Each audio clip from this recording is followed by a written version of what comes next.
Welcome. We're so happy you tuned in tonight. Before we get started, I'd love to know, where are you watching from? Drop it in the comments. Now, let's get comfortable and drift into deep, peaceful sleep together. Rain had been falling for 3 hours before Maya finally turned her car onto Delacroix Street, and by the time she pulled to the curb 2 houses down from the address she'd memorised and then tried to forget, the gutters were running fast and black, and the whole neighbourhood smelled like earthworms and old asphalt, and something else beneath that, something deeper and older, like wet wood swelling against its frame, like houses exhaling. She sat in the car for a long time with the engine off and the windows fogging from her breath, watching the porch light at 4417 do what porch lights do in heavy rain, which is burn gold and soft and full of movement even when nothing is moving, the drops catching the light on their way down and throwing it sideways so that the whole front of the house seemed to be gently, perpetually shifting. She had things to say. She had been rehearsing them since Thursday, since the phone call she hadn't answered but had listened to 3 times on voicemail. Daniel's voice quiet and measured the way it got when he was trying not to sound like he was asking for something. She had the words organised. She'd thought about them in the shower, on her lunch break, at 2 a.m. with her ceiling for a companion, turning the sentences over until they felt worn and smooth and manageable. She was going to say that she understood why he'd done what he'd done. She was going to say that it didn't fix anything, but she wasn't sure fixing was the right word anyway. She was going to say that she'd been thinking about the night his mother died and what she'd said to him in the parking lot outside the hospital, and that she'd spent 18 months deciding that she'd been wrong to say it. That grief didn't follow rules, that his hadn't, that she'd asked it to and that was on her. She was going to say she wasn't ready for anything in particular, just that she wanted to have said these things. The car felt safe in a way that the porch would not, and she knew that, and she sat in it anyway. There was a crack in the windshield that had started small and spread over 2 winters into a long wandering line that went from the driver's side almost to the passenger side, and she traced it with her eyes the way she sometimes did when she was putting something off, following it from its origin point, a chip from a kicked-up stone on the highway 2 years ago, to its current end somewhere above the glove box. She thought about the fact that she had never gotten it fixed. She thought about all the things she had meant to do and not done. The list was long and uninteresting and somehow very loud in the silent car. She got out. The rain hit her immediately, the way it does when you have been warm and still, cold against the back of her neck and plastering her hair flat before she'd made it 3 steps from the car. She hadn't brought an umbrella because she'd told herself it wasn't that far. 2 houses, who needed an umbrella for 2 houses, and now she was paying for that particular brand of optimism with water running down the back of her collar and her shoes going dark and soft on the pavement. She walked quickly, not running, but not allowing herself to slow either, because she had learned through long experience that slowing down on the way to something difficult was how you ended up not arriving. The porch steps were black from the wet, each one reflecting the gold overhead light in a long smeared stripe, and she went up them without stopping, which felt like a victory of some kind. Then she stopped. She didn't mean to. She was there. She was on the porch.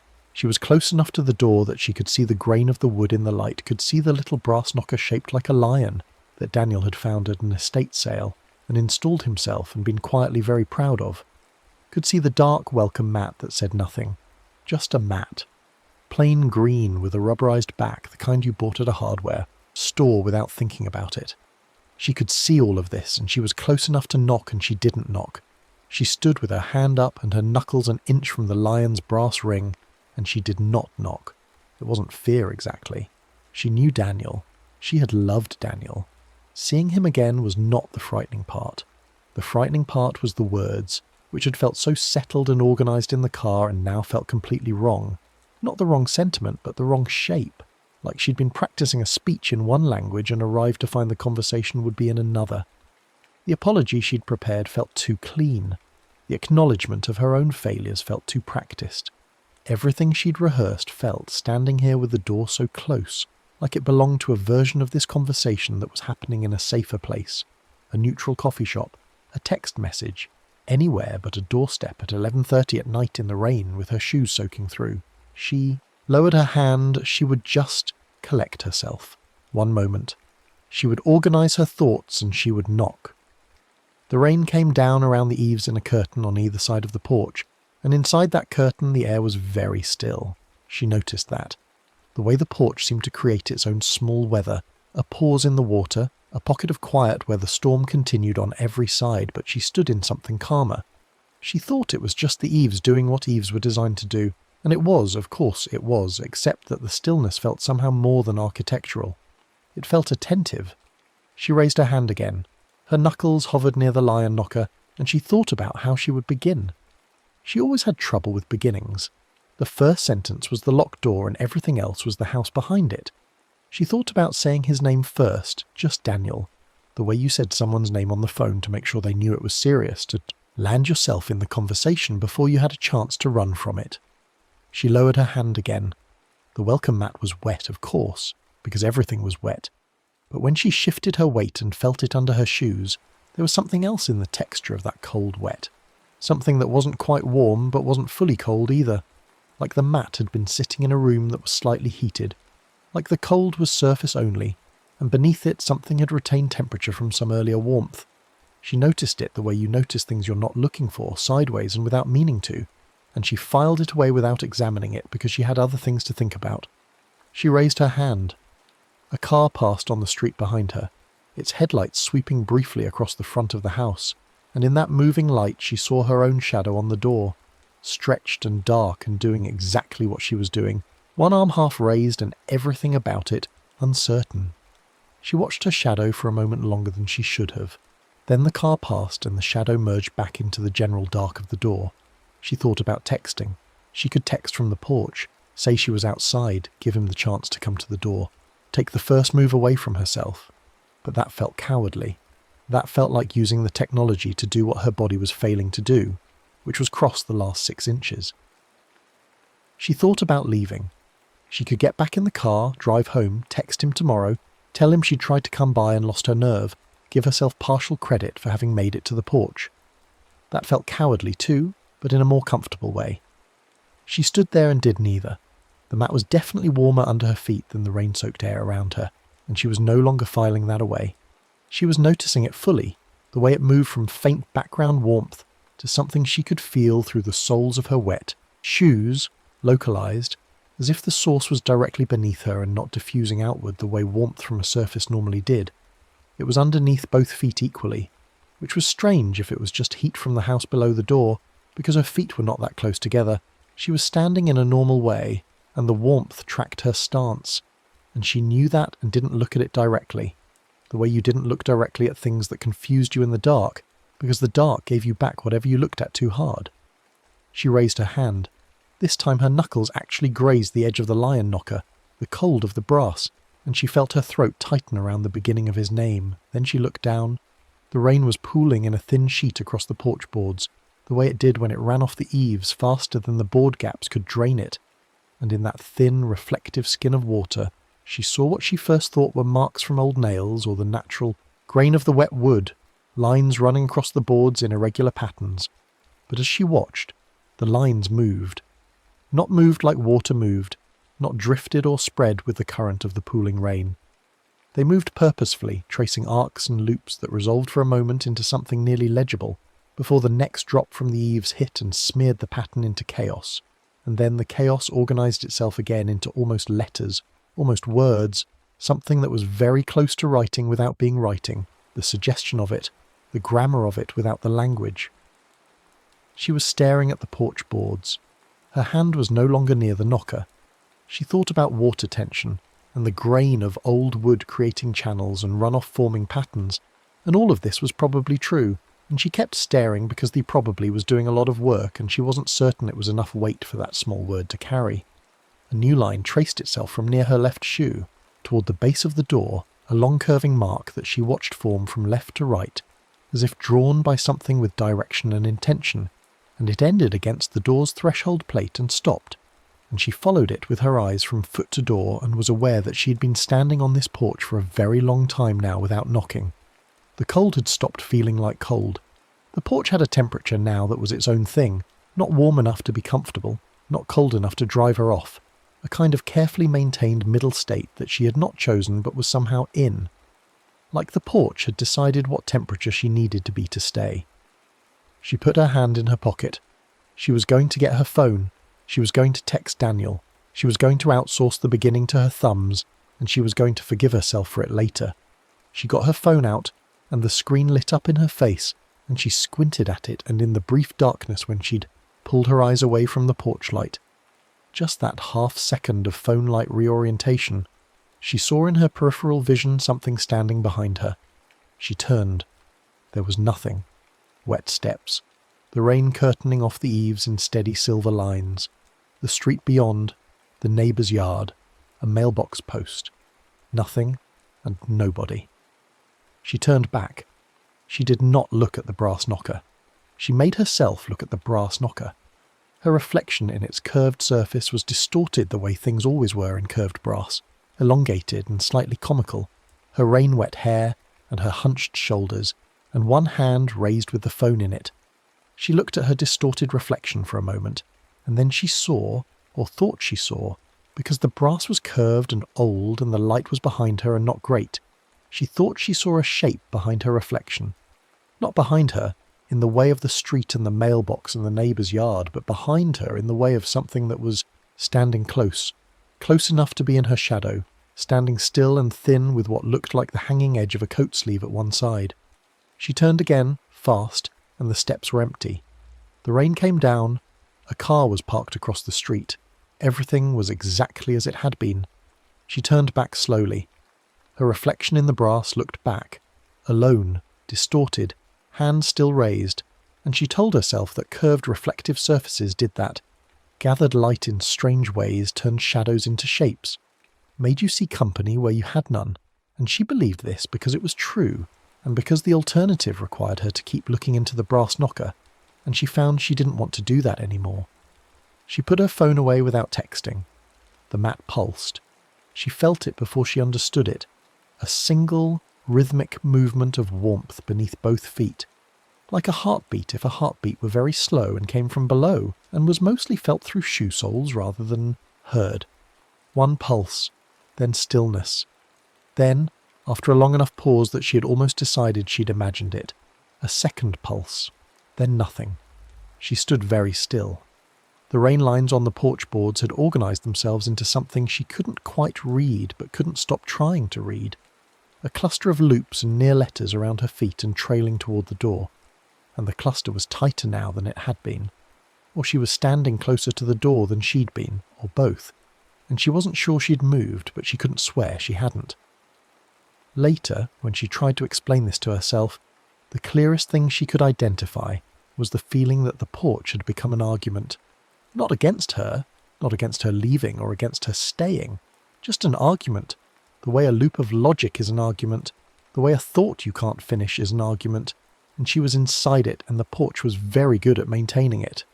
She raised her hand to the knocker, and this time she gripped it, felt the cold brass ring in her fingers, the lion's face against her palm, and she held it pulled back ready to knock, and she stood there holding it for a long time without letting it fall. The sound, when it came, was not the knocker. It was from beneath her feet, not loud, not dramatic. A small sound, more felt in the sole of the foot than heard with the ear. The way old houses made small sounds as they settled. Except, this was not settling. This was deliberate, and it was patterned, and it went on in a rhythm that was slower than a heartbeat, and more patient than anything she had a name for. She let go of the knocker. She backed up one step, then another, until her heels were at the edge of the porch where the boards gave way to the top step. And from here the door was farther, and the light above her was farther, and the sound was slightly less.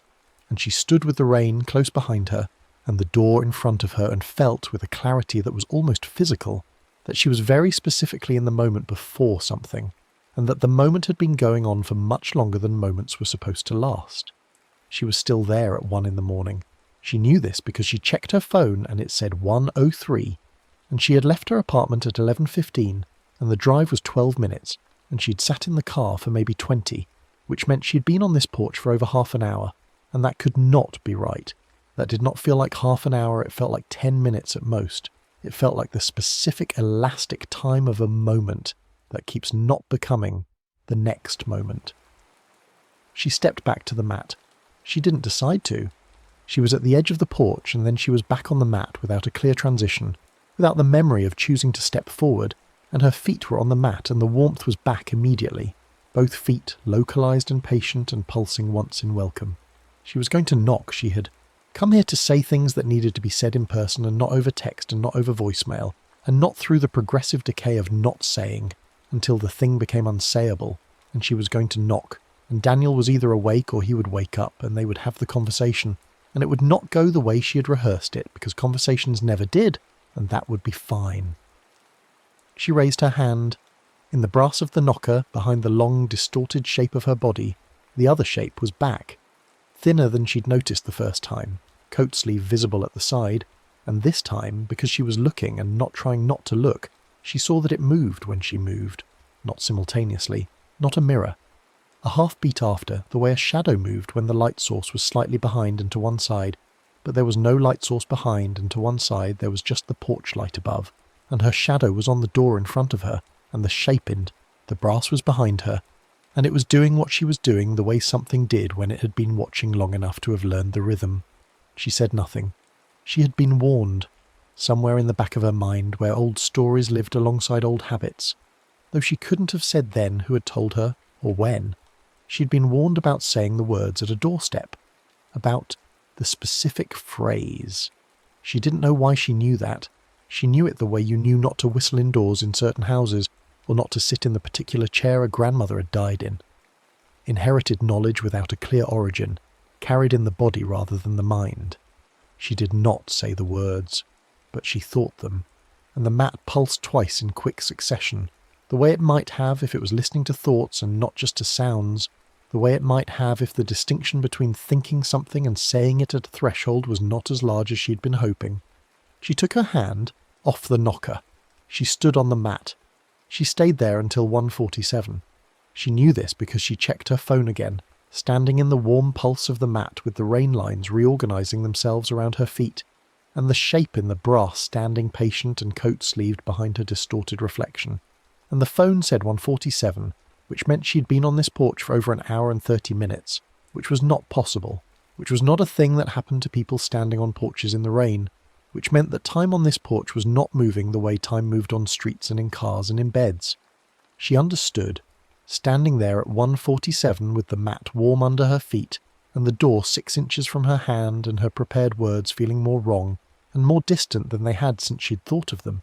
She understood with the specific cold clarity of a thing, understood too late that she was very comfortable here, not comfortable like warm, not comfortable like safe, comfortable like familiar. The porch had become the place where she kept this feeling, the unfinished feeling, the hand-raised words-ready feeling. It had arranged itself around her like a room arranged itself around its furniture, and she had been the furniture for an hour and a half without noticing the arrangement. She stepped back off the mat. The warmth dropped immediately, the way stepping from a heated room into a corridor dropped the temperature, definite and clear, and she felt it in her feet and in her chest, a kind of withdrawal she recognized from other withdrawals, which was information she did not want but was getting anyway. She wiped her shoes once. Left foot, right foot. The rubber edge of the mat against her soles, one deliberate motion. She was not sure why she did this. She did it. She looked at the door. She looked at the door for a long time and she made a choice. And she did not say anything out loud, then she turned and walked down the porch steps. The rain came back at normal volume. She hadn't realized until it did that it had been muffled, subtle enough that she'd attributed it to the eaves, but no, it had been muffled the way sounds were muffled inside something, and now she was outside it, and the rain was just rain again, cold and heavy and not attentive at all. She walked to her car. She sat in the car for a long time. She drove home and she lay in her bed, and she did not dream about anything in particular, just ordinary disordered images, her mother's kitchen, a train she'd ridden somewhere, a dog she'd never owned. She woke in the morning feeling undone in a general way, like she'd tried to carry something heavy a long distance and set it down somewhere and couldn't quite remember where. She texted Daniel from her kitchen with coffee getting cold beside her phone. She said she'd tried to come by last night and hadn't been able to knock and she was sorry. He texted back after 20 minutes. He said he'd been awake. He'd thought he heard someone on the porch. She stared at that text for a long time. The next 3 weeks were ordinary in the way that weeks after a near thing tended to be ordinary, which meant they were ordinary on the surface and underneath they were doing something different, accumulating something, the way still water accumulated sediment that you couldn't see until you disturbed it. She and Daniel texted. They had coffee once, in the neutral coffee shop she'd imagined, and the conversation was not the one she'd rehearsed but was something better and more honest, shorter and less complete, but real in the way only unrehearsed things were real. They didn't fix anything. She had been right that fixing was the wrong word. They just existed in the same room and talked about ordinary things and occasionally about less ordinary things, and she drove home afterward feeling that something had shifted enough to be livable, which was different from resolved but was not. Nothing. She did not go back to Delacroix Street. She told herself she had no reason to. The coffee shop was neutral ground, and that was fine. She did not need to stand on that porch again. She did not examine whether she was avoiding the porch or just had no reason to return. The distinction felt important, and she didn't look at it. She started dreaming about the porch on the 5th night after the coffee. Not every night at first. Every few nights, then every other night, then every night with the regularity of something that had set up residence. The dream was always the same in its architecture and always slightly different in its specific details. She was on the porch. It was raining. The light above her was gold and blurred, and the mat was under her feet, and the door was 6 inches from her hand, and the brass knocker caught her reflection with a second shape behind it. In the dream, she always knew she needed to knock, and always didn't, and the dream never went anywhere else. Never opened the door or showed her what was behind it or did anything violent or narrative. It was just the porch, just the moment, just the held breath of a hand that didn't fall. She woke from each iteration of the dream with the feeling that she hadn't quite woken, that part of her was still there, mat underfoot, hand half raised, rain curtaining off the eaves, and that part was comfortable, had found its groove, was going to stay. She started walking to work instead of driving to clear her head in the mornings, and the fresh air helped a little, and didn't help enough. She didn't tell anyone about the dreams. She didn't have a clear reason not to, she just found that she didn't have the words for them that would make them sound like anything other than ordinary anxiety dreams about unfinished business, and she suspected that was mostly what they were, except that they had a texture that ordinary anxiety dreams didn't have, a temperature, a patience. Most anxiety dreams were frantic. These were still. On the 17th night of the porch dream, she woke at 3 a.m. and lay in the dark and understood that she was going to have to go back. Not because Daniel wanted her to, not because the situation required it, because the dream was a direction, and she had learned, in 34 years, that when something kept pointing you somewhere, it was generally less exhausting to go there than to keep not going. She drove to Delacroix Street on a Wednesday. It was not raining. This felt important in some way she couldn't fully articulate, like arriving for a conversation with the wrong context, like the porch had a weather and she was showing up without it. The street was dry and ordinary in the late afternoon light, and 4417 looked like a house. Just a house. White trim and green shutters, and a slightly overgrown front yard, and the brass lion on the door visible from the street as a small glint of warm metal. She sat in her car. She was not going to do this again. She was going to walk up to the door and knock and say hello to Daniel, and this was going to be an ordinary visit, and she was going to do it in daylight with no rain and no blurred gold porch light, and no matte warmth and no rain lines, and she was going to knock, and it was going to be fine. She got out of the car. She walked to the porch steps. The mat was dry and flat and slightly faded in the afternoon light. The porch boards were dry and unremarkable. The brass knocker caught the light the way brass did, a warm, ordinary glint. She went up the steps without hesitating, raised her hand to the knocker, gripped the ring, lifted it, and let it fall. It made a clean, sharp knock that rang out into the quiet afternoon and then was gone. After a moment she heard footsteps inside, that specific interior sound of someone coming toward a door, and then the door opened and there was Daniel, looking somewhat startled and somewhat pleased in a grey sweater with a coffee mug, and she said the first word she'd been rehearsing for 3 weeks, which was his name, and she said it wrong, she said it too carefully. And he heard that. She could see him hear it, but he smiled anyway and opened the door wider and said, "Come in out of the cold." She stepped over the threshold. The mat was ordinary under her feet as she crossed it. She went inside. She came back 3 times that week, which was maybe more than the situation called for, but felt right in the way that things felt right when you had been starving yourself of them and had finally been given permission to eat. They talked more. They ordered food and ate it on his couch and watched something stupid on his television. They fell back into the comfortable rhythms of people who had been very close and had been apart long enough to have missed the rhythms without losing the knowledge of them. On the 4th visit it was raining. Not hard. A light steady rain. The polite kind, nothing like the heavy fall of the night. She'd stood on the porch for an hour and a half without knocking. She drove over in it and parked and walked to the porch and knocked without hesitating, and Daniel let her in and they had dinner, and she stayed until almost midnight when the rain had stopped and the street was dark and wet, and she walked to her car feeling fine, feeling better than fine, feeling like something had been properly addressed and not just talked around. She drove home. She didn't dream about the porch. She woke in the morning and thought for a moment that it was done, that she'd closed the thing, that the doorway had released her because she'd finally passed through it, and the thought tasted clean, like water after a long, dry walk. Then she went to work, and in the afternoon she got a text from Daniel that said, "Hey, I know this is probably nothing, but were you outside my place last night? Like late, maybe 1 or 2 in the morning."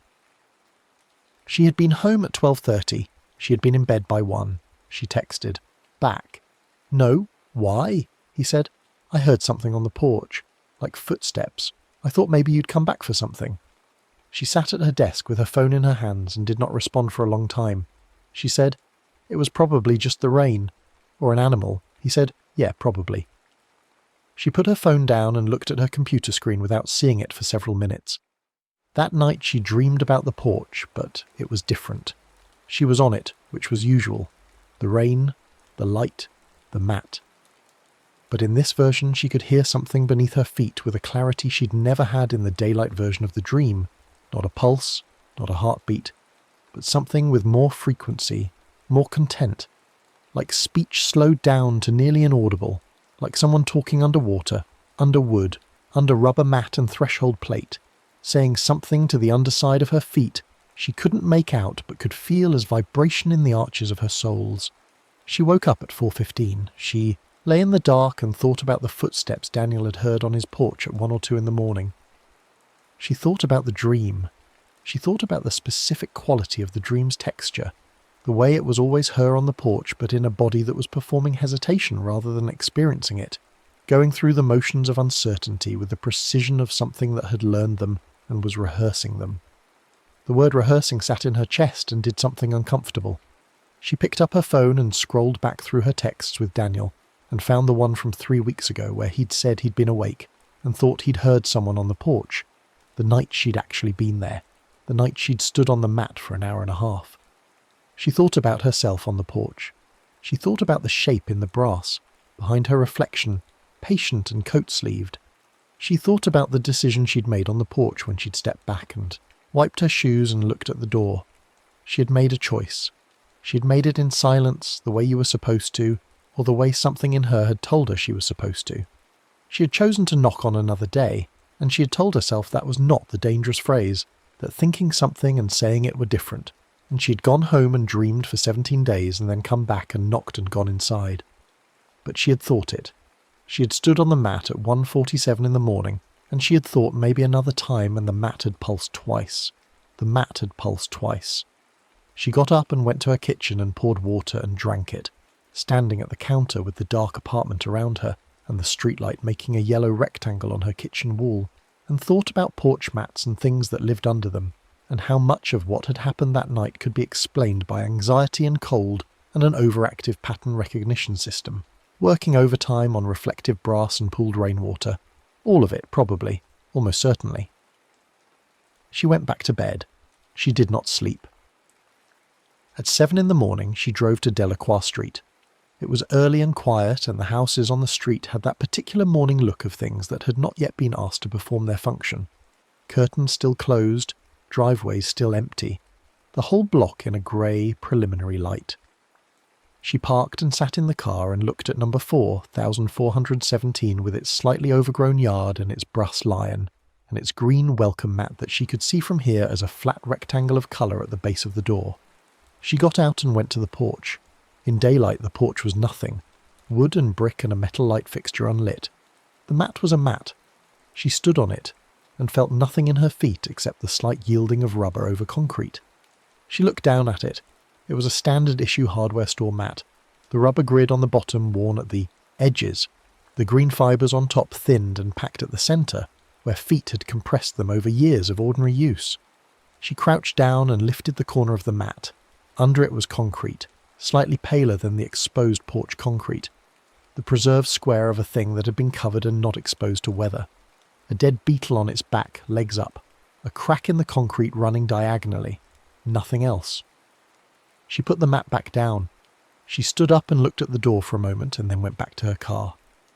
On the drive home, she thought about the crack in the concrete, the way it ran diagonal, the way cracks in concrete ran in the direction of stress, following the path of least resistance through the material, going wherever the substrate was weakest. She thought about how you could read cracks in concrete the way you could read cracks in anything if you knew the language. She thought about the rain lines on the porch that had organised themselves into near letters she couldn't quite read. She thought about the crack in her windshield which she still hadn't fixed, and traced it with her eyes on the drive home, that long wandering line from the original chip, outward and outward and outward. She stopped at a traffic light and sat with the idle and thought, what if the crack in the porch concrete ran in the same direction as the cracks in the mat's rubber backing? She told herself she was not going to go back and check this. She was at Daniel's house by 8:15. He was surprised to see her. He'd not had his second coffee yet and was wearing yesterday's socks, and had a book open on the kitchen table where he'd been reading, and she came in and sat at the table and said she needed to ask him about his porch mat. He looked at her for a moment with the expression of someone who was revising their estimate of how okay things were. He said, "My welcome mat." She said, "Yes." He said, "What about it?" She said, "How long have you had it?" He got his coffee and thought about it and said he thought he'd bought it when he moved in, which was 4 years ago. Standard hardware store mat. He'd never thought much about it. She said, "And you've never noticed anything odd about standing on it?" He said, "Odd like what?" She said, "Like warmth, like the mat feeling warmer than the ambient temperature." He looked at her. He was doing the thing with his face he did when he was deciding whether to be careful or direct. He chose direct, which was one of the things she had always valued about him. He said, "Maya, the night you were on the porch, the night you couldn't knock, were you out there for a long time?" She said, "An hour and a half." He said, "Jesus." She said, "I checked my phone." He said, "Why didn't you just knock?" She said, "I was going to. I kept being about to." He said, "And you think the mat had something to do with it?" She heard herself through his ears, and it sounded like she'd been sleeping badly for 3 weeks and spending too much time alone, with a recurring anxiety dream, which was also a possible and probably more parsimonious explanation. She said, "I think I was in a strange state that night, and the porch kept me there longer than I should have been there, and I've been having a recurring dream about it, and I think I need to understand it well enough to stop dreaming about it." He said, "That's reasonable." He said, "But it's just a mat." She said, "Yeah." She went home. She dreamed about the porch. In this version, she could see the second shape in the brass more clearly than any previous version. Not because the dream brought it closer, but because her eyes in the dream were calibrated to it now, trained on it the way you trained on a dim star by looking slightly to one side, and she could see that it was not quite behind her, not positioned the way a person standing behind you was positioned, but slightly off angle, tilted, like something that was practicing the angle of standing behind someone and had not quite got it right. It wore a coat, or something coat-like. It was thin. It was patient in the way of things that had been patient for a very long time, and had lost whatever urgency they might once have had. It looked like something that had been made of hesitation, and did not find that uncomfortable. She woke up and the first thing she thought was, Daniel heard footsteps on the porch at 1 or 2 in the morning, and the thing in the dream was practicing her posture, and it had been practicing for an hour and a half while she stood there. She called Reva, who was the person she called when she needed to say something out loud to test whether it was as strange as it sounded in her head. Reva said, "So you think a creature that lives under a porch mat was keeping you there?" Maya said, "I don't know what I think. I'm telling you the facts." Reva said, "The facts include a warm mat." Maya said, The facts include a mat that was warm in a specific patterned way, and rain that looked like handwriting, and a reflection in brass that had an extra shape in it, and an hour and a half of time that felt like 10 minutes, Reva said, and a recurring dream, Maya said, and footsteps Daniel heard after I'd gone home. There was a pause on the phone that had the specific quality of someone deciding how to proceed with a friend who might be having a difficult time and might also be describing a real thing. Reva was good at that pause. She'd been practicing it for 15 years of Maya. She said, "Do you want me to come look at the porch with you?" Maya said, "That's not necessary." Reva said, "I know it's not necessary. Do you want me to?" Maya said, "Yes." Reva came on Saturday, which was 4 days later, and it rained on Saturday as if the weather had checked the plans. Not the same rain, different rain, lighter and more intermittent. The kind that stopped and started and kept you guessing, but still there, still converting the street and the steps into the particular dark, reflective version of themselves that she associated with the porch now. They stood at the foot of the steps and looked at it. Reva said, "It looks like a porch." Maya said, "It looked like a porch to me too." They went up. Reva stepped onto the mat first because she was Reva, which meant she approached uncertain situations ahead of other people and reported back. She stood on it. She said, "It's a little warm." Maya felt something loosen in her chest that she hadn't known was tight. She said, "Really?" Reva said, "I mean, it might just be from sun retention or insulation from the house. The concrete under a mat is somewhat insulated from weather by the mat. It wouldn't be surprising for it to retain," Maya said, "both feet." Reva shifted, stepped wider, stepped narrower. She said, Maya said, "Yeah." Reva said, "It's like it's tracking where your feet are." Maya said, "Yes." Reva said nothing for a moment. She was looking down at the mat with the expression she had when she was being rigorously fair to a thing before deciding how to characterize it. She crouched and put her palm flat on the mat surface. She said, "It's warm up top too, not just from below." Maya said, "I think it's from below, and it comes up through." Reva stood and looked at the door. She said, "Have you told Daniel about this?" Maya said, "I've told him some of it." Reva said, "Does he stand on this mat every day?" Maya hadn't thought about this. She thought about it now. Daniel stood on this mat every day, going in and going out, standing with his key out, fumbling with the lock, setting down bags while he found his phone. Daniel stood on this mat on an ordinary basis, had done so for 4 years, and was apparently fine, was apparently not having recurring dreams about it, was apparently just living in his house with his porch and his mat. She said, "I think you have to be hesitating. I think it needs you to be holding still and not deciding." Reva looked at her. She said, "And you were on this mat for an hour and a half not deciding." Maya said, "Yes." Reva looked back at the mat. She said, "Maya?" Maya said, "I know." Reva said, "I don't mean this unkindly." Maya said, "I know, but I want you to say it anyway." Reva said, "What you're describing is also exactly what anxiety does. It keeps you still. It makes time elastic. It makes ordinary things feel weighted with meaning. The warm mat, the reflections, the rain patterns, these are things you are perceiving through an extremely heightened state of," Maya said. "Reva." Reva said, "Yeah." Maya said, "Look at the mat." Reva looked at the mat. On its surface, in the damp from the intermittent rain, the mat fibres were showing something. Not writing, not rain lines on the wood. The actual fibres of the mat, compressed and damp, had formed a pattern in the centre where weight would press them down. A pattern that was roughly, loosely in the shape of 2 footprints very close together. The impression of someone standing on the mat who was not currently standing on the mat, someone whose feet had been there long enough to compress the fibres in that specific arrangement. Reva said, "Those might be from earlier, from you standing on it, from the last time you were here." Maya said, "I was last here on a dry day. I came to look under the mat."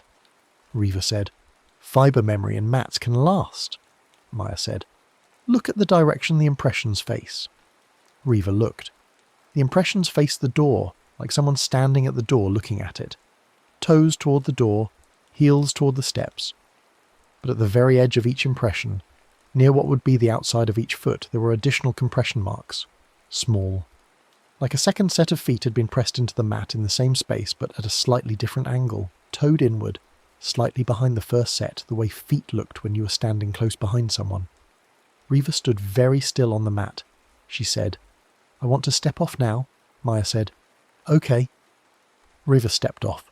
She went down 2 steps and turned and looked back at the mat from the steps and said, We need to talk to someone who knows about this kind of thing. Maya said, What kind of thing? Riva said, I don't know exactly what kind of thing. A folk-adjacent, threshold-adjacent, something lives under the mat kind of thing, Maya said. You believe me, Riva said. I believe the mat is doing something I can't explain easily. I believe you spent an hour and a half on it without realizing the time. I believe there are 2 sets of footprint impressions on it pointing in directions that don't quite match. Whether I believe in a creature that collects unfinished arrivals is a separate question I'm going to hold open for now. Maya said, I think that's fair. They went and got coffee. The person Riva knew was named Gerald Osei, and he was not a folklorist or a parapsychologist or anything with a professional title that would have helped situate him. He was a retired secondary school history teacher who had spent 40 years collecting what he called threshold, lore as a hobby, meaning the accumulated neighbourhood and family and regional folk knowledge about doors and entrances and the ceremonies and warnings and rules that had grown up around them in every culture he'd encountered. He had 2 filing cabinets full of index cards and a dining room table covered in photocopied pages, and he made very good tea.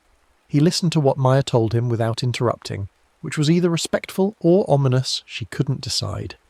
He drank his tea. When she finished, he refilled his cup and said, And the shape in the brass. Tell me about the coat sleeve. She said, It looked like the edge of a coat, the way a coat sleeve looked when you were standing still and your arm was at your side and the coat was just hanging. He said, Patient. She said, That was the word I used. It felt patient. He said, And the matte warmth tracked your feet. She said, Yes. He said, Both feet equally, not one side warmer. She said, Both feet, wherever I stood on it. He wrote, something on an index card.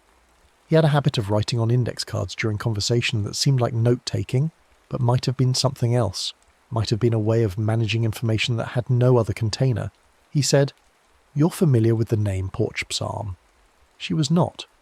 He said it the way you said a word you expected someone to know, with no preliminary, and she said, No, and he looked at her as if deciding whether to revise something. He said, You didn't know the name, but you knew the rule. She said, About stepping back and wiping and choosing. He said, Yes. She said, I knew something like it. I wouldn't have called it a rule. It was more like an instinct. He said, Inherited knowledge. She said, Maybe. He said, It's older than the word Porchpsalm. The name is regional, maybe 200 years, maybe less. The thing it names is much older. It turns up in threshold lore from a lot of different traditions. The concept of the moment before crossing as a site where something can settle. In most traditions, there are warnings about the extended threshold moment. The doorstep has significance in almost every human culture. The transition between outside and inside was considered a space of risk, of incompleteness, of liminal possibility. Most of the warnings are about the harm that incompleteness could do, not violence, not possession, but a kind of looping, a maintenance of the unfinished state. He found an index card from his filing cabinet and read from it. The threshold does not become a door until someone crosses it. A man who stands at the door has not left and has not arrived. He is neither here nor there, and something that is neither here nor there will recognize him. Maya said, Something that feeds on indecision. He said, I prefer gathers to feeds. The word feed implies hunger. What the oldest accounts describe is more like collecting. The way a creature might collect the shed feathers of birds, not taking anything from the bird, just preserving what was let go. She said, Except the bird doesn't dream about its feathers. He said, No, you're right about that. The part that concerns me most in your account is the dreams and the footsteps. She said, You think the footsteps were real? He said, I think the dreams are a form of what I've seen described in about a dozen variants of this story, across different cultures and time periods, as what happens when the collection is complete. When Porchpsalm, or whatever local name applies, has gathered enough of the hesitation to make a working replica. You stood on that mat for an hour and a half providing... He paused and chose his word carefully. He said, material. She said, material. He said, posture, weight distribution, the specific pattern of your uncertainty. The coat-sleeved shape you saw in the brass was it learning from you. That's what the delay represents, the half-beat. It was copying you, and at the half beat behind it was very good at it but still needed just slightly more to be exact. Riva said, and after an hour and a half it had enough. He said, possibly. Possibly it had enough to make something that could walk. The room was very quiet for a moment. Maya said, walk. He said, the footsteps your friend heard. I want to be careful. I'm not saying definitively. I'm saying that in 2 of the accounts I have, this is what happens when the visitor leaves having given enough material and having said the wrong words or thought them. Maya said, I thought them. He said, the records are inconsistent on thought versus speech. I suspect there's a gradient, a spectrum of partial completion. In the 2 cases I mentioned, someone reported hearing footsteps on their porch in the middle of the night. In one case, just footsteps.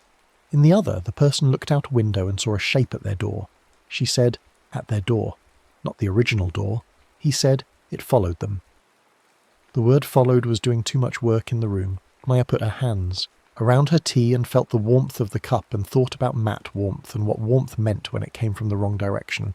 She said, the rule, the step back and wipe once.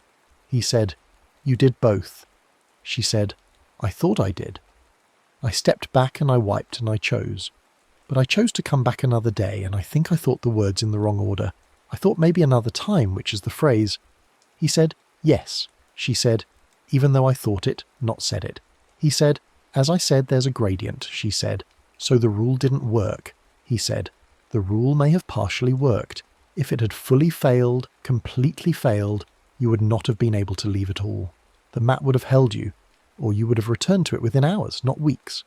The dream suggests a partial connection, not complete capture. Something was gathered, but the loop isn't fully closed.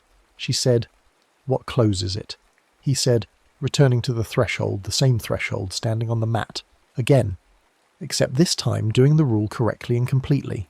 She said, I already went back. I knocked. I went inside. I've been visiting regularly. He said, yes, but when you went back, you approached the door with purpose and resolve. You knocked without hesitation. She said, that was the goal. He said, yes, but it was not what Porchpsalm gathered. What it gathered was the specific texture of your hesitation at that specific threshold. It needs to encounter that specific hesitation again, the real thing, your actual uncertainty in that specific context, so that the real can displace the copy. She said, so I have to go back and hesitate at the door. He said, you have to go back in a state of genuine unresolved uncertainty and perform the full rule without error. Step back, wipe once, choose honestly in silence. The choice can be the same choice you made, to knock or not. But the state before the choice has to be real, not performed. Porchpsalm, according to the accounts I have, is extremely good at detecting performed hesitation. It won't accept a replica, Riva said. So she has to actually not know whether she's going to knock. He said, she has to actually be in the moment of not knowing. Maya said, but I do know. I've already been through this. I'm not actually uncertain about whether I'm going to knock on Daniel's door. We've had coffee. We're on good terms. There's no dramatic uncertainty anymore.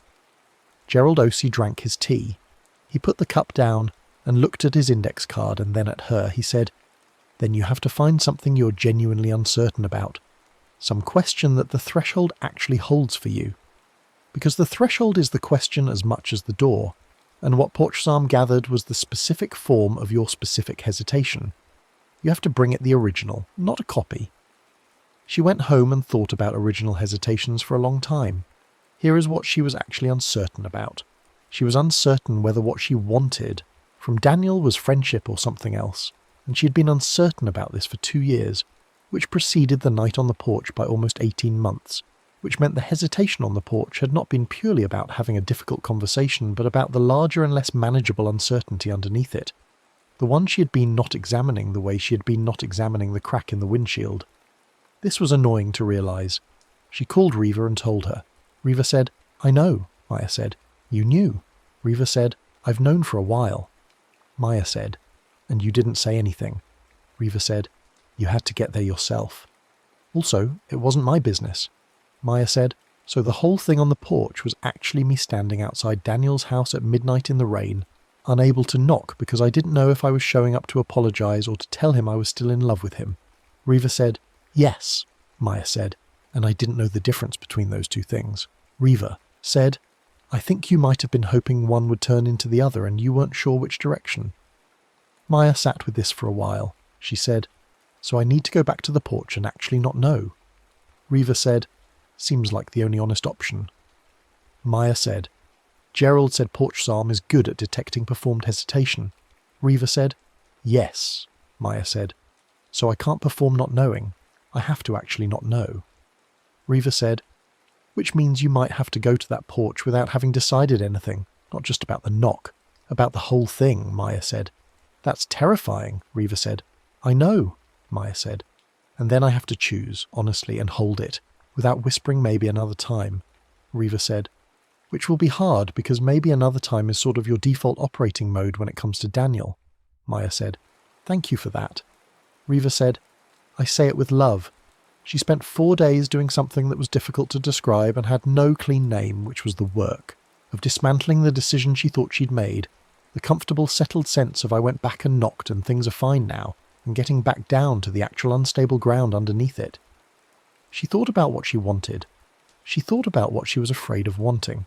She thought about the way she felt driving home from Daniel's house, after the couch evenings and the stupid television and the takeout containers. She thought about the look on his face when he'd opened the door and found her on the porch in the rain that first knocked morning. The startled, pleased look, the slightly careful smile. She thought about how she had not included any of this in the words she'd rehearsed on the drive over. The apology was real, but it wasn't the whole thing. The acknowledgement of her failures was real, but it wasn't the whole thing, and she had prepared those pieces carefully, rehearsed them smooth, and stood on the mat and not said them, and the mat had held all that not said, carefully, and in the not saying was the shape of everything she had not been able to bring to the door. On the 5th day she called Daniel and told him she needed to come by, and that she was going to try to say something she'd been not saying, and that she wasn't sure how it was going to go. He said, okay. He said, should I be worried? She said, no. I mean, I don't think so. I think it's a good kind of thing, I think. He said, you think. She said, I'm genuinely not sure, which is the honest version. He said, I appreciate the honest version. She said, I'll come tonight if that's okay. He said, of course. She drove there in the evening. It was not raining. The weather had been dry all week, a stretch of February clear that felt provisional, like the rain was nearby and waiting. She drove with the specific feeling of a person driving towards something they had been circling for 2 years, the way a moon circled a planet, the way an orbit was both motion and a form of staying. She parked. She sat in the car. She thought about what she was going to say, and then she made herself stop thinking about it, because what Gerald had said was that performed hesitation wouldn't work, and she needed the real thing, and the real thing was not scripted. She let the uncertainty live in her without trying to resolve it into words. She felt it in her chest and her hands and the back of her throat, that genuine not knowing that was different from the rehearsed version, less comfortable, more alive. She got out of the car. She went up the steps. She stood on the mat. It was cold under her feet. Ordinary cold, dry weather mat on dry concrete. Nothing. She stood on it, and felt nothing unusual, and felt, at the same time, the specific quality of her uncertainty rising rather than falling as she got closer to the door. It rose the way water rose, filling the space around her, and she felt it in her feet and her chest, and she held it there without running from it, without building a structure around it, without beginning to rehearse. She looked at the lion knocker. She thought about knocking and she thought about not knocking, and she actually, genuinely, in the full sense that Gerald had described, did not know which she was going to do. The mat warmed. Not gradually this time, quickly, definitely, both feet, present, and attentive. And the warmth felt different from the cold weather version, more immediate, as if the thing beneath the mat had been waiting and recognised what it was feeling, recognised the genuine article. The rain lines would have been easier to see in the rain, but in the dry evening light she could see something on the porch boards around her feet, a quality of the grain, a darkening along certain lines in the old wood that traced loose arcs and loops, ghost handwriting, visible only because she knew what to look for. She looked at the brass knocker. She did not see the second shape immediately. She had to look for a moment, calibrate, use the peripheral trick of not looking directly. Then it was there, thin and coat-sleeved and slightly off angle and very still, practicing. She watched it. It was good at this. Gerald had said it gathered material, learned posture, and now she could see what that meant. The shape behind her reflection had her shoulders, her bend at the neck, the specific slope of someone carrying an uncertain weight. It had her well. It had had an hour and a half of her. The mat pulsed once, recognizing. She took a breath. She let the uncertainty sit in her fully, let it be the full thing it was. A question about what she wanted and what she was afraid of, and what the next several years of her life might look like depending on which way this particular threshold fell. A real question. An enormous question. Not dressed up as an apology, not surrounded by rehearsal. She stepped back one pace. The warmth dropped, as it had before, immediate, and the shape in the brass seemed to lean slightly as if she'd moved and it was adjusting. She wiped her shoes once, left, then right. Deliberate, ordinary. She held the choice. She held it for a long time in the specific way of holding a real choice, which is that both options have weight, and neither is comfortable, and you can feel the whole structure of your life pressing against them from behind, pushing you toward the door on one side and the steps on the other. She chose. She chose in silence. The words almost came. She felt them at the edges, the comfortable ones, the ones that meant not yet, not tonight, maybe in spring, maybe when things are clearer, maybe another time. She felt them form in her throat and she pressed her lips together and did not let them through. She made the choice and held it. The mat cooled. The grain lines on the porch boards lost their organisation slowly, the loops dissolving back into ordinary wood grain, the arcs becoming mere weathering. In the brass knocker, her reflection waited alone. One shape. One distorted gold figure in, a curved surface, hand at her side, nothing behind it. She was standing one pace back from where she had been. She stood there for a moment in the dry February evening with the choice made and real. Then she went up to the door and knocked. The sound of it was clean and ordinary and belonged entirely to the world of people and houses and evenings and decisions made. The door opened. Daniel stood in it, grey sweater again, no coffee mug this time, and she could see on his face that he was ready for something, had been getting ready since her call, was standing in the doorway with the kind of careful openness she had only seen him wear on important occasions, the ones where he'd decided to be present for whatever came. She said, "I need to tell you something, and I'm not sure how it's going to go." He said, "Okay." He opened the door wider, and the light from inside came out and wrapped around them both, and she stepped over the threshold with the real choice in her chest, unmuffled, unpostponed, not a rehearsal. Behind her, on the porch, the mat was cold and flat and ordinary. The porch boards showed nothing but old wood and dry grain. The light above the door burned gold and simple, with nothing to diffuse it into blur. She heard the door close behind her. The porch held only the quiet evening and the smell of dry air, and what was left when hesitation was not kept but resolved. And beneath the mat, in the crack that ran diagonal across the pale concrete, something old and patient shifted its attention from the place she'd been standing and waited, as it had always waited, with the devotion of something that understood the moment before courage better than courage itself, for the next person who would stand above it and almost arrive. 3 months later, in May, a man named Terence Chalk stood on the porch of number 4417 Delacroix Street, in the rain, and did not knock.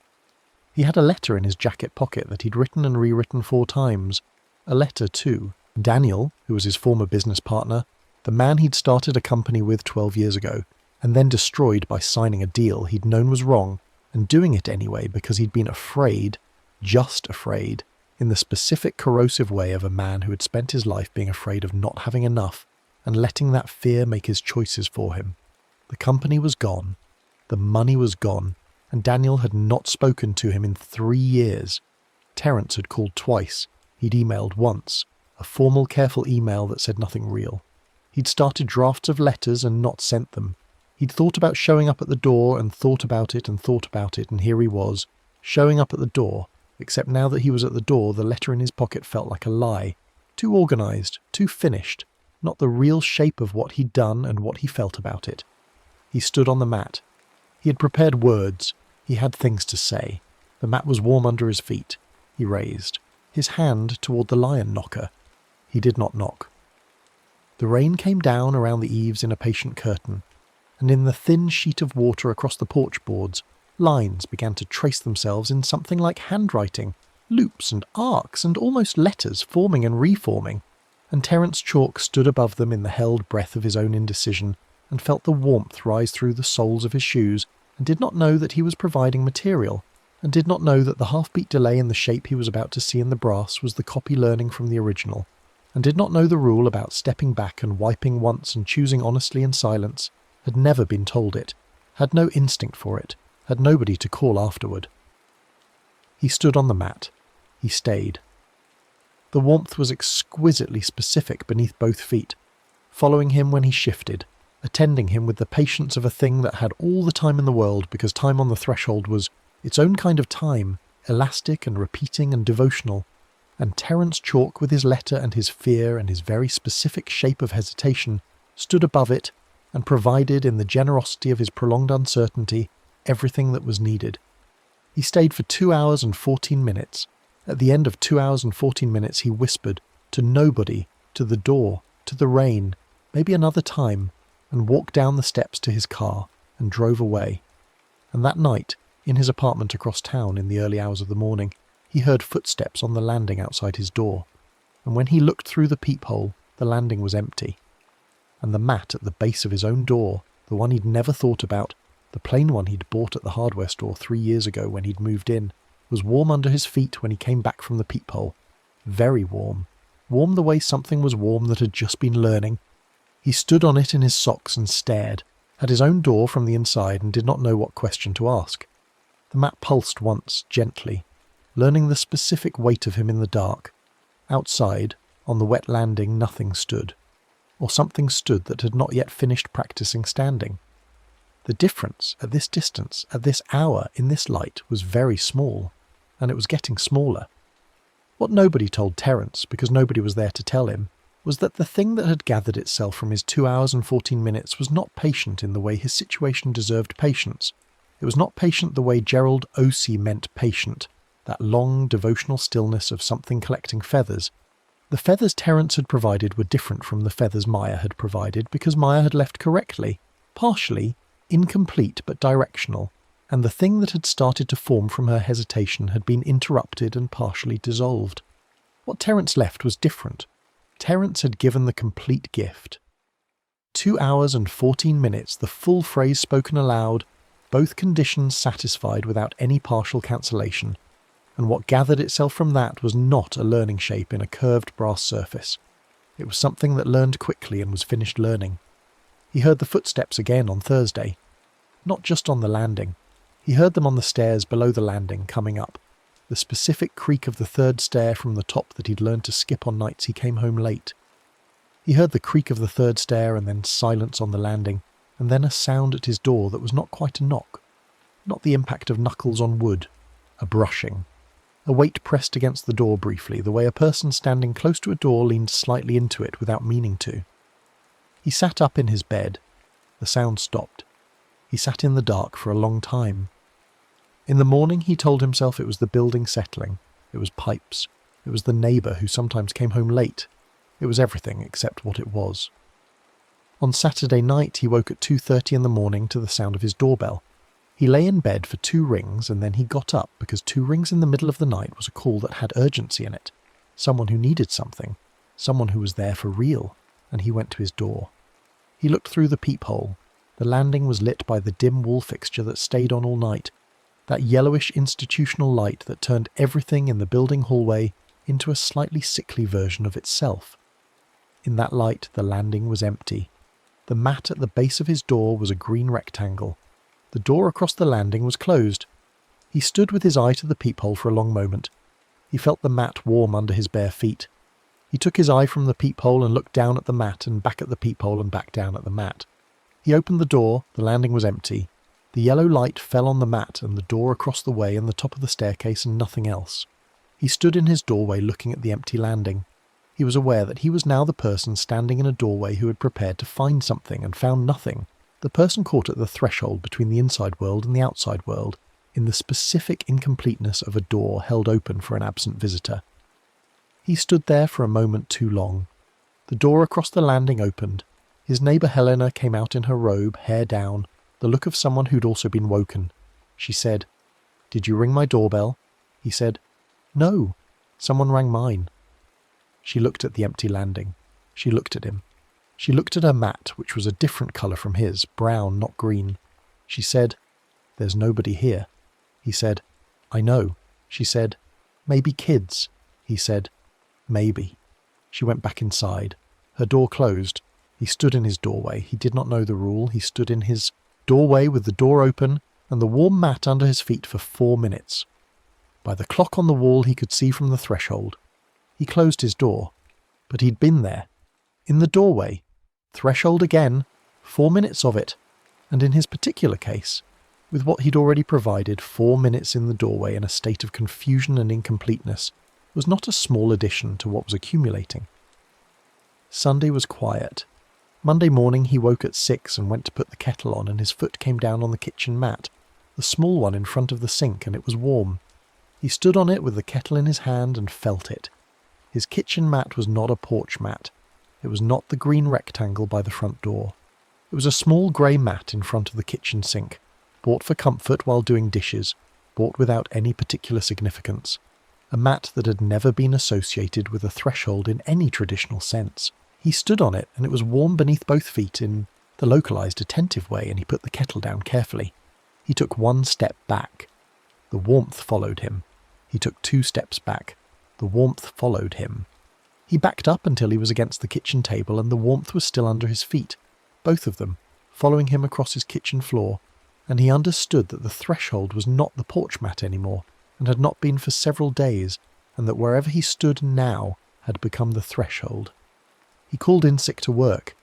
He sat at his kitchen table and looked at his floor and tried to decide whether this was a mental health crisis, a lack of sleep, an excess of stress from everything that had been going on with the failed business and the failed partnership and the letter he hadn't delivered and the general wreckage of the last 3 years.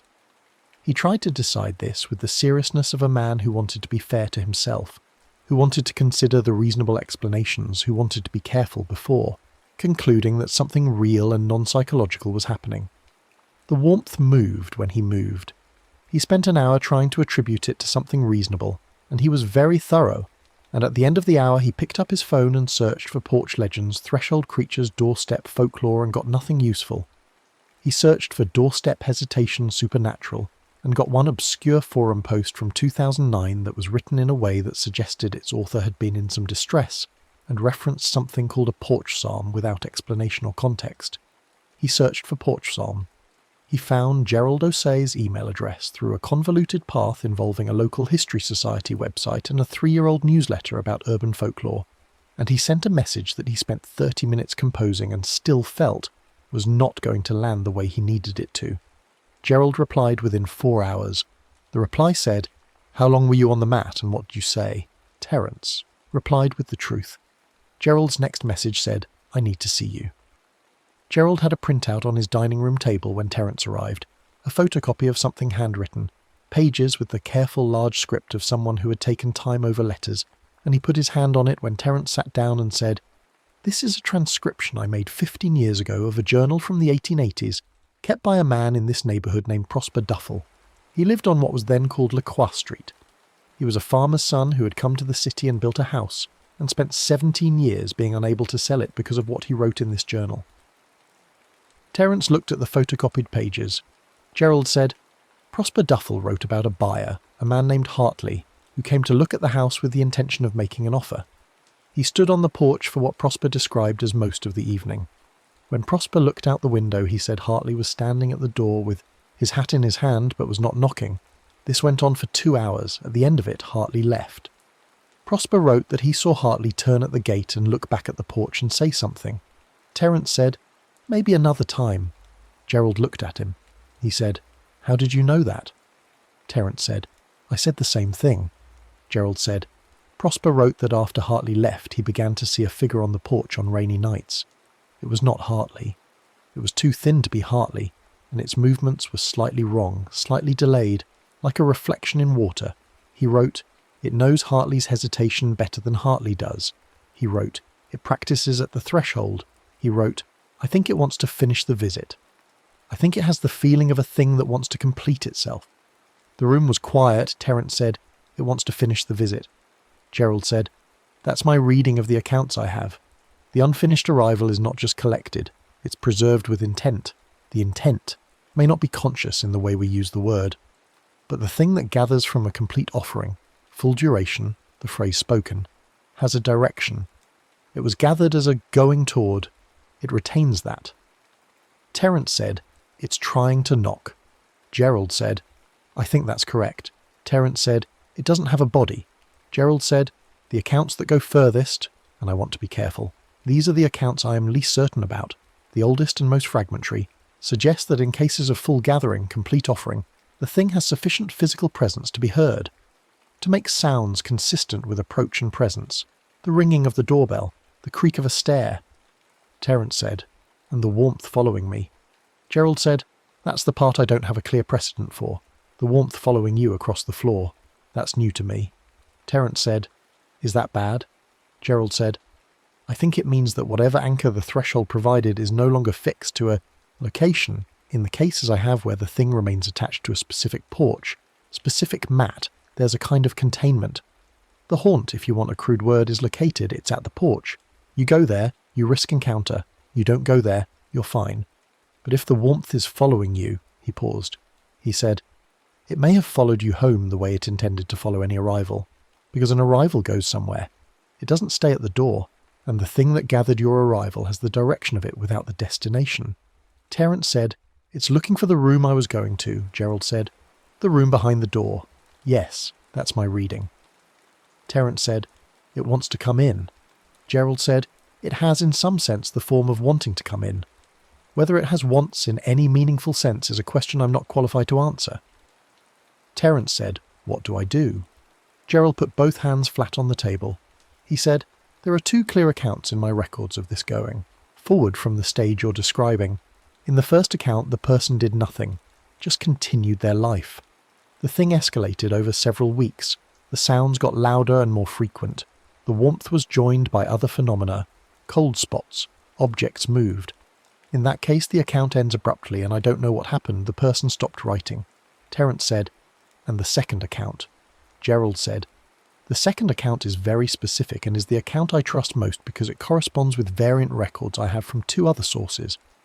The person went back to the original threshold, not just to the porch, to the mat. They stood on the mat with the genuine version of what they had been carrying, the real hesitation, the true form of what they couldn't say on the original night, and they performed the rule correctly, completely." Terence said, "Step back, wipe once, choose honestly in silence." Gerald said, "Yes." Terence said, "And then knock or leave and don't say the words." Gerald said, "And the thing in that account, retreated is the word used. The warmth stopped following the person. The sounds stopped. The account describes the person waking the next morning feeling, in the writer's exact words, that something had released its grip on the moment before they'd arrived." Terence said, "And the other one, the account that ends abruptly?" Gerald said, "Yes." Terence said, "How long before it ends?" Gerald said, 6 weeks from the date of the offering to the last entry." Terence said, "What was the last entry?" Gerald said, "The last entry says I can hear it downstairs and I think it has learned how to open the door." The room was quiet for a long time. Terence picked up his tea and put it down without drinking it. Gerald said, "You need to go back to Delacroix Street." Terence said, "Daniel hasn't spoken to me in 3 years. I destroyed his business. I destroyed his livelihood. I don't know that I can knock on that door and mean it in the way you're describing and have it be real." Gerald said, "Then you don't knock. You choose honestly. Maybe the honest choice is that you're not ready, that you need more time. That's a valid choice." Terence said, "Except I said maybe another time allowed on the porch, which was also about more time, and that's what started all of this." Gerald said, "There's a difference between genuine need for more time, felt fully and chosen clearly, and the comfortable habitual postponement. The phrase isn't dangerous because it means waiting. It's dangerous because the way it's said on the threshold, at that specific moment when the decision is right there, means that the person has made waiting into the answer instead of a choice.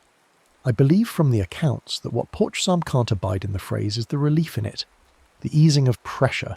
It's gathered the full weight of your hesitation, and the phrase dissipates that weight without resolving it.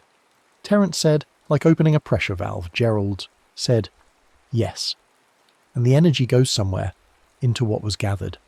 Terence said, and I have to go back and recover it. Gerald said, you have to go back and bring something truer than the phrase. Terence left Gerald's house with the address written on a piece of paper that he already knew by heart, that he'd known by heart for 3 years, the address he'd been not going to for 3 years. He drove to Delacroix Street.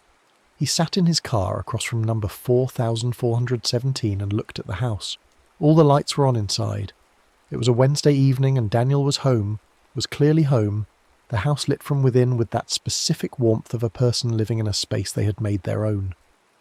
Through the front room window he could see the movement of a television. Through the kitchen window a light was on. He sat in the car for a long time. He thought about the company. He thought about what he'd done and why he'd done it, and whether the why was the kind of thing you could explain to someone who had lost so much because of it, whether explanation was even the right form, whether he should just say I did it because I was afraid of losing what we had, and that fear made me choose something that guaranteed I would lose it, and there's no logic in that I can give you, only the true shape of what it is to be a coward with too much to lose. He felt this thought, and it was real. It was not organised into a letter. It was not prefaced with acknowledgements of fault and demonstrations of research into his own psychology. It was just the fact of it, the simple, terrible fact of what he was and what he'd done and what was still true on the other side of it. He got out of the car, he went up the porch steps, he stood on the mat. The warmth was immediate, different from before, almost aggressive in its immediacy, as if the mat recognised him, had been waiting for him, had kept a specific warmth, shaped exactly to the soles of his shoes. He looked at the brass knocker. In its surface, behind his reflection, the shape was there. But it was different from what he'd seen 3 weeks ago, the first time, when it had been a learning shape, slightly off, a half beat behind. Now it was him, almost exactly. The slope of his shoulders, the position of his hands, the specific tilt of his head when he was carrying something too heavy. It had him well. It had had 3 weeks, and one full gathering and several partial gatherings, the landings and the kitchen floor and the doorway in the night, and it had assembled him with a craft that was uncomfortable to see. He watched it, and it was him, except it was patient in a way he was not. It was willing to stay here forever in a way he was not, and it had his posture without his pulse, and it looked back at him from inside the brass and did not blink. He did not look at it for long. He looked at the door. He felt the full weight of what he was carrying, not organised, not rehearsed, the real thing, and he let it be fully in him in the way Gerald had described the genuine article, the actual uncertain weight of a man standing outside a door that he might not deserve to knock on. He did not know if he was going to knock. He actually genuinely did not know. The mat pulsed 3 times in quick succession, fast and distinct, almost like recognition, like the pulse of something that was surprised. He stepped back 1 pace. The warmth followed him for a moment, resisting, then dropped. He wiped his shoes, left, right, once. He held the choice. He held it, and it was enormous and not comfortable, and both options had weight that pressed against his ribs. He chose. He did not say anything. The mat cooled. The shape in the brass seemed to pause, then recede, not disappear, but lose focus, become again slightly wrong, slightly off, the half beat back, the learning thing. He stood for a moment in the cooling. Then he went to the door and knocked. It was a real knock. It landed in the wood and rang out and was gone. Silence. Inside. Then the footsteps. Then the door opened and Daniel stood in it in a grey sweater, looking as if he was looking at a thing he had not expected and had been half expecting for a long time. They looked at each other. Terence said, "I've been trying to come here for 3 years." Daniel said nothing. He was very still in the way of someone deciding how much of what they felt was going to be on their face. Terence said, "I don't have an explanation that makes it make sense. I have the truth, which is that I was afraid and I made a choice I knew was wrong, and I told myself it was the only option when it wasn't. And I didn't tell you." Daniel said nothing. His jaw was tight. His hand on the door was tight. Terence said, "I'm not asking for anything. I know that's probably not possible. I just needed to stand here and actually say it to you directly." Daniel stood in the doorway for a long moment. He said, "Why tonight?" Terence said, "I was on your porch 3 weeks ago. I couldn't knock." Daniel said, "I know. I heard you." Terence said, "I've been having a hard time." Daniel looked at him. Not the look of someone softening. Not yet. Maybe not for a long time. But the look of someone who had decided to stay in the doorway rather than close the door. He said, "What do you want?" Terence said, "Nothing tonight. I wanted to say it, that's all." Daniel stood in the doorway. After a long moment he said, "You want coffee?" Terence said, "I didn't come to..." Daniel said, "I know why you came. Do you want coffee?" Terence said, "Yes." Daniel opened the door wider. Terence stepped over the threshold.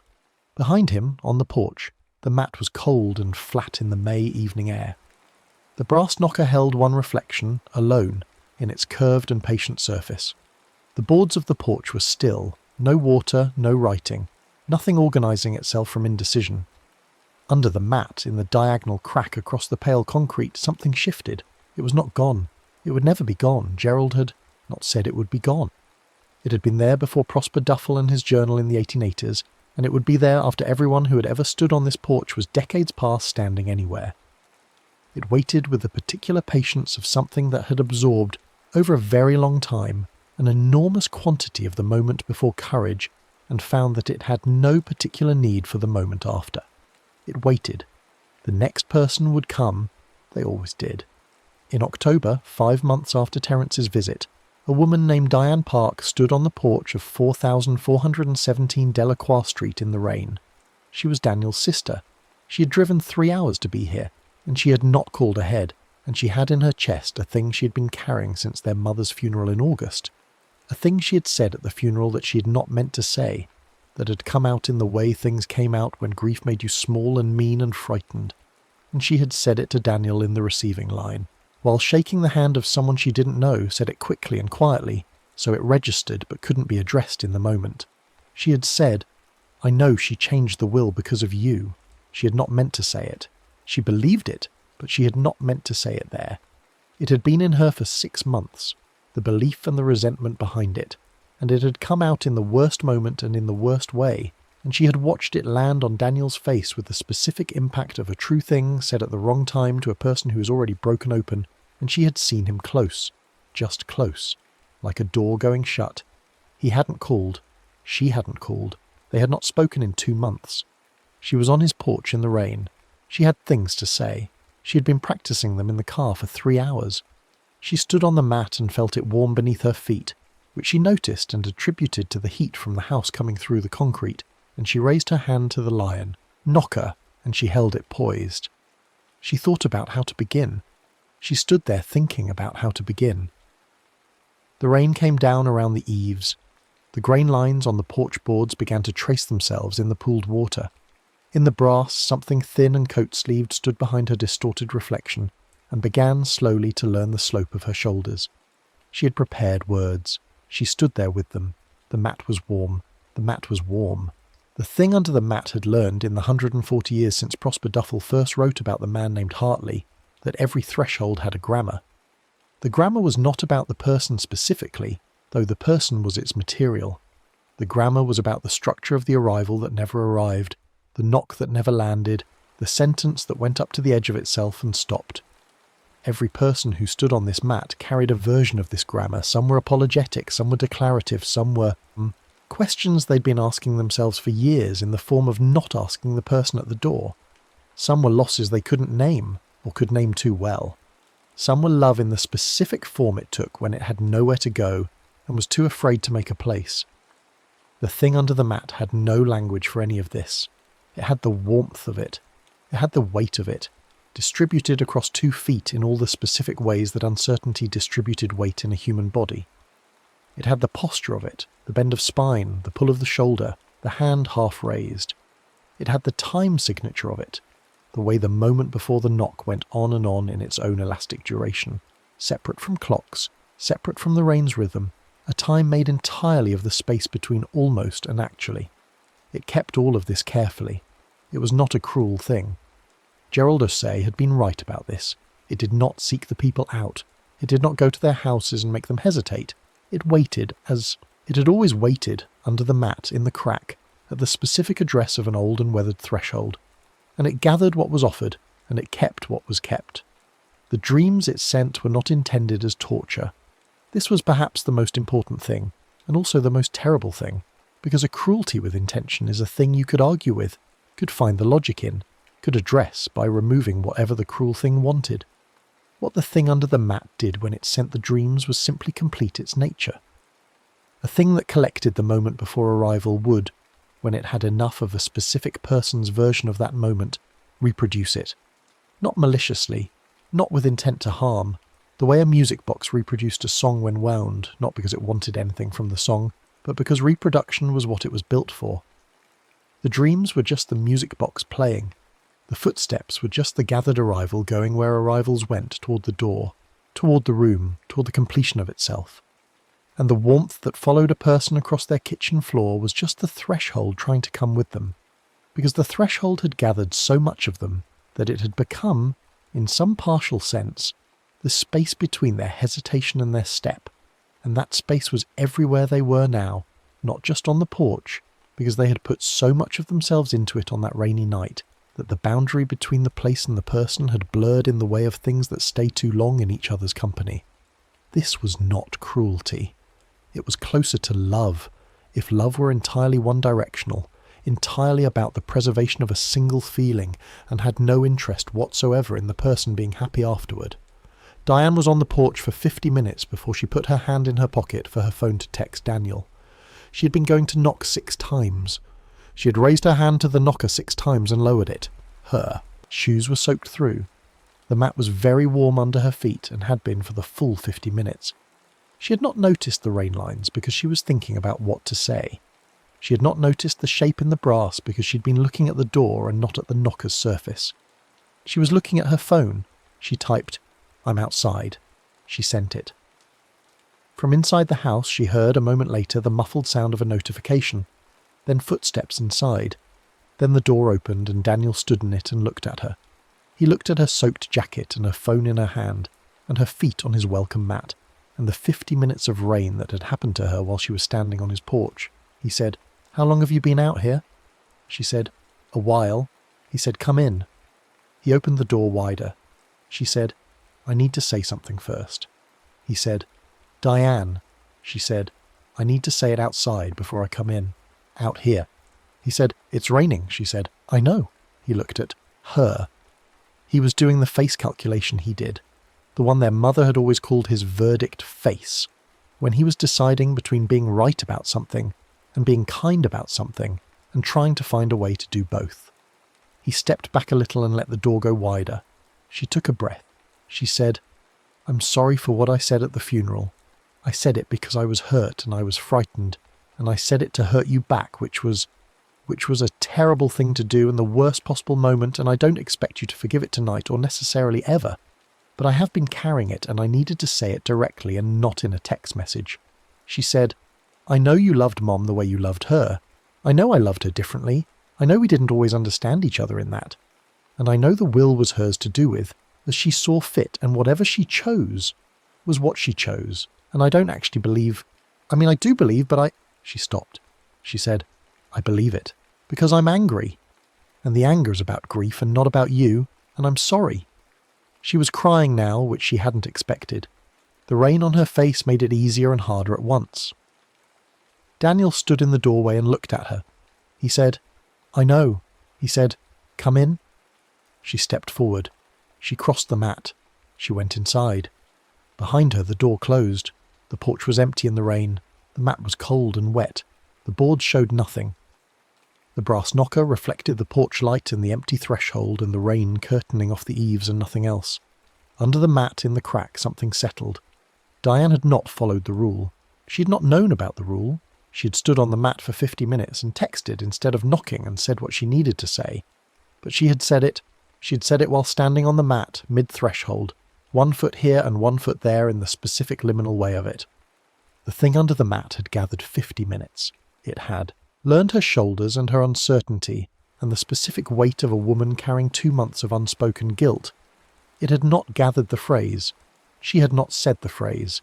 She had said other things. She had said, "I'm sorry and I need to say this." and I don't expect you to forgive it, and none of these were the dangerous release, the valve-opening pressure drop of maybe another time. She had said hard things and gone inside. The gathering was incomplete. It was 50 minutes of something without the phrase to complete it. The thing under the mat held what it held. 50 minutes. The posture, the weight, not enough for the full thing, not enough for the music box to play, but enough for the dreams. Diane drove home at midnight. She slept for the first time in 2 months without waking from the particular guilt dream that had been visiting her. The one that was always the funeral receiving line and always ended on Daniel's face closing.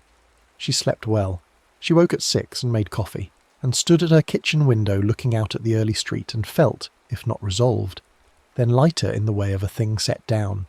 Still there, still something to carry, but not the same terrible, suspended weight. She did not dream about porches, not that week. The week after, on Thursday, she woke at 3 and lay in the dark with the remnant of a dream she couldn't fully hold. It was dissolving as she reached for it, leaving only texture, a door, a rain-blurred light, her feet on something warm. She lay and let it dissolve, and it was gone by 4 and she slept again. The week after that, the dream was clearer. She was on a porch. The porch was familiar in the way of dreams without being exactly Daniel's porch. A porch that was the idea of the porch rather than the specific one. Gold light above and rain, and a door and a mat that was warm, and her standing on it with something she needed to say, that she couldn't quite form into words. The dream never went anywhere. She never knocked. She woke each time with a feeling not of nightmare but of suspension. She called Daniel on a Sunday afternoon in November, 2 weeks after the dream started, to see how he was doing. He was fine, better than fine. He said Terence had come by and they'd talked, which Maya had told her briefly, and that the talking had been difficult and was ongoing but felt like the beginning of something real, though he was careful about hope. He said Maya had come by again. He said things felt, cautiously, like they might be moving in a direction. Diane said, "I keep dreaming about your porch," Daniel said. Maya had that. She dreamed about it for a few weeks after the first night she tried to come over. Diane said, "Maya had..." "She told you about that." Daniel said, "She told me enough. She told me she'd stood on the porch for a long time and then come back. She didn't tell me the details. I looked some things up afterward." Diane said, "You looked up what specifically?" Daniel said, "I looked up porch legends, threshold lore. There's not a lot out there, but there's some. There's a retired teacher named Gerald O.C. who has a website with almost nothing on it, but who apparently knows things." Diane said, "Terence talked to him." Daniel said, "Yes." Daniel said, "I think there might be something under my mat." Diane was quiet. She said, "You think?" He said, "I don't know what I think. I know that multiple people have stood on my porch for a long time and not knocked. I know that Maya dreamed about it and Terence had something worse than dreams. I know that I've lived here for 4 years and haven't dreamed about my own porch once. I think the difference might be that I've never hesitated on it. I come home, I go in, I leave, I come back. I've never stood on it in a state of genuine uncertainty. I've never given it anything to work with." Diane said, "So it's only dangerous if you stand there not knowing." He said, "That's what the folklore says. That's what Gerald says." Diane said, "And you're not frightened of it. Living with it." He was quiet for a moment. He said, "I find it easier to think of it as something my porch has always had that I just didn't know about. A lot of old houses have things. Old grief, old arguments, old love, old waiting. I think mine might have a concentration of it. The specific shape of people standing at my door carrying things they couldn't quite bring to the knock." Diane said, "That's a remarkably calm way to think about it." He said, "I've had some time." She said, "Do you think it will go away?" He said, "Gerald says it won't. He says it's been in that porch for as long as the house has been there and probably longer. He says the mat and the brass are sort of focal points for it. He says the best case scenario is that people stop giving it complete offerings." Diane said, "How do you make sure of that?" He said, "I was thinking of putting a sign up." Diane said, "A sign?" He said, "A small one. By the mat. Not obvious, just something that someone in the right state of mind would read and understand." Diane said, "What would it say?" He said, "If you're about to be here a while, step back, wipe once, choose." She was quiet for a moment. She said, "That's not enough context for most people." He said, "The people it's for will understand it." She said, "And the others?" He said, "The others will just stand on the mat and think it's a quirky door sign."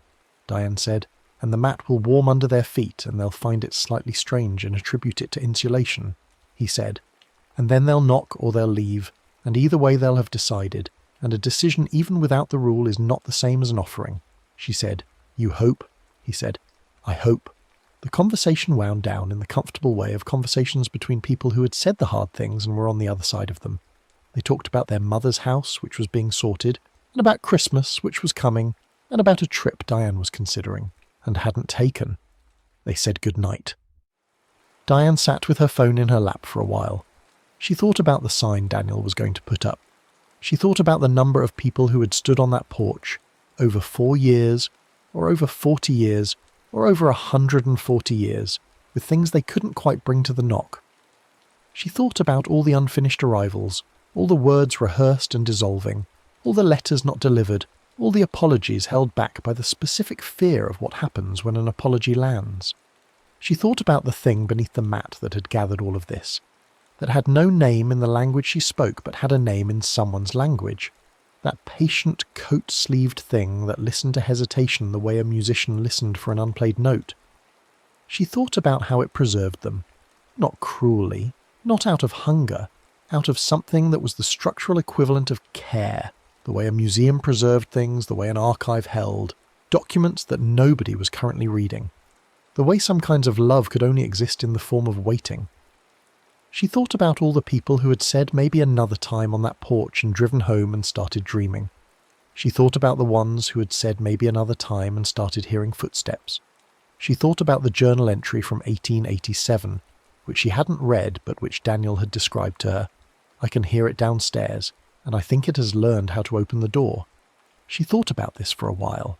She thought about how every threshold had a grammar, and the grammar of Daniel's porch had been in formation since before any of them were born, and would continue in formation after all of them were gone, accumulating the specific weight of unresolved human longing in the form of warm matte impressions and rain-line writing, and a shape in the brass that was very good at learning.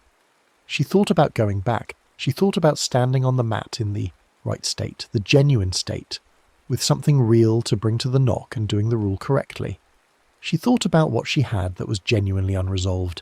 She had quite a lot, as it turned out. She had a marriage that was technically intact and substantively finished, and neither party had yet said this clearly. She had a career that she was continuing out of inertia and hadn't looked directly at in 2 years. She had the specific form of grief for her mother that wasn't the grief of the funeral, which she had said at least some of to Daniel, but the deeper grief, the one that was about the version of her mother she had been waiting to have a real conversation with, the conversation that was always going to happen later, after the distances closed, after the right moment, and now the right moment was gone, and the conversation was a door that had no house behind it anymore. She thought about how much she was still giving the mat every night in the form of dreams. She thought about going back and doing it right. She picked up her phone and called Daniel back. He answered on the second ring. She said, "I'm going to come back. Not tonight. When I'm ready. And I'm going to do the rule." He said, "Okay," she said. "I want to know that you'll open the door." He said, "I'll open the door." She said, "Even if it's late, even if it's raining." He said, "Especially then." She sat with this for a moment. She said, "Do you think it actually helps, going back and doing it right?" He said, "Maya says her dreams stopped. Terence says the warmth stopped following him. Gerald says the accounts support it." She said, "And you." He said, "I think the point of the rule isn't to defeat whatever is under the mat. I think the point of the rule is that it requires you to stop performing uncertainty and actually be in it, and then actually choose. And I think that might just be the thing you have to do, regardless of mats and thresholds and things that learn your posture in the rain." She said, "You've been thinking about this." He said, "I've had 4 years to think about it." She said good night. She went to bed. She dreamed about the porch. Same dream. Gold light and rain and warm mat and her standing on it, with something she needed to say. In the dream she stood there as she always did, hand half raised, and waited for the moment to become the next moment. This time, in the dream, she stepped back. She wiped her shoes once. She chose. She woke at 5 in the morning with a dry November dark around her, and the feeling for the first time in 2 months that a door she'd been standing outside of was not quite as far away as it had seemed. Under the mat, in the diagonal crack across the pale concrete of the porch at 4417 Delacroix Street, the thing that had no hunger and no cruelty and no name in her language held what it held. 50 minutes of her wait, the posture of her guilt, the temperature of her unfinished arrival. It was patient. It had always been patient. It would be patient until she came back with the genuine article, the real weight of the real thing, and stood on the mat and took one step back and wiped once and chose something true. Or until she didn't. It was not, after all, pressing. The threshold had time. The threshold was, in a sense, nothing but time, nothing but the accumulated duration of moments that refused to become the next moment, suspended in the space between a raised hand and a knocked door, between a rehearsed sentence and a spoken one, between the person who stood outside and the person who went in. It had been here before the house. It would be here after. It waited in the crack, and in the warmth, and in the half-beat delay of the shape in the brass, keeping its collection of almost arrivals with the devotion of something that understood, better than any living thing could, that the moment before courage was not a failure. It was a place, and some places, once you had stood in them long enough, kept a part of you inside them long after your feet had found the ground again. Not forever, but long. Long enough to dream. Long enough to hear on rainy nights the sound of your own hesitation walking toward a door and raising its hand to knock. Long enough to wake at 3 in the morning and lie very still and wonder if the sound you heard was pipes, or the house settling, or just the rain on the porch steps, or the other thing, the gathered thing, the patience made briefly physical, standing at the door of wherever you had gone after leaving, standing there with your posture and your uncertainty and your unfinished arrival, looking for the room you were going to, looking very quietly, with the absolute commitment of something that had never learned to give up on approaching, for the way in. The next story is about to begin. Please relax and enjoy. Rain hit the laundry room window the way it always did on the worst nights. Not in sheets, not dramatically, but in that persistent, exhausted ticking that made the whole building feel like it was being slowly typed into darkness. Mara Voss had been awake since 4 in the morning, which meant she had technically been awake for nearly 22 hours by the time she gathered her laundry basket and walked the 3 flights down the stairwell, past the doors that leaked television light and cooking smells and the low frequencies of other people's arguments, down into the basement where the laundry room waited like a held breath. She was 31 years old. She had lived in the Calvert building for 3 years. She was by all appearances a functional adult. She paid her rent, she kept her kitchen clean, she returned phone calls within a reasonable window. She had a job doing graphic design for a mid-sized marketing firm that she neither loved nor hated, which she had decided was an acceptable relationship to have with work. She had a therapist she saw every other Tuesday, a small collection of plants she kept successfully alive, and a cat named Flemish, who regarded her with the specific contempt only orange tabbies achieve. She had told herself many times, fine. The day had not been fine. She didn't want to articulate what exactly had gone wrong, because the articulation would make it heavier, would give it dimension and weight, and she was already carrying enough. What she wanted was the specific comfort that only a late-night laundry run could offer. The warm industrial smell of the machines, the soft thump of fabric tumbling in heat, the simple animal satisfaction of taking something dirty and returning it clean. It was the most affordable reset available to her at 2 in the morning, and she knew she was using it as one, and she didn't care. Sometimes a person just needed to wash the day off whatever surface it had managed to stick to.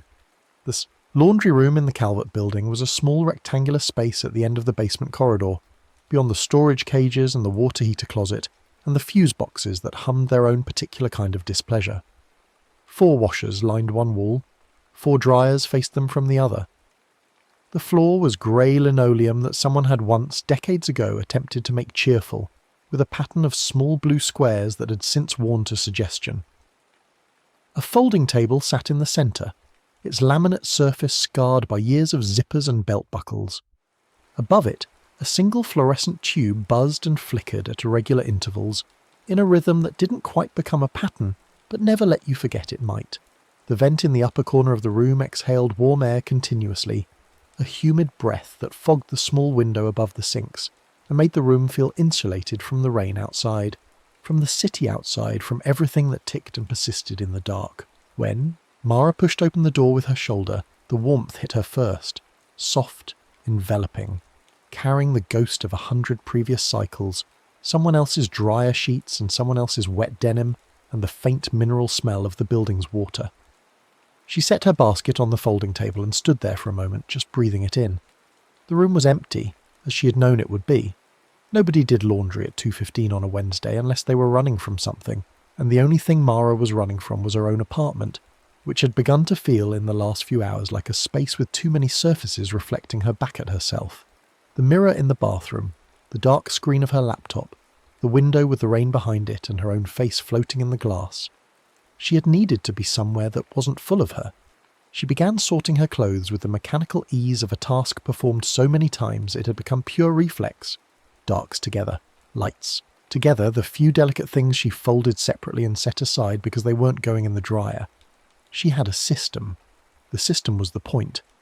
Not because the system was necessary, but because having a system was a way of being a person who had things under control, and right now, performing that identity was the best she could manage. She loaded the closest dryer, third from the left, which was the one she always used because the second from the left ran hot, in a way that had shrunk a sweater she'd loved, and the first and last felt too far toward the edges of things, and stood pressing the clean laundry down into the drum's metal mouth with both hands, pushing it back from where it wanted to spill out over her arms. The metal was already warm from the day's use, residual heat stored in the drum's walls like a memory of previous cycles. She liked this. She liked the idea that the machine held warmth even when empty, that it kept something of what had passed through it. She pushed the door closed. It clicked strangely. Not the solid, final chunk of metal finding its seat, which was the sound she expected, the sound she had heard from this machine 100 times. This was different, sharper, with a secondary click behind the first, like something repositioning itself, like teeth finding the wrong alignment and adjusting. She frowned and pressed the door more firmly, heel of her hand flat against the metal. It clicked again, the same strange doubled sound, and then held, or seemed to hold.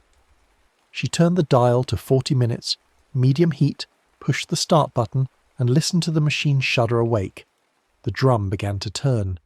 The tumbling settled into its familiar rhythm, soft impacts as clothes fell against the drum wall, the specific low thunder of a machine doing its work.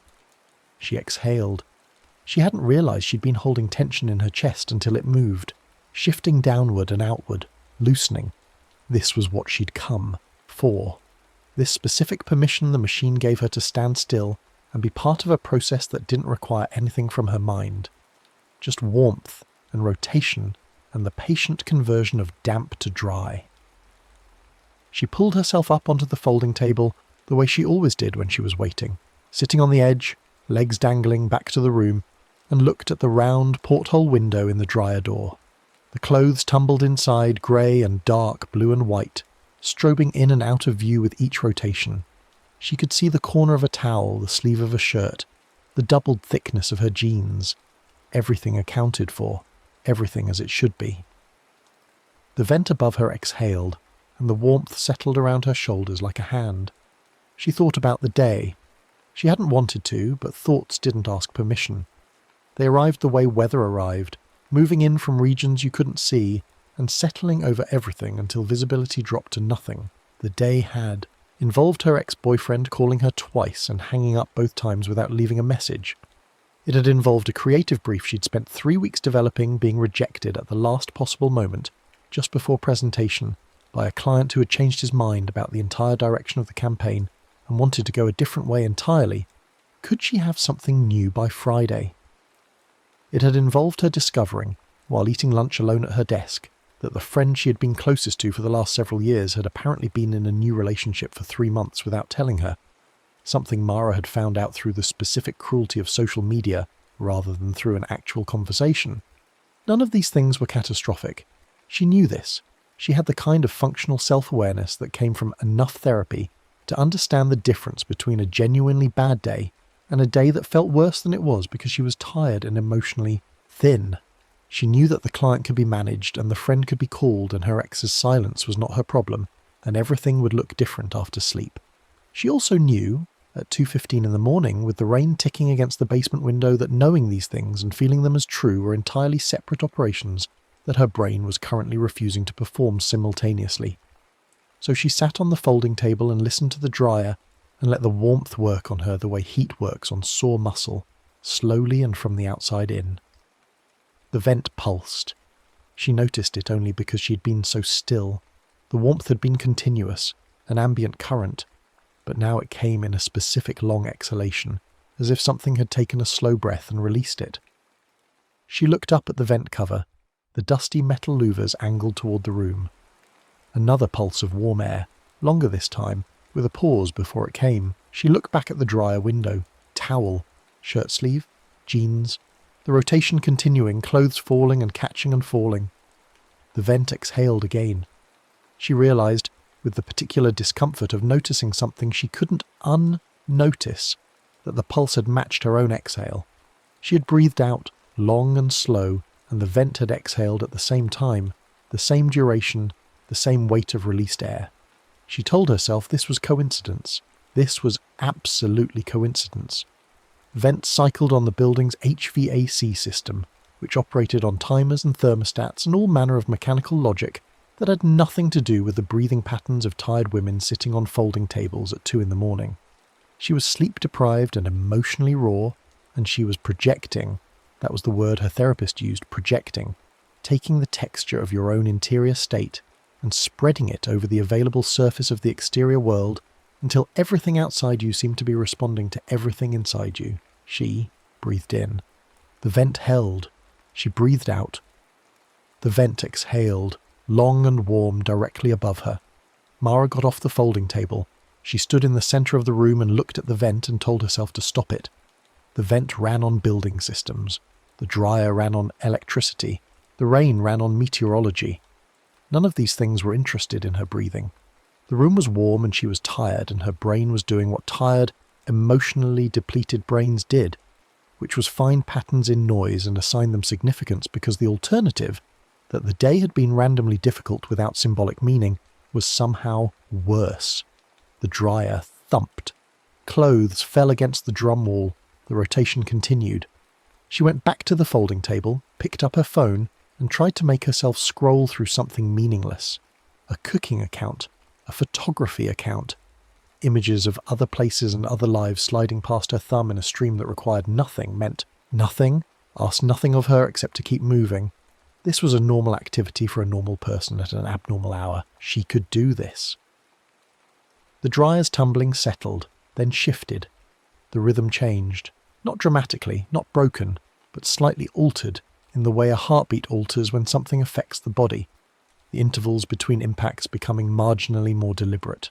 Thump, pause, thump, more considered, like a pace slowing to match.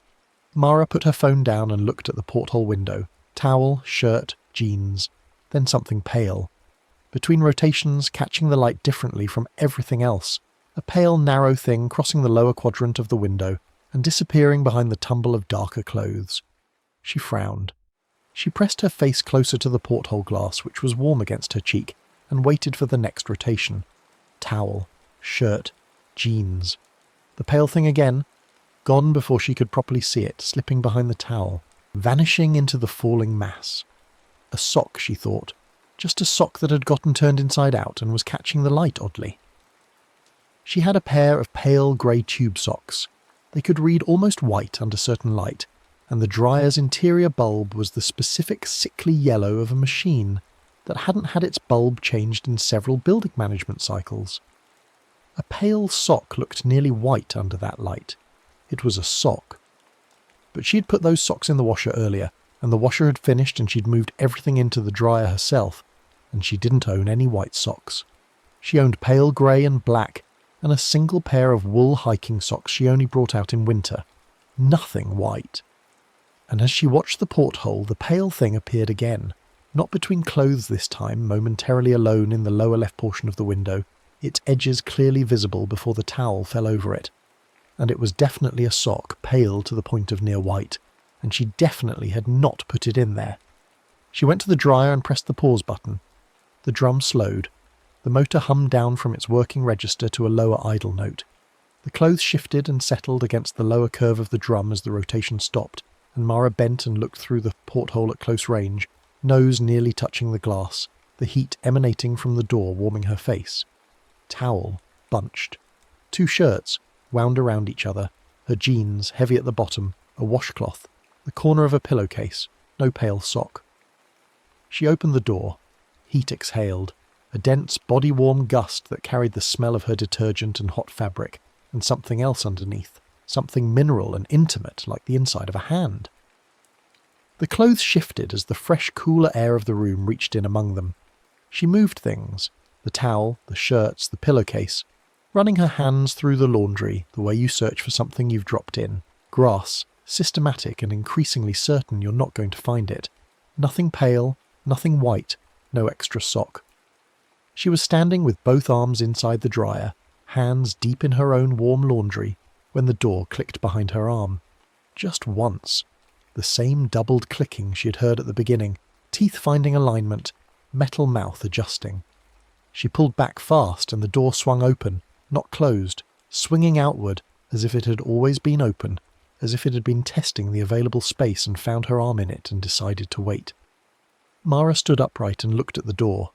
Just a door. Standard dryer door. Metal and glass and the hinges that allowed the porthole to swing outward for loading. No teeth. No mechanism she hadn't seen before. Just the normal industrial components of a machine built to do a simple job. She closed the door, firmly, with the flat of her palm. Click, click. That doubled sound. She stood back from the dryer and she felt the first reel. Thread of something she wasn't willing to call fear yet.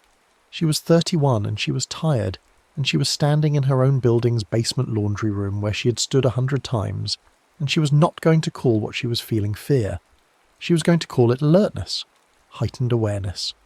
The kind of state that arrived when the environment gave you ambiguous signals and your nervous system, still running very old and very cautious software, decided to pay closer attention until it could determine whether the ambiguity was meaningful. She sat back down on the folding table. The vent breathed. She breathed. She was not going to let them match. She took a deliberately long breath in, held it, then let it out quickly, short, sharp, and watched the vent. The vent released a long, slow exhalation. It wasn't matching her.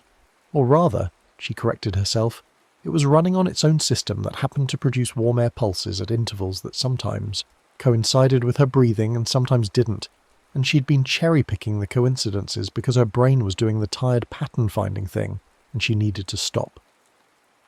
She pressed the start button again. The drum turned. The motor climbed back to its working register. The tumbling resumed. Thump, thump, thump, and she watched the porthole.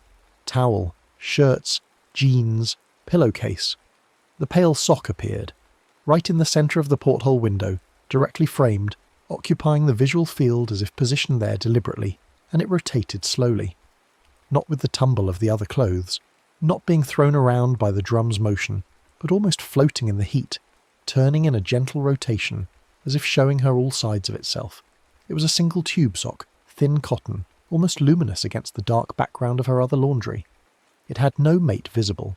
It showed no sign of being the same pale grey as her socks. It was simply white, specific and strange, and it held its position in the window for 3 full seconds before the towel came round and covered it. Mara crossed the room in 2 steps, hit the pause button again, and yanked the door open before the drum had fully stopped. Heat. Smell. The clothes shifting and settling.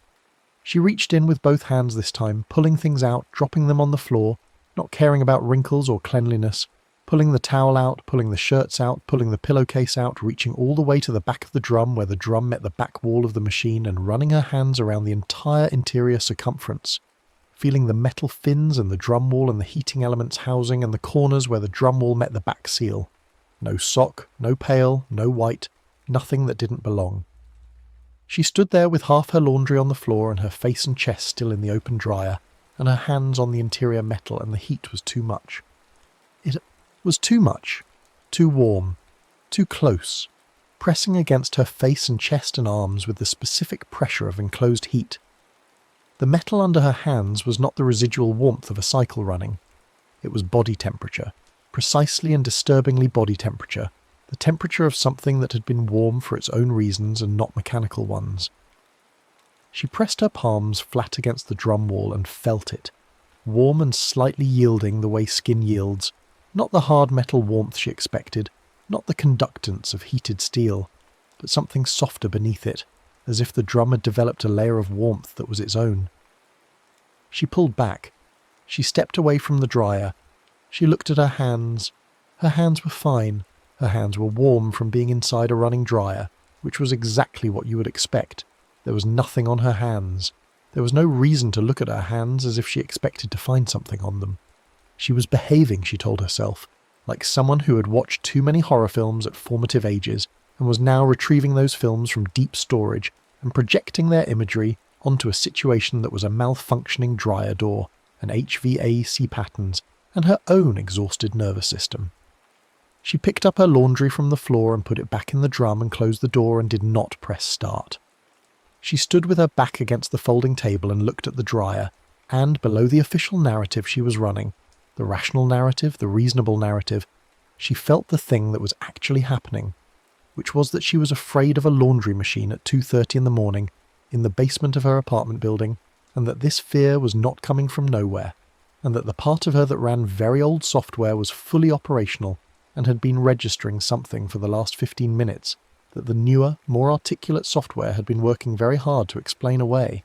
The vent pulsed, once, long and slow, and then a sound she had not heard before, underneath the machine's idle hum, underneath the HVAC's white noise, underneath the rain against the window, a sound like something turning slowly in a small space. Not the drum, which was still, not the motor, which was idling. Something within the machine, something in the space behind the drum, where the heating element and the motor housing and the ductwork all came together in the dark interior she could not see, was making the sound of slow rotation, as if something in there was keeping warm, as if something in there was keeping itself oriented. In this building, the older tenant said, you could set your watch by sock hollow, not because it kept any kind of time you could use, but because it kept its own kind. Mara had lived in the Calvert building for 3 years, and she had heard the name twice, once from the woman in 2B who had lived there for decades and mentioned it in the specific, offhand way that people who have made their peace with something mention the thing they have made their peace with, and once from the super's assistant, a young man named Dale, who maintained the building's infrastructure with the particular competence of someone who had learned to work around things he didn't fully understand. She had taken both mentions as local colour, the kind of building mythology that develops in old structures, in places where pipes knock and floors settle, and the machinery of daily life accumulated decades of quirk and history. Buildings collected legends the way they collected water damage, slowly, inevitably, in the dark places you didn't check often enough.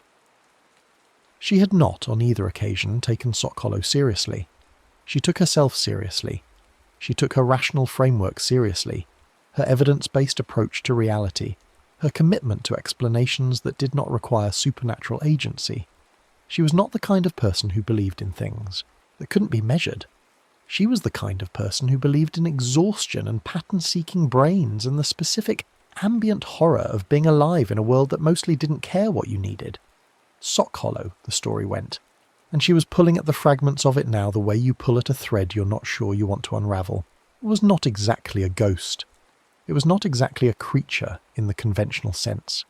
It was a specific kind of presence that had grown in the building's infrastructure the way fungus grew in wall cavities, fed by something organic, sustained by something the building produced in particular conditions, flourishing in the specific microclimate of warmth and moisture and human need that a late-night laundry room created.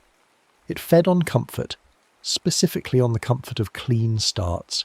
She remembered the woman in 2B saying this with a half smile, as if the woman found it cosmically funny or cosmically appropriate or possibly both. The idea that what sustained the thing in the dryers was not blood or life force or any of the traditionally dramatic currencies of the supernatural, but specifically the comfort of believing that washing things could make you new. the hope attached to a warm cycle, the specific vulnerable faith of standing in a laundry room at 2 a.m. and believing that what came out of the dryer would be better than what went in. Mara was standing in a laundry room at 2 a.m, and she had felt exactly that faith when she walked in, and she felt its absence now, which was its own specific sensation, the hollow where comfort had been, the cavity left by removed hope, slightly larger than the hope itself in the way that holes are always slightly larger than the things that made them. She looked at the dryer. The dryer looked back, or not back. It was a machine, and it did not look, and she was not going to assign it looking. The porthole window reflected the fluorescent light, slightly fogged from the warmth inside, slightly convex in the way porthole glass was slightly convex, creating a mild fisheye effect that made the interior of the drum appear to curve away from her at the edges. She pressed start. Not because she had decided everything was fine, not because she had resolved the question of the pail sock or the breathing vent or the body temperature drum wall or the sound of slow rotation behind the machine's rear housing. She pressed start because she was not going to be driven out of her own building's laundry room at 2:30 in the morning by a combination of HVAC quirks and her own sleep-deprived pattern recognition, and she was going to finish her laundry, and she was going to take it upstairs, and she was going to fold it and go to sleep, and in the morning everything was going to look different because morning was the specific cure for 2:30. The drum turned. The clothes tumbled. The pale sock appeared immediately. Centre window. Still. Back. Which was not watching, she told back. Which was not watching, she told herself. Which was not watching. A sock could not watch. It was cotton and elastic and probably someone's lost laundry item that had been in the dryer before her, and she simply hadn't found it in her previous 2 searches because she'd been rushing and not systematic enough. And this was the sock had a face. Not a printed face. Not a decorated face. Not the kind of novelty sock face that someone might wear on their feet by choice. Something had happened to the cotton surface. A compression, a staining, an arrangement of fibre and shadow that created in the porthole's warm light the unmistakable impression of features. 2 dark compressions where eyes would be. A horizontal crease that formed a mouth, and the mouth was open and something darker than shadow occupied the open space. Mara hit the power button. Not the pause button. The power button. She turned the machine off. She stepped back until she hit the folding table. She stood against the table and watched the dryer wind down, the drum decelerating, the motor noise dropping register by register, until the machine was silent, and she waited, in the silence, for the next thing to happen. The fluorescent light above her ticked. Once. The vent exhaled. Slow. Warm. Like a very patient breath. The dryer door, without being touched from the inside from something pressing outward against the porthole glass, clicked. The doubled sound, teeth finding alignment, metal adjusting to accommodate, and then the door swung open, 3 inches, the hinge working without any visible agency, the gap releasing a billow of warm air that smelled strongly, specifically, of the inside of something organic, something lived in, something that had warmth because it was warm, and not because it had been mechanically heated. She did not scream. She was proud of this later, in the way survivors are sometimes proud of the wrong things, the superficial composures they maintained while the larger collapses were occurring. She did not scream. She also did not move. She stood against the folding table with her hands braced on the laminate surface, and she looked at the 3-inch gap in the dryer door and she breathed. And she was aware that the vent was breathing too, and this time she did not try to unnotice the synchronization. From the gap between the door and the dryer frame at the level of the porthole, something pale moved. She was not certain she saw it. She was certain she did not want to be certain. It was at the edge of the perceptible, a pallor at the gap's edge, a brief extrusion of pale fabric through the 3-inch space, folding against the outside of the dryer door like something pressing to get out, like something that had been folded, tightly in the dark and was slowly, in increments, unfolding. And then, she was certain of this, she was certain, the dryer door clicked shut. From the inside, the latch engaging, the door sealing, the porthole glass going opaque with fogged warmth, and the silence of the machine, now off, now still, now holding whatever it was holding in the dark behind its sealed door. Mara picked up her basket. She did not retrieve her laundry from the dryer. She understood this as a loss she was accepting in order to leave the room more quickly, and she accepted it with the specific blankness of a mind that had performed its analysis and reached its conclusion, and was now waiting for the body to finish processing the information and move. She walked to the door. She had her hand on the door handle, the metal cool and real and normal under her hand, when she heard it, behind her, from the dryer, which was off, which was sealed, which held her laundry in the dark behind its fogged glass door, the sound of slow tumbling, not fast, not the driven tumble of a machine at work, just the slow, voluntary rotation of a drum turning at its own pace, in its own time, as if keeping warm, as if keeping something in motion, as if practicing. She went through the door. She went up the 3 flights of stairs at a pace that she refused to call running, which was a slow run, a fast walk, a controlled retreat. She went into her apartment and locked the door and sat on her couch with Flemish, who looked at her with his amber eyes and then, apparently deciding she wasn't interesting enough to deal with right now, turned around 3 times and went back to sleep. She sat with him. She breathed. Outside the window the rain ticked on. Her laundry was still in the dryer. She knew she would have to go back for it. She also knew she would not be doing that tonight. She was wrong about the morning making things look different. The morning made things look the same as they had looked the night before, with the additional clarity that daylight brought to situations that you could no longer blame on darkness. She had been frightened by a dryer. She had left her laundry in the machine. She had walked back upstairs in a fast walk that was a slow run. She sat with this information over coffee and tried to construct an interpretation that didn't require her to take any of the previous night's experiences at face value, and the interpretation she constructed was exhaustion, grief. She was going to use that word for what had been accumulating over the previous months. Grief, because her therapist had suggested it and the word had the right weight. And a nervous system still running very old software that had made several very understandable category errors in a warm basement room at 2:30 in the morning. This interpretation was functional. It allowed her to drink her coffee and feed Flemish and open her laptop and respond to several work emails and generally occupy the morning like a person who had not been frightened by a laundry machine. She was good at occupying mornings this way. She had been good at it for some time. She went back to the laundry room at 10:15 when she knew Mrs. Aponte from 1A would probably be down there with her enormous Saturday loads, which she did every Thursday because Mrs. Aponte had been doing laundry on Thursday mornings for 20 years and saw no reason to change. The presence of another person in the room was not something Mara analysed. She simply went at 10:15 and was glad when Mrs. Aponte was there, folding a fitted sheet with the specific frustrated technique that fitted sheets required. Her dryer was open. Her laundry was on the folding table loose, not in her basket. Someone had moved it. Someone had taken it out of the dryer and placed it on the folding table. She stood in the doorway and looked at the clothes on the table, and then at Mrs. Aponte, who was fighting her fitted sheet with increasing determination. "Did you take my laundry out?" Mara asked. Mrs. Aponte looked up. "Your machine was finished. Wanted to use it." "When did you get here?" 8 o'clock. Mrs. Aponte went back to her sheet. "Your clothes were already dry when I got here. Left them on the table." Mara walked to her laundry and began putting it in her basket, item by item. Towel, shirts, jeans, pillowcase, the washcloth, all present, all accounted for. She picked up something from the bottom of the pile, a sock, white.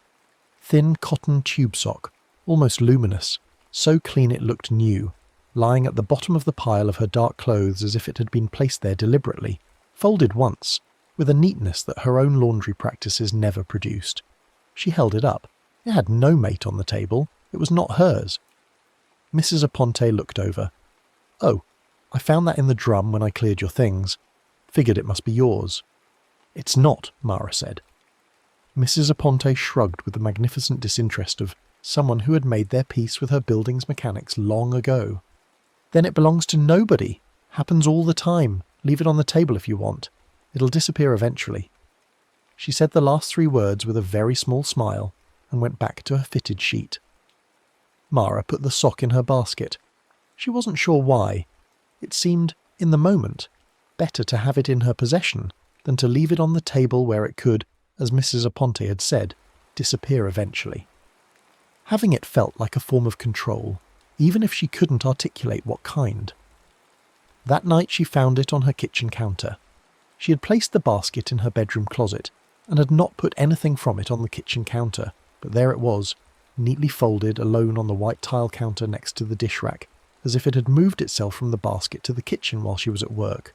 Flemish was sitting next to it with an expression she couldn't read, which was unusual because Flemish was generally a very readable cat, and the expression he was currently offering was not any of the standard three: contempt, hunger, or the specific predatory focus he applied to flying insects and the shadows of ceiling fans.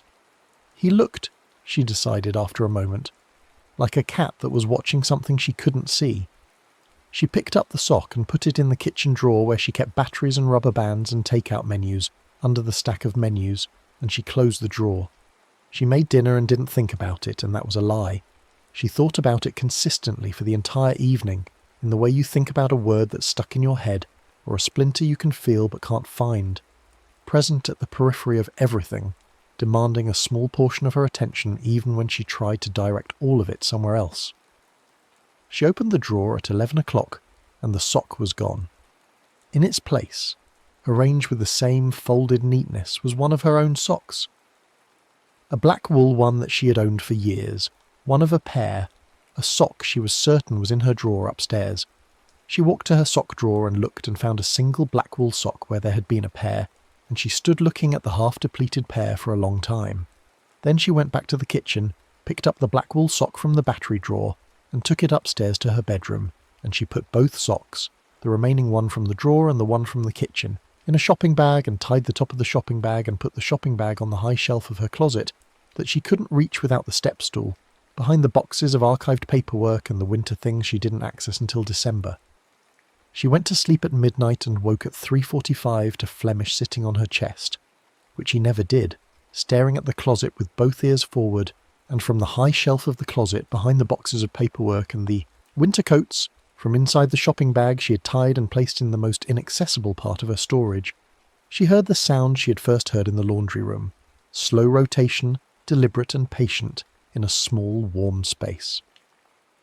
The building had stood on this corner since 1947. It had been, in successive incarnations, a residential hotel, an SRO, a renovated mid-market apartment building that had managed the transition from one demographic to another, with the typical mix of improvement and erasure that such transitions involved. It had 16 units across 6 floors, 2 apartments per floor except for the first, which had 3 smaller ones and the building's lobby and the basement access. It had 423 square feet of laundry space and approximately 2 miles of pipe and ductwork running through its walls, and it had, in one form or another, housed human beings and their particular forms of hope and disappointment for 78 years. Buildings, collected things. Everyone who lived long in a building understood this at some level, even if they didn't talk about it, the way certain spaces felt different from adjacent spaces, the way some rooms stayed colder, the way some doors always stuck and some always opened too easily.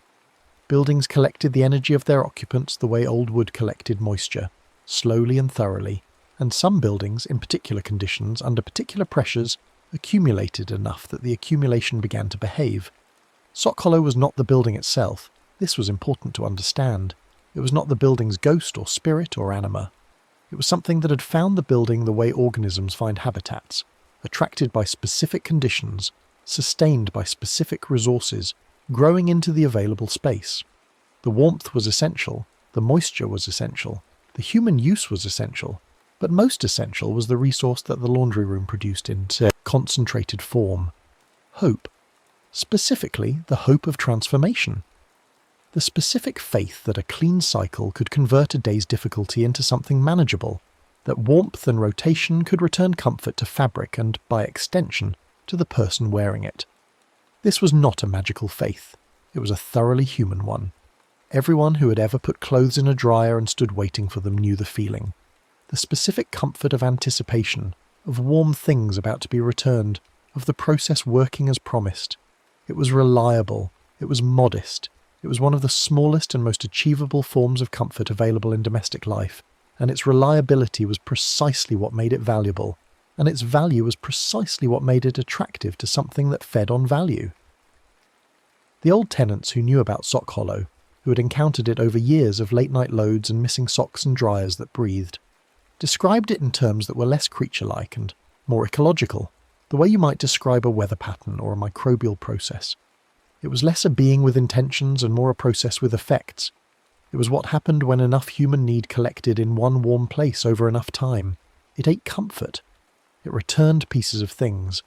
It was drawn particularly, unavoidably, to people who came to the laundry room not just to clean clothes, but to clean themselves, to reset, to perform the ritual of transformation that laundry represented. Those people, the old tenant said, fed it best. Their hope was richest. Their faith was most concentrated. And when it ate that, it grew. And when it grew, it became more capable of taking more. Mara Voss, arriving at 2:15 in the morning with a full basket and a specific hunger for reset, had been, she understood now in the retrospective clarity of information arriving too late, exactly what Sockhollow had been waiting for. She went back to the laundry room on Friday night. She went. Deliberately, not with laundry. She had done laundry at the laundromat on the corner, paying twice as much as the building machines cost, surrounded by strangers and fluorescent light and the specific ordinary noise of a public facility. And it had been fine, and her clothes were clean, and she had felt nothing in particular loading them into the machines or taking them out. No vent synchronizing to her breathing, no pale sock appearing in the porthole, no clicks from the door that sounded like teeth. Just a laundromat on a Thursday afternoon, functional and impersonal, and blessedly inert. She went back to the building's laundry room on Friday night because she'd thought about Mrs. Aponte's small smile for 2 days, and had finally asked her about it directly, meeting Mrs. Aponte in the lobby on Friday morning and stopping her with the specific manner of someone who had decided to ask a question they might not want answered. Mrs. Aponte had told her. Standing in the lobby, hand still on the mail slot she'd just checked, Mrs. Aponte had told Mara what she knew about Sockhollow, which was more than what the younger tenants knew, and considerably more than Mara had wanted to hear. She'd told her about the breathing, about the pale sock, about the face. She'd told her that this happened to people who came to the laundry room with the wrong kind of need. Not cleaning need, she specified, but transforming need. The kind where you expected the process to do more than clean your clothes.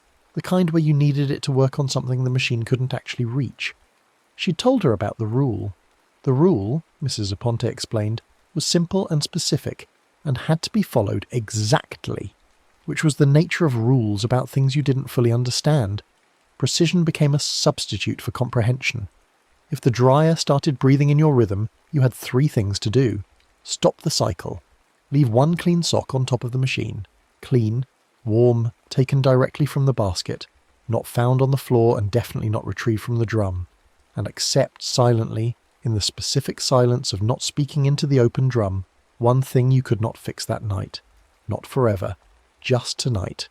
The distinction Mrs. Aponte had emphasized was critical. Not acceptance of permanent loss, not capitulation, just the specific, humble acknowledgement that some things couldn't be resolved in a laundry cycle. 1 thing, named inside your head, not said aloud, not bargained over, just accepted with the clean specificity of putting it down and leaving it there, the way you left a sock on the machine. Mara had asked what happened if you didn't follow the rule, Mrs. Aponte had told her. So Mara went back to the laundry room on Friday night. Not with laundry. With 1 clean sock from the drawer, a fresh pair she'd bought that afternoon, unopened, which felt important in a way she couldn't fully articulate but trusted, and with the intention of following a rule that she still, on some level, felt ridiculous for taking seriously. She was 31 years old. She had a therapist. She had an evidence-based relationship with reality. She was going to follow a folk remedy for a building legend that she had decided, in the 2 days since the pale sock had appeared in her drum, was something she couldn't explain with any of her usual frameworks. She did not turn on the machine, she did not load the machine. She went into the laundry room, which was empty at 10:30 on a Friday night, and she stood in front of the dryer she always used, and she breathed. The vent exhaled. She looked at the porthole. The drum was dark and still. She could see the interior of the drum in the porthole's reflection. The metal fins, the back wall, the darker shadows at the drum's rear. Empty, nothing moving, nothing pale. She stood. The vent exhaled again. She reached into her bag and took out the clean sock she'd brought. It was folded, pristine, still slightly warm from the apartment's heat, carrying nothing except the clean smell of new cotton and the warmth of being near her body for the walk downstairs. She held it in her hands for a moment. It was just a sock. It was a piece of cotton formed into the shape of a foot, created for the function of covering a foot. Not meaningful, not sacred, not significant. She was going to leave it on a machine. She placed it on top of the dryer. She flattened it with her palm, pressing the fold gently into the machine's warm metal surface. She left it there. Then she stood with her hands at her sides and she did the other part. She named it inside her head. She named the thing she couldn't fix tonight. She chose it from the several available options. And there were several, because she was a person of a certain age in a certain life, and the inventory of things she couldn't fix was not short. She chose the one that was truest, the one she had been carrying longest, the one that had nothing to do with the client or the friend or her ex-boyfriend's silence. She chose the thing underneath those things, the thing those things were symptoms of, the specific loss she'd been circling for 8 months since her mother's death, which she had been managing so functionally, so efficiently, so well, that she had occasionally forgotten to let herself understand that it was there. She named it inside her head, the loss of the specific comfort of being known by her mother, the specific warmth of being someone's child, the way that warmth had been one of the things she had been coming to the laundry room to recover at 2 a.m. The thing she'd been hoping the warm cycle could return because some part of her, the animal part, the part that ran very old software, had been looking for the warmth everywhere since October. She named it. She put it down. She left it there next to the sock. She did not say anything aloud. She kept her mouth completely closed, pressing her lips together against the thing that wanted to burst out. Not give it back, not the dangerous words Mrs. Aponte had warned her about, but something else, something equally dangerous. A sound more animal than linguistic, a sound that would have been all the grief she'd been not making since October, and she kept it in. She held it. She stood with her hands at her sides and her mouth closed in the warm laundry room with the vent breathing and the fluorescent light ticking. The dryer door clicked. She looked at it. The porthole was dark, the door was shut, but the click had been different. Not the doubled, teeth-finding sound she'd heard before. This was a single clean click, the sound of a latch engaging properly, of a mechanism finding its correct alignment and settling there with satisfaction. The vent exhaled. Once, long and warm. Then it continued as normal airflow, steady and uninterrupted, neither synced to her breathing nor opposed to it. Mara stood in the laundry room for 3 more minutes. She counted them on her phone. She wanted to be sure. She breathed normally, and the vent breathed normally, and the dryer door stayed closed, and the porthole stayed dark, and nothing pale moved anywhere visible. She picked up her bag and left. In the hallway outside the laundry room, the smell was damp carpet and detergent. She stood in it, and breathed, and felt the difference between the warmth inside the laundry room and the cooler air of the corridor, and she felt in the specific way that things you've been holding down eventually surface. The grief she had named and put down inside the room. It rose in her on the walk upstairs. It arrived fully on the second-floor landing, where she sat down on the steps and put her face in her hands and cried properly for the first time since October. Not the managed, contained crying she'd done in her therapist's office, but the operational, full-body crying that comes when the managed version finally runs out of infrastructure. She cried for 10 minutes on the second-floor landing of the Calvert building. No one came by. The rain had stopped at some point while she was in the laundry room, and the building was quiet, and she cried until she was done, and then she wiped her face with the hem of her shirt and went upstairs and fed Flemish his late snack and went to bed. She slept until 9:30. It was the first time she had slept past 7 in 4 months. But this was not everyone's story, and the Calvert building had other tenants, and Sock Hollow had been there much longer than Mara Voss, and the laundry room at 2 a.m. was not always occupied by people who knew the rule, or followed it, or were prepared to put things down and leave them. The building had 16 units. It had at any given time varying quantities of human difficulty concentrated in its floors and walls, the specific gravity of lives being lived in proximity, under the shared infrastructure of pipes and wiring and load-bearing walls in the building's long memory. Some of this difficulty was small and daily, the ordinary friction of existence. Some of it was large and particular, the kind that sends people to laundry rooms at unusual hours, carrying baskets and a specific hunger for reset. 6 weeks after Mara's Friday night offering, a man in apartment 4C discovered that the dryer wouldn't let him leave. His name was Roger Hale. He was 44 years old. He had been living in the Calvert building for 7 months, having moved in directly from the apartment he'd shared with his wife of 12 years, from which he had departed following a separation that he described to friends as amicable, and felt privately as amputation. He had a son who was 8 years old and who stayed with him every other weekend and whose laundry Roger washed and dried with a carefulness that was, if you watched him do it, clearly about more than clean clothes. He folded the boys' small shirts with a precision that was not perfectionistic but devotional, the way you handle things that mean more than they can carry. Roger came to the laundry room at 3 a.m. on a Saturday, because his son had gone home to his mother at 6 o'clock, and the apartment had developed, in the hours since, a quality of emptiness that was louder than noise. He brought a full load, mostly his son's things, the weekend clothes the boy had left, 2 pairs of small jeans and 3 superhero shirts and a pair of pyjamas with dinosaurs on them, and he loaded the dryer with a focus that made his hands careful and his chest tight. He did not know about Sock Hollow. He had not lived in the building long enough to accumulate the building's lore. He had not spoken to Mrs. Aponte at any length about anything. He was a man doing laundry at 3 a.m. because the alternative was sitting in a quiet apartment, holding the specific absence of his son, and even the activity of laundry was preferable to that. The dryer door clicked strangely when he closed it. He noticed it and dismissed it. The vent began sinking to his breathing within 4 minutes. He did not notice it. The pale sock appeared in the porthole window at the 11-minute mark of the cycle. He noticed it immediately and felt a complicated thing.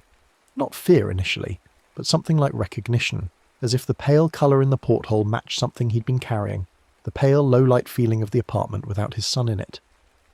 He watched the sock appear and disappear between rotations, and he leaned close to the porthole glass and he said, aloud, without thinking, the way people say things when they are alone, and their interior monologue temporarily externalize, "Just bring it back." He did not mean the sock. The vent exhaled. The drum, which had been running at 40% capacity, began to turn faster. Roger stepped back from the machine. The dryer was accelerating, not dramatically, not into a mechanical emergency, but definitely faster than the setting he'd chosen, the interior temperature rising to a point where he could feel it from 2 feet away. A warmth that was too much, too concentrated, pressing outward through the porthole glass. He pressed the stop button. The machine did not stop. He pressed it again. Nothing. He turned the dial. Nothing. He found the power switch, the physical toggle on the side of the machine that bypassed the electronic controls, and toggled it off. The drum kept turning. The fluorescent light above him flickered and held at a lower register, the tube burning dimmer, as if the room's power was being redistributed toward the machine. The vent above him was breathing hard now, not the slow, steady pulses from before, but fast, shallow exhalations, like something that had been running and was winded, or like something that was excited. He could smell it in the exhaled air, that organic smell, warm and interior, the smell of something living, producing heat. He went to the door of the laundry room and tried to open it. The handle turned. The door did not open. He turned the handle again, more forcefully, putting his shoulder into it. The door moved slightly. He could feel it flex in its frame, the way an interior door flexes when it's sticking from humidity. But it didn't open. He stepped back and looked at the door, and it was a normal door, hollow core, with a standard lever handle, with a gap at the bottom that showed the hallway beyond. He could see the hallway carpet through the gap, the strip of corridor light visible under the door, and there was no visible reason why it shouldn't open. He looked at the hallway light under the door.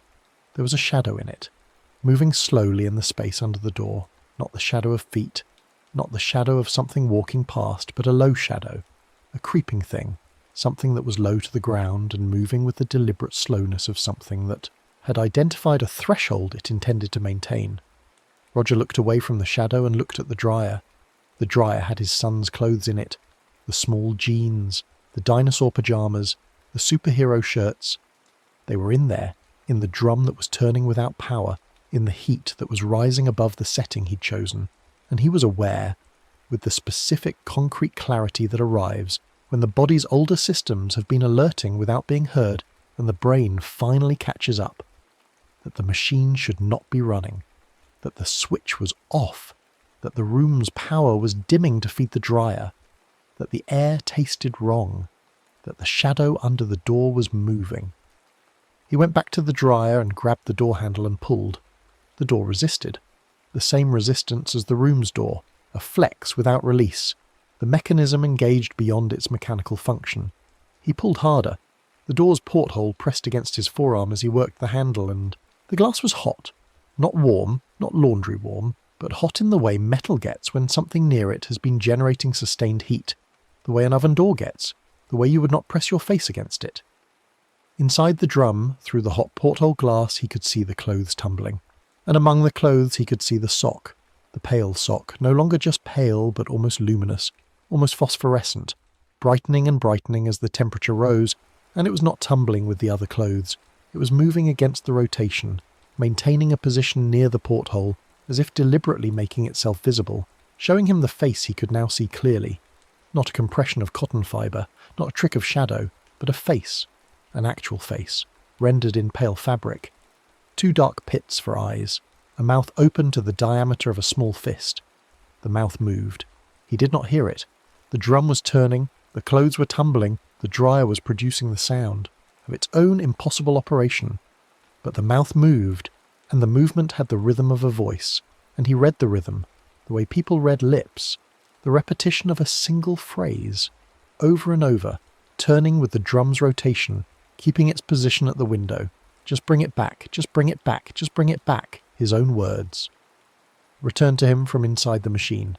Roger's hand came off the door handle, and he stumbled back into the folding table, and the laundry basket he'd come in with fell off the table, and the table's edge caught him in the small of the back, hard enough to hurt, and he sucked in a breath of the room's warm air, which tasted now very strongly of that organic smell, that interior warmth, as if the room itself were the inside of something breathing. The vent was still exhaling in fast shallow pulls, the drum was still turning, the light was still low, the shadow under the door had stopped moving. He looked at the gap under the door, the shadow was still there. But now there were 2 of them, positioned at the door's base like feet, like something crouching on the other side of the door with its face near the floor, waiting. He did not move for a long time. He stood with the edge of the folding table in his back and his heart doing its old software emergency protocol, and he breathed the warm organic air, and he did not move. The dryer ran. The sock face moved its mouth. The vent breathed in fast, shallow pulls. Then the light went back to normal. The vent slowed. The dryer motor descended in register, slowed, and stopped. Not violently, gradually, the way a machine, properly winding down, decelerating through its normal registers to silence. The porthole glass cooled rapidly, faster than it should have, faster than metal cooled, the residual temperature dropping away as if the heat had been recalled rather than dissipated. Roger stood at the folding table. He could hear the building, pipe knock from somewhere above, a television from a nearby unit, the far sound of traffic. Normal building noise, normal world. He went to the laundry room door and tried the handle. It opened immediately. He stepped into the hallway and looked both ways. The hallway was empty. The corridor was lit normally. No shadows, no presence. The carpet damp-smelling from the outside air that always seeped in around the building's exterior doors at this time of night. He stood in the hallway for a moment. Then he went back into the laundry room and opened the dryer and took out his son's clothes. The dinosaur pyjamas, the superhero shirts, the small jeans. Each one he took out and felt in his hands, checking the temperature. Warm, normal dryer warm, nothing excessive. He put them in his basket. He checked the drum and found nothing pale, nothing that shouldn't be there. He looked at the inside of the porthole glass, which was clear and slightly fogged from the cycle's humidity, and showed him only his own distorted reflection. He carried his son's laundry upstairs. He did not sleep that night. He sat at his kitchen table with the folded small clothes in front of him, folded with the careful devotion of a man doing the only thing he had available to do for his son at 3:30 in the morning. And he thought about the face in the drum and the words it had been forming, and the shadow under the door. Just bring it back. His own words returned. He told himself he had imagined the face.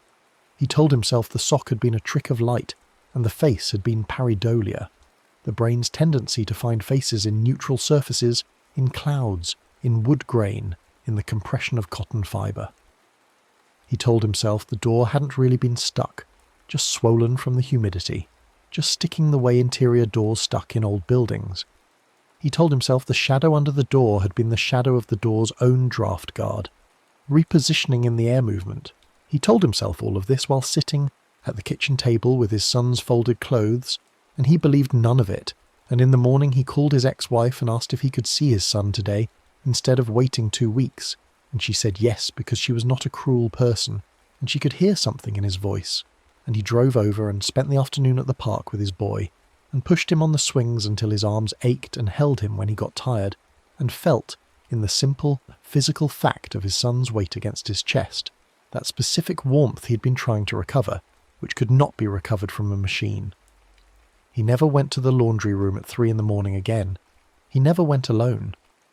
But the Calvert building had other tenants, and Sock Hollow had other hours, and the laundry room at 2 and 3 and 4 in the morning received visitors with varying degrees of preparation, and not all of them were as lucky as Roger, who had said the words by accident and received only the demonstration, only the preview, the showing of what the machine could do when it had your hope in its drum and was learning your rhythms, the intimation of what it was building toward if you stayed and kept feeding it. Not all of them left with their laundry and their limbs and the lessons that could be learned from a single bad night. Some of them had been coming to the laundry room for months. Some of them had been feeding it for so long that the machine had learned them thoroughly, had learned their breathing patterns and their grief shapes and the specific quality of their hope. And when those people finally said the words, when they reached for what the machine had been showing them in the porthole window, the door didn't just click, it opened. There was a woman in 3B named Diana Chen, who had been coming to the laundry room since February, which by the time everything resolved had made it 9 months of late-night loads, 9 months of standing in front of the third from left dryer, 9 months of the vent learning her breathing and the machine cataloguing her grief. Diana was 28, and she had been grieving for 2 years. Not the grief of a single loss, but the accumulated grief of a slow failure. A career that had ended before it began when a chronic illness had taken her ability to work in the field she'd trained for. A body she was constantly negotiating with. A life that was narrower than she'd planned, and that she came to the laundry room to temporarily escape. The warmth there was reliable in a way her own warmth often wasn't. The process was controllable in a way her days often weren't. She had become, without knowing the term for it, one of Sock Hollow's regular visitors, a regular feeder, as Mrs. Aponte would have said, though she used the term with pity rather than blame. Diana had seen the pale sock every time for 9 months. She had not told anyone this. She had come to, over the months, think of it as a feature of the room, a quirk of the machine, a residual laundry item that kept appearing because of something in the drum's mechanics, a physical explanation she sustained through 9 months of encounters, because the alternative required her to take seriously a category of explanation she was not prepared to take seriously. She was, like Mara, a functional adult. She was, like Mara, evidence-based. She was, unlike Mara, running a very high deficit in the specific resource that Sock Hollow consumed. Her hope of transformation was rich and concentrated, and had been building in the room's warm air for 9 months, and the machine had been learning her the way you learn a language when you are immersed, until it was fluent. She said the words on a Tuesday night in November, at 1:40 in the morning, when she'd been standing at the porthole watching the pale sock for the 11 minutes of a short cycle, and had been feeling, with increasing desperation, that the warmth of the room was the only warmth available to her, that the clean clothes she was waiting for would be the best thing that happened to her this week, that if she could just have back the feeling she'd had before she knew how sick she was, if the machine could just give back the body she'd been in, the future she'd been heading toward, the specific shape of a life that had been hers before the diagnosis, if it could just. She said it out loud into the porthole glass, her breath fogging the round window. Give it back, please, give it back. The dryer door opened, not out, in. The porthole glass swung inward, which was physically impossible. The door was hinged to open outward. It had always opened outward. The hinge was on the outside of the drum's circumference. The door could not open inward. But it did. The porthole glass swung slowly inward into the drum space, and the heat that came out was not the heat of a dryer cycle, not the wet fabric heat of 60 degrees Celsius, but something denser and more interior, something with the temperature of a living thing's core, the heat of the deep inside of a warm body, and the smell was not detergent and fabric. It was the smell of something that had been keeping warmth for a very long time. Diana did not step back. She had been there 9 months. She had been running a deficit for 2 years. The warmth hit her, and she stayed. The sock came out first. It came through the open porthole on its own, not falling, not tumbling, but extending the way you extend a hand through an opening. Pale and narrow, folding itself over the porthole rim, and Diana watched it come, and felt the warmth on her face from the open drum, and did not step back. The sock touched her hand where it rested on the doorframe. It was warm. It was not warm like fabric was warm in a dryer. It was warm the way a hand was warm when it closed over yours. The specific warmth of contact with something alive.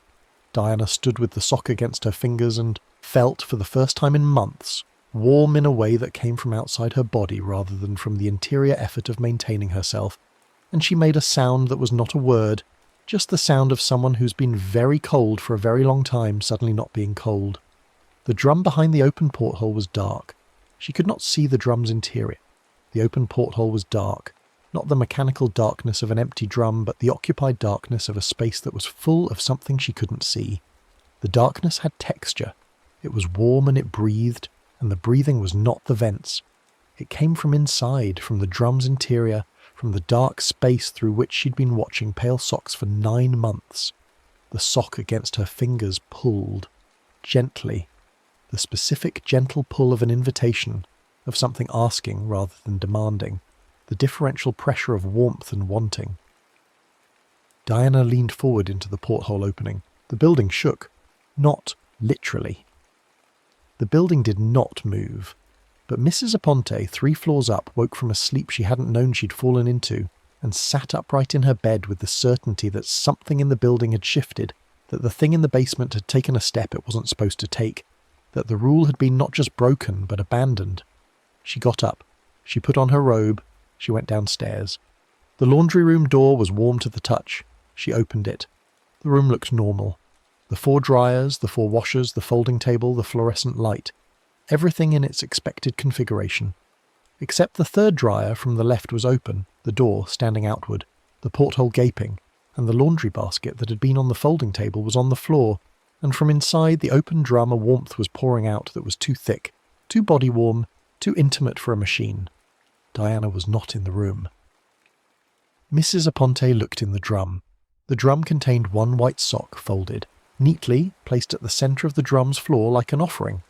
The drum's interior metal was warm, not hot, not dangerous, but the persistent body warmth of a space that had held something living until very recently. The drum smelled of detergent and warmth, and something underneath both that Mrs. Aponte recognised and closed her eyes against. She stood with her hand on the open dryer door, and she listened to the building. The building was quiet. The vent above her exhaled, slow and full, the exhalation of something satisfied. Diana Chen came back to the building 3 days later. She arrived on a Thursday morning and let herself in with her key, and went up to her apartment and appeared, to the people who saw her in the hallway and the lobby, to be herself. She looked fine. She looked, some people said afterward, better than she had in months. There was colour in her face that hadn't been there, a warmth to her skin in the specific interior warmth of someone who was running. Well? She smiled at people she passed. She seemed, in the specific unquantifiable way that people seemed things, present. Here. Warm in a way that reached outward from her. She did her laundry in the building machines the following Wednesday. She stood at the dryer, 3rd from the left, her usual one, and she loaded her clothes and she closed the door and the door latched with a single clean click. She started the machine, the drum turned, the clothes tumbled. She stood at the porthole and watched them, and her expression was impossible to read. And when the cycle finished, she took her clothes out and folded them on the table, with a neatness that was, if you watched, something more than practicality. It was the neatness of a person who had been given something and was being careful with what they'd been given. She never talked about the 3 days. She never talked about what she'd seen through the open porthole, or what had been on the other side, or what the darkness inside the machine had felt like, or smelled like, or shown her. She did eventually talk to Mara. They had become the kind of friends that sometimes develops between people who share a building and a private knowledge of the same thing, the friendship of mutual witnesses. They had coffee twice a month and they talked around the edges of what they knew, and sometimes they talked about it directly. Diana said once, over coffee in December, that the 3 days she'd been gone had felt like being very warm for a very long time. That warmth had been the primary quality of the experience, that she didn't want to describe what she'd seen or been shown because she didn't have the right words, and she wasn't sure the words existed, but that warm was the truest thing she could say. Mara asked if she was afraid. Diana thought about it for a long time. Then she said that afraid wasn't quite right either, that what she felt about the machine and what was in it was more like reverence, not the reverence you felt for something holy, which was reverence mixed with desire, but the reverence you felt for something very old and very powerful that had made clear it was more interested in you than it was interested in your well-being. The reverence of a small creature for something that was larger, that moved differently, that had its own economy in which you were a resource. She said she missed the warmth sometimes. She said she was working on what that meant. She said the sock that came back with her, the one she'd found in her basket after the 3 days, folded on top of her returned clothes, clean and white and precisely folded. She still had it. She kept it in a drawer. She didn't wear it. She kept it because it was, in some way she couldn't explain, a receipt. Evidence of a transaction that had occurred, a record of something exchanged. The sock, Mara did not say, was what Sock Hollow always returned, not what it took. What it took was the hope, the warmth, the feeling of the clean start. What it returned were pieces. The sock was a piece. The comfort came back in fragments, never whole, always slightly incomplete, always arriving with the quality of something that had been through a machine and come out functional but changed, like fabric that had been washed too many times, still serviceable, still warm when you wore it, but with something subtly absent that you couldn't name without feeling the before. The before was what you lost when you said the words, not the hope itself. That came back, in a form. The comfort returned, in a form. But the form was different, and the difference was in the wholeness of it, the capacity of the returned warmth to be what it had been before it was fed into the machine and processed. The machine took something that was whole and returned it in pieces, and the pieces were warm and real and you could hold them, but they were pieces, and the seams where they'd been cut showed, and over time you came to understand that this was what the machine did. This was its specific operation. It consumed wholeness and returned fragments, and the fragments were warm, but they were not the same thing as what you'd had before you asked for it back. The building had 16 units.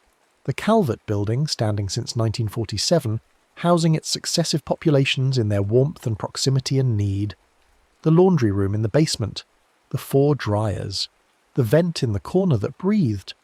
The third machine from the left, with its porthole that fogged from the interior warmth, with its door that clicked like something adjusting alignment. Outside, the rain returned every few weeks, hitting the small laundry room window the way it always had, not dramatically, just persistently, the specific patient ticking of water against glass, the sound the world made when it was being thorough. Mrs. Aponte was the building's memory. She had been there since 1991, which meant she had been there long enough to have watched Sock Hollow grow from what she described in her private accounting as a presence into what it was now. In 1991 it had been a cold spot near the dryers, a feeling of being watched when you loaded the machine, the occasional missing sock. By 2000 it had graduated to the breathing vent and the pale figure in the porthole. By 2010 the door was clicking like teeth. By now it had become, not larger exactly, but deeper, more fluent, more capable of the specific intimacy that required months of learning before it could speak. She had tried, over the years, to explain what she thought it was, and she had never found the language that was adequate. The best she had managed was ecological. It was what grew in a particular condition, sustained by a particular resource, following the logic of its own survival, with the indifference of any organism to the well-being of what it ate. It was not malicious. It was not cruel. It took what it needed from what was available, which was human, hope in the specific form it took in laundry rooms at 2 a.m, and it operated with the clean efficiency of something that had evolved specifically for this niche. What she thought, in the part of herself that she didn't usually articulate because articulation made things more fixed, and she preferred to leave this particular thing with its edges soft. What she thought was that Sock Hollow was not separate from the building in the way an organism was separate from its habitat. She thought it had grown into the building the way warmth grew into walls, pervasively, through every channel and gap and seam, until the machine and the vent and the pipes and the ductwork were not its habitat but its body. She thought that what you encountered in the laundry room was not Sock Hollow coming to find you, but rather the part of the building that was Sock Hollow making itself perceptible to you, the specific channel through which a much larger thing chose to interface with a much smaller thing. She thought the whole building breathed. She thought when the pipes knocked at night it was more complex than pipes expanding in temperature change.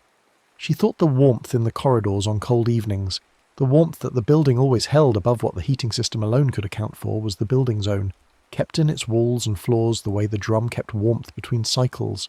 Not mechanical, not quite. Something more interior. She did not share this.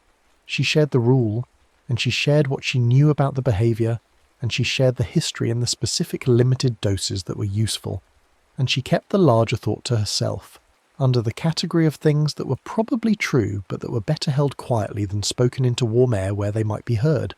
She kept her laundry done. She used the machines every Thursday morning. She placed one clean sock on top of the third machine from the left at the end of every load, folded and left, without ceremony, and she named one thing she couldn't fix today, and she did this with the consistency of someone who had long since moved past belief into something steadier. Habit. Respect. The maintenance of a relationship that was not equal but was, on her end, properly conducted. The machine's door always clicked cleanly after the sock was placed. One clean click. Metal finding its correct alignment. She had never said the words. She had been careful, over 34 years, never to say the words, never to stand at the open porthole and ask for return, never to reach toward the warmth in the dark behind the drum's eye and pull. She had accepted many things she couldn't fix, one per cycle, with the patient accumulation of someone who had been doing this longer than most people had been alive. She had lost things. She had put them down. She had left them on top of the machine and walked away and come back Thursday morning to find the machine as it always was, the sock gone, the drum warm, the vent breathing steadily, the porthole clear and reflecting only the room. She understood the transaction. She had been careful with it. She was careful with it now, in her 71 years, in her apartment that smelled of cooking and cats, and the particular human warmth of a space well lived in her body that had its own catalogue of things it couldn't fix tonight. She was careful with the knowledge, and she was careful with the rule, and she was careful, above all, with the building, which was older than she was, and which knew things she didn't know, and which had, in her 34 years of Thursday morning loads, never done her harm. This was the covenant. Not grand, not religious, not the stuff of stories that made themselves big in the telling, just the specific small covenant of a person who knew what the building contained and how to be in relation to it. Not fearless, not without awe, but careful. Properly careful. The way you were careful with old things, with powerful things, with things that operated on a scale and a timeline and an economy you couldn't fully comprehend. Outside the rain, inside the warmth, the vent breathing, the drum keeping its heat between cycles, the pale sock somewhere in the building's deep infrastructure, turning slowly in a warm current that ran through the walls and the ducts and the pipes and the floors of the Calvert building, keeping itself oriented, keeping itself warm, waiting for the next late-night load, for the next tired person descending with their basket and their hunger for reset, for the next breath sinking to the vent, for the next desperate whisper into the open porthole, for the next taking, for the next returning of fragments that were warm and real but no longer whole, no longer the thing they had been before they went in. The building breathed. The rain ticked. The machine waited. This was what Sock Hollow kept tumbling, long after the cycle ended and the door clicked shut and the tenant walked back down the damp hallway with clean clothes and a specific hollowness where the comfort had been. Not the socks, not the fabric, but the feeling. The feeling that a cycle could return what the day took. That warmth was recoverable.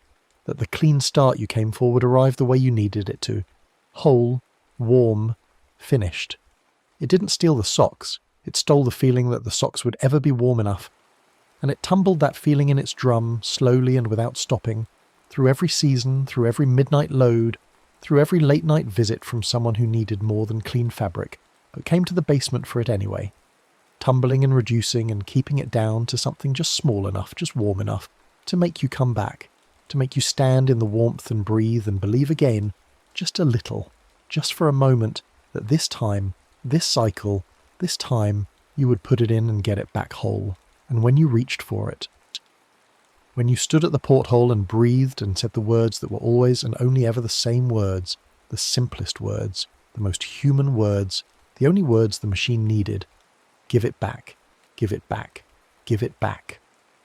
The door opened inward, the warmth came out, the building breathed, and what came back to you, eventually, in the basket you'd left on the folding table, clean and neatly folded and warm from the machine's long memory, what came back was a piece of what you'd had, warm enough to hold, not enough to fill the shape of what was missing, just enough to make you come back.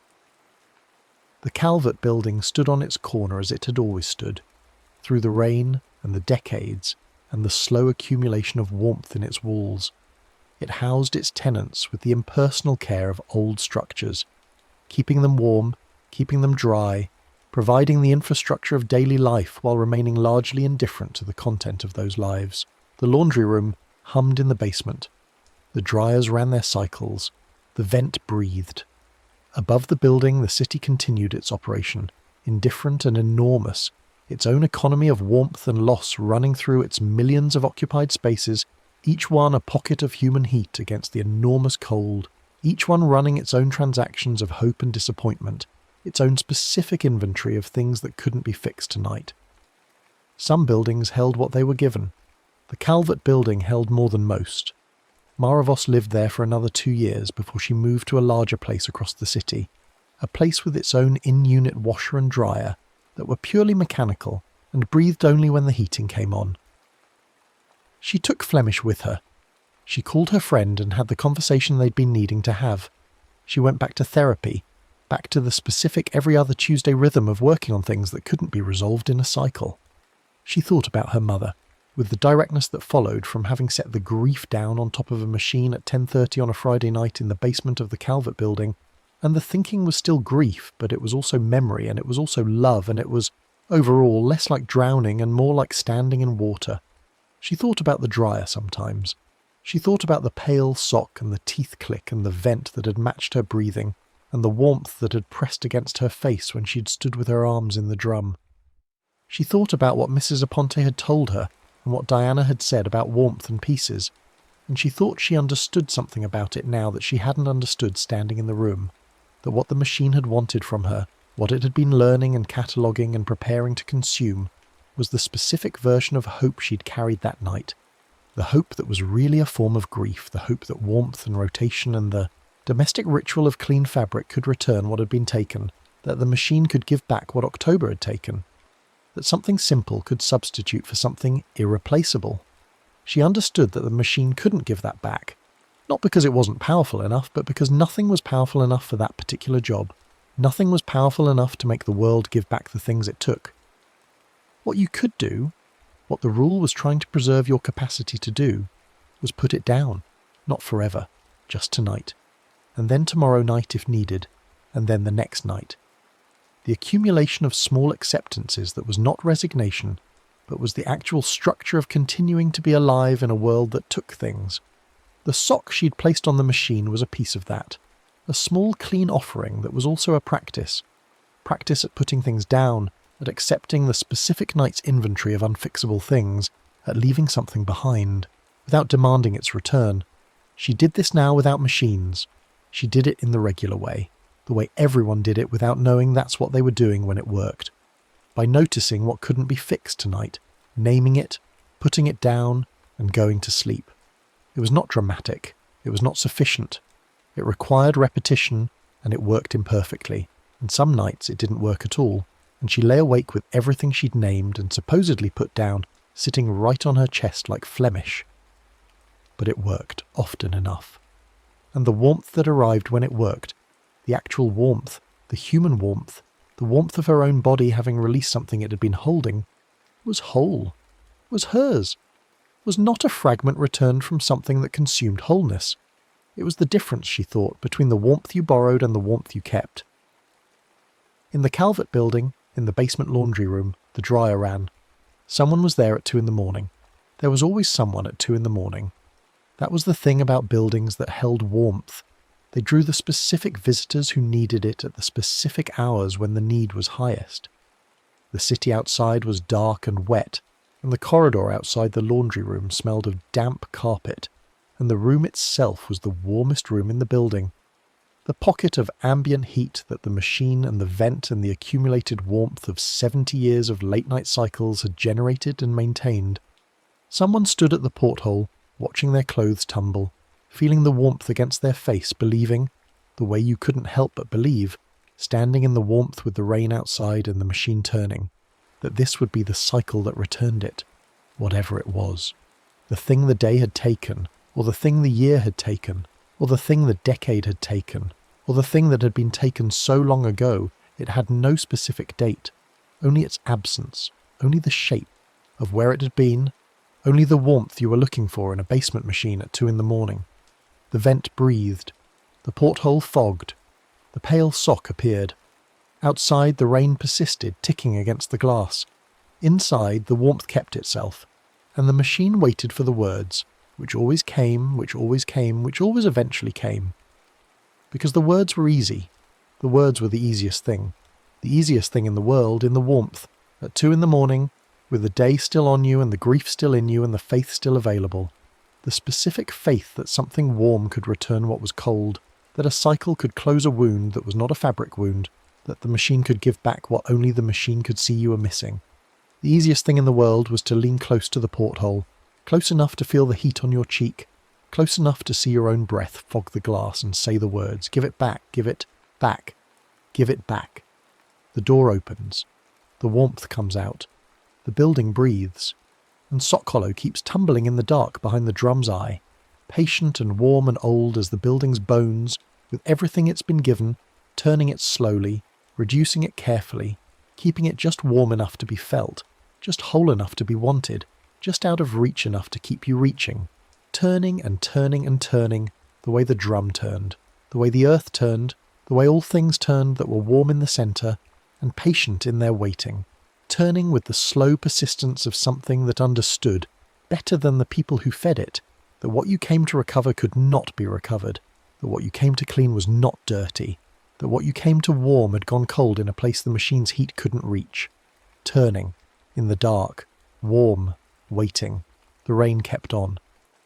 The next story is about to begin. Please relax and enjoy. Rain had been falling since before she woke up, and it would go on falling long after she stopped noticing it. That was the nature of rain in this city, in this building, in this particular apartment on the 4th floor, where the windows faced a brick wall, and the light came in grey and thin as old paper. The rain didn't announce itself. It didn't arrive with thunder or the cinematic sweep of weather moving across open country. It simply appeared, the way certain kinds of sadness appear, not sudden, not dramatic, just present, as if it had always been there, and you'd only just now turned your attention to it. Mara had been awake since 4 a.m. She knew this not because she'd looked at the clock, but because 4 a.m. was when she always woke up, had always woken up, ever since the move, ever since the autumn had shifted into something harder and less forgiving than the autumn she'd been promised by this city when she'd first arrived in September with boxes and optimism and the particular kind of naivety that looks, from the inside, exactly like courage. She lay still for a long time, which was also a habit by now, this lying still, this waiting for the ceiling to offer her something, some instruction, some reassurance, some small proof that the day was worth beginning. The ceiling offered nothing, as ceilings do. The heater clicked on. It was an old radiator, cast iron, painted over so many times the surface had gone bumpy and indistinct, and when the heat came on it expanded with a series of small metallic sounds, ticks and pops and one low, mournful clunk that always came at the end, like punctuation. She had learned to find the sound comforting, which she recognised as a mild form of desperation, finding comfort in the involuntary protests of metal infrastructure. But comfort was comfort, and you took it where it lived. She lay in the made bed. She always made the bed, always. Even on mornings she never got out of it, she made it, around herself, which she understood was not quite sane, but which also felt non-negotiable. the way some deeply embedded habits feel not like choices but like load-bearing structures. The sheets were white. The blanket was the colour of old moss, thick and dense, woven in a pattern she'd traced with her fingers so many times she could have drawn it from memory. Interlocking rectangles, each one nested inside the next, all the way to the centre where they converged at a tight, nearly invisible point. She'd bought the blanket at a shop that was already closing when she found it. The kind of shop that sells things you didn't know you needed, heavy things, handmade things, things without obvious origin. The woman behind the counter had been old and specific in the way that very old people sometimes are, specific about small details in ways that felt disproportionate. She'd folded the blanket into a particular shape before handing it over, a precise flat fold that Mara had photographed with. Her phone because she wasn't sure she could replicate it, though she never looked at the photograph again because she never needed to. She always folded the blanket the same way. Her hands seemed to know. The rain came down, the heater clicked. She lay in the bed and looked at the ceiling and thought about nothing, which was not the same as feeling peaceful. It was more like standing in a room after all the furniture has been removed and realising the room is larger than you thought, and that the largeness is not a comfort but an exposure. She had moved to this city for a job that no longer existed, having been restructured out of existence 6 weeks after her arrival, and she was still here because she'd signed a lease, and because the cost of leaving felt, in some accounting she couldn't quite articulate, higher than the cost of staying.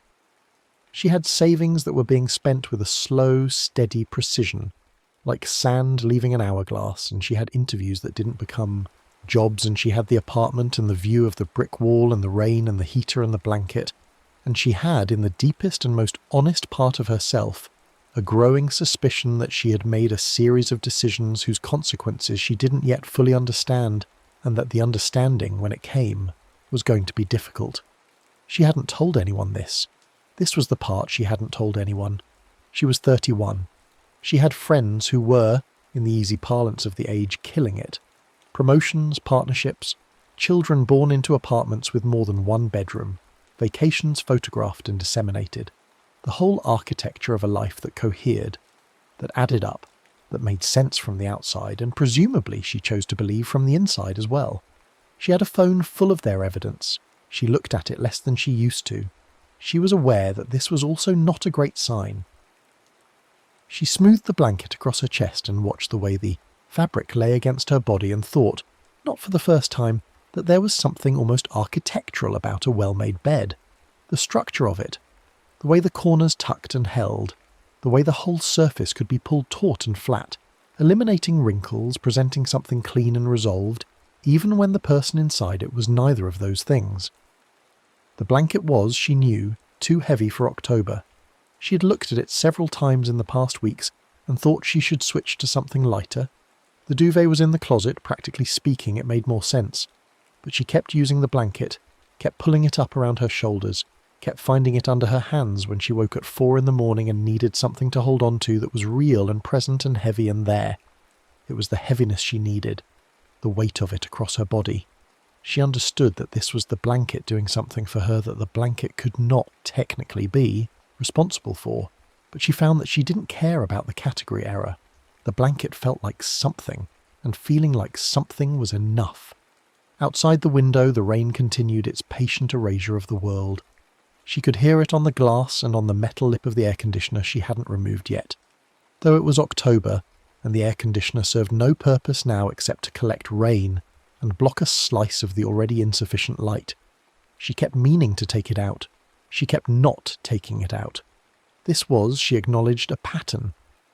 She turned onto her side and pulled the blanket up with her and lay there looking at the wall, which was white and blank, and thought about whether she was going to get up today. She thought about this in a practical, logistical way, the way you think about whether to make a phone call you've been avoiding. The day was out there. It would require things of her.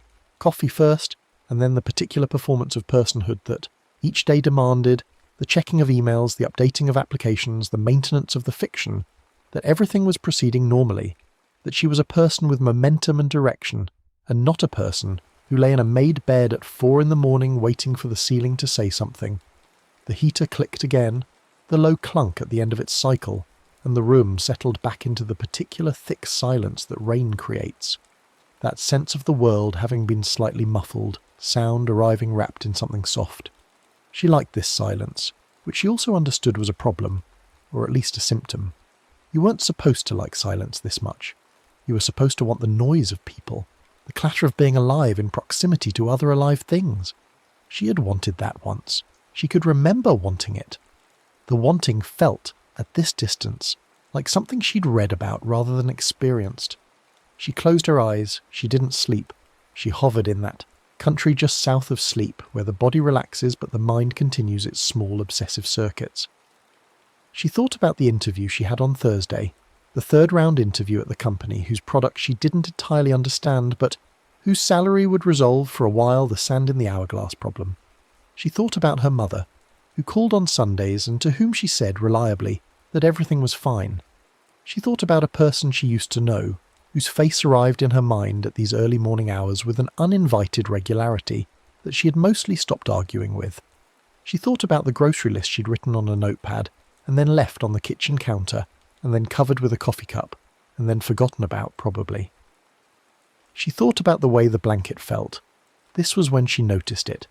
The top edge of the blanket had moved. She opened her eyes. She was lying on her side, facing the wall, and the blanket was over her, heavy and present, and the top edge, the fold she'd turned down when she got into bed, that neat 2-inch cuff of moss-green fabric, was higher than it had been. Not much. An inch, maybe 2. Folded against itself in a crisp, nearly geometric line that she was certain she'd not created. She stared at it. Her immediate instinct was that she'd done it herself, in that hovering semi-sleep, some restless adjustment she hadn't consciously noticed. This was the rational explanation, and she held on to it for a moment, testing its weight, finding it adequate. She had moved the blanket. She had done it without noticing. This was not interesting or strange. She turned back over, facing the ceiling again, and lay flat. And the blanket lay flat with her, and she could see the top edge from this angle, the neat fold, and she told herself that she was about to get up. She was about to get up and make coffee and be a person, and the day was going to proceed in the normal way, rain and all. The heater clicked on. She was watching the top edge of the blanket when it moved. It was a small movement, the kind of movement that, if you weren't watching, you would absolutely miss, and if you were watching, you would spend a considerable amount of time trying to explain away.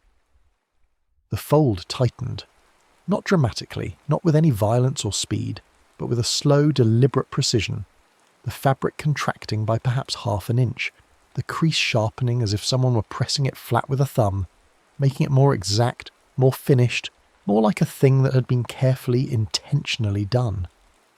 Mara sat up. She sat up fast, the blanket sliding down to her waist, and she sat there in the dim rainlight and looked at the top of the blanket, and her heart was doing something she would describe, if pressed, as heightened. Not pounding, nothing so dramatic, just elevated, running a little fast, the way a heart runs when the body receives ambiguous information and is waiting for clarification. She pulled the blanket down, all the way down, off her body, off the bed, letting it fall in a heap at the foot. She sat looking at it. It was a blanket. It lay in a heap the way blankets lie in heaps, formless and inert, a pile of woven fibre on the end of a bed. It was not doing anything. It was not moving. It was a blanket. She got up. She made coffee and stood at the kitchen window, which faced not the brick wall but the small interior courtyard, and watched the rain collect in the gutter that ran along the roof of the first-floor extension and overflow into a thin sheet that fell past the window in a moving, irregular curtain. She held the coffee with both hands. The coffee was hot and real and present, and she was grateful for its uncomplicated realness, its absolute commitment to being exactly and only what it was. She drank half of it standing up, and the other half sitting at the kitchen table with her phone, going through emails she didn't need to answer yet. By 8:30 she had convinced herself, almost entirely, that she had imagined it. This was not, she recognised, a completely satisfying conclusion. To imagine that a blanket moved was a notable enough event to warrant some investigation. She was a person of, she felt, reasonable psychological stability. She slept poorly, yes. She was under stress, yes, the specific and grinding stress of financial precariousness. in a city that offered no quarter to the financially precarious. She was lonely, which she thought but did not say, not to her mother on Sundays, not to the friends she texted with declining frequency. But none of these things, individually or together, seemed to her like sufficient explanation for a waking hallucination involving bedding. Still, the alternative was not one she was prepared to entertain before 9 in the morning. She made toast. She answered 2 emails. She opened the window a crack to let in the smell of the rain, which was one of her consistent small pleasures, the metallic greenness of wet city air, and she stood there breathing it in and felt for a moment something like okayness, which was the best she was reliably achieving these days. Okayness, the absence of acute distress. She was familiar with this territory and had made a kind of home in it. The day proceeded. She went out in the rain with an umbrella that only half worked, the kind of umbrella that is fine in vertical rain but has opinions about wind, and she walked to the library because the library was free and warm and full of people who also, by their presence at 11 on a Tuesday, had some complicated relationship with the standard architecture of a productive day. She sat at a table near a window and read a novel she'd checked out 3 weeks ago, and was only now getting to, a novel about a family in a house, which was a novel about many things, and she read for 2 hours, and the reading felt like the best thing she'd done in recent memory, which was also not a great sign, but which she was choosing today not to dwell on. She came home at 2, she heated soup, she applied for a job she thought she probably wasn't qualified for, but which she was applying for anyway, on the principle that you did not know what you did not know, and it cost nothing but the hour it took to tailor the application. She watched part of a documentary about deep-sea creatures she'd seen before, and which she found always soothing, in the particular way that very alien things can be soothing. Their complete indifference to her existence, their beautiful, purposeful strangeness, the fact that they had evolved over millions of years in the dark and were doing fine. By 8 in the evening she was tired in the bone-level way that had become her default, the exhaustion that wasn't quite physical but wasn't quite mental either, the exhaustion of managing, of the daily project of being okay, of carrying the particular weight of a life that was not yet what she'd thought it would be. She made the bed. This was part of it, the evening making. She'd done it so long she couldn't remember starting. She remade the bed before getting into it, smoothing the sheets, pulling them taut, tucking the corners, then the blanket over the top pulled up and turned down in that 2-inch cuff. She stood back and looked at it. It looked right. It looked the way a bed should look, clean and tight and ready. She brushed her teeth. She turned off the overhead light, leaving only the lamp on the nightstand which threw the room into warm amber shadow. She changed into the grey t-shirt and sweatpants she slept in. She sat on the edge of the bed and looked at the room for a moment. The rain still at the windows, softer now, the heater beginning its evening cycle of clicks, the lamp making the shadows of things long and gentle. And then she lifted the blanket and got inside and settled down and reached up and turned off the lamp. Dark, rain, the heaters, patient percussion. She lay still. For perhaps 20 minutes she lay still, not sleeping, not thinking in any focused way, letting her mind drift through the shallow water of not quite sleep, and the room was warm and the blanket was heavy and she supposed, as comfortable as she was going to get. She thought about the interview Thursday. She thought about the documentary and the creatures in the dark water with their own light. She thought about nothing. Then she felt the blanket move.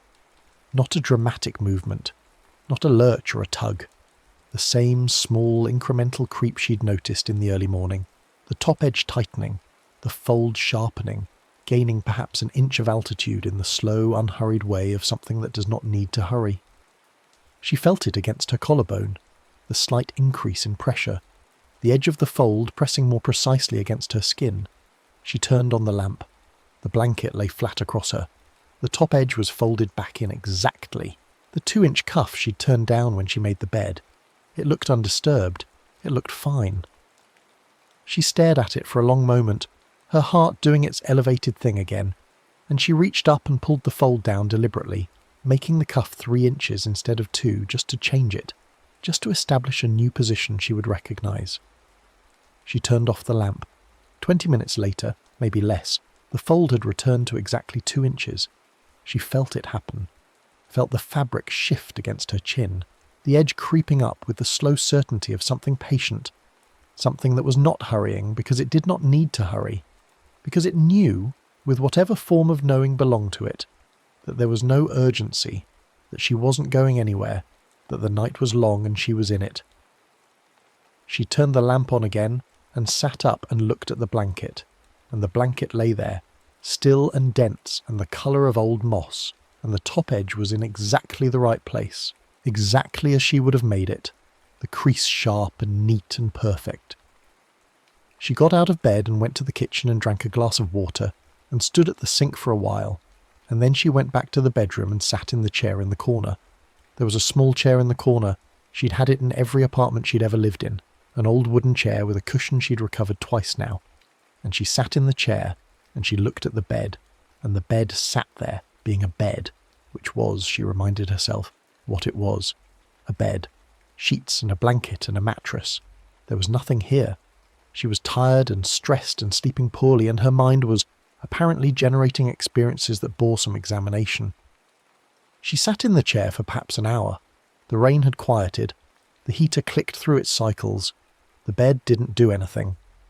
Eventually she got back in it.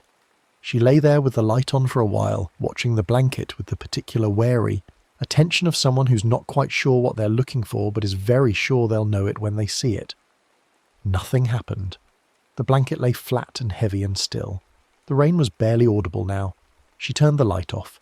Sleep came, finally, the way it came on bad nights. Not as a welcome thing, but as a surrender. The body simply refusing the mind's continued insistence on wakefulness. Consciousness going out not with the usual soft fade, but with something more abrupt, like a door closing. She woke at 4. The heater was clicking. The rain had resumed, or perhaps it had never stopped, merely quieted past the threshold of her sleeping awareness. She was on her back, which she rarely was.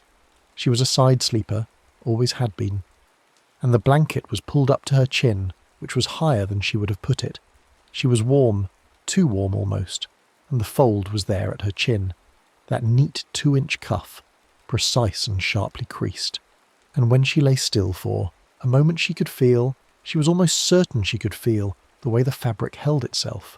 Not loose the way a blanket goes loose when it's simply lying over a body, but somehow deliberate, somehow structured, as if it had arranged itself with a purpose.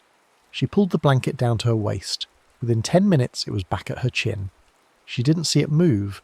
She lay there watching, and she didn't see it move, but each time she pulled it down it crept back up, incrementally, in the dark, in the rain.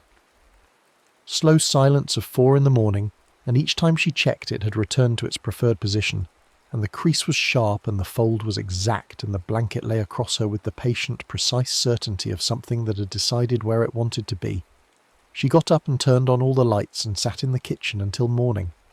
This is the point at which a different person might have called someone, a friend, a family member, a person whose voice coming through a phone could establish by its familiar ordinariness that the world was still the world.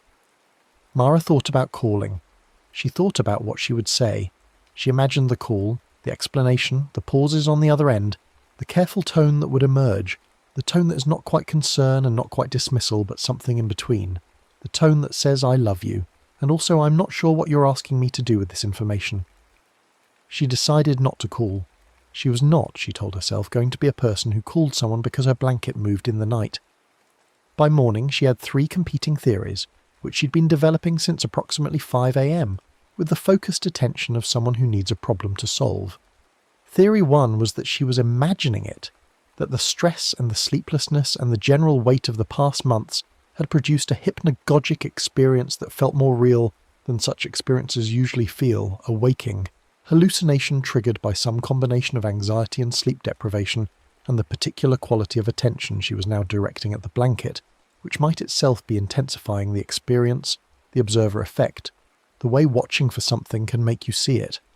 Theory 2 was that there was a structural explanation she wasn't seeing, that some property of the blanket's weave, or the way heat moved through the room, or some quality of the way she was sleeping, was causing the blanket to shift in ways that felt intentional but weren't. That were the result of physics rather than anything else. Theory 3 she did not linger on. She pulled the blanket off the bed and put it in the closet and used the duvet. The duvet was fine. It was lighter, less substantial. It didn't have the weight she'd come to associate with sleeping, but it was fine. She slept with the duvet for 3 nights, and the duvet did not move, and she slept adequately, not well, but adequately, and by Thursday she felt almost normal enough to go to the 3rd round interview and present herself as a competent and enthusiastic professional who was exactly the right person for this role. And she felt, leaving the interview, that it had gone well, that she had been both coherent and personable, and she rewarded herself with coffee from the place on the corner that charged too much, but whose coffee was, in her experience, worth it. She was in a reasonable mood when she got home. The rain had stopped for the first time in what felt like weeks. There was actual late afternoon light coming through the window, pale and thin but present, and she stood in it for a while and felt the particular small elation of light after extended darkness, which is one of the body's most reliable small pleasures and requires nothing of you except the capacity to notice it. She made dinner. She called her mother and said, as she always said, that things were going well. She meant it more than she usually did. She watched the first episode of something that had been recommended to her and which seemed promising. She went to bed feeling for the first time in a while as though she was a person with some forward motion. She forgot about the blanket. This is to say, she didn't think about it when she got ready for bed, didn't think about it when she turned down the sheets, and so, because the body remembers what the mind has decided not to, she reached into the closet for it without consciously deciding to. She recognized what she was doing partway through pulling it from the closet. She stood there with it in her hands, heavy and moss green, and she thought, no, she thought, I should put this back. She thought these things clearly and with conviction, and then she unfolded it and spread it over the bed. It felt right. It felt the way the bed was supposed to feel. She got in. She smoothed the top edge down into its cuff. She turned off the light. The heater clicked. Outside, a car went past, the first traffic sound she'd heard in hours, and she listened to it until it was gone. She'd been lying there for perhaps 15 minutes when she felt the warmth begin to change. It's difficult to describe precisely. The warmth under the blanket had, until now, been the ordinary warmth of a body in a bed. Her warmth, emanating from her and trapped by the fabric, reaching an equilibrium. But this warmth was doing something different. It was becoming, she would think later, too warm. Not in the way of a fever, not the burning wet heat of illness, but something more even and encompassing. Warmth that seemed to come from the fabric itself rather than from her. Warmth that was, somehow, more present than warmth usually was, more there. And the sound was different. She noticed this because she was the kind of person who, when lying awake, catalogued the sounds around her. The rain she knew, and the heater she knew, and the traffic and the distant plumbing of the building. The pipes moving water through floors and walls on its way to wherever it went. These were familiar, and she heard them as a kind of score, ambient, uninteresting.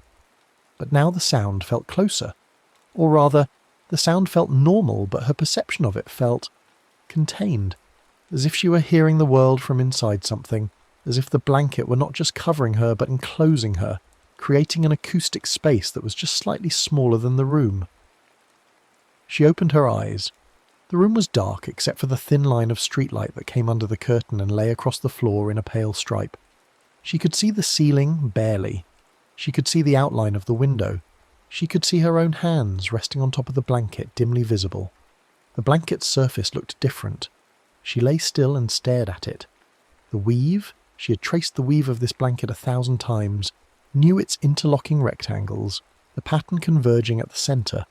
The weave had lines in it now, subtle, barely there, visible only in this particular darkness where the eye was grasping for information, but lines. Not the pattern of the weave. These were different. They ran along the folds and the edges, following the contours of where the blanket lay over her body, and they had the look. She lay very still and looked at this carefully, wanting to be sure. They had the look of stitching, of deliberate marking, as if someone had taken thread the same colour as the fabric, barely distinguishable, and stitched a series of lines that traced the shape of something. That traced, she realised, her shape. She sat up. She turned the light on. The blanket lay across her, and the surface was the surface she knew, interlocking rectangles, the same weave, the centre point.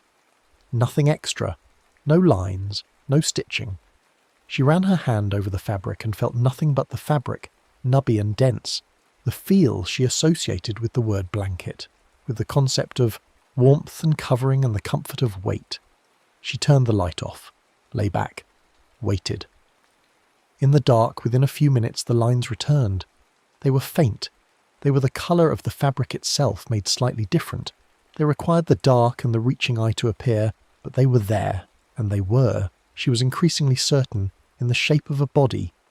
Her body, or a body her size, outlined in the precise and unhurried way of something that was measuring, that was making a pattern, that was determining the exact dimensions of the space she occupied. The heater clicked. The warmth deepened. The fold at the top edge began its slow, patient creep. She said, out loud, to the room, and the rain, and the ceiling, and the blanket, and whatever else was in the room that was not any of these things, "Stop." The fold stopped. For a moment, or what felt like a moment, everything held. The warmth, the lines, the slow creep, all of it suspended, waiting, as if it had heard. Her. Then the fold continued. She got out of bed. She did not take the blanket off. She simply stood beside the bed in the dark and looked at it lying there, and the fold continued its creep, incrementally, half an inch at a time, in the direction of where her chin would have been, and the lines in the fabric were visible even from where she stood. The trace shape of a body in a bed, her outline, her presence recorded in thread. She stood there for a long time. Then she did something she hadn't planned to do. She reached out and took the top edge of the blanket in both hands, and she unfolded it, pulled it fully down, made the fold flat, eliminated the cuff. One clean motion. She stood there holding the straightened edge, and she felt. There is no other word for it. She felt the resistance. Not physical resistance. Not the sensation of something pulling back against her hands, but something more like the feeling you get when you're the first person to walk across a room that's been arranged a particular way, when your movement through it under something that was waiting to be undone. A change in the quality of the air, a sense of attention. The lines in the fabric faded. She stood holding the edge for another moment, and then she said, not loudly, not performatively, just as a fact spoken into the room, "I'm scared about Thursday." It felt absurd. It felt like talking to furniture. But she said it to the blanket, to the room, to herself. Because it was true, because she hadn't said it to anyone, because she had been carrying it for 3 days in the place where you carry things you don't acknowledge, the place that aches. "I'm scared they're going to say no," she said. "I'm scared it's going to be like all the others." The room was silent. The rain was barely there, a suggestion of rain. The heater had reached the end of its cycle and sat quiet. She stood by the bed holding the edge of the blanket, and her chest hurt a little, the way it hurts when you put something down you've been carrying without noticing. She let go of the edge. She got back into bed. The blanket was still. The warmth was ordinary warmth. Her warmth. The unremarkable heat of a body in bed. The lines were gone. The fold stayed where she'd left it.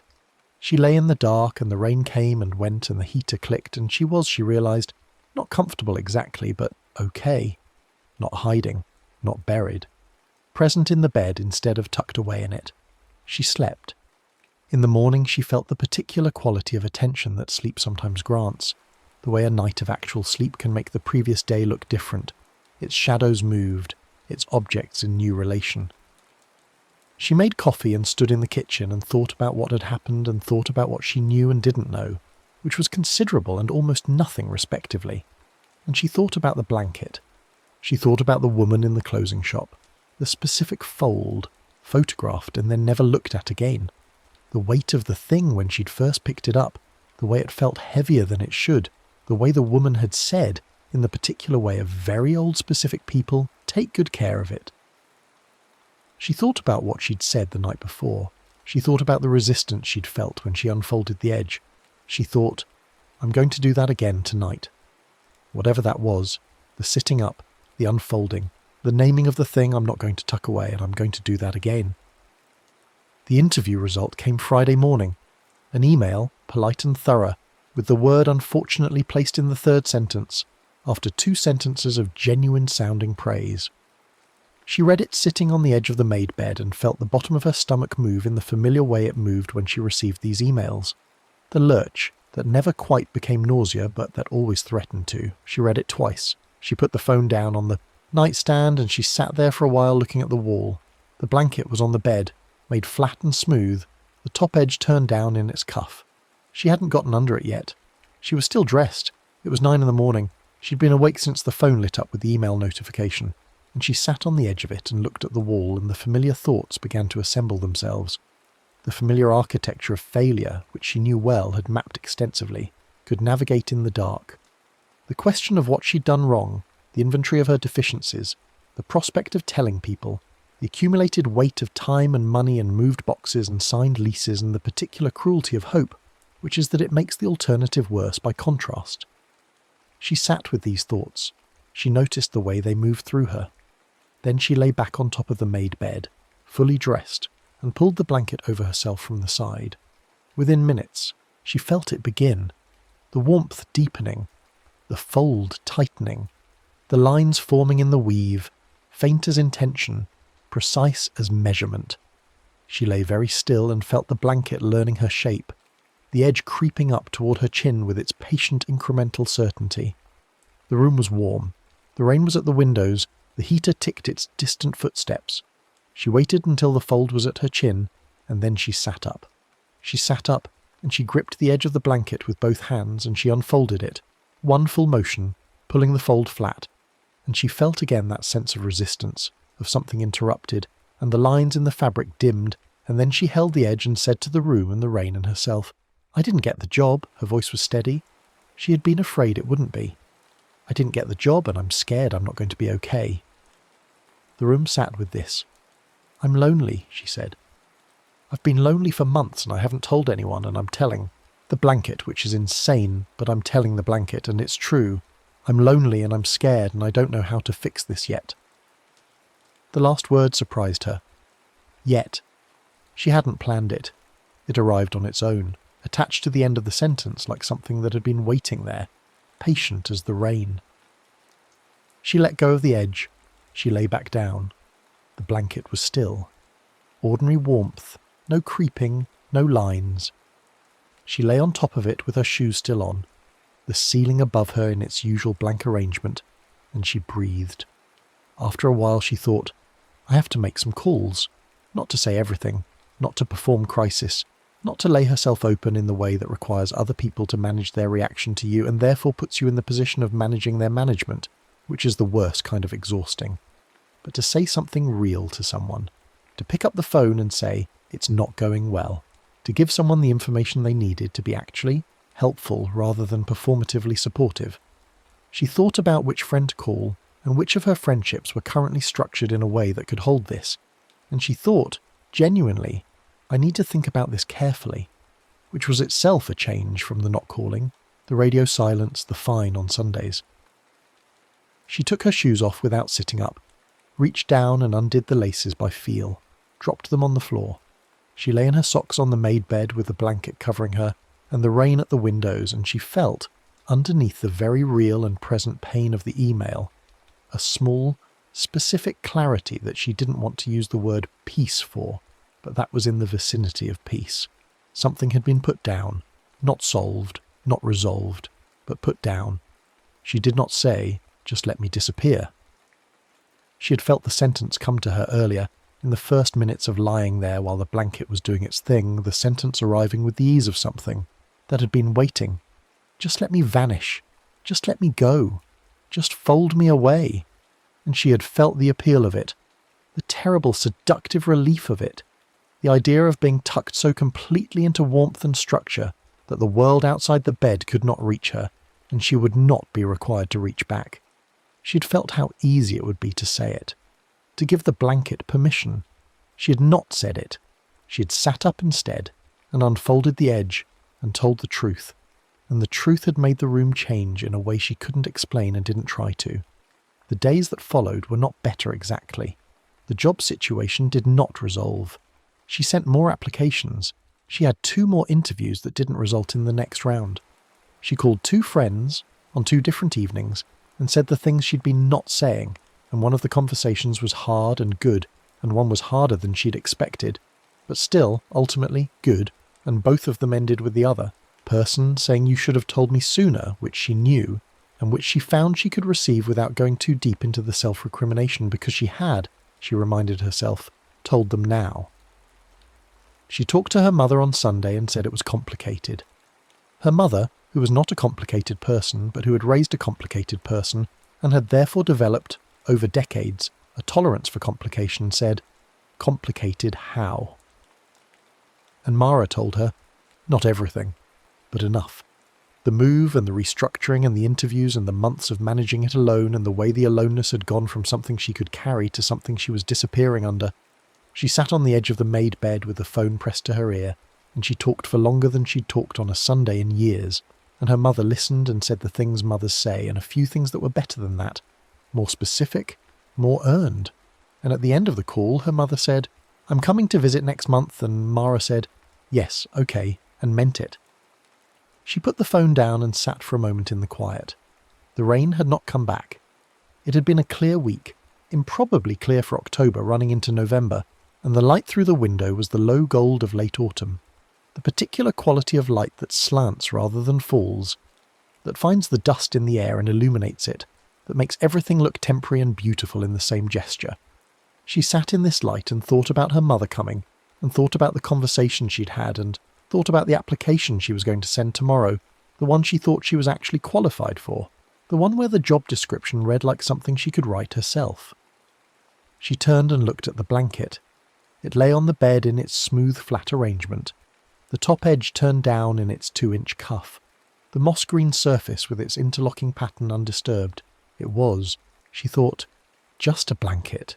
She knew, she believed she knew, that it was just a blanket, that what she had experienced over the previous weeks was something happening at the intersection of the blanket and herself, something that had required her particular combination of stress and isolation and avoidance to occur, something that fed, if you wanted to put it that way, on the specific quality of disappearance she had been practicing. She also thought, but it moved. She held both of these thoughts. The truth was probably both.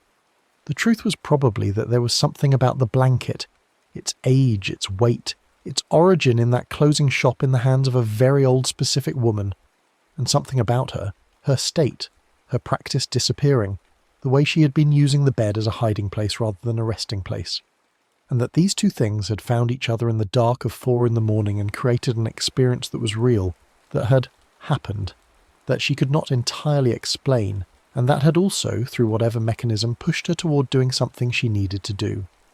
She smoothed her hand over the blanket. It was warm. It was just warm, the ordinary warmth of something that has been sitting in a room at room temperature. It was heavy in the way she knew, dense and substantial. She pressed her palm flat against the surface and left it there for a moment. Nothing happened. She said, to herself, or to the blanket, or to the room, "Thank you for the wake-up call." Then she stood up and went to the kitchen and started making dinner, and the late afternoon light came through the kitchen window at its slanted angle, and found the steam rising from the pot and illuminated it. And she watched the steam in the light and thought about eating, and thought about tomorrow, and thought about the application she was going to send, and thought, quite simply and without drama, I am here, I am still here, I am not in the blanket. I am in the kitchen, and the light is doing that thing with the steam, and I'm going to eat something, and then I am going to sleep, and in the morning I am going to keep going. The heater clicked on. The pipes moved water through the building.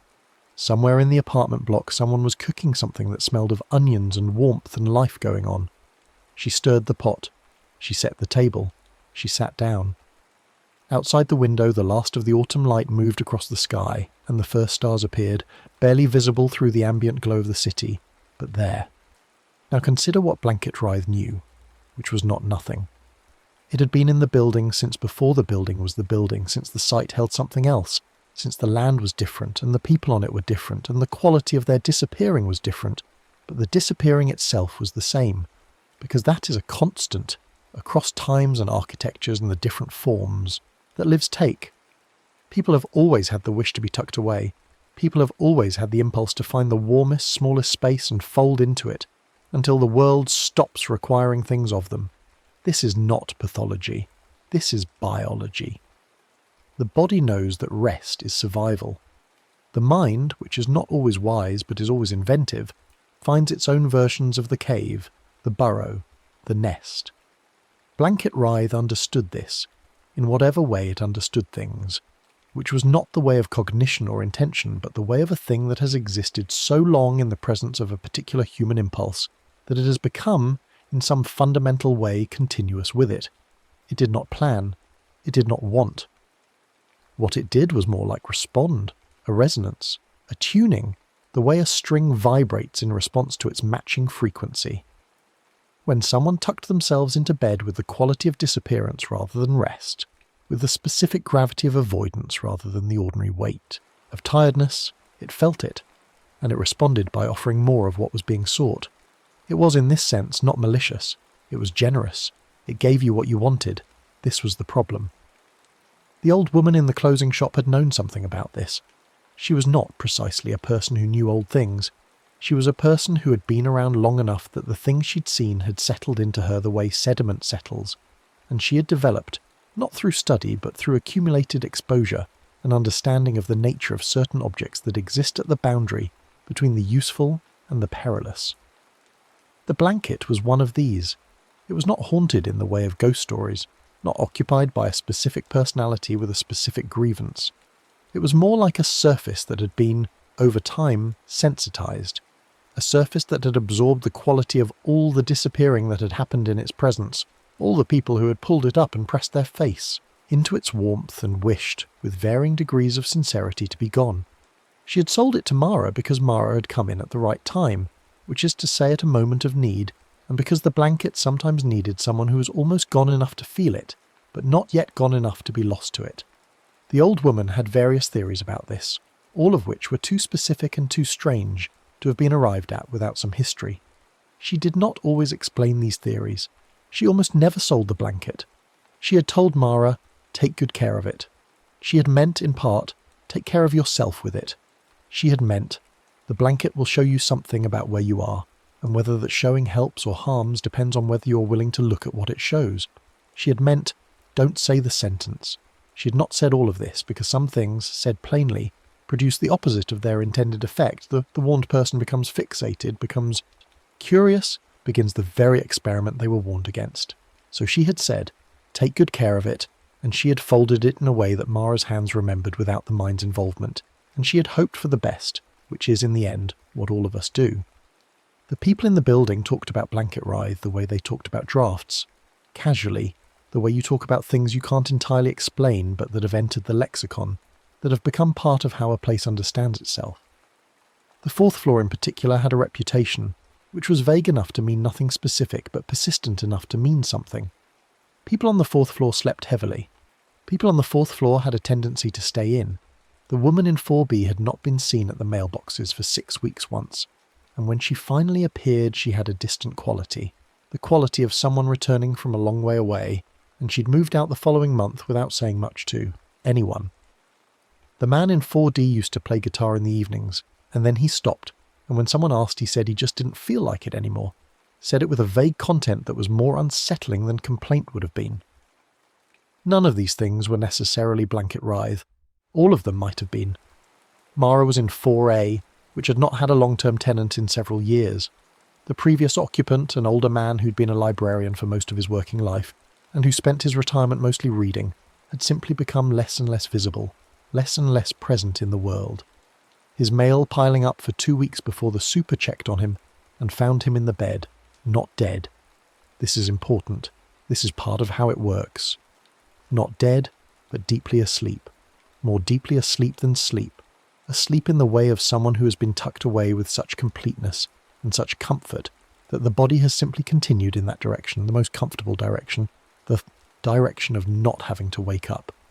He'd been taken to the hospital, where he'd woken after a day and a half and been entirely unable to explain what had happened. He said he'd been comfortable. He said he'd been sleeping well. He said this without apparent distress, with a kind of warm vacancy, and they'd run tests and found nothing and released him, and he'd moved back into the apartment and slept in the bed for one night, and then moved out permanently to his sister's house in a suburb, leaving most of his books and all of his furniture and the moss-green blanket folded at the foot of the bed in its particular precise arrangement. which Mara had found and thought was simply what the previous tenant had left behind, as previous tenants always leave things behind. This was not correct. But then, this is how blanket writhe works. It doesn't arrive, it's already there. The building's super, who was a practical and largely unreflective man named Arthur, who had worked in the building for 11 years and who had theories about the 4th floor that he kept to himself, because he understood that saying them aloud would make his job complicated, had twice removed blankets from 4A in between tenants and thrown them away, and twice found a blanket. The blanket seemingly, though he could not have said how, back at the foot of the bed when the next tenant moved in. He had stopped trying to explain this. He had also stopped going to the 4th floor after dark, which was a policy he'd arrived at through experience rather than superstition, or at least through experience that had not yet crossed the threshold into superstition, which is a finer line than most people believe. Arthur knew, without calling it this, that the blanket liked the apartment to be occupied, that it settled, between tenants, into something like patience, the way a fishing line settles when it's waiting, and that when someone moved in with the right quality, the right combination of tiredness and solitude and the practiced art of making themselves comfortable in a small space, the blanket began doing what the blanket did. He had thought, watching Mara move in with her boxes, that she had the quality. He'd felt sorry about this in the vague way he felt sorry about the 4th floor generally. He had also, in a decision he didn't entirely understand himself, made sure the blanket was at the foot of the bed when she moved in, folded in the particular way that seemed to matter, rather than throwing it away again as he usually did. He had done this because some long-accumulated sense developed over 11 years of being in the building and paying attention, in the way that practical people pay attention, through doing and noticing rather than theorizing, had told him that this one would be okay, that this particular person and this particular blanket would arrive at something other than the usual outcome. He hoped he was right. He would not know for a while if he was. On the night of the email, the job email, the unfortunately email, Mara lay in the bed and felt the blanket doing its work, and she sat up and she unfolded the edge and she said out loud, "I didn't get the job." And the room changed in the way rooms change when something that has been sealed is opened, and blanket writhe, which fed on avoidance, found itself in the presence of the opposite of avoidance, and was uncertain what to do with that, which is as close to disruption as something like blanket writhe can come. It did not stop. This needs to be said clearly. It did not stop because it is not the kind of thing that stops, because it exists in the fabric of certain old woven things, and in the particular quality of human disappearing, and those things don't stop. They're conditions rather than events. But it changed. When the fold was unfolded, when the thing was named, the quality of what it was offering changed, from enclosure to something more like attention, from the warmth of disappearance to the warmth of being witnessed, which are very different kinds of warmth and produce very different outcomes. Mara felt this difference. She might not have been able to articulate it, might not have had the language for what was happening at the level of old fabric and old presence, and the particular alchemy of a person at the edge of their own disappearing, choosing instead to stay, but she felt it. She said, "I'm lonely," and the blanket held this without amplifying it, without offering it back doubled, without producing the particular cruelty of a comfort that exists only to avoid the pain rather than acknowledge it. This is the only resolution blanket writhe offers. Not an ending, not an exorcism, not the dramatic liberation of ghost stories, the entity banished, the haunting over, just the nightly practice, the sitting up, the unfolding, the naming, and in exchange for this practice, warmth. Ordinary warmth, the kind that doesn't require your disappearance. She would do this, Mara, on nights when the creeping started. Not every night. There were weeks when the blanket simply lay flat and the heater clicked and the rain came and went and nothing unusual occurred, and she slept with the ordinary imperfection of a person who sleeps imperfectly, and this was fine. But on the bad nights, the nights when she could feel the weight of the unspoken things making itself known in the behaviour of the fabric, she would sit up, she would unfold the edge, she would say the true thing she had been trying not to say.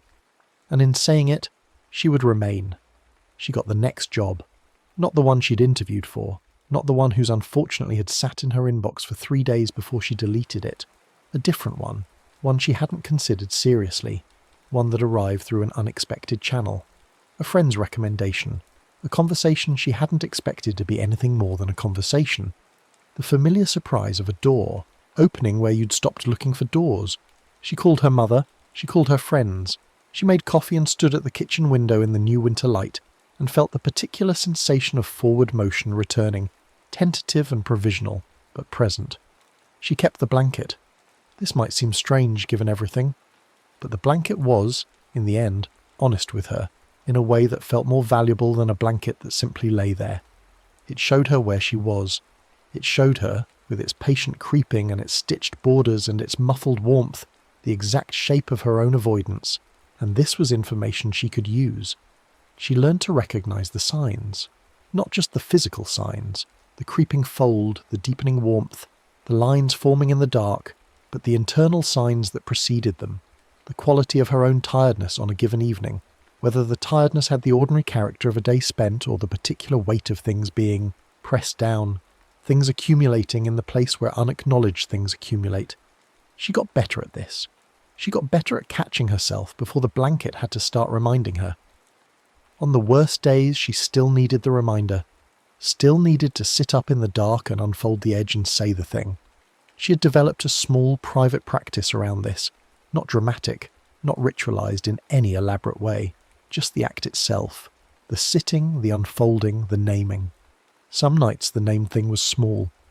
I'm dreading the meeting tomorrow. I ate badly today and I feel it. I haven't called back and I should.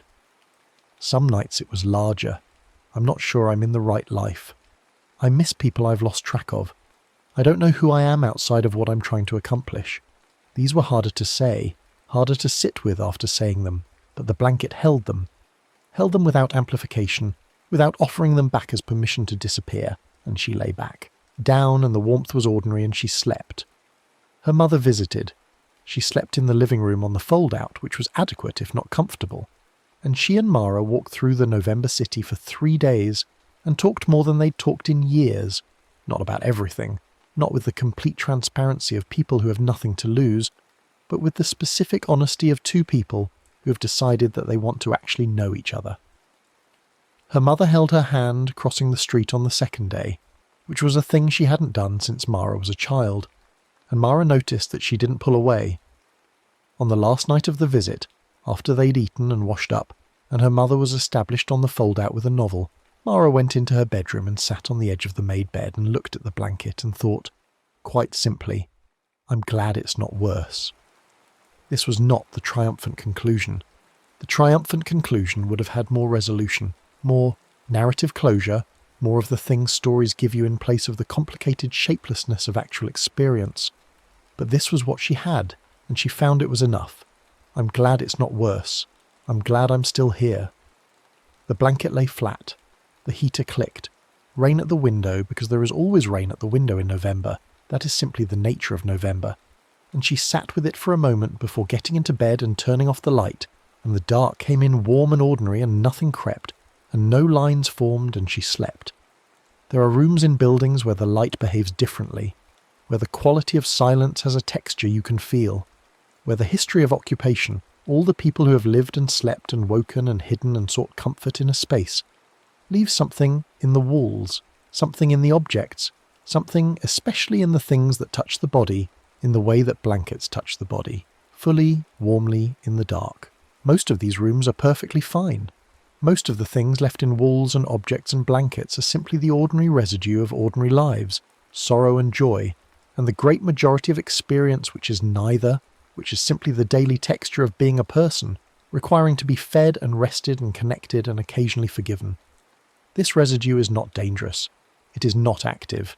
It is simply there, the way wood smoke is in an old house, the way the particular smell of a kitchen accumulates over years of meals. Some residue is more specific. Blanket Writhe was specific. It had accumulated in this particular apartment, in this particular blanket, through a particular sequence of occupants who had each, in their own ways, been people who disappeared into comfort rather than being comforted. This is not a moral judgment. It is a description of a process. Each person who had pulled that blanket up and pressed their face into its warmth and wished themselves gone had left something. Not of themselves, not a ghost in the conventional sense, but a quality, a contribution to the collective pull of the thing. And the thing had grown, over time, not larger, but more particular, more attuned to the specific frequency of someone at the edge of their own absence. What Mara had done, what the old woman in the clothing shop had understood she might be able to do, which is why she'd let the blanket go with her, was not defeat it, was not cure it, or fix it, or exorcise it. What she had done was more like refuse to contribute to it, to take the warmth it offered without letting the warmth become a destination, to use the comfort as comfort rather than as cover. This was harder than it sounds. It required every time the specific small act of courage that is the naming of a thing, the refusal of silence, the unwillingness to let the unspoken thing become the thing that governs. It required every time sitting up. She sat up. This is the whole of it, really. She sat up. She sat up on the bad nights when the blanket was doing what the blanket did, when the fold crept and the warmth deepened and the stitched lines showed her the shape of her own absence, and she gripped the edge of the fold and she undid it, and she told the truth. She told it to herself mostly, which is where the telling has to start. She sat in the dark with the undone fold and the ordinary cold of a November night coming in past the window, and she said what was true, and the saying of it kept her here, in the room, in the bed, in the life that was hers, even when it felt like someone else's, even when it felt like less than she'd planned, even when it felt as it would sometimes feel, as it would continue to sometimes feel, because this is how lives feel, like something she had not quite figured out how to live. She sat up. Every time. This is not the resolution of a ghost story. This is the resolution available to people, which is not resolution at all, but practice, the daily returning to the thing that is hard, the daily refusal of the comfortable disappearance. It is not dramatic. It doesn't make a good ending. It makes instead a life, imperfect, continuing, present. Rain settled into the windows in a steady, slow rhythm. The heater clicked on and off with patient timing. In the bedroom, the only real certainty was the bed. Sheets pulled smooth, blanket folded, corners tucked with deliberate care. A woman sat up in it, in the dark, and said the thing she had been not saying, and in saying it remained herself, in her room, in her life, in the world. The blanket lay flat. The warmth was ordinary. She lay back down, and outside the city continued its complicated, noisy, rain-soaked life. And somewhere in the building pipes moved water, and somewhere a door opened and closed, and someone on another floor laughed at something real, and the sound came through the walls and the floor and the ceiling and arrived in this room at 4 a.m. as a small gift, a proof, an argument for staying. Someone is awake, someone is here, someone found something funny in the dark. Mara heard it. She smiled. She slept. The thing about old buildings is that they remember, not the way minds remember, not with narrative or chronology, or the ability to distinguish between what happened and what was feared, but the way bodies remember, in structure, in the particular ache of a joint that was once injured, in the specific way a door swings on its hinges because of how the frame has settled over decades. Old buildings are, in this sense, bodies. They have their histories written in them not as records but as tendencies, inclinations. The way the light falls at a certain angle because of where a window was added in 1953, the way a particular floorboard speaks because of the nail that was never quite right. The 4th floor had its history. The 4th floor had its tendency. This tendency did not end with Mara, because tendencies of this kind are not the property of any single tenant, not expressions of a specific haunting that can be resolved and laid to rest. They are more fundamental than that. They are part of the building now, part of its particular way of being a building, part of what it offers to the people who come to live in it. And what it offered, on the 4th floor, was a particularly good, particularly complete, particularly seductive rest. The kind of rest you sank into and stayed in, and woke from feeling, not refreshed exactly, but emptied, and found you didn't mind the emptiness. Found the emptiness was easier than whatever it was you'd been carrying. After Mara, there was a man named Joel, who was in the middle of a divorce that had been going on for 2 years and showed no sign of concluding, who moved into 4A because the rent was reasonable, and the apartment was clean, and he didn't need much space. He needed somewhere to sleep, he told himself, just somewhere quiet to sleep, while everything else sorted itself out. He brought almost nothing with him. He slept on a mattress on the floor for the first week because his bed frame was in the moving truck that had not yet arrived.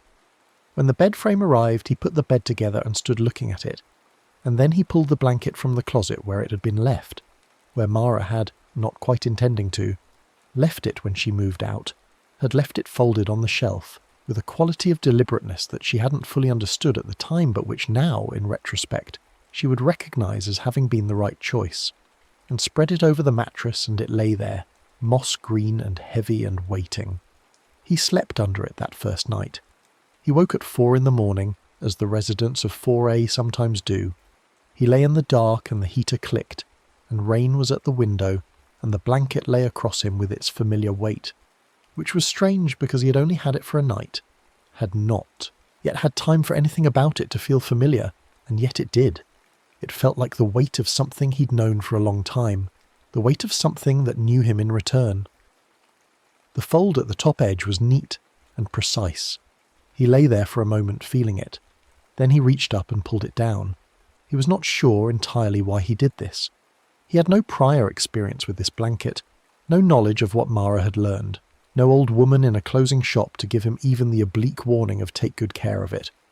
He had only the instinct, and this is worth noting because instincts of this kind are not random, they arrive from somewhere.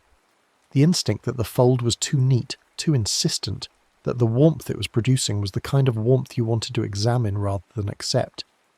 He pulled the fold flat. He lay in the dark with the straightened edge against his chin and the rain at the window, and he thought about the divorce which he had been not thinking about for several weeks because not thinking about it had become his primary coping mechanism, and he thought, this is not going to work out the way I thought it would. This was something he'd known for months without being willing to say, even to himself, even in the 4 in the morning privacy of his own skull. He had been maintaining a version of the situation that required the outcome to be possible, the reconciliation, the finding of a way through. And this maintenance had cost him something, had required the daily expenditure of a kind of energy he didn't have to spare, the energy of pretending that what he suspected wasn't true. He said it now. He said it in the dark, to the room, and the rain, and the blanket, and himself. It's not going to work out. His voice was flat and matter-of-fact, the tone of someone stating a thing they have known for a long time. The room received this. He lay there for a long time after that, not sleeping, but not in the way that not sleeping usually was for him, not the anxious circling of the mind over the same worn tracks, just lying there in the dark with the thing he'd said settling around him like the rain, occupying the room. After a while he said, I'm going to be okay.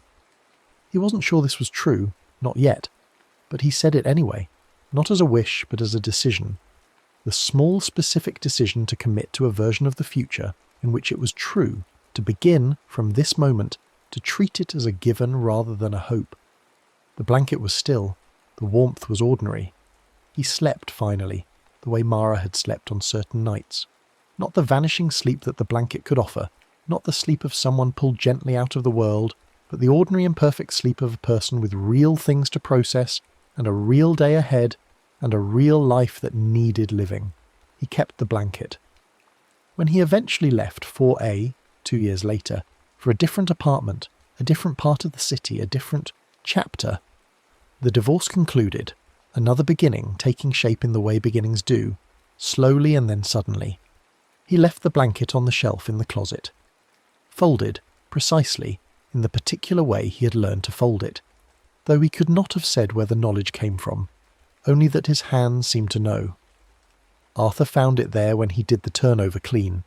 He stood in the empty apartment with the folded blanket in his hands, and he looked at it for a long moment, his mouth slightly pressed together in the expression of a man who's made a decision and is checking it. He put it back on the shelf. He had learned in 11 years to trust the building, not unconditionally, not without attention, but with the particular calibrated trust of a person who has paid close attention to something for a long time and has arrived at a working understanding, even if that understanding doesn't easily translate into language. The 4th floor needed occupying. The blanket needed someone who was almost enough gone. And sometimes, not always, but sometimes, the almost enough was the threshold at which something changed, was the point at which someone sat up. He put it back on the shelf and closed the closet and went downstairs. The apartment waited. The rain came and went. The heater clicked in its patient cycles. And in the closed dark of the closet, on a shelf between a wire hanger and a cardboard box someone had left, The blanket lay in its exact fold, moss-green and heavy, warm with the warmth of a thing that has been waiting long enough that waiting is no longer different from being. In the building, the legend went on, whispered at mailboxes, noted in the particular way neighbours note things that don't quite have categories, passed along in the casual, inexact shorthand of people who live in proximity to something they don't have full words for. The fourth floor. The way people sleep there. The way some of them stop going out. The way. Some of them, on the other hand, come through it changed. Not improved exactly, or at least not in the simple direction of improvement, but present in a different way, as if they'd been made more themselves by some process they couldn't explain. Blanket Wraith does not chase you. It waits. And whether the waiting becomes a cage or becomes a mirror depends finally on a single thing. On whether you can bring yourself to sit up in the dark and name what you are most tempted to leave unspoken and remain in the room with the truth of it, warm and awake and here. The rain continued. The heater clicked.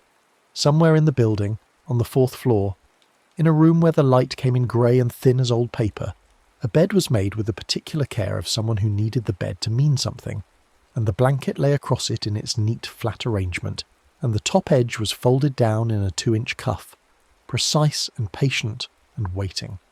Waiting to find out which kind of warmth this would be, always waiting to find out which kind. The next story is about to begin, please relax and enjoy.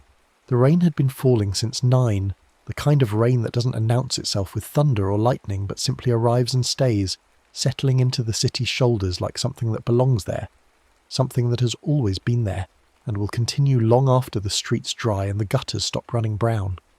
It fell in curtains past the streetlights on Mercer, turning each lamp into a smeared yellow eye, and it ran in thin rivers down the side of the building at 412 Mercer Street, a 6-story walk-up that had been standing since 1961 and looked every year of it. The brick face darkened by decades of weather. The fire escapes painted and repainted so many times the layers had begun to peel back like skin from a bad burn, revealing older colours beneath, greens and blacks, and a particular rust red that had nothing to do with oxidation. The building had 14 units. On the 3rd floor, in apartment 3C, Mara Voss was awake. She had been awake since before the rain started, lying on her back in the dark with her eyes open, tracking the shadows on the ceiling the way children track shapes in clouds, finding faces in the plaster, animals, the suggestion of hands.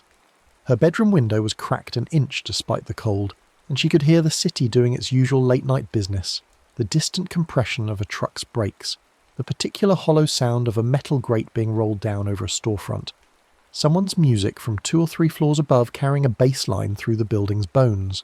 Then the rain started and covered all of it, and she lay there listening to the rain instead, which was better in some ways and worse in others, because rain had a quality of continuation to it, a patient, purposeless insistence, and it made her feel the same quality in herself, awake past reason, continuing past reason, serving no particular purpose in the dark. At midnight she got up. She didn't turn on the bedroom light. She knew the apartment by. Feel now, 6 months in, had learned it the way you learn a body. Its particular obstacles and clearances, the dresser that jutted 2 inches farther than you'd expect, the bathroom door that swung hard to the left if you didn't hold the handle. She moved through the dark bedroom and down the short hall and into the kitchen, where the window over the sink looked out onto the airshaft between her building and the next, a narrow vertical channel that funneled the rain sound into something almost musical, a steady sustained chord that varied slightly as the wind shifted. She didn't turn on the kitchen light either, not at first. She stood in the doorway and let her eyes adjust, and the kitchen resolved around her. The small table with its 2 chairs she'd bought second-hand, both a slightly different shade of oak. The counter with its accumulated ordinary objects, the drying rack, the block of knives, the ceramic canister set she'd inherited from her grandmother and felt ambivalent about. The window above the sink fogged at the edges with condensation, the centre still clear enough to show the dark airshaft beyond, the opposite building's brick wall glistening with rain. The kettle on the back left burner, squat and steel grey, a simple thing. Mara padded to the sink and filled the kettle. This was the ritual. It had started in college, the habit of late-night tea, and she'd carried it through every apartment, every city, every version of herself she'd inhabited since. The filling of the kettle, the setting of it on the burner, The blue click of the igniter catching, the small reassuring circle of flame. It was a sequence that meant something like, the night can be managed. It meant you can give yourself this one small thing. It was the kind of ritual that only worked if you didn't look at it too directly. The way certain stars disappear when you stare straight at them, but reappear in peripheral vision. She set the kettle on the burner and turned the knob. The igniter clicked 3 times before the flame caught, blue and steady. She lowered it to medium and stepped back and leaned her hips against the counter opposite, arms folded, watching the flame's small discipline beneath the kettle's base. The kitchen window fogged more as the warmth built. She watched it happen the way she often did, the condensation advancing from the edges toward the centre, the glass going opaque in stages, the view of the air shaft disappearing behind a translucent film that turned the opposite brick wall into a dim, wet glow. When the window was fully fogged, the kitchen felt more enclosed, more private, as if the walls had moved inward by a few feet. She had always liked this effect. It felt like the apartment was closing itself around her in a protective way, drawing the curtains, reducing the world to this small lit space. She got her mug down from the cabinet. It was a wide-bodied mug, hand-thrown, with an uneven rim and a glaze that had gone slightly, matte over years of use, her favourite for no articulable reason except that it sat well in 2 hands and the weight of it felt right. She set it on the counter beside the stove and got out the box of tea, the same kind she'd been buying for years, the orange and white box, the chamomile with a hint of something smoky underneath that she'd never been able to identify. Then she waited. The rain came down in the air shaft. The flame burned below the kettle. The kitchen was quiet in the way only late-night kitchens are quiet, a quality of quiet that has texture, that is different from afternoon quiet or evening quiet, more interior, more like the quiet inside a held breath than the quiet of simply being alone. Mara stood with her arms folded and looked at the kettle and thought about her day in the fragmentary, involuntary way thoughts come at midnight, when you're tired but not sleepy. The meeting she'd half participated in, the 3 emails she'd sent and then wished she could unsend, the lunch she'd eaten at her desk in 7 minutes because it felt indulgent to take longer, the conversation with her sister that had ended badly, not badly dramatically, just badly in that particular way where nothing was resolved and both people knew it and hung up anyway. She thought about the project she was behind on and the presentation she hadn't started, and the fact that she'd told herself she would exercise 4 times this week and had done it once. She thought about the way her upstairs neighbour walked across the floor, the heavy deliberate stride of someone who lived emphatically in their body, the way it came through her ceiling at odd hours. She noticed she was doing it again. The inventory, the cataloguing of evidence for the case against herself, assembled nightly, admitted without question, sentenced without appeal. She tried to stop. She looked at the kettle and listened to the rain, and tried to simply be in the kitchen at midnight, a person waiting for water to boil, which was a simple and neutral thing to be. The kitchen window had fully fogged by now.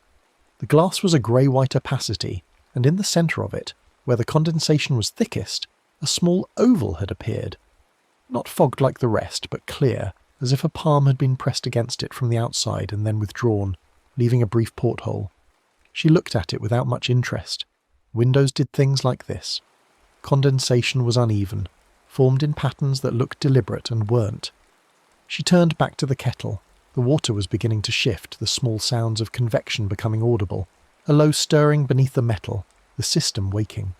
She had always found this sound calming, the early stage of boiling, when the water is merely thinking about it, running through the preliminary work of heat exchange before committing to the full transformation. There was something in the progression she found clarifying. First nothing, then stirring, then the building, tremor of real heat, then the whistle. Things following their nature. Physics doing what physics does. The sound built. Then something changed. The building sounds. The low gurgling of water on the edge of serious heat arrived at the point where the whistle should have started. The kettle's spout began to vibrate. She could hear it. The thin metal membrane at the end beginning to oscillate, beginning to form the whistle's precondition. She straightened against the counter, waiting for it. It didn't come. Instead, the sound held. It hovered, exactly at the threshold, a trembling sustained note that was almost a whistle but not. A note that carried all the tension of sound about to resolve, and then didn't. A note that kept its incompleteness the way a question keeps its upturn, the way a hand extended in the dark keeps its openness without knowing if it will be met. Mara tilted her head. She had heard kettles make noise before, obviously, and she had heard the particular sound of a kettle working up to its whistle, but she had not heard this.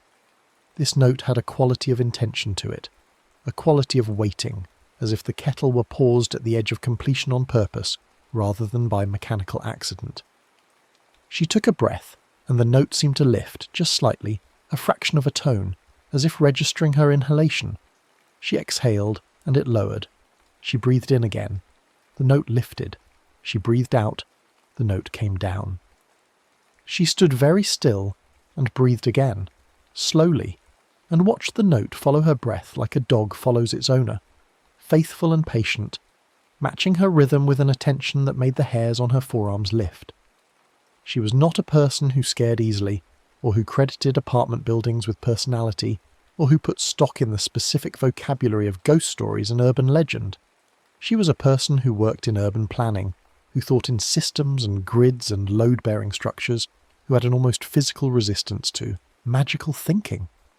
So she stood there and breathed and listened to the note moving with her breath, and told herself there was an explanation for it, that steam behaved in ways that mimicked coincidence, that she was tired and her perception was unreliable at midnight with the rain coming down and the inventory still running quietly in some back partition of her mind.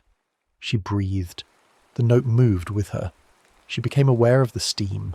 It was coming from the kettle spout in a thin, steady thread, the way steam always comes, except that it was not dispersing in the way steam always disperses.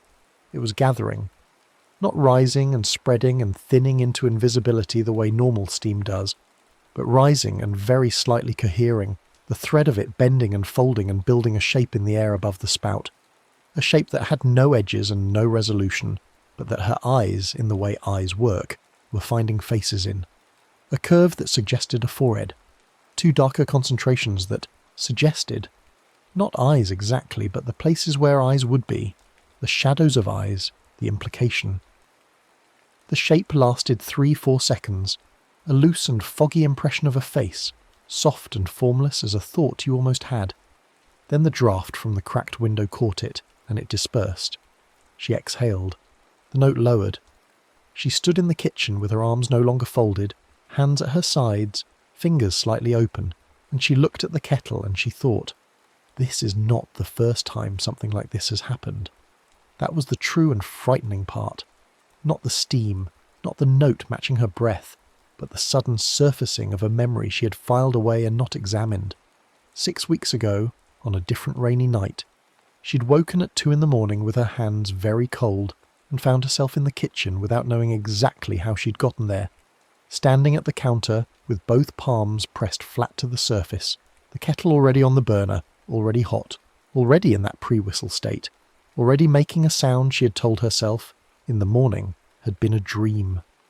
She looked at her mug. The mug sat on the counter where she'd set it, empty. But on the countertop beneath the mug's base, spreading outward from it in a perfect circle, was a warm ring, the precise signature of a full mug, the heat transfer mark of hot liquid inside ceramic pressed to laminate. She bent and looked at it more closely. She touched the ring with her fingertip. It was warm, not hot, not body temperature, but warm in the specific way a surface is warm after something hot has rested on it. The mug was empty. It had been empty since she'd set it down. She picked it up and held it and felt, unmistakably, quietly, wrongly, warmth at the rim. The inside of the rim, where a mouth would go. A warmth that had no business being there, that was inconsistent with the mug having sat in a kitchen cabinet for hours before she'd retrieved it. Not scalding, not aggressive. Gentle. The warmth of something that wanted to be drunk. She set the mug back down. The note from the kettle continued, patient and held at the edge, rising and falling in small increments with her breath. The fog on the window cleared in another small oval, slightly larger than the first one, slightly more centred, the approximate shape and placement of a face held up against glass from the outside. The air shaft beyond was visible through it for a moment. Wet brick, the vertical channel of rain, the dark opposite wall, and then the condensation moved back in and covered it again, slowly, the way skin heals over a small cut. Mara said, "What do you want?" She said it to the kettle, which was absurd, and she knew it was absurd, and she said it anyway because the kitchen felt like a place where speaking directly was the appropriate response to the situation. The note held. The steam thread from the spout continued its thin, rising line.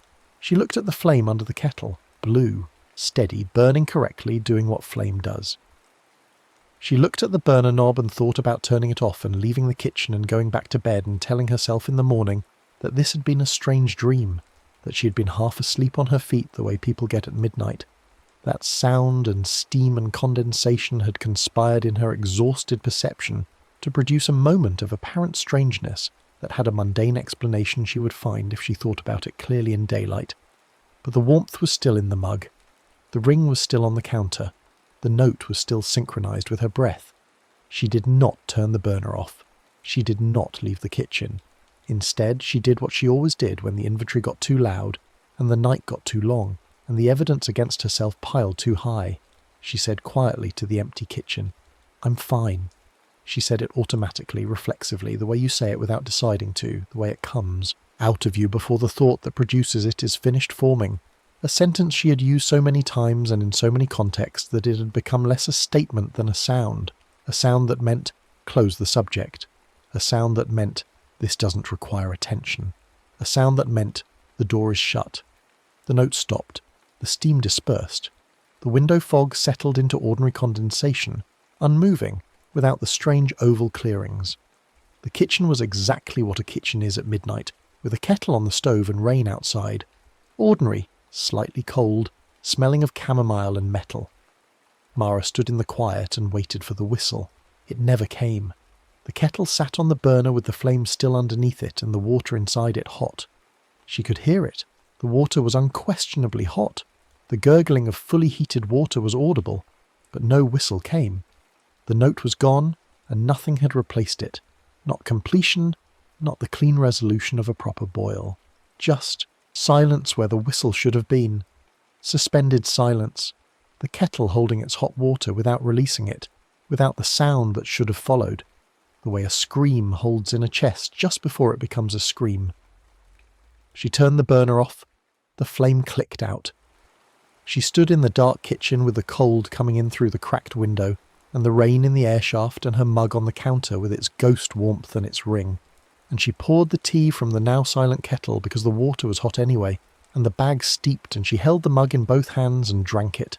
Standing up, and it tasted like nothing. Or rather, it tasted like tea. Always tastes when you're not really there. When the act of drinking it is only going through the motions of comfort rather than receiving any. She went back to bed. She lay in the dark with the rain still falling and thought, "I'm fine." In the kitchen, the kettle cooled. In the morning there were 3 rings on the counter, perfect circles of warmth impression. Dried now, slightly discoloured. She hadn't put the mug down 3 times. She had put it down once. She didn't tell anyone about the kettle. This was not a decision she made consciously. It was more that the category of things she reported to other people had boundaries she maintained without inspecting them too carefully, and the kettle fell outside those boundaries the way a lot of things did. The way the 2 in the morning appearances in the kitchen fell outside them, the way the inventory fell outside them, the way the particular quality of her insomnia fell outside them. Not because they were shameful exactly, but because reporting them required a kind of admission she wasn't ready to make, which was that she was not always fine, that some nights the ordinary objects of a kitchen became strange to her, and she stood among them in the dark, unable to explain herself even to herself, so she went to work on Thursday and did her Thursday things, and came home and made dinner and did the dishes and talked to her sister, briefly, a shorter call than usual, and went to bed at 11:30, which was early for her. She was asleep by midnight, which was unusual. She woke up at 2:14. The kettle was already making the sound. She could hear it from the bedroom. The almost whistle, thin and sustained and patient, finding its pitch in the dark apartment, coming through the wall between the kitchen and the hallway, with a clarity that suggested it had been building for a while, that it had not just started but had been there for some time at the edge of her sleep, incorporating itself into whatever she'd been dreaming, and she was awake now because the note had reached a pitch that no longer allowed sleep. Not because it was loud, but because it had entered some frequency that bypassed the ears and went directly to the part of the brain that monitors for wrongness. She lay in bed and listened, rise and fall with her breath. She got up. In the kitchen, the front left burner was on. She had used the front left burner for dinner, pasta with the large pot, and she had turned it off. She had turned all the burners off.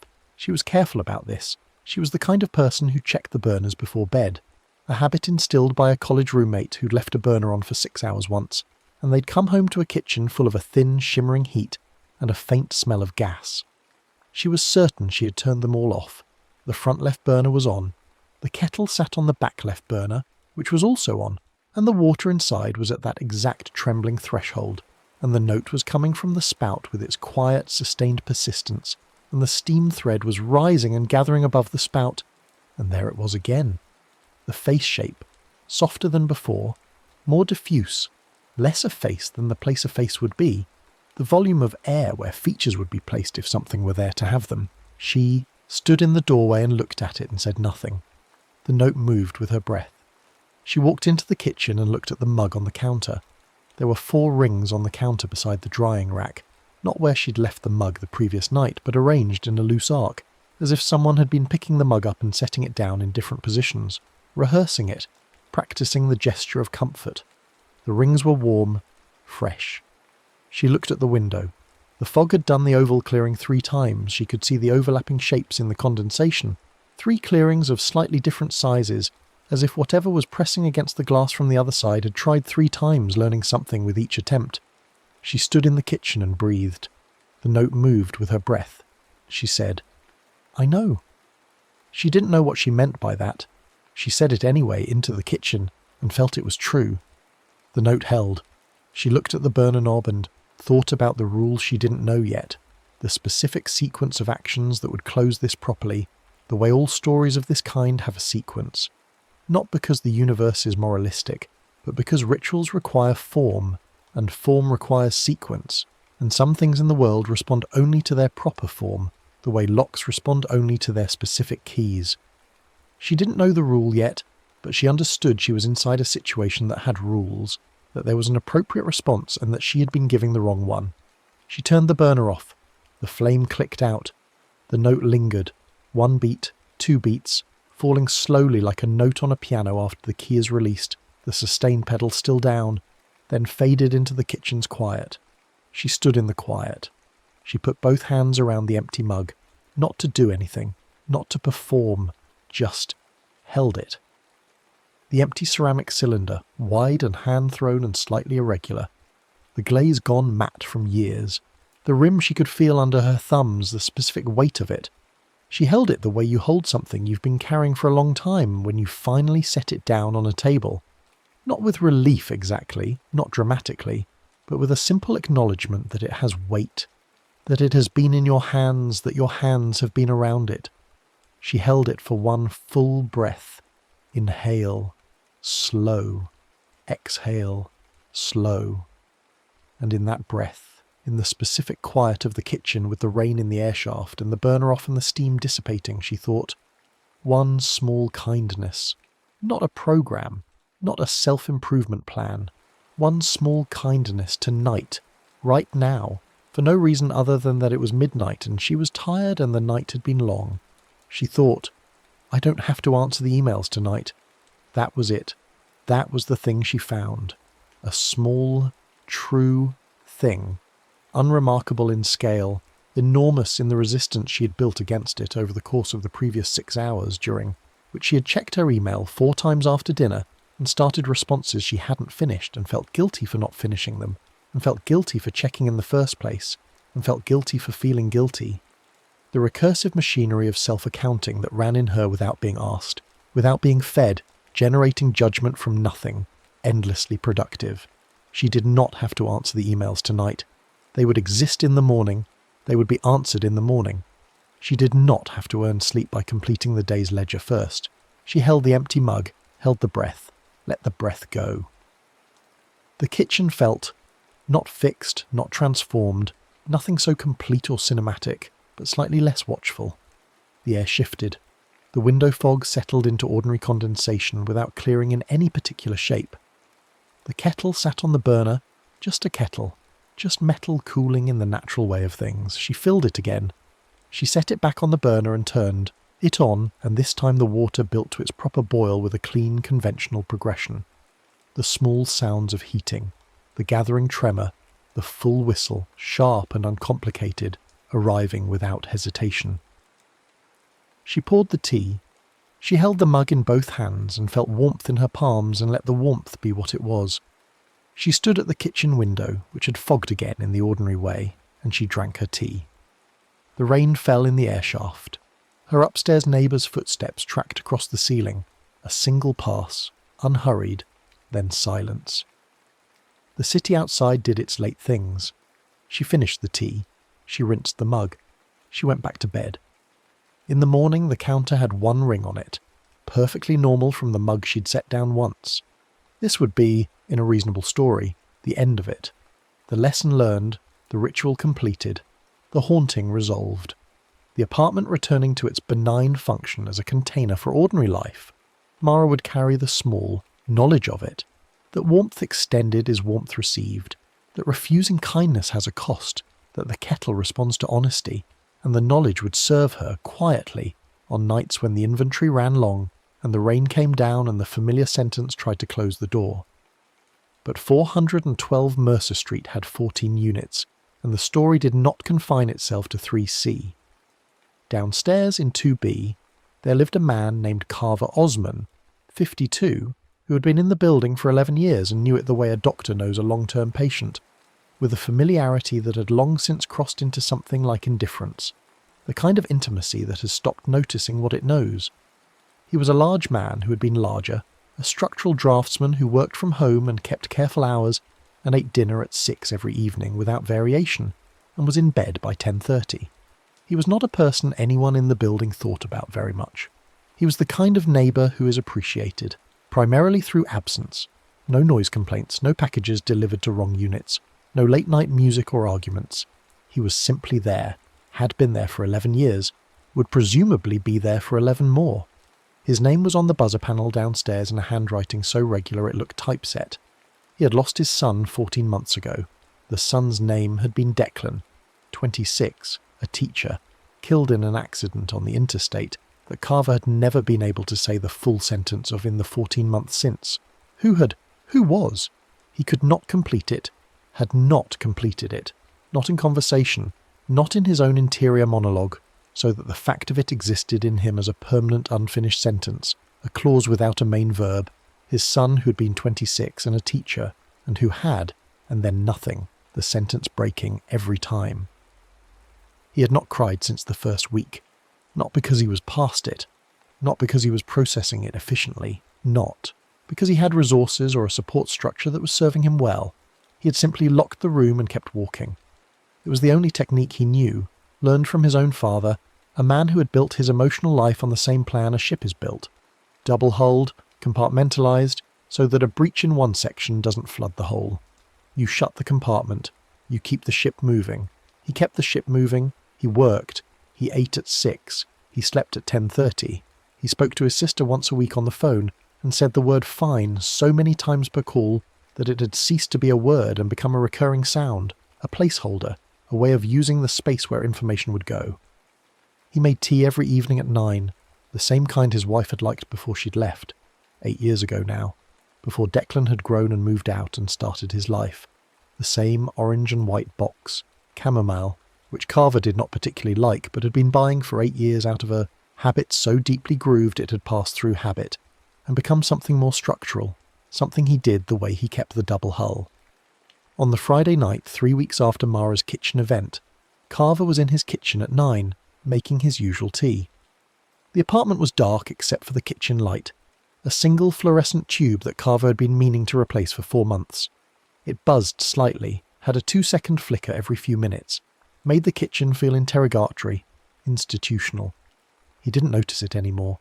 He filled his kettle at the sink and set it on the back burner and stood at the counter sorting through the mail he'd brought in from the lobby that afternoon, and not yet looked at. Circulars mostly. A bill. A notice from the building management about the upcoming boiler inspection. The boiler inspection notice made him think of the building's basement, which he had been in once, years ago, called down by the super to deal with a small flooding issue near his storage unit, a dark low-ceilinged space that smelled of mineral deposits and old insulation, where the boiler sat behind a chain-link enclosure and sweated and hissed, and the pipes ran across the ceiling in every direction like a diagram of something's nervous system. He had not liked the basement. He didn't think about it often. He put the notice on the pile for recycling, and stood with the bill and looked at it without reading it. The kettle began its progression. He heard the small sounds of water heating, the stirring, the building frequency, and he waited for the whistle without directing much attention at it. It was background. It was the reliable percussion of the evening ritual, no more remarkable than the refrigerator's compressor cycle, or the elevator's cable moving in the shaft behind the wall. The whistle didn't come. He noticed the absence the way you notice a clock stopping in a room you've been in for hours. Not immediately, but in a delayed way, with the strange sensation that something has been wrong for longer than you realised. He had been sorting mail. He was still sorting mail. The kettle should have whistled 2 minutes ago. He looked at it. The almost whistle was there, thin and patient and aligned to his breath, and he heard it and set the mail down very slowly, the way you set something down when your body has registered a problem before your mind has caught up. He watched the steam build above the spout. He was not a person who frightened easily. 11 years in a building, every creak and click and groan of the place catalogued and explained. The steam pipe's percussion in winter, the second-floor hallway's light that tripped its own breaker every 6 weeks with inexplicable regularity, the sound that came from 4A on certain nights that turned out to be a woman who sang opera in her sleep. He had explanations for all of it. He was a draftsman. He believed in load and force and dimension and the specific tolerances of materials. He did not, as a philosophical position, believe in things for which there was no load-bearing explanation. He watched the steam gather into its face shape. He stood in the kitchen with the fluorescent light flickering its 2-second flicker and the face shape in the steam, and the note moving with his breath, and he experienced a sensation he had not experienced in 14 months, which was the complete cessation of the double-hull system. Not a breach in one compartment. All compartments at once, no longer functioning. The ship taking on water through every wall simultaneously. He put his hands on the counter and held on. The steam face was not Declan's face. He needed to be clear about this with himself, in the kitchen, holding the counter at 9 in the evening. It was not a face at all. It was a concentration of steam vapour that his grieving and exhausted and isolated visual cortex was finding features in, the same way you find faces in wood grain or clouds, or the patterns of bathroom tile, pareidolia, a neurological artifact of the system's tendency to prioritise face detection above almost every other cognitive function. It was not Declan. It was not Declan. The almost whistle rose with his breath, fell with his breath, rose with his breath. He was crying. He discovered this the way you sometimes discover you've been crying without deciding to, finding your face wet and your throat working around something that hadn't announced itself as grief, but arrived as grief. He had not cried in 14 months. His face had apparently been waiting. His throat had apparently been waiting. He stood in the kitchen with his hands on the counter and the fluorescent light flickering and the note moving with his breath, and he cried in the kitchen at 9 in the evening, which was not the kind of thing Carver Osmond did. The steam face held. Then, slowly, like a thought completing, it dispersed. He stood in the kitchen crying, and the note continued, and the mug was on the counter, and the ring of warmth was spreading beneath it, and the window was doing the oval clearing, and he said, "I miss him." He said it into the kitchen, to the kettle, to the steam, to the night and the rain that had started again. It had been raining all week, every night, the city having one of its wet periods, and the words were the first true words he had said in 14 months. True in the sense of being aligned with something real inside him. Not fine, not moving forward, not okay, but I miss him, which was true, which was exactly and completely true, which contained no manoeuvre and no protection, and no double hull. He stood in it. After a while he turned the burner off. He put both hands around the empty mug. He breathed. He thought, one small kindness. He could not call his sister. Not tonight, not at 9, not in the state he was in, not with the sentence still unfinished in him. But he could. And this was the kindness. exactly as small and exactly as real as it needed to be, he could take tomorrow off. He was his own employer, worked for himself, set his own hours. He had not taken a day off since before the accident, had worked straight through the days immediately after, through the funeral and the clearing of Declan's apartment and the weeks and months that followed, because work was the double hull, work was the compartment that stayed functional, work was the thing he did instead of the thing he couldn't do. Tomorrow he could not work. He could simply be in the apartment with the rain, without the spreadsheets and the drafting software and the structured forward motion of professional obligation. He could sit with the unfinished sentence and not demand that it finish. He held the mug. He breathed. One full breath. The kitchen settled. The note was gone. The window was ordinary. The fluorescent light flickered once more and then, for no electrical reason, stabilised. Held its light clean and steady, the buzz extinguished. He made the tea properly. The kettle on the burner, the water building to its clean whistle, the whistle arriving fully, no hesitation. He poured it. He sat at his kitchen table, which he rarely sat at, preferring the couch, and he held the mug in both hands and drank the tea he didn't particularly like, and outside the rain fell with its patient, purposeless insistence, and he let it. He did not finish the sentence. Not tonight. But he let the sentence exist inside him without locking the compartment, and it was different from the compartment. It was not better, but it was different, more accurate, more honest about the shape of the thing. In the morning he did not work. In 4A, the woman who sang opera in her sleep was named Giulia Ferrante. She was 38, a cellist in the city orchestra, Italian by birth and New York by most of her adult life. A small, angular woman with wire-frame glasses and a quality of attention that made people feel when she looked at them that they were being considered in their entirety. She had lived in 4A for 3 years and knew the building well enough to know its sounds. The steam pipes, the elevator, the man downstairs who walked across his floor with emphatic steps, the woman in 3C who ran her kettle at midnight. The opera she sang in her sleep varied. Her roommate, before the roommate had moved out in January, had reported it with affectionate precision. Mostly Verdi, occasionally Puccini, once an extended passage from something that had sounded, the roommate said, like Wagner at the bottom of the sea. She herself had no memory of it.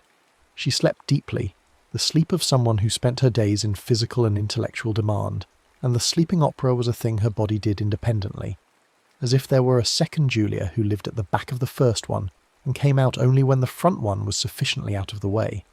She was not insomniac. She was not in crisis. She was, by her own assessment, doing well. The season was going well. She had a solo coming up in March that she was prepared for. She had friends she saw and dinners she attended, and a romantic situation she described to those friends as complicated but fine. She was fine. She used the word naturally and without resistance, meaning it, or meaning something in the vicinity of it, something close enough. She had a habit, though, that she'd carried since conservatory. When a piece was giving her trouble, not technical trouble, but interpretive trouble, the deeper problem of not knowing yet what she meant by it, not having found the centre of it yet, she would stay up late with a mug of something warm and play the passage in her head, without her cello, just thinking through it, letting it iterate in her internal ear, which was precise and reliable, better sometimes than the instrument at showing her the skeleton of what she was trying to do. The Elgar was giving her trouble, not technical trouble. She had the notes, she had the bow weight and the vibrato and the intonation. She had it technically in a way that was almost the problem. She could play it correctly without playing it true, and the difference between correct and true was the thing she was trying to find, lying awake at 11:47 on a Tuesday night in March with the rain starting up outside her window, and the Elgar concerto cycling through her internal ear. Correct and not true, correct and not true. A performance without a centre. She got up at midnight. She went to the kitchen. She filled the kettle. She turned on the burner. She leaned against the counter and let the Elgar run in her head and listened to the kitchen's quiet and watched the window fog and thought, it is about loss. The Elgar, everyone agrees, is about loss. Written in 1919, after the war, after the world Elgar had known had been destroyed and replaced with something he didn't recognise and couldn't find himself in. The technical demands are not the point. The technical demands are the frame around the loss, the skeleton. The grief hangs on, and if you play only the skeleton, you have a correct performance that is not a true one. She knew this. She had known this for months. Knowing it hadn't helped her find it. The almost whistle began. She heard it and straightened slightly and listened with the precision she brought to all sound, the professional's inability to hear passively. The note was interesting. It was sitting on a pitch she'd heard before. She was certain she'd heard before. It was sitting on the same pitch as the Elgar's opening phrase, the cello's first entrance, which began on a note of such particular quality, such specifically loaded colour, not quite E-flat, sitting somewhere in the cello's voice where the instrument sounds most like a human throat. The almost whistle was on that pitch. She tilted her head. It moved with her breath.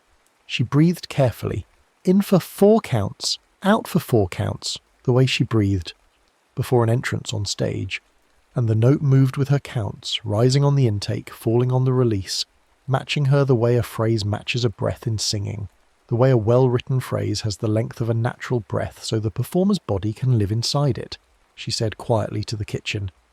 The steam gathered above the spout, the face shape, loose and without features, the mere volume of a face. She looked at it with the same objective attention she brought to everything. It lasted longer than she expected, holding its approximate coherence against the kitchen's small air movements, and she had the strange thought that it was listening, that the face shape in the steam was doing what she did in the rehearsal room when a fellow musician was playing, holding still, holding attention, holding itself in a quality of reception. She looked at the mug, the ring on the counter, the warmth at the rim. She understood in the professional part of her mind what was happening in the same way you understand a musical phenomenon, not by explaining it away, but by recognizing its form. This was a form she recognized. She had played it before, in a different key. The window's oval clearing appeared. She looked at it. She thought about the Elgar. She thought, the problem is that I am playing it correctly because I do not want to play it true. Playing it true requires something I have been keeping in the technical frame, something I have been managing at arm's length with bow weight and vibrato. If I play it true, I have to let it be about what it is about. She stood with the almost whistle moving with her breath and thought about what the Elgar was about. Not just loss in the abstract, not the cultural loss of a generation's idealism, not the war, not even Elgar's specific grief, but loss as she knew it. Her mother 4 years ago. The specific kind of loss that is not dramatic but is permanent, that does not resolve in any of the ways resolution is supposed to work, that lives in the body as a subtle atmospheric pressure rather than an acute wound, a weather you carry rather than an injury you recover from. The cello solo in the first movement is a throat clearing itself to speak. She had known this. She had not been playing it. She put both hands around the empty mug. She did not think about it as a ritual. She simply held the mug because holding something warm, or something shaped like something warm, was what the moment required. She breathed. The note rose. She thought, one small kindness. And she laughed. A small involuntary sound. Because the kindness she found was not what she expected. Not rest. Not permission. Not the practical accommodations she sometimes offered herself in the language of self-care. The kindness was this. She was allowed to play the Elgar true. She was allowed to let the grief in there be her grief, and not Elgar's grief, and not a historical grief at a safe remove. She was allowed to be the instrument through which this particular human frequency passed, which was what she was. It was her function. It was why she had trained for 22 years, and why she sat in the first chair, and why the audiences came. Not to hear correctness, but to hear a human body make contact with a piece of music in a way that allowed something in the audience to vibrate in recognition. She'd been withholding herself from her own instrument. The kindness was the permission to stop. She held the mug, breathed once, let it go. She turned the burner off. The note faded. 2 beats of reluctance, then gone. She relit the burner. The water came to a clean, full boil. The whistle arrived with a clean decisiveness. She made the tea. She held the mug in both hands and felt the warmth correctly. Warmth as warmth, and not as anything else. She sat at her kitchen table and let the Elgar run in her internal ear, and this time it had a centre, and the centre was a throat clearing itself to speak, and the speaking was not decorous. At the next rehearsal she played it true. The conductor stopped the orchestra and looked at her over his score and said nothing for a moment, then said simply, "There." None of them knew about each other. This is important. Mara in 3C, Carver in 2B, Julia in 4A. They shared a building, shared walls and ceilings and the building's particular sounds, but they did not share what had happened in their kitchens. They carried it in the private way people carry things they cannot fully explain, filed in the category of experience that resists language, that loses something in the telling, that belongs to the interior the way the interior belongs to itself. But the building knew. 412 Mercer Street knew its residents the way buildings do, which is to say, structurally, through load and frequency, through the small vibrations of human habit transmitted through floor and ceiling and wall, the weight of a step, the resonance of a voice, the specific frequency of grief or relief, or the particular tension of a person standing in a kitchen at midnight trying to decide whether comfort is permitted. Buildings accumulate this. Old buildings especially. They hold it in their materials the way wood holds the shapes it grew in, the way stone holds the water that moved through it. The accumulation is not memory exactly. It is more like tuning. A building becomes tuned to its residents, becomes calibrated to their frequencies, begins to resonate at the same pitches. And teacup-pause, which was what the story called it, and stories knew it by the name they carried, the name passed sideways in buildings, in laundromats, in the particular conversations that happen in the stairwell at 2 a.m. between residents who can't sleep and don't know why. Teacuppers was not a separate thing from the building. It was the building's tuning finding its expression in the specific frequency of comfort and the refusal of comfort the moment you almost let yourself be warm and then don't the moment the kettle reaches the edge of whistling and you say, "I'm fine," before it can complete itself. It didn't live in the kettle. It didn't live in any single kettle. It lived in the habit. It lived in the space between the hand reaching for warmth and the sentence that closed the door. In 5C, on the 5th floor, in the corner unit with a window that looked down onto Mercer Street rather than into the air shaft, there lived a woman named Rhea Park, 29, who had not been sleeping for 5 weeks. Not insomnia in the Mara sense, not grief in the Carver sense, not the meaningful wakefulness of an artist finding her way through a problem. Rhea Park was not sleeping because she had stopped eating enough, and her body had registered this as an emergency condition and was keeping certain systems online that needed to be offline for sleep to happen. And the systems being kept online were primarily the ones dedicated to alertness and threat detection, so that every time she started to drift, the animal part of her brain fired up with its catalogue of unaddressed dangers, and she was awake again, her heart doing 65, her body ready for something it couldn't name. She was, by the standards of most observable metrics, fine. She was employed, she was functional, she answered emails and kept commitments, and presented in meetings and made the sounds of a person who was doing okay, and they were convincing sounds because she had been making them for a long time, since before the 5 weeks, since a time she couldn't precisely locate when she'd started to understand, without deciding to understand, that her hunger was something she could manage, that the management of it was something she could be good at, that being good at it had a value she could not clearly articulate, but which felt structural, load-bearing, an achievement against which the day could be measured. She had been in the building for 8 months. She had not bought a kettle. On the Friday night of the 6th week at 11, she was in her kitchen not to make tea but to drink water, which she did drink. Water she permitted herself freely.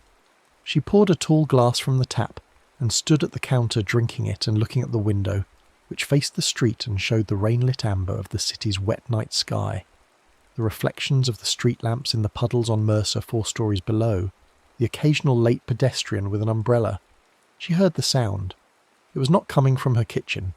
It was coming from somewhere inside the building, through the wall or the floor or the ceiling, not loud, not insistent, but clear, a thin, sustained note at the edge of something, a note she recognised without knowing why she recognised it, a note that sat in her chest with a quality of familiarity that made no sense because she had never heard it before. She stood at the counter with her glass of water and listened. It moved, slightly, rose and fell. She became aware that it was moving with her breath. Not possible, she thought. It's coming through the wall. But it moved with her breath. She breathed slowly and it moved slowly. She breathed faster and it moved faster. She stood in the kitchen at 11 on a rainy Friday night and breathed, and the note from somewhere inside the building moved with every breath she took. On the counter beside her glass, where nothing had been a moment ago, there was a mug. It was not her mug. She had 2 mugs in the cabinet above the coffee maker, both given to her by her mother at different times, a blue one and a green one. This was neither. It was a wide-bodied mug, hand-thrown with an uneven rim and a glaze gone slightly matte from use, the particular kind of mug that looks like it belongs to someone who's been using it for years. It sat on her counter as if it had always been there, and beneath it, spreading from its base in a perfect circle, was a ring of warmth. She looked at it for a long time. She reached out and touched the rim. Warmth. Genuine warmth. Not imagination. Not the heat of a palm briefly applied. The warmth of something that had been held, repeatedly, by someone who needed it. She stood in her kitchen on the 5th floor, and the note from somewhere below moved with her breath, and the mug sat on her counter with its ring of warmth and her glass of water in her hand, and she felt something she hadn't felt in a long time, which was seen. Not in a good way, not comfortably. Seen in the way of a thing you've been hiding very carefully being noticed anyway. Seen in the way that makes the hiding visible, makes the careful architecture of concealment suddenly apparent as architecture rather than landscape. The structure of it exposed. She felt it in her throat and behind her eyes and in her chest, with a pressure that was not comfortable and was not what she would have said she wanted. She set down the glass of water. She picked up the mug with both hands. It was empty. She held it. The note through the wall moved with her breath. She held the mug and breathed and thought about one small kindness, which was a phrase that had surfaced in her mind without origin, without attribution, a phrase that was simply there in the kitchen with her the way the mug was there. One small kindness. She stood in the kitchen and tried to find it, the way you try to find a word at the edge of memory, the way you circle toward something that keeps moving. She tried. I can go to sleep now, but it didn't feel true, because sleep was not hers to give herself. Sleep happened or didn't based on conditions her body set without consulting her. She tried. I can eat something tomorrow. But this one felt like a contract rather than a kindness, the language of it already contaminated with the management system's vocabulary, the conditional future tense of a bargain she'd already made and broken a dozen times. She stood with the mug and breathed. The note moved.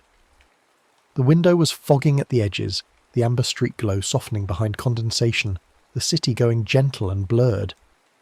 She thought, I am not fine. It was not what she'd been trying to find. She had been trying to find a kindness and had found instead an honesty, which was not the same thing, but which might, she held it in the kitchen, testing it, which might be the same thing. For her, in this kitchen, tonight. That the one small kindness available was the withdrawal of the sentence, the removal of the lid, the acknowledgement that the door she'd been closing every time comfort appeared was not keeping her safe, but was keeping her in the dark, and she was tired of the dark. She was genuinely and thoroughly tired of the dark, and that was real. That was the most real thing in the kitchen, more real than the mug or the note or the warmth at the rim. I am not fine. She held it. One breath. She did not relight any burner. There was no burner involved in. Her kitchen tonight, no kettle, no flame. But the note through the wall faded as she breathed out slowly, over 2 beats, then silence. The mug in her hands was just a mug again, someone else's mug, hand thrown on her counter for no explicable reason. But the warmth at the rim persisted, and she held it a moment longer, then set it gently on the counter beside her glass. She did not sleep that night. But in the morning she called someone. She called a number she'd had in her phone for 4 months, filed under a name that was a description rather than a person, the description being resource for when things are not fine, and she'd never called it because things were always fine, she was always fine, there was nothing to report. She called it in the morning in her kitchen with the winter light coming in through the street-facing window, and the puddles on Mercer drying in the pale sun, and the mug still on the counter, still there, still real, still unmistakably someone else's, warm at the rim in a way that should not have been possible overnight. She made an appointment. The mug was gone when she came home. She looked at the spot where it had been, and there was only the ring on the counter, the warm impression of its base, and she stood and looked at it for a moment and felt neither frightened nor relieved, but something in the vicinity of both, something that had the quality of being correctly perceived, of seeing yourself clearly in a mirror rather than the softened version, and finding the accurate reflection neither flattering nor condemnatory, but simply true.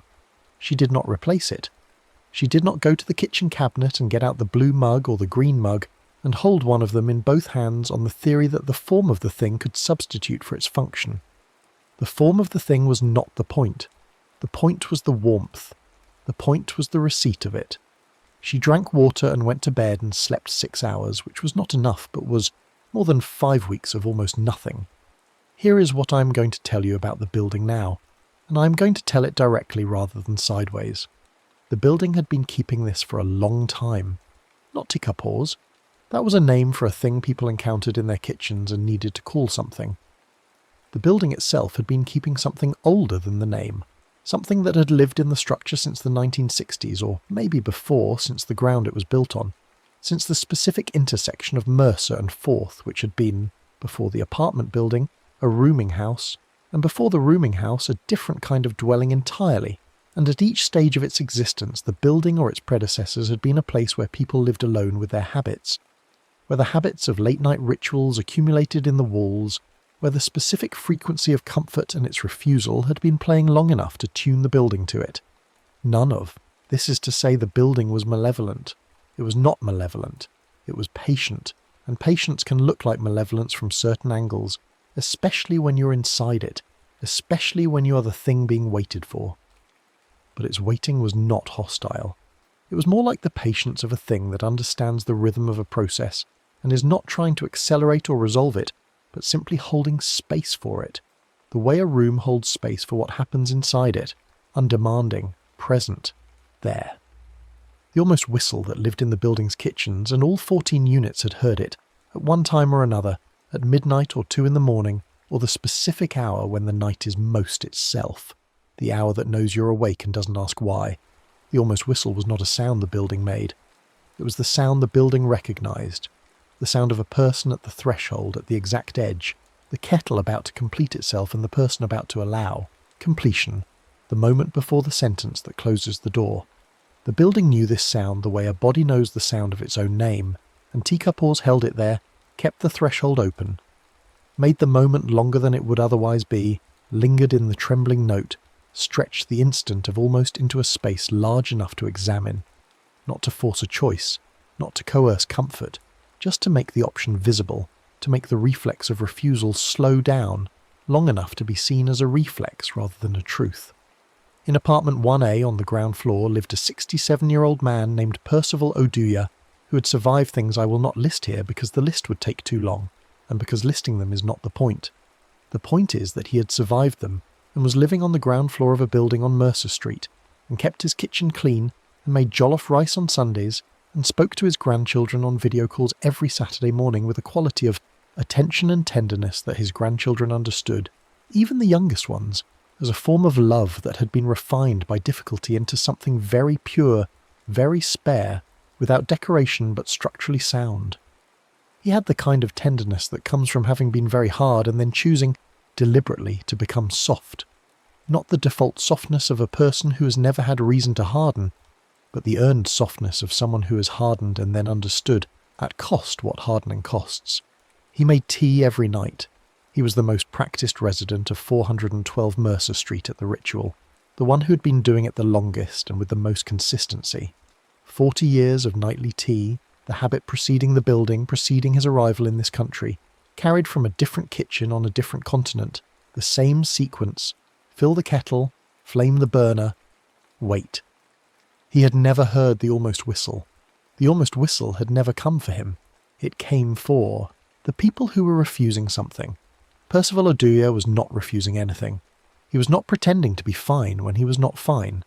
He had learned, the hard way and at cost, that pretending did not serve, that the sentence "I'm fine" used as a lid was a lid on the wrong jar, that the jar kept its contents regardless of the lid, and the contents were not improved by confinement.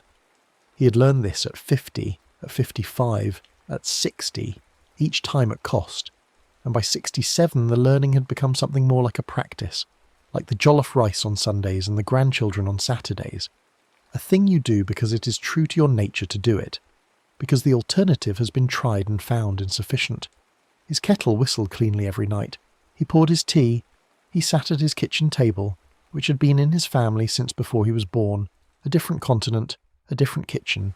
The table surviving everything the same way he had survived everything, without drama, without insisting on its own survival simply by continuing to be a table. He sat at it and drank his tea and let the night be the night. His kitchen had no fog on the window, not in the strange way. His window fogged normally, condensation from the tea's steam, dispersing in the natural way of condensation. His mug sat on the table and was picked up and set down in the normal sequence. The burner beneath his kettle did not remember his breath. He did not know this. He had nothing to compare it to. He drank his tea and went to bed and slept well. But there was one more resident. In 6A, on the 6th floor, at the top of the building, alone in the corner unit that had the best view and the worst water pressure, lived a man named Thomas Weil, 44, who had moved in 9 months ago following a divorce, and who was not, in any of the ways he would have described himself, a person in distress. He was employed. He was functional. He had friends and a social life and a gym membership. He used. He drank moderately. He ate well. He called his kids, 2 of them, 11 and 8, living with his ex-wife 3 miles away, every day, and saw them every other weekend, and was by his own and most external assessments managing the divorce with competence and grace. He was also awake every night between 2 and 4. He did not get up. He lay in bed and stared at the ceiling and waited for it to pass, the way you wait out a storm in a shelter, not in panic, not dramatically, just patiently, and without much interest, waiting for the 2 to 4 window to close and give him back his sleep. He had been doing this since before the divorce, since about a year before it, since the period when the marriage had been clearly ending but they hadn't said so yet, hadn't named it, were still operating under the terms of an arrangement whose expiration they could both see, but neither had agreed to acknowledge. He had been lying awake between 2 and 4 since then, and the lying, awake had outlasted the marriage's ending, had continued through the separation and the signing and the moving out, and the 9 months in 6A, persistent, loyal, as if it had no relationship to its original cause, and had become by now simply his 2 to 4. He was in his kitchen at 2:30 on a wet Tuesday. He did not make tea. He stood at the kitchen counter and drank water and looked at the city from the 6th floor window, the best view in the building, the full grid of Mercer and the cross streets visible in both directions, the rain turning the street lamps into elongated stars, the city looking, from up here, like something you could understand if you looked at it correctly. He heard the note. It was not coming from anywhere he could locate. It was not directional in the way sounds usually are. It was simply present in the kitchen, the way a quality of light is present, pervasive, sourceless, part of the atmosphere of the space. It was the almost whistle sustained at the edge of completion, and it moved with his breath, and he stood at the kitchen window drinking water and breathing and let it move. He was not frightened of it. He had been in the building long enough to know, without knowing he knew it, that this was a building sound, one of its frequencies like the steam pipe's winter percussion, or the elevator cable's particular hum. He didn't question it. He just breathed and let it move with him. On the counter, no kettle. He hadn't filled one, but there was warmth coming from the counter beside the empty mug he'd left there from morning tea. Warmth from the counter itself, from the laminate, as if the surface was slightly heated from beneath. And there was a ring. He looked at the ring and at the warmth and at the empty mug and he thought, okay, so that's happening. He thought it with a quality of equanimity that was not indifference, but was close to it in texture. The equanimity of a person who has lost enough already to have recalibrated. His relationship to surprise. Things happened. Kettles made sounds that moved with your breath. Counters were warm in the night. Buildings were strange. Life was strange. He was 44 and divorced and lying awake every night between 2 and 4, and the world was stranger than it looked in daylight. He put both hands around the empty mug. He didn't perform it. He didn't decide to do it. He just did it. The way you sometimes find your hands doing what the situation requires before your mind has consented to it. He held the empty mug at 2:30 in the morning in his kitchen on the 6th floor, with the rain on the window and the note moving with his breath. He thought, one small kindness. He stood with it for a long time, longer than one breath, longer than the others had stood with it, turning it in his mind the way you turn a problem in a dream, finding unexpected geometries, facets you hadn't seen from other angles. One small kindness. He realised, genuinely unsure. What this would be. He had been so competent, so functional, so graceful in his management of the loss that he had not left space for the loss to be a loss, had not left room for the fact that he was grieving something, that divorce is a death of a particular kind, not a person dying, but a version of yourself dying, a version of your life that you'd believed in and built toward and inhabited for 16 years, dying at 44. And there was grief in that, actual grief, with weight and colour and its particular demand of being felt rather than managed. And he had been managing it at a competence level he was proud of, in the way you can be proud of something that is also costing you everything. One small kindness. He stood at the counter and breathed. He thought, I am allowed to miss it, not perform missing it, not narrate missing it to himself or others in the careful language of emotional intelligence he had learned. Just miss it. The specific texture of a shared life, the weight of two people's habits combined into a household, the sounds of a morning with children in it. He was allowed to miss this without the missing being a verdict on how he was doing, without the feeling of loss being evidence that he was failing at the recovery. He could miss it and still be okay. He could miss it and still be the father who called every day and showed up every other weekend. He could miss it and still be tomorrow, the functional, competent, graceful version of himself that he was proud of. He could miss it tonight. The note dropped, slowly, over several beats, not cutting off, just ending, the way a long note ends when the bow reaches the end of its length, and the sound naturally resolves into silence. The window was ordinary. The counter was just a counter. The mug in his hands was just a mug. He stood in the quiet of the kitchen at 2:30 and missed what he missed, and let it be what it was, a real thing, with weight and colour taking up the space it actually took, up rather than the space he'd been assigning it. After a while, he went back to bed. He slept until 7. In the weeks that followed, in the normal progression of a building's life, things continued. Mara finished her report and sent it, and received a response that was better than she'd expected, and she did not spend 3 hours passing the response for evidence of its inadequacy. Carver took several days off in March, not one day but several, an accumulation of them, days he spent in the apartment with the rain, and the unfinished sentence and the slow and genuinely terrible work of sitting with grief rather than administering it. Julia performed the Elgar in late March to an audience that sat in a particular quality of silence afterward, the silence of people who have been reached, before the applause started. Rhea went to her appointment and then another and then several more, and the process was not easy, and was not quick, and was not the clean resolution the story's shape might suggest, but she went, and going was what it was, a real and repeated act, as real and repeated as the almost whistle in the building's kitchen walls. Thomas slept between 2 and 4, not always, not yet.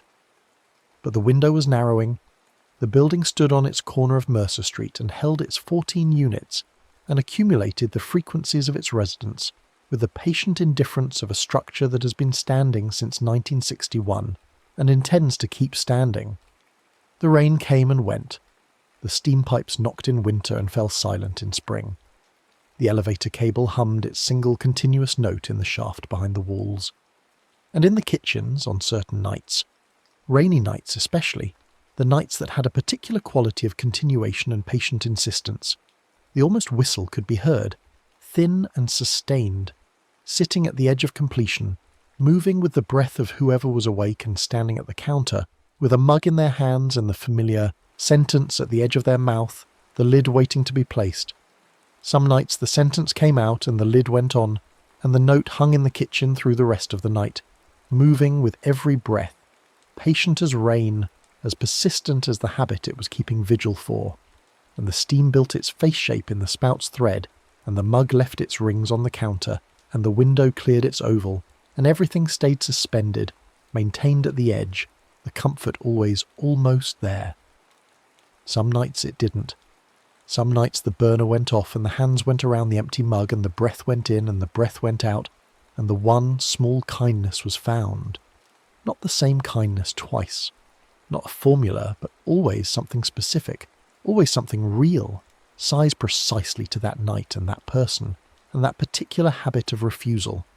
And the kitchen settled, and the note faded, and the window became ordinary, and the water came to a clean boil, and the whistle arrived. Properly, clear and uncomplicated, the sound of completion, of a thing arriving at its natural end. I need to tell you what happened in December, because December is when it stopped being a building story and became something else, something that required being told the way you tell things that have consequences, the way history is told, with the weight of what it changed kept visible in the telling.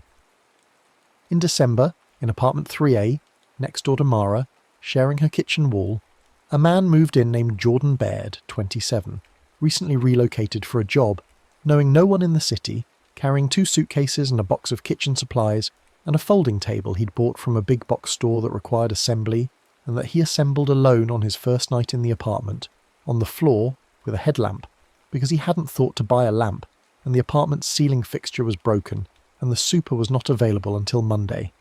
He assembled the table in the dark with the headlamp, and ate a protein bar sitting on the floor beside it, and sent his mother a text that said, "Moved in, all good," with an exclamation point he had chosen deliberately as a sign of positivity, and which had cost him something to include. He was fine.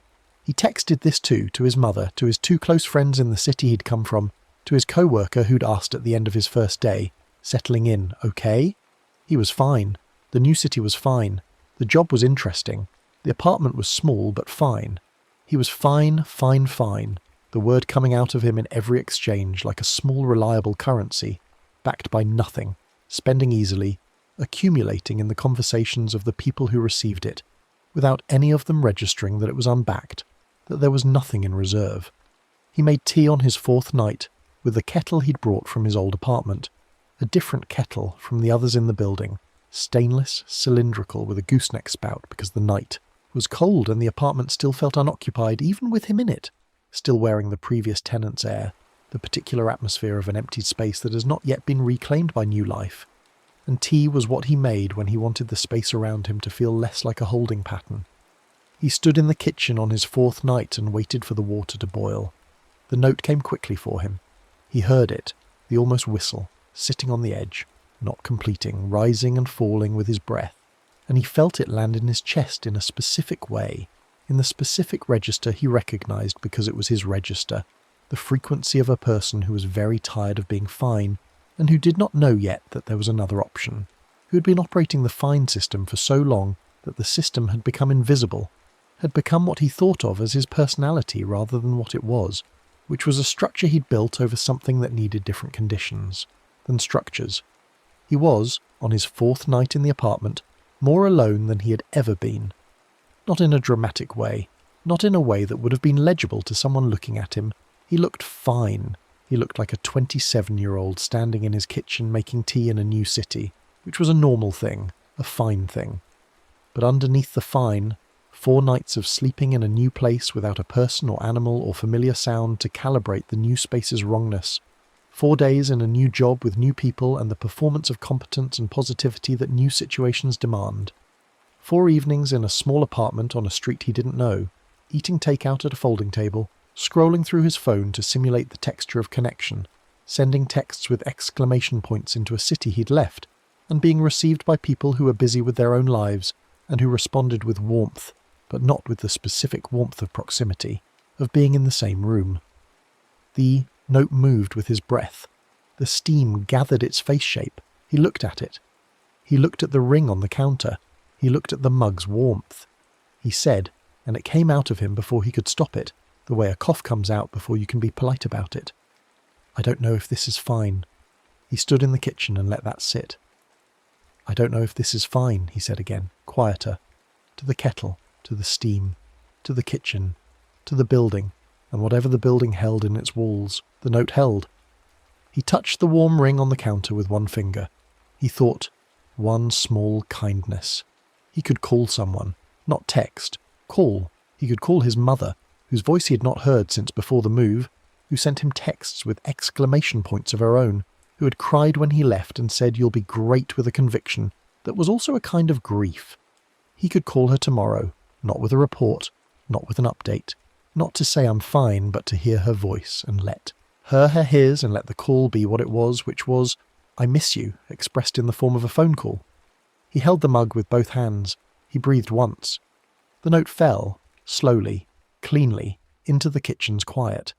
He turned the burner off and relit it, and the water came to a proper boil in minutes, and the whistle was clear and full, and he poured the tea and stood in his kitchen, and held the warmth in his hands and let it be warmth, received without conditions, without owing anything, without needing to have earned it first. He called his mother in the morning. Here is the thing about the building that I've been moving toward the whole time. The thing the story is actually about, which is not teacup oars. Teacup oars is only the name, and names are not the things they name, but the habit. The one the building had been tuning to for 60 years, the one that lived in every kitchen at midnight, in every resident who had ever stood at a counter with a kettle on the burner and the familiar sentence forming. The habit of saying I'm fine when you're not is so old it predates language. It is older than the specific words. It is a posture, a way of orienting the body and the face and the breath toward the world that communicates. Not a problem, keep moving, nothing to attend to here. It evolved because the world required it, because admitting need had costs that sometimes outweighed the benefit of having the need met, because the economy of vulnerability is unsteady, and most people have been charged more than the market rate at least once and learned from it. The habit is not wrong. The habit has uses. The habit keeps you upright on days that require you to be upright, and you cannot afford to be otherwise. The habit is part of the double hull that keeps the ship moving. But the habit does not know when to stop. That's the problem. The habit is a good worker with no concept of the end of the workday. It will keep the lid on indefinitely. It will say I'm fine to the kettle, to the steam, to the warmth offered at midnight by the specific gravity of a building that has learned your frequency. And then it will take the warmth away, turn the comfort into a simulation of comfort, a ring on the counter where the mug was but the mug never actually there. Teacup oars is not what feeds on this. I have been telling it as if there were a thing outside you that keeps the threshold open, a presence in the steam and the note and the warm ring, and there is something. The building is real, the tuning is real, the frequency is real. But the suspension, the keeping of yourself at the edge, that is the habit's work.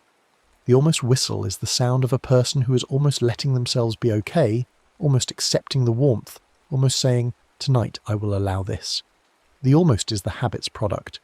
The habit suspends the completion the way a composer prolongs a resolution, except without the intention toward eventual resolution, without the promise of arrival. Just the prolonging, indefinitely, the maintenance of the almost as a permanent condition. And what teacup oars does, what the building does, what the tuning does, is make the almost audible, make the suspension visible, make the withheld warmth tactile, present, warm at the rim, so that the refusal of it cannot be unconscious, cannot pass through without being noticed, cannot happen with the automatic efficiency of a habit that has made itself invisible. It makes you see what you're doing. That's all. Whether you then do something different is yours. On a Sunday in late December, Mara was in the laundry room on the basement level of 412 Mercer Street, the basement that Carver had been to once, years ago, low-ceilinged and mineral-smelling, the boiler behind its chain-link enclosure.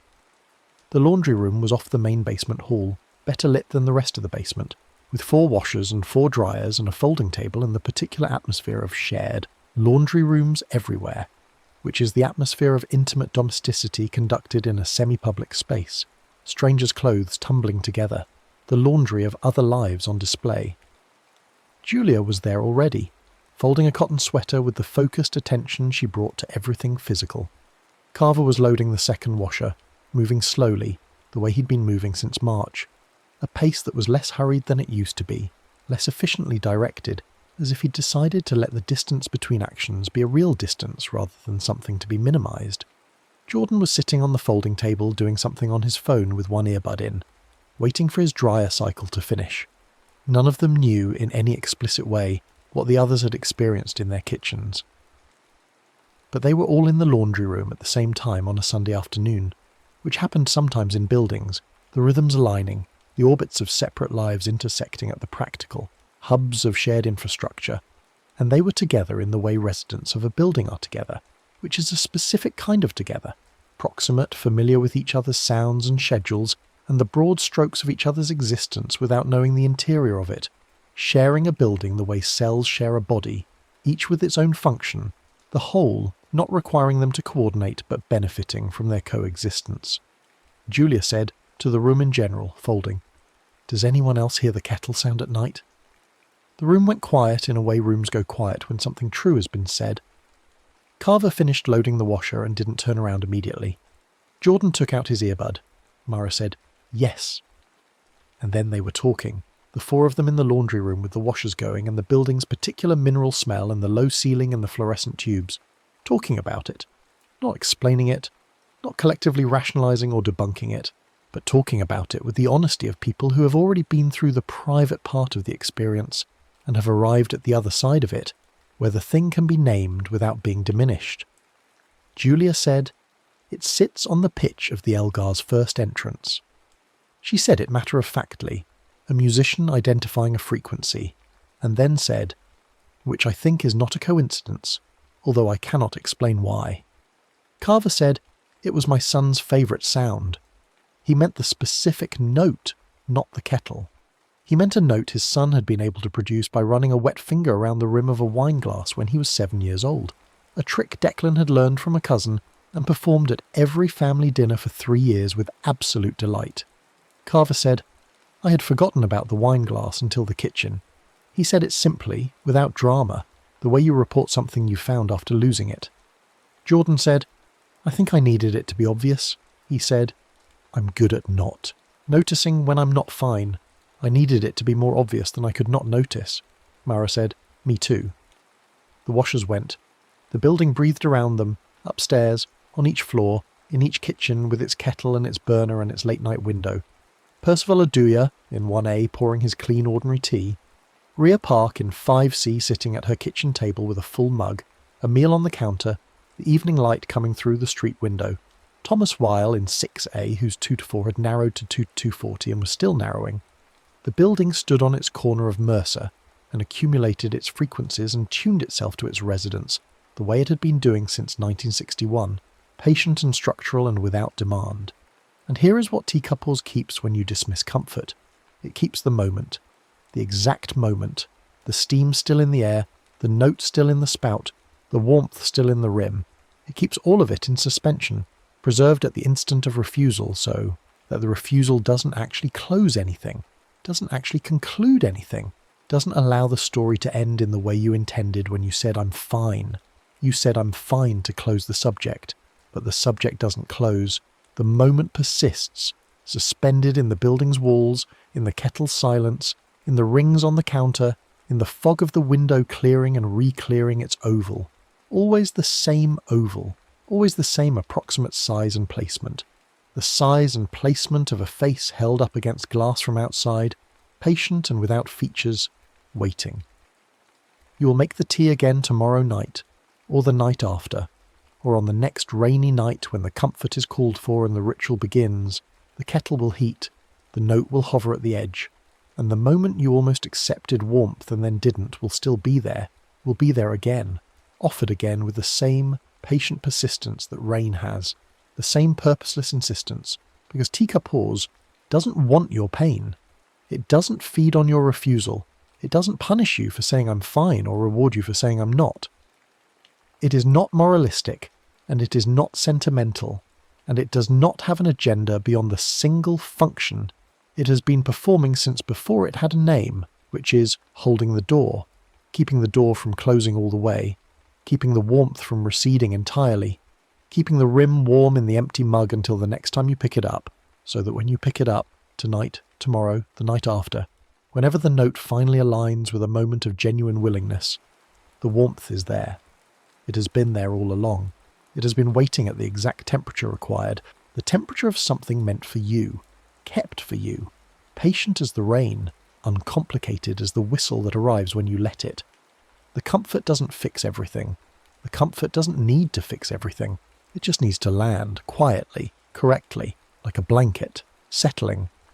Like warmth in the palms of both hands, like one breath taken and released in a kitchen at midnight with the rain in the air shaft, and the window cleared and the building quiet and the note, finally, gone. Outside, the rain. The rain drapes the night in a steady hush, and the city continues its business, and the windows of 412 Mercer Street glow in their various ways, some dark, some warmly lit, some fogged in the ordinary manner of a heated interior meeting, cold glass. The building stands on its corner the way it has stood since 1961, double-hulled against the weather, its 14 units holding their 14 versions of the private life, their 14 arrangements of habit and loss and warmth, and the particular discipline of getting through the night. In the kitchens, the kettles. In the kettles, the heat. At the edge of the heat, patient and thin and sustained at the exact frequency of a breath. The almost whistle, always there, always ready, always holding the door, waiting for you to stop calling it unnecessary. Waiting for you to let it be what it is, which is what it has always been. Not a haunting, not a judgment, not a lesson to be learned and applied and checked off. Just warmth, offered, staying warm until you're ready. Just the moment before the kettle whistles, held open as long as you need, the duration of 1 breath, or 10, or the full length of a rainy season. The duration of your willingness. The duration of your return. The next story is about to begin. Please relax and enjoy. Rain had turned the whole neighbourhood into something that didn't quite belong to the waking world anymore. Mara knew this street. She'd walked it 100 times in daylight, knew the house with the wind chimes made from old silverware, knew the yard where someone had been attempting a vegetable garden for 3 consecutive years with increasingly philosophical levels of failure, knew the particular give in the sidewalk near the Hendersons' driveway, where a tree root had been pushing up through the concrete for so long it had become a landmark rather than a hazard. She knew this street the way you know a place you've never paid much attention to, which is to say she knew its shape without knowing its character, the way you can live next to someone for years and know their car but not their name. In rain, at 1:30 in the morning, she didn't know it at all. The water had changed everything's relationship to light. Dry concrete absorbed the amber glow of the street lamps and gave nothing back, but wet concrete held the light on its surface like a skin, throwing it forward in long, distorted ribbons that stretched toward her and away from her simultaneously, so that the street appeared to be offering her a direction she hadn't chosen. The puddles were everywhere. Shallow ones near the curbs where the drainage was poor, deeper ones near the drain at Venwick and Ash, where something had been partially clogging the grate since September, and the city hadn't gotten around to it. Mara had submitted a maintenance request. She had submitted it twice. The puddle remained. She was wearing the grey t-shirt she'd slept in the previous night, or tried to sleep in, or worn while lying horizontally in the dark performing sleep without achieving it. Soft joggers with a fraying drawstring she kept knotting and unknotting absent-mindedly.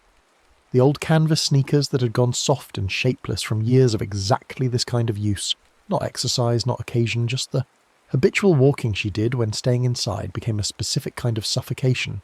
She hadn't taken her phone. She'd thought about it, stood in the hallway with the apartment key in her hand and her phone on the entry table, and made a deliberate choice to leave the phone behind, and now she was 40 minutes into a walk that had taken her 3 blocks past where she'd planned to go, and she didn't know exactly what time it was, except that it was late enough to feel genuinely unreasonable. She'd been sitting on the edge of her bed before that, for a long time, looking at the water stain on the opposite wall, a large diffuse shape that spread from the corner where the ceiling met the wall, the kind of stain that real estate listings describe as showing signs of prior moisture in the cheerful passive tense that implies resolution without providing it. She'd noticed the stain 8 months ago. She'd mentioned it to the landlord 4 months ago. She'd mentioned it again 3 months ago, with a photograph this time, and the landlord had said someone would come have a look, and no one had come. And she'd stopped mentioning it because she'd learned some time in her mid-30s that there was a particular kind of losing that you had to complete internally before the outer situation could stop costing you energy. Let the stain be there. Let the stain have always been there. Stop paying rent inside your own head on the damage someone else was responsible for repairing. She'd given that piece of advice to someone too. She gave it to herself occasionally and found it approximately as useful as most advice given to oneself, which was to say she understood it completely and applied it rarely. The rain fell in a way that wasn't quite falling. More like an atmosphere, cool and saturated, present against the skin rather than landing on it. The kind of precipitation that doesn't respond well to umbrellas, because it arrives from all directions at once, condensing out of the air, rather than descending through it. She was wet in a diffuse, total way within the first 5 minutes, not soaked the way a downpour soaks you, but permeated, the mist finding its way into the weave of the t-shirt and the gap between her collar and her neck, and the thin skin above her eyebrows. It was cold, but not unpleasant. It was the kind of cold that was also a form of attention. It kept her present in her body when her mind kept trying to drift back to the apartment, back to the nightstand, back to the phone she'd left behind and the contact information on it she'd been not quite using for 9 months. Marcus. She'd been not thinking about Marcus so consistently and so deliberately that not thinking about him had itself become a form of thinking about him. The way not touching a bruise is a way of being constantly aware of the bruise. She circled him in her thoughts the way her tongue circles a sore tooth. Not to make it better, not really, just to confirm it was still there, still sore, still hers. 3 weeks ago she'd been sitting in Della's kitchen. Della's kitchen was where the honest conversations happened. Not because Della's kitchen was particularly conducive to honesty, but because Della kept the lights dim there in the evenings and the chairs were comfortable, and there was always something on the stove making a low domestic sound. And all of this combined created the particular atmosphere in which people said what they actually meant instead of the managed version. Mara had been saying the managed version for so long that saying the actual version felt physical, like reaching into a deep pocket and finding something she'd lost the memory of losing.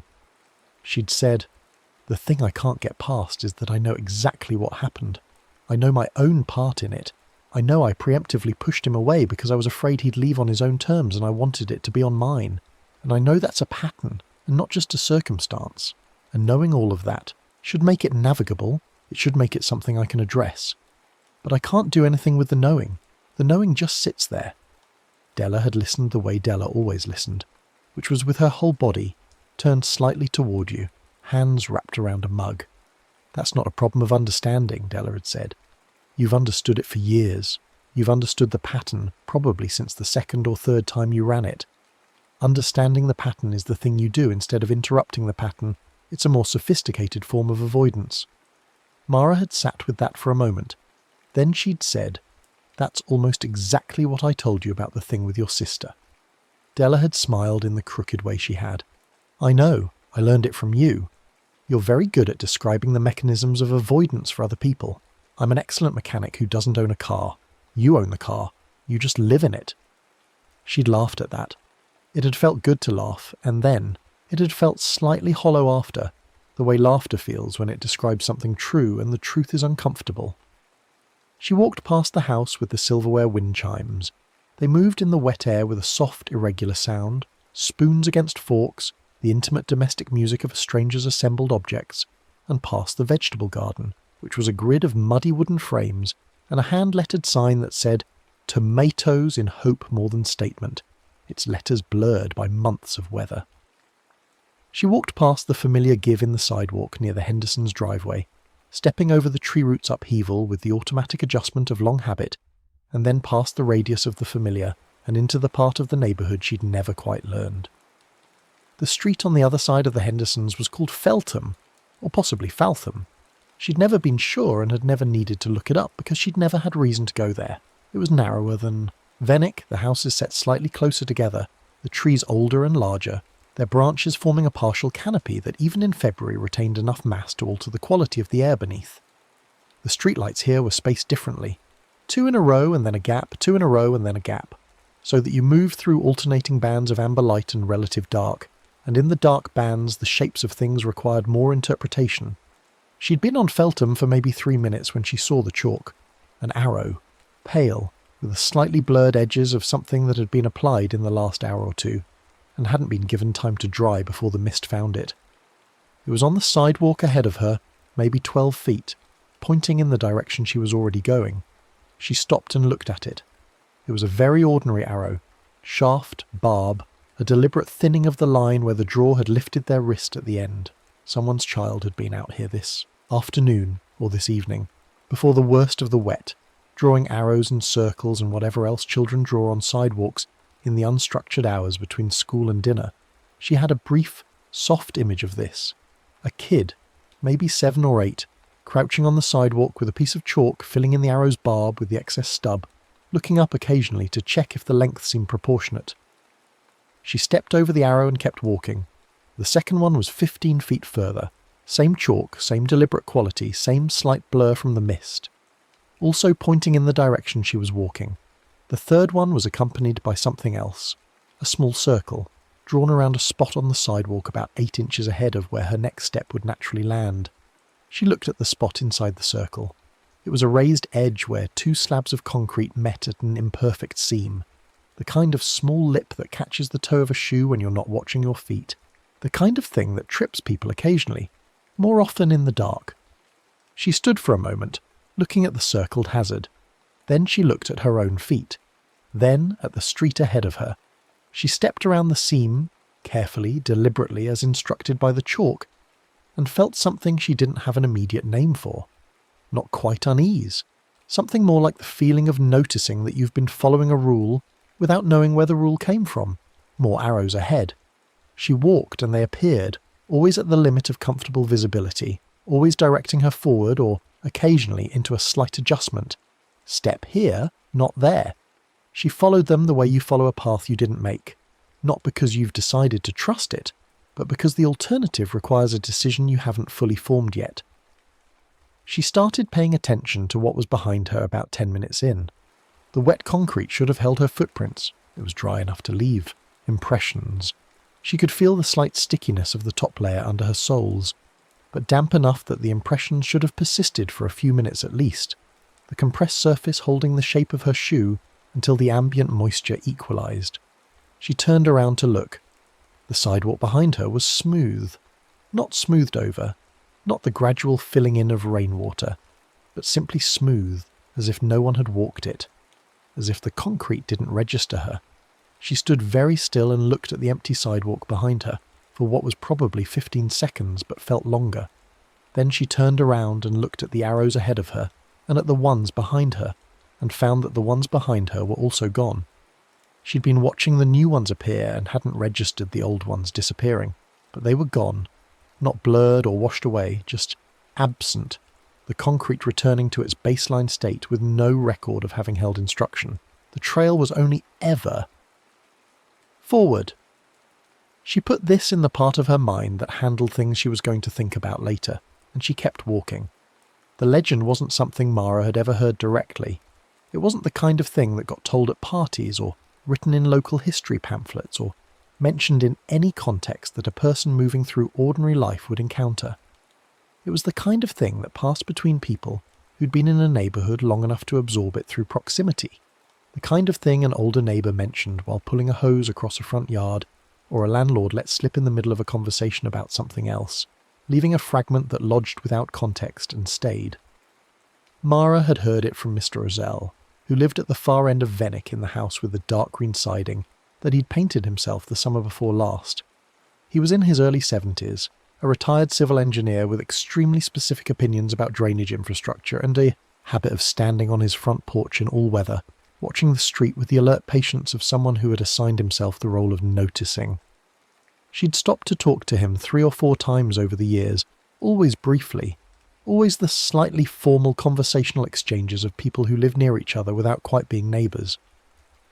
She'd stopped once in the fall, October, maybe early November, a night when the first real cold of the season had arrived, and she'd been walking to clear her head after a difficult phone call, and he'd been on his porch in a fleece jacket with a mug of something, and he'd asked if she'd seen the chalk that week. She'd said she hadn't. He'd said there was chalk on the sidewalks every few months when the weather was right for it. He'd said it with the tone of a person describing a predictable local phenomenon, a flooding pattern, a recurring noise complaint, rather than anything extraordinary. She'd asked what he meant. He'd looked at her for a moment with the evaluating expression of someone deciding how much to explain, and then he'd said, "Local kids, probably. That's the easy explanation, and it's probably right." But the old story around here is that it's something that lives in the wet concrete. Fog chalk, they called it. A teacher-type thing, patient. Not malicious exactly, more like a corrective. The story goes it feeds on the gap between what you tell other people and what you do yourself. The advice you hand out freely and refuse to take. She'd made the sound of someone finding this charming rather than meaningful. He'd looked at her sideways and said, "The specific thing to know, if you believe any of it, is that it's looking for one particular moment. Not when you're confused. Everyone's confused. It's looking for the moment you want to give the responsibility over. The moment you want to say, 'I don't know,' and mean it as a surrender rather than an honest statement. When you want the street to decide for you, because deciding yourself has started to feel like more than you should have to do." She'd said, again, that it was an interesting story. He'd nodded and said, Stay off Feltham after midnight in the same tone he'd say the drain at Prewet backs up in heavy rain, and she'd laughed, and he'd not quite laughed with her, and she'd walked home. She was on Feltham. She had not thought about this for a single moment before turning onto Feltham. She thought about it now with a very specific quality of attention. The quality you give to things that are probably coincidences, but that you'd rather know, for certain, were coincidences, and can't quite close the case on. She was on Feltham after midnight following chalk arrows that were appearing in front of her and disappearing behind her, and Mr. Ossell had mentioned once in passing, while they were both standing in the comfortable imprecision of a fall night, that she might want to stay off Feltham after midnight. She thought about turning. Around. The trail was only ever forward. She kept walking. Mara was 34 years old. She had a master's degree in education policy that she'd used for 7 years in a non-profit context before concluding that she was more useful at the level of individual conversation than systemic intervention, which had led her, in a lateral move that her grad school cohort had received with varying degrees of disappointment, to become a counsellor. Not a therapist. She was clear about this, carefully clear, because the distinction mattered professionally and personally. She worked with adults in career transition, which meant she worked with people who were in the specific crisis of not knowing what to do next with their professional lives, which meant she worked, really, with people who were using professional uncertainty as a container for every other kind of uncertainty they hadn't found a better container for. She was good at it. She was genuinely, documentably good at it. Her clients recommended her. Her practice had grown through word of mouth to the point where she'd had to stop taking new clients twice in the last 3 years. Her approach was direct and warm in the combination that tended to work better than either quality alone. She knew how to listen without performing listening. She knew how to ask the question that arrived underneath the question that had been asked. She knew how to sit with someone in their uncertainty without rushing them toward false resolution, and she knew, equally, how to recognize when someone was using their uncertainty as a residence rather than a temporary state, when they'd moved their furniture into the not knowing and started paying rent. She charged $120 an hour, and she was worth it, and she thought about this sometimes with something that was not quite pride, more like the small private satisfaction of having become genuinely useful to the world in a specific and measurable way. She was also deeply, structurally unable to apply most of what she knew to herself. This was not unusual. It was, in fact, so common among people in helping professions that it had been the subject of her own informal research interest since her early 20s, when she had first noticed that the most insightful people she knew were rarely the most functional. That insight and function were not, as she'd naively assumed, points on the same line, but were sometimes in active tension, as if the precision of the analysis was itself the mechanism of the paralysis. You could describe a pattern with such clarity and such complete understanding of its origins and mechanisms that the description became a substitute for the interruption. You named the thing, and the naming felt like progress, and you were still doing the thing. She had named herself precisely. She had a detailed, accurate map of her own interior. The abandonment anxiety that had organized itself into preemptive withdrawal, the perfectionism that wore the costume of high standards, the conversational intelligence she used to keep people at the exact distance where she could help them without being helped by them. The way she'd learned, young, that being the person with the answers meant you were never the person in need of answering, and how much safety she'd built on that asymmetry, and how much of her adult life had been conducted from inside that safety, and how much the safety had cost her. She had this map. She had had it for years. She looked at it sometimes the way you look at a map of a city you've never visited, with genuine interest, with recognition of its accuracy, without any current intention of travelling there.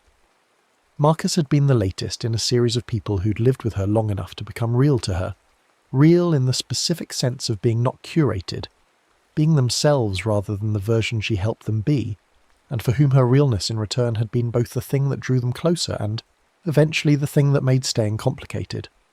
Not because she was unkind or dishonest, she was neither, but because being real for Mara meant being unreachable in a fundamental way, as if full arrival was always deferred, as if there was always one more layer she was still in the process of deciding about.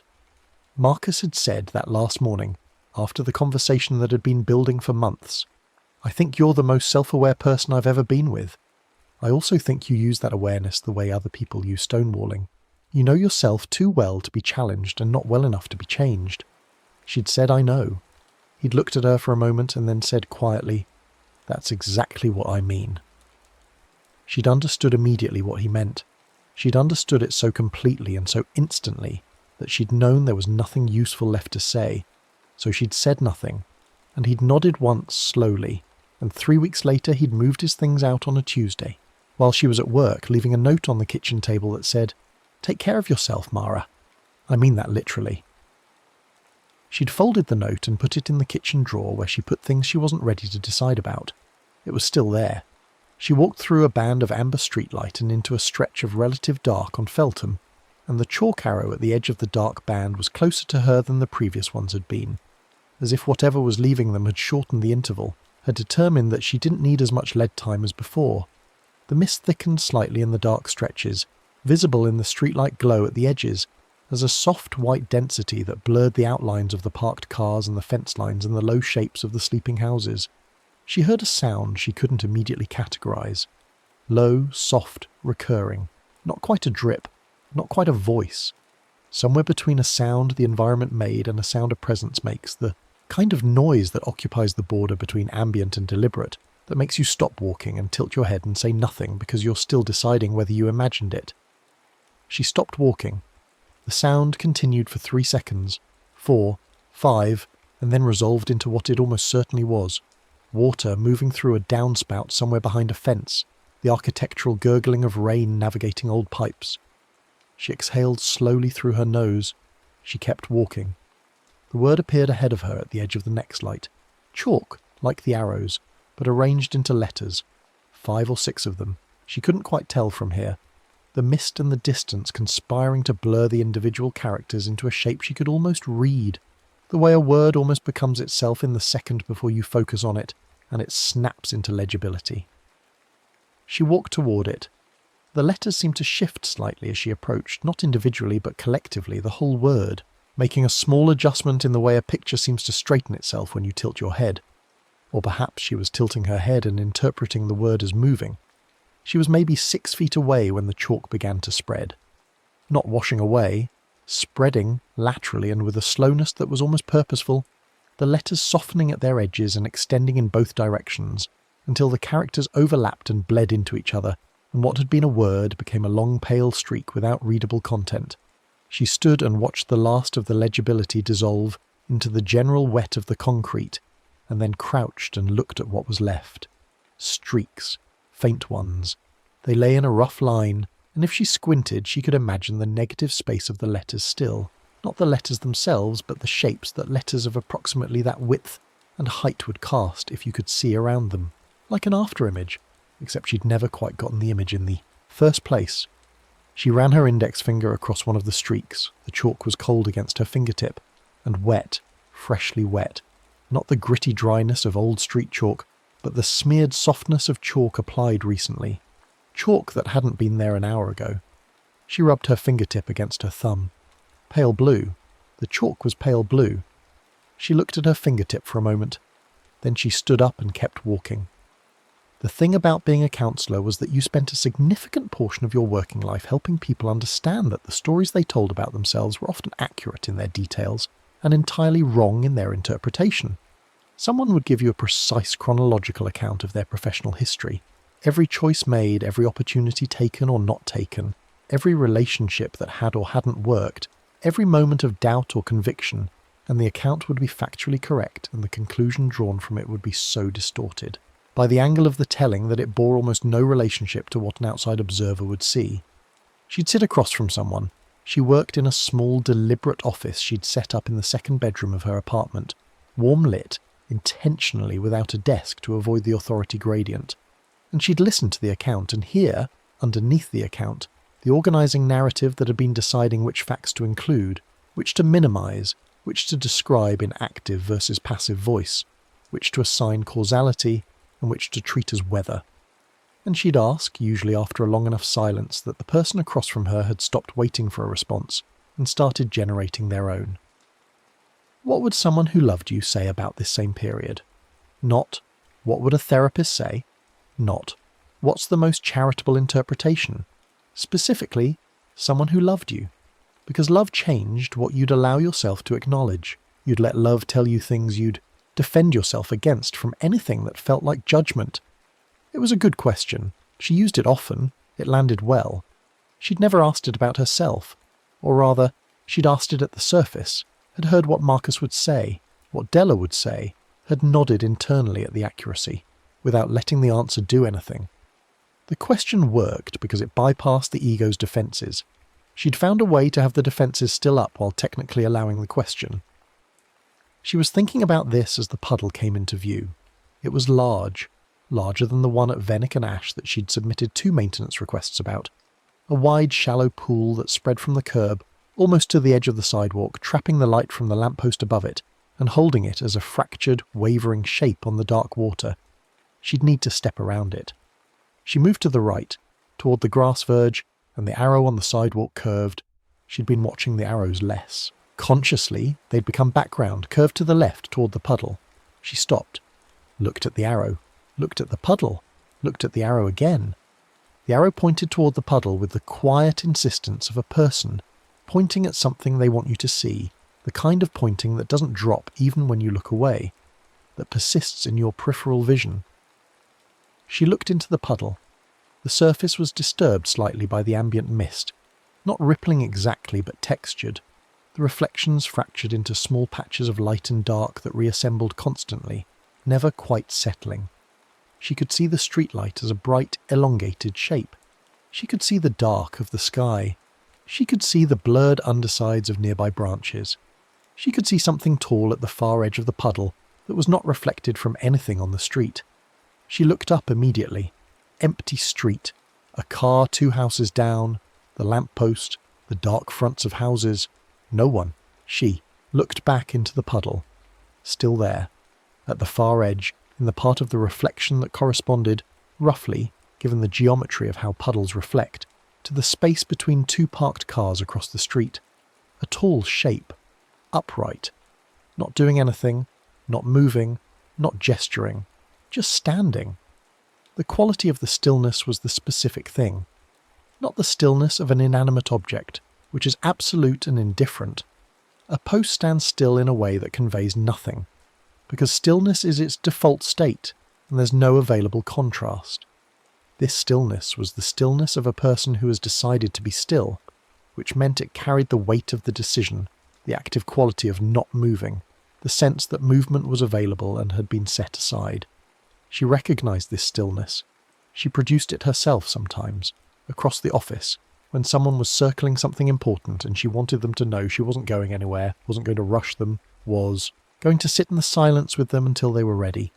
The stillness of patient attention, which was specifically the quality of someone who was waiting for you to arrive at something. She stepped back from the puddle, and then the thing she hadn't expected.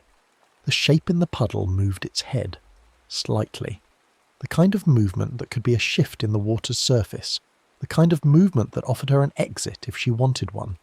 The head had been facing slightly away, or at least the top of the shape had been slightly angled, and now it was angled toward her, toward where she stood at the edge of the puddle, toward where she was retreating from, as if it had just noticed her, as if she had just become worth watching.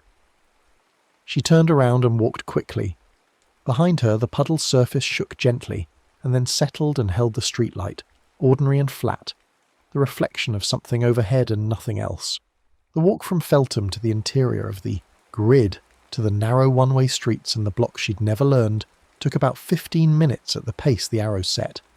She wasn't following the arrows consciously exactly. She was more failing to resist them, which was a different thing. She could have turned at any of the perpendicular streets. There were several, leading back toward the main road, toward lighted windows and the occasional passing car, toward the geography of the known.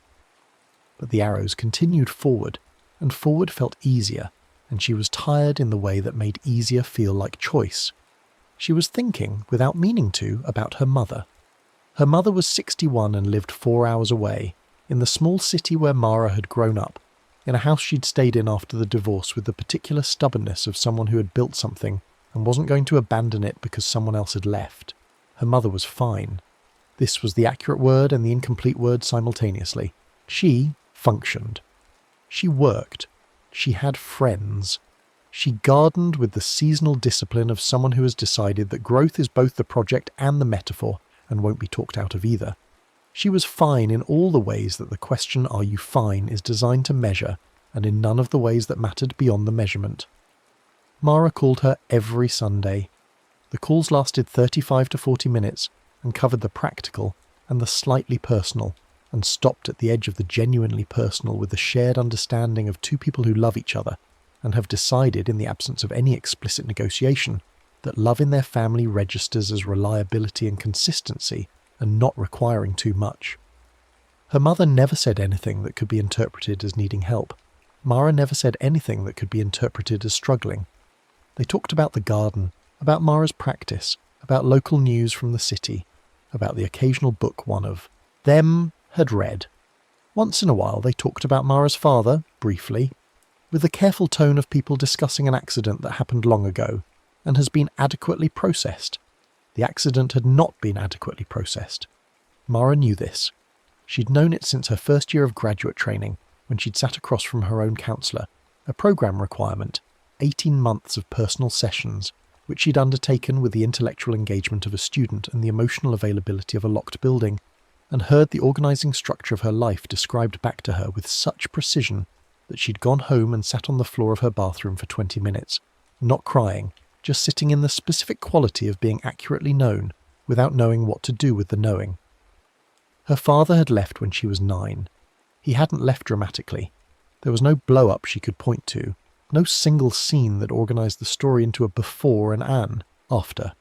He'd simply become less present over the course of a year or two, and then one day he'd been fully absent, and her mother had explained this with the kind of practical calm that was either admirable composure or a model of suppression, depending on how you looked at it. And Mara had watched her mother be fine and had decided, as 9-year-olds decide things, without the decision feeling like a decision, the way the most formative choices are made, that the way you survived someone's leaving was to not require them to stay, that you made yourself sufficient, that you learned to be the helper and not the helped, the knower and not the one who needed knowing, and that way the leaving could only take so much of you because you'd never given so much of yourself to the leaving. She'd been 9 years old and she'd been approximately right, which was the problem. The strategy had worked. It had worked extremely well, for an extremely long time, and the things that work for a long time accumulate a momentum that's very hard to argue with. She'd talked about all of this. She'd talked about it with her own counsellor, with Della, with a few intimate friends, even, in the measured way she permitted intimacy, with Marcus. She'd talked about it accurately and with insight, and she'd continued doing every single thing the pattern prescribed, just with better language for why. The chalk arrow ahead of her curved left. She followed it. The street it led her onto was one she didn't recognise at all. The sign was too far in shadow to read, and the houses here were slightly different in character, older, a few of them with the particular look of having been rented out for long enough that no one felt responsible for them in a personal way.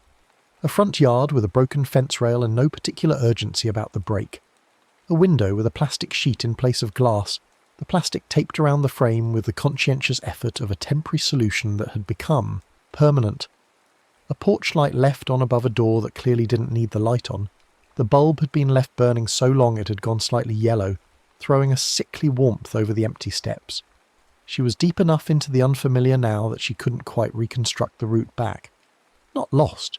She knew roughly where she was in relation to her street, which was north, probably, or northwest, and she could find a main road by keeping that orientation and walking until the grid opened up, but displaced, in the way that unfamiliar streets displace you even when they're 10 minutes from home. The arrows continued with something she could only describe as patience. They weren't urgent. They weren't insistent beyond their basic function of being there. They just appeared at the limit of her comfortable visibility, doing their job, waiting for her to do hers, which was apparently to walk. She was doing her job. She passed a parked car with fogged windows, the inside of the windshield completely obscured, and she didn't look at it directly, except she did. Couldn't help it. The same way you can't avoid looking at a shape under a sheet. And through the fog she could see nothing except the uniform grey of the condensation. No shadows, no shapes, nothing at all. She passed a yard with a chain-link fence and a sign that read, "Beware of dog," in the blocky, serious font of signs that mean it, and no dog. The yard was empty, the ground dark and wet. She could see the chain near the fence post, thick chain with substantial links, lying slack on the wet ground. She didn't hear a dog. She passed a house where every window was dark except one on the ground floor, the right side, probably a kitchen or a small living room, where a light was on and the curtains were drawn and the light made the curtains glow faintly from within, a warm amber that she found herself slowing to look at. Something comforting in a lit window in an otherwise dark street, even in someone else's house. Especially in someone else's house, maybe. The warmth of other people's insides, viewed from the outside, the knowledge that someone was awake and indoors and probably fine. She'd always found that comforting. Even as a child walking home from Della's house, they'd been friends since they were 11, in the early dark of winter evenings she'd liked the lit windows, liked the small contained domesticity they implied, the meals and conversations and ordinary evenings they held behind the glass, the simple fact of people being in their houses together, not needing anything from outside. She told Marcus, once, that the loneliest she'd ever felt was the summer she'd lived alone for the first time at 23, in an apartment where she could see into the kitchen of the building next door. She could see the other kitchen from her kitchen window. 2 people, a couple, making dinner every night with the small choreography of people who had learned each other's movements, who knew without speaking who was going to the refrigerator and who was staying at the stove and which drawer the thing they needed was in. She'd watched them sometimes while she ate at her own table, alone, and what she'd felt wasn't loneliness exactly. She'd lived alone by choice. She'd liked her life. She hadn't been sad. What she'd felt was awareness. Just a clear and unsentimental awareness that there was a form of life she wasn't living, and she'd looked at it from her kitchen window with the same detachment with which she looked at the chalk arrows now, understanding what they were pointing at without going there. Marcus had said, "You know that's a choice you make, right? Living in the kitchen window." She'd said, "I know." He'd said, "Knowing seems like a very big part of your personal mythology." She'd said carefully, "That's a little reductive." He'd said, probably in the tone of someone who'd said the thing they meant to say and didn't need to argue for it. She'd changed the subject. She did it smoothly. She was very good at smooth subject changes, a skill she'd developed young and refined professionally. And they'd talked about something else, and she hadn't returned to it. She thought about it constantly. She thought about it right now on this unnamed street she'd never been on before, following chalk arrows that disappeared behind her, while the rain fell in its non-falling way, and the mist moved between the houses and the puddles held their ambiguous reflections. She thought, Marcus was right, and I knew he was right, and I changed the subject, and I'm still in the kitchen window. She thought, I have been in the kitchen window my entire adult life. She thought, I am very good at knowing things. She thought, I am standing at the edge of a puddle again. She looked down. She'd stopped walking without noticing. She was at the edge of another wide, shallow pool, this one near a clogged gutter on the unnamed street, the water deeper than the previous puddles and correspondingly darker, more mirror-like. The rain-disturbed surface had settled to a low, continuous motion, not still, but close enough to still that the reflections were clearer than before. She could see the lamppost above her with unusual precision, its shape elongated by the curve of the water's surface. She could see the dark stripe of the road. She could see a parked car whose windshield was clean this time, empty, showing the empty street behind her. She could see the silhouette. It was closer, substantially closer than the previous puddle. Closer in the way that something getting closer represents a change in quality, rather than just distance. Not simply nearer, but more present. More specifically itself. Before it had been a shape she could have talked herself out of. Tall, still. Possibly a fence post or a stop sign viewed at an odd angle. Possibly a distortion of the light through the fractured surface. Now it was something she could not talk herself out of. It had proportions. It had the proportions of a standing person of above average height, and those proportions had a specificity that didn't waver as she watched, that held their form through the surface's low motion, with the stability of something real rather than the instability of a reflection playing tricks. Its posture. She kept coming back to its posture. She kept coming back to it because the posture was doing something that frightened her, in a way the silhouette itself hadn't quite achieved. The silhouette was uncanny, and the posture was specific, and specific was worse than uncanny because specific addressed her. The way it stood was the way a person stands when they are not going to walk away. Not impatient, not waiting to be served, waiting for an appointment, waiting for a light to change, waiting in the way a person waits when they have decided that the waiting is itself the point, that the waiting communicates something the approach would terminate. She thought about Mr. O'Sell. She thought about what he'd said. It's looking for the moment you want to give the responsibility over. She did not look up from the puddle. She was afraid if she looked up, the street would be empty, and empty would be worse now than occupied would have been, because empty meant she'd been talking herself into it, building the whole structure from nothing, and she was in no state tonight to be told that her interpretation was the problem. She was also afraid that if she looked up it wouldn't be empty. She stood at the edge of the puddle and neither looked up nor looked away, and in the puddle's surface the silhouette was there, still, patient, inclined slightly toward her the way a teacher inclines. She kept thinking teacher, kept landing on teacher, because it was the right word and she didn't entirely want it to be the right word. And then one more thing happened that she was not prepared for. The silhouette pointed, not at her, sideways along the puddle's surface toward the right edge of the reflection, toward a point beyond the physical puddle, beyond the gutter's edge, toward the sidewalk further ahead. A single, extended arm. The gesture of someone indicating a direction, not urgently, not imperiously. The gesture of a person saying, "It's that way." The way you gesture at a crossroads when someone lost stops to ask for directions. She stood there for a long time. Then she looked up. Empty street. Cars. Houses. Lamppost. Mist. She looked right, in the direction the puddle reflection had indicated. Chalk arrow, pointing right. She stood in the intersection of the indicated and the instruction, and the cold mist settled into her hair and her shoulders, and she thought, I know what this is.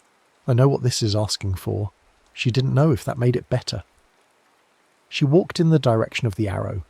Her first year of counselling she'd had a supervisor named Dara, a woman in her late 50s who'd been doing the work for decades and had the particular quality of absolute non-reactivity that comes from having heard every version of every human story and having found, at the bottom of every version, the same small essential things.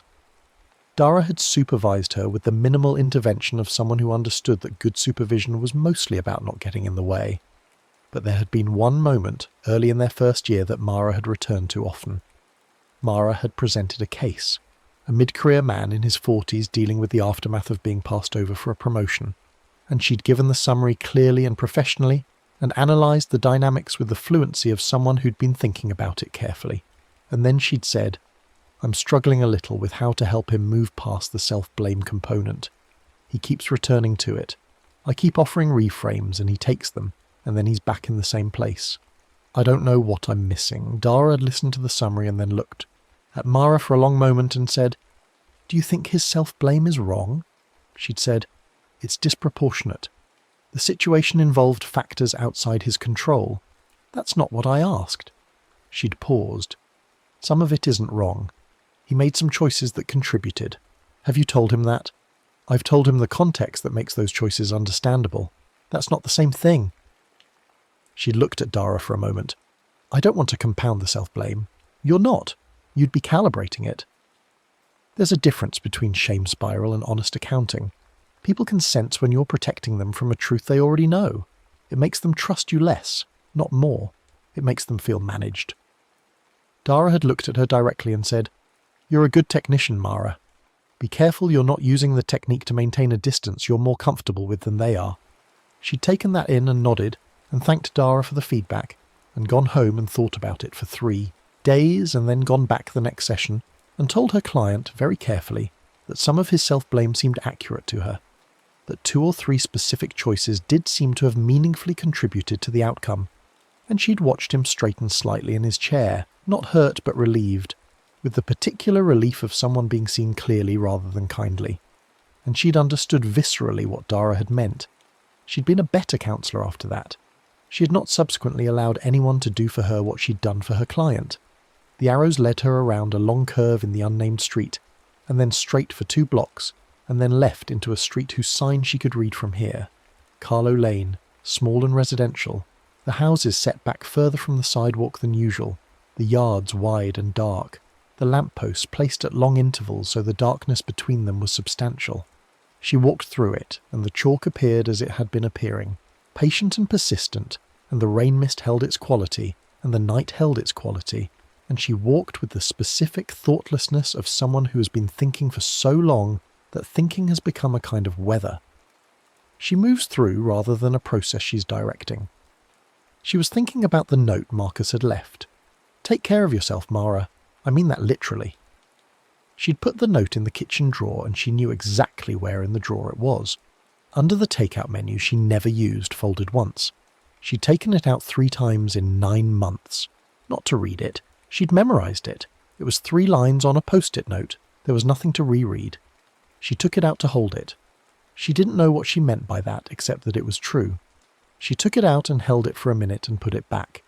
She told a client once, "When something is too difficult to address and too important to discard, we tend to find intermediate gestures, small rituals of proximity. Not the work, not the release, just holding." Her client had said with sudden surprised recognition, "Like the note from my father." She'd said, "Tell me about the note from your father." She had a note in a kitchen drawer. The street curved, and at the end of the curve, where a lamppost stood slightly off-centre on the sidewalk, either badly placed originally or shifted over the years by the movement of ground, she saw the full configuration of chalk marks at once, because they'd been laid in a pattern rather than a sequence, and the pattern was only visible from the right angle from far enough back. It was a rough circle, about 6 feet in diameter, centred on a spot on the sidewalk slightly inside the lampost's circle of light. Within the circle, arrows pointing in 4 directions, north, south, east, west, a compass rose made of chalk, and in the centre of the compass rose chalk letters that were not smearing, not spreading, holding their form with the same stillness the puddle, silhouette held, as if both were operating on the same principle. Once you were close enough, clarity was permitted.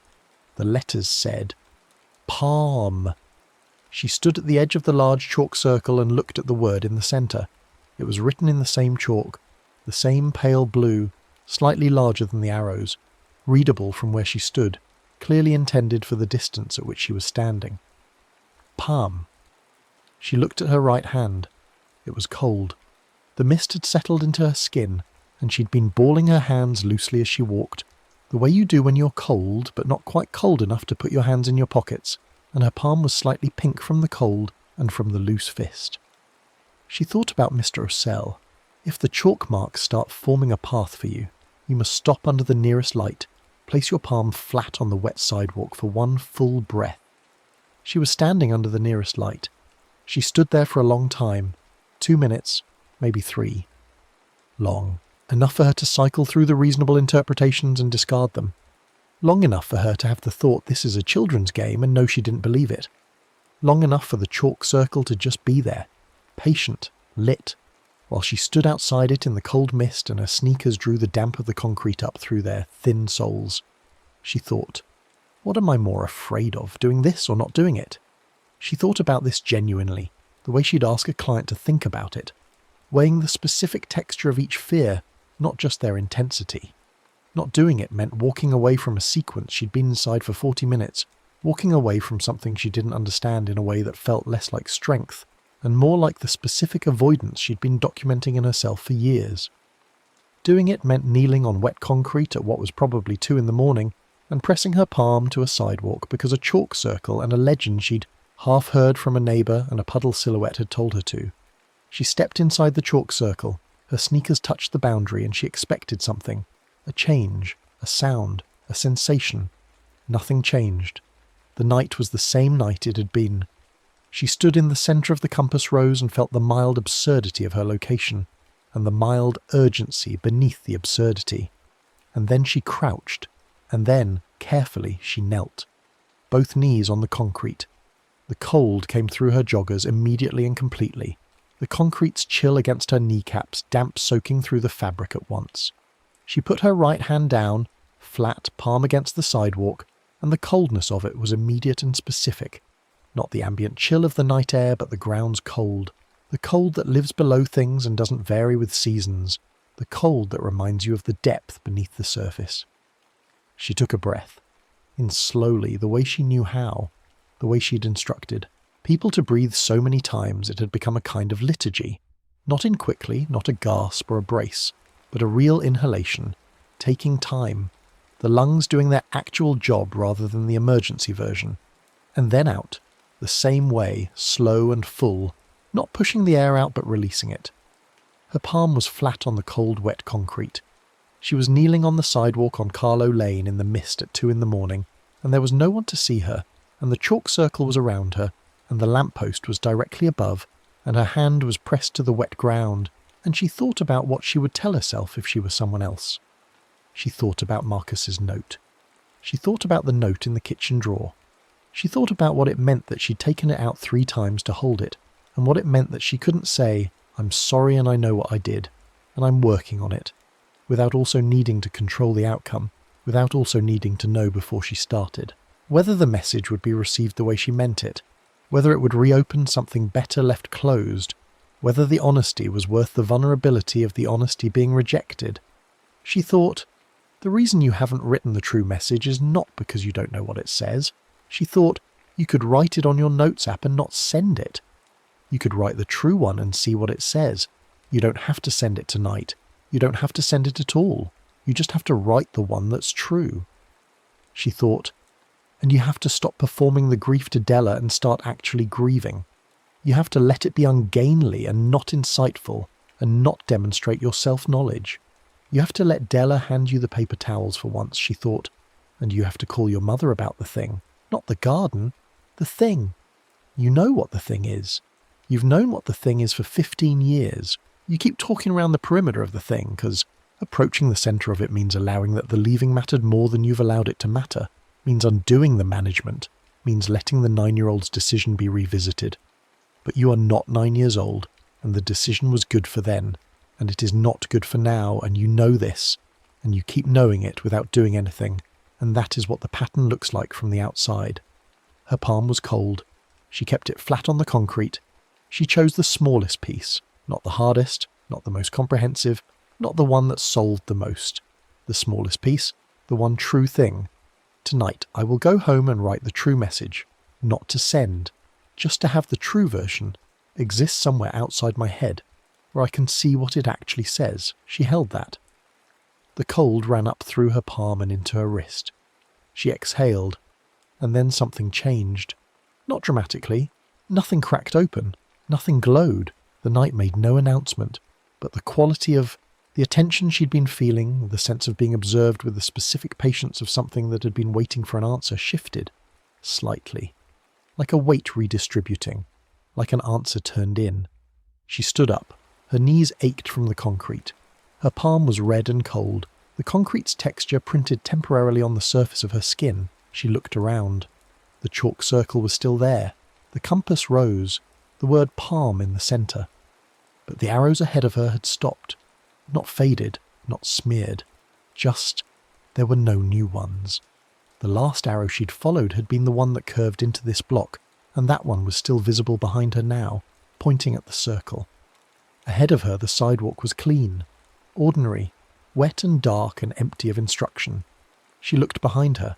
Her footprints. There, damp impressions on drier concrete, the shape of her sneaker's worn sole, leading back around the curve of Carlow Lane the way she'd come, persisting, not, fading before she could confirm them. She stood there for a moment and looked at her own footprints with a feeling she identified, slowly, as the specific emotion of a person who had been told something they already knew, by a source they couldn't dismiss, in a context they couldn't explain away. She knew the feeling. She sat with it professionally every week. It didn't feel the same from inside. She turned toward home. She walked back the way she'd come, or roughly that way, navigating from street sign to street sign with her rough sense of the neighbourhood's grid, checking her orientation against the distant glow of the main road to the south. The streets gave her back. No arrows, no chalk. The puddles she passed threw lamplight back at her in the ordinary way, fractured, wavering, holding nothing patient at their edges.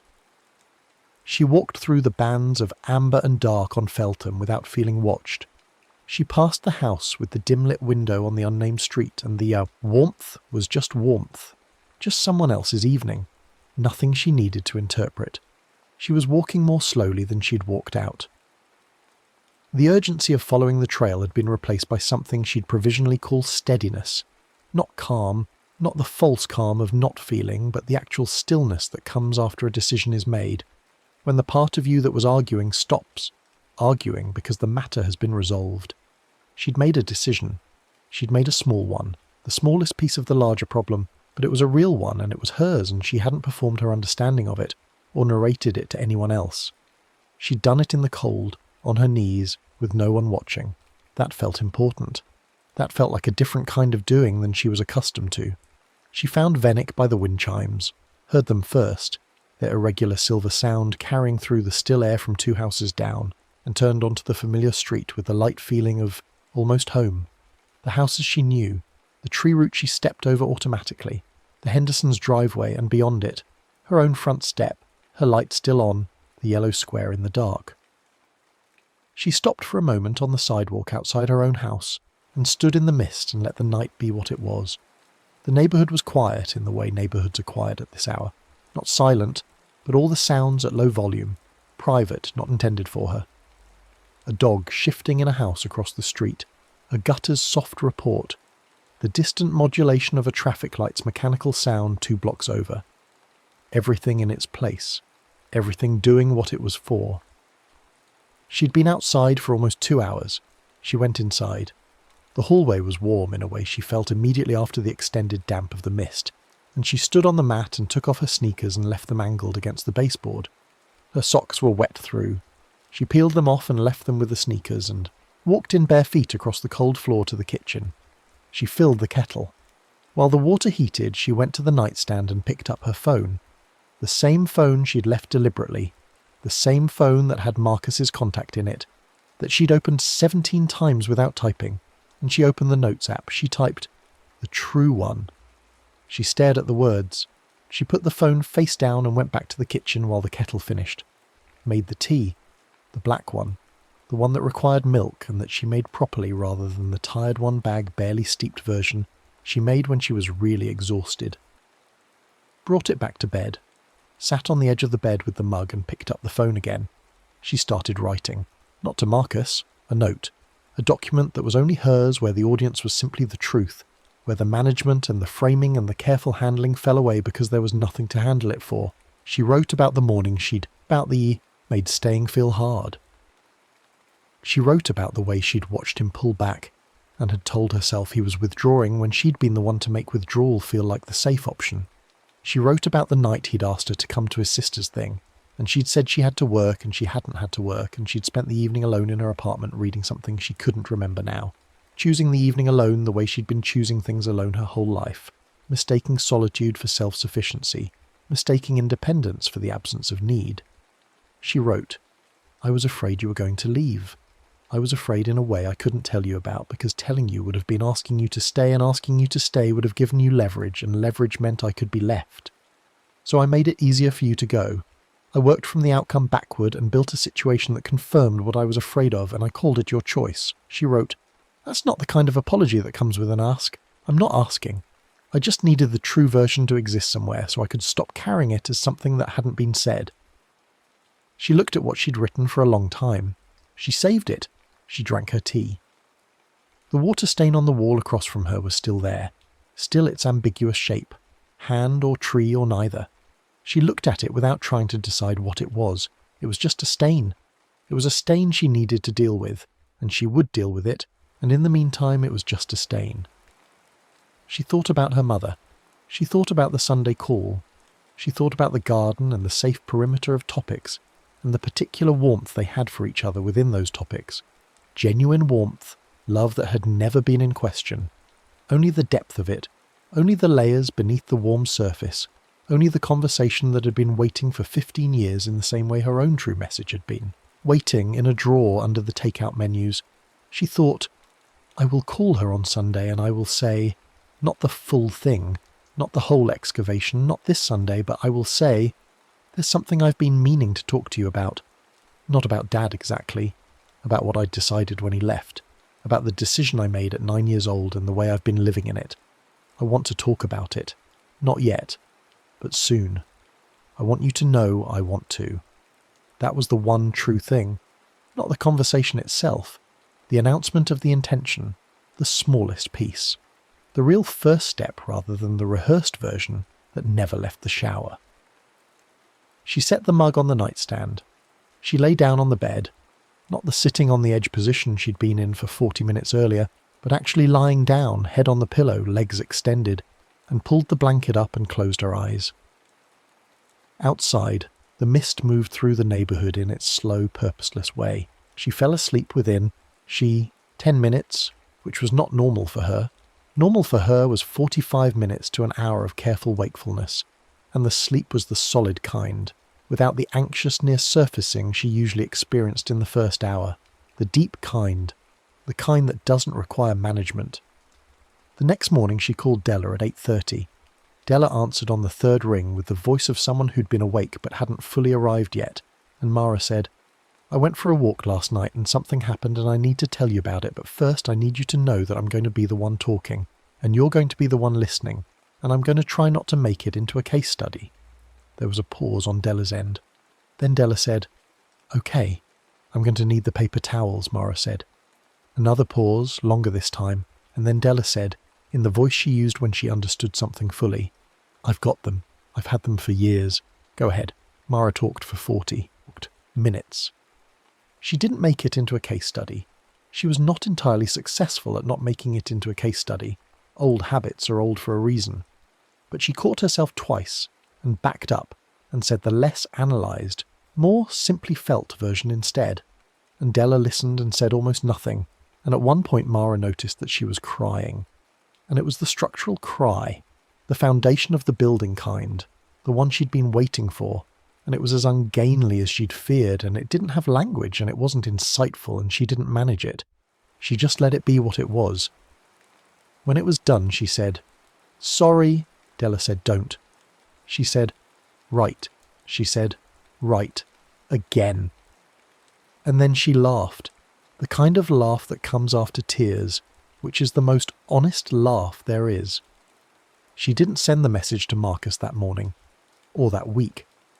She took the note out of the draft folder 2 weeks later and read it again and thought about it for 3 days, and then she edited it, not to manage it, but because some of it was more elaborate than it needed to be, and the truest version was the shorter one. And she sent it on a Thursday afternoon in the early spring, when the weather had finally made its commitment. She didn't tell him to respond. She said, "I don't need you to reply to this. I needed to say it clearly, and it feels important that you have it." And then the true part, unchanged from the note on Carlow Lane. "I made staying hard because I was afraid of being left. I worked backward from the outcome I feared and produced it. I'm sorry, that's the whole thing," he replied 4 days later. He said, "Thank you. This is the most honest thing you've ever said to me. I think you know it isn't an opening, but I'm glad you said it, and I'm glad you're..." And then a pause in the message, a gap before the last words, like he'd stopped and started. "I'm glad." She read it twice, and then closed it, and put the phone in her bag and walked to her next client. Appointment with the specific, unremarkable steadiness of a person carrying the correct weight of a thing, rather than either the managed version or the suppressed version. In the kitchen drawer the post-it note remained. She didn't need to hold it anymore. She left it in the drawer the way you leave completed things in the places where you put them when they were ongoing, not as a relic, but as a record. This was here. This was real. It has been addressed. She called her mother the following Sunday. They talked about the garden for 12 minutes, an improvement in the tomato situation, apparently a new approach to soil preparation, and about Mara's practice and about a book they'd both been meaning to read. And then Mara said, "Mum, I want to have a conversation with you at some point soon, not today, but soon, about Dad leaving and about..." She paused, found the exact words, "about the conclusion I came to when I was 9 about how to make sure being left couldn't hurt me. Want to talk about it?" Silence on the line, not hostile silence. The silence of someone receiving something they'd been expecting for a long time and weren't entirely sure how to receive. Her mother said, "I've been wondering if that conversation would happen." "Yeah?" "Yes," a breath. "I've been waiting for you to be ready for it." "I'm getting ready," Mara said. "That's where I am. Not there yet." "Getting there." Her mother said, "Okay." And then, in a different register, softer and more specific, I'm glad. They talked for another 15 minutes about easier things, and it was fine. It was warm. It was the cool they usually had. Except that something underneath it had shifted. Some long-standing tension that had been holding a structural position now resting slightly differently. The weight redistributed. The load that had always been there suddenly held in a new configuration. Not lighter. More honestly supported. She said she loved her. Her mother said she loved her. She sat with the phone in. Her lap after the call and let the Sunday morning be what it was. Her apartment, the light through the windows, the ordinary morning sounds of a neighbourhood waking up. The stain on the wall, still there, still unaddressed by anyone but now on her list in a genuine sense, noted in the way real things get noted when you've cleared enough space in your interior life to actually attend to the external one. She'd be calling the landlord Monday. Weeks later, she walked past Feltham Street on her way back from a client's location. She did occasional home visits for clients with mobility limitations, though she charged travel time and had learned to set that boundary early. She'd taken a different route than usual and found herself on the corner of Feltham and the cross street, the narrow residential grid she'd been lost in on the night of the rain. She stood at the corner. The street in daylight was completely different, which was the way streets in daylight always differ from their nocturnal versions, the same bones but different flesh, the darkness having lent them a solidity that the afternoon light dissolved into ordinary residential gentleness. The houses were just houses. The sidewalks were just concrete, somewhat aged, with the usual cracks and lifted sections and faded marks of a surface that had been living in weather for decades. She walked a few feet down Feltham, looking at the sidewalk. She wasn't sure what she expected to find. Not chalk, obviously, not in dry late spring weather months after a February night, not on a sidewalk that the city's sanitation cycles would have cleaned half a dozen times by now. She was looking in the way you look at a place where something happened when the something can't be confirmed by evidence, wanting to know if the place remembers even if you can't. The sidewalk gave her nothing. It was concrete. It had been concrete. It would be concrete. She looked at one particular spot near a lamppost she thought she recognised, though she wasn't certain, all lampposts looking somewhat alike in daylight, and she tried to remember the precise location of the chalk circle, the compass rose, the word in the centre. She couldn't place it exactly. The geometry of her memory of that night was slightly distorted, the way dream geography is distorted, correct in emotional proportion, but imprecise in spatial fact. She stood there for a moment. Then she walked home. Mr. Assel was on his porch when she reached the end of Venwick. He was always on his porch. It was one of the reliable coordinates of the street, as dependable as the wind chimes and the aspirational vegetable garden. She slowed as she passed his house. He looked up from whatever he was reading, a folded newspaper or what looked like it, and said, "Evening," she said. "Evening." There was a pause in which the normal social physics of the moment would have carried her forward, but she didn't move forward. She said, "I went to Feltham a few months back, in the rain." He looked at her steadily. He didn't look surprised. He said, "How was it?" She thought about this, really thought about it, the way the question deserved. "It was useful," she said, "in a way I didn't expect and couldn't have planned for." He nodded once. "The thing you said about what it's looking for, the moment you want to give the responsibility over. Yes." "I was close to that," she said. "Closer than I wanted to be." "That's usually the criterion," he said. "It doesn't come out for mild inconvenience." She laughed, a short, genuine sound. "Did you stay on the block?" he asked. She said, "I went home." He said, "Good." Not with relief. Matter-of-factly, the way he might say good drainage or sound foundation. She stood on the sidewalk outside his house for another moment and then said, "Thanks for telling me." He said, "I tell everyone. Most people don't go that far down the street." She said, "I know. I'm a walker." He made the not-quite laugh he'd made before, so I've noticed. She walked the rest of the way home, late summer.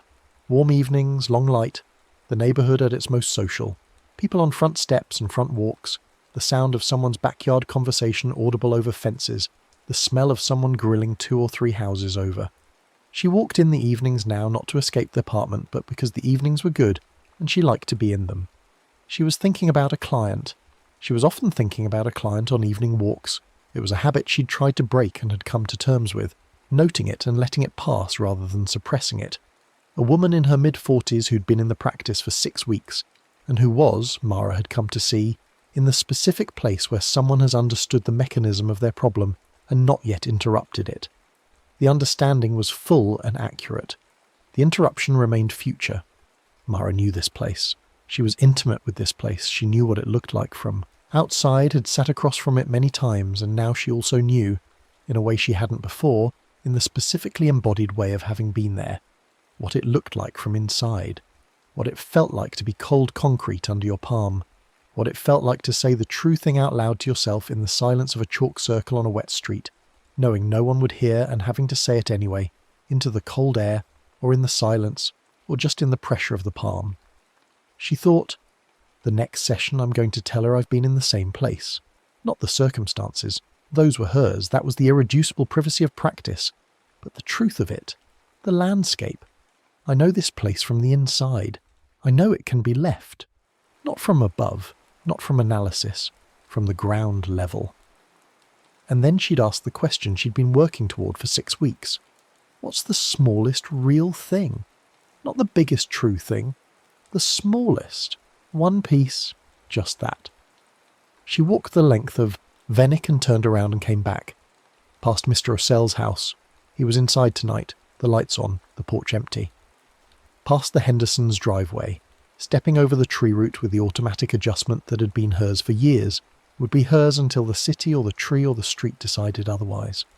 Past the vegetable garden, which this year had, against all precedent, produced tomatoes. She'd seen them, actual tomatoes, 2 weeks ago, small and improbably red in their wooden frame, with the hand-lettered sign newly amended. Tomatoes. Eventual had become, in different handwriting, the same marker, but a different hand. In hope, in fact. She walked past it and smiled at it. She walked home, across the neighbourhood, somewhere between Feltham and Carlow Lane, and the unnamed street she'd walked once and would likely not walk again. The wet concrete in the old drainage areas held what it always held. The movement of water, the memory of pressure, the patience of surfaces, that register everything and announce nothing. When it rained, and it would rain again, it was always going to rain again. The puddles would form and the lamplight would find them, and they'd reflect the sky and the street, with the faithful accuracy of surfaces that don't choose what they hold. If you looked into them at the right hour, in the right weather, with the right particular quality of unsettledness, the specific unsettledness of someone who knew what they needed to do and was still finding reasons not to do it, you might see a shape at the edge of the reflection that was patient in a specific way, not threatening, not demanding, just waiting, the way things wait that have all the time in the world, that have been waiting since before the street was poured and will be waiting after the last lamp goes dark. Looking for one moment, only ever one, the moment you want to give it over, the moment the street feels like it should decide for you, the moment the advice you've been handing out so freely and so accurately and so generously, the clear, kind, practical wisdom you've built your usefulness on, the moment that advice turns around and faces you, and you have to decide whether the intelligence you've been performing is a thing you're willing to inhabit. Most people don't go far enough down the street for it to matter. Most people feel the slight uncanniness of the chalk arrows and dismiss it and turn back toward the familiar, and the night lets them go without incident because the night is not punitive.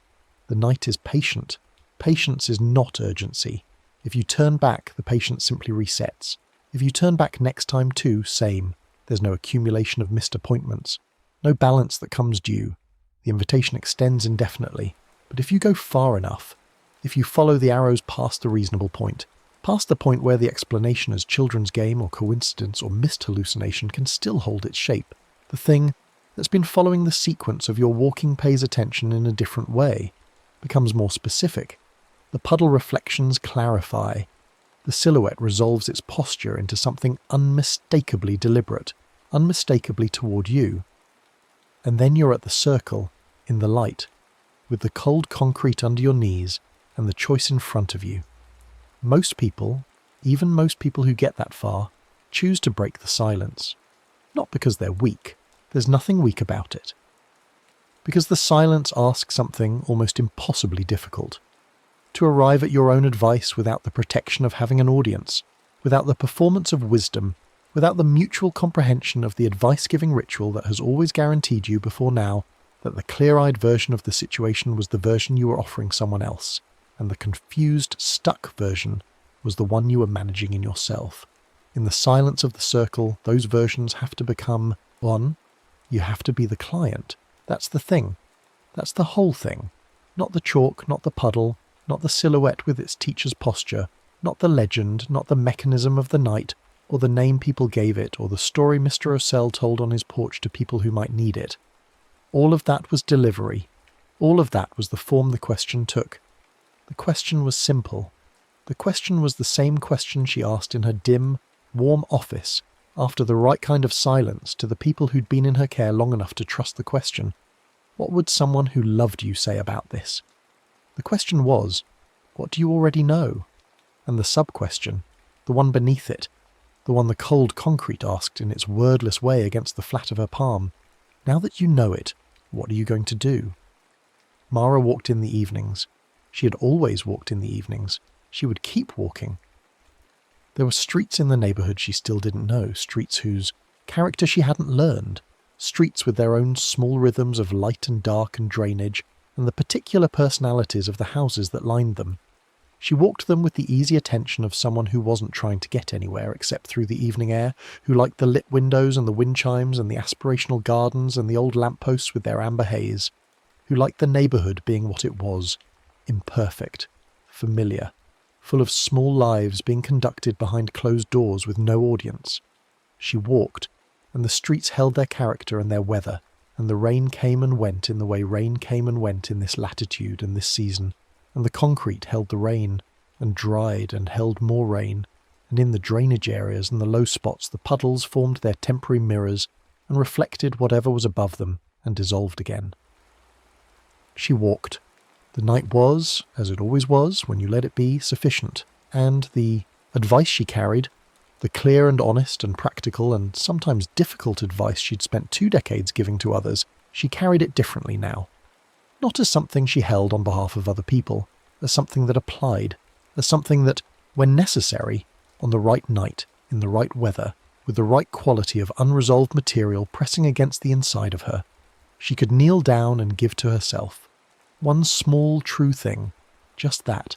The rest of the work could follow. The next story is about to begin. Please relax and enjoy. Rain pressed against the apartment windows with the patience of something that had learned to wait. Not the bright, percussive rain of summer storms, but the slow, deliberate rain of late autumn, the kind that didn't announce itself so much as accumulate, building in quiet layers against the glass until the sound became indistinguishable from the building's own breathing. The city outside had gone soft and colourless, streetlights reduced to smeared orange impressions, the sidewalk below holding shallow black mirrors that trembled whenever a car passed. Nadia Voss stood at the window for a moment before pulling the curtains closed, and in that moment she felt the specific loneliness of watching weather from inside a room that doesn't belong to you. The apartment was a rental, which meant it had the quality of a space that had absorbed other people's lives without quite releasing them. The walls were off-white in the way that suggested they'd been repainted over a previous off-white, and, before that, another shade nobody had bothered to name. The carpet in the hallway ran from the front door to the bedroom in a tired brownish grey that held the ghost shapes of furniture arrangements the current tenant hadn't chosen. Tonight the carpet was faintly damp near the front door where rain had blown under the gap, and the smell it gave off, wet fibre, old rubber, the heat of a building working too hard against the cold, was the kind of smell that settled in the back of your throat and stayed there. Nadia had been in the apartment for 11 months, long enough to know which floorboards sang under weight, which faucet ran cold before it ran hot, which corner of the bathroom ceiling bloomed a faint brown stain after heavy rain. Not long enough to call it home in any way that felt true. She kept her things neatly arranged in ways that looked temporary, books stacked rather than shelved, a suitcase visible in the closet instead of hidden, her coffee mugs in a clusterette, the front of the cabinet as if ready to be packed quickly. She'd moved here after Marcus, which was how she thought of it, not after the breakup or after the apartment on Crestfield, just after Marcus, as if his name were a geographic location she'd evacuated. She moved through her bedtime routine now with the careful deliberateness of someone who had learned to treat ritual as medicine. She washed her face in the bathroom, watched the water run cold, then warm, patted her skin dry with a towel that smelled of the lavender detergent she bought specifically because the smell was supposed to calm the nervous system. She had read this in 3 separate places and had decided to believe it the way you decide to believe things that are harmless to believe. She brushed her teeth standing slightly sideways, not looking directly at the mirror, which was a habit she'd developed without meaning to and had never examined too closely. She took her phone off the bathroom shelf and set it face down. On the bedroom nightstand, which was the last step in what she privately called closing the channels, the act of making herself unreachable so that she could, in theory, rest. The bedroom was dark except for the clock on the nightstand, which glowed a low, undemanding green, and the thin line of orange streetlight that pressed under the curtains. The rain had softened everything. The distant traffic, the plumbing in the walls, the occasional creak of the building adjusting its weight, into a kind of auditory padding that should have felt safe. Usually it did feel safe. Tonight it felt like padding inside a box. She stood at the side of the bed and looked at it with the expression of someone reviewing a contract they'd already signed. The sheets were clean. She'd changed them 4 days ago, but 4 days felt like long enough to justify the thought of something fresher. This was Nadia's specific brand of sleep anxiety, the conviction that the physical environment needed to achieve some precise quality of cleanness, coolness and order before her body would permit unconsciousness. The therapist she'd seen briefly after Marcus had called it hypervigilance, which was a clinical word for the feeling that if she let down her guard for one moment something would slip through. The therapist had also suggested that the excessive sheet changing and pillow flipping and window checking and curtain adjusting were ways of enacting control in a space that felt fundamentally uncertain. Nadia had agreed with this assessment and then continued doing all of those things, because understanding a behaviour and stopping it are related in theory and completely separate in practice. She decided on the pillowcase, not the full sheet change, as that felt excessive, and she was already tired in the specific hollow way that comes from a day of suppressing things. But the pillowcase, which was the part that pressed directly against the face, and if you were going to be deliberate about anything, the part that pressed against the face seemed like the right place to start. The linen closet was in the hallway, between the bathroom and the bedroom, a narrow door that opened inward and was easy to overlook because it was painted the same off-white as the surrounding wall and had a handle so small it looked like an afterthought. Nadia pulled it open and reached for the light inside, a bare bulb on a pull string that threw a hard, unglamorous light on the folded contents of the shelves. She had organised the closet when she moved in, something the previous tenant apparently hadn't done, or had done and then abandoned. The shelves held her linens in stacked rectangles, fitted sheets with their awkward folded corners, flat sheets, pillowcases, 2 extra blankets in compression bags, a spare set of towels. The whole thing smelled of the lavender detergent, and beneath that something older, a building smell, a history smell, the neutral ghost of other people's clean laundry. The air inside the closet was slightly cooler than the hallway, which she had always attributed to the fact that the closet shared an exterior wall, though she had never verified this. She found a pillowcase on the second shelf, unfolded the top one from its neat stack, and stood for a moment in the hallway light holding it between both hands with the small satisfaction of someone who has accomplished the preparatory step of a larger plan. That was when she felt the warmth. It was subtle enough that her first instinct was to dismiss it, to file it under the category of sensory noise that tired people misinterpret, because tired people are unreliable witnesses to their own experience. But it didn't fade the way a misreading should. It stayed, a temperature in the fabric that was too present to be ambient, too specific to be the warmth of the closet air. Not heat, not anything so declarative.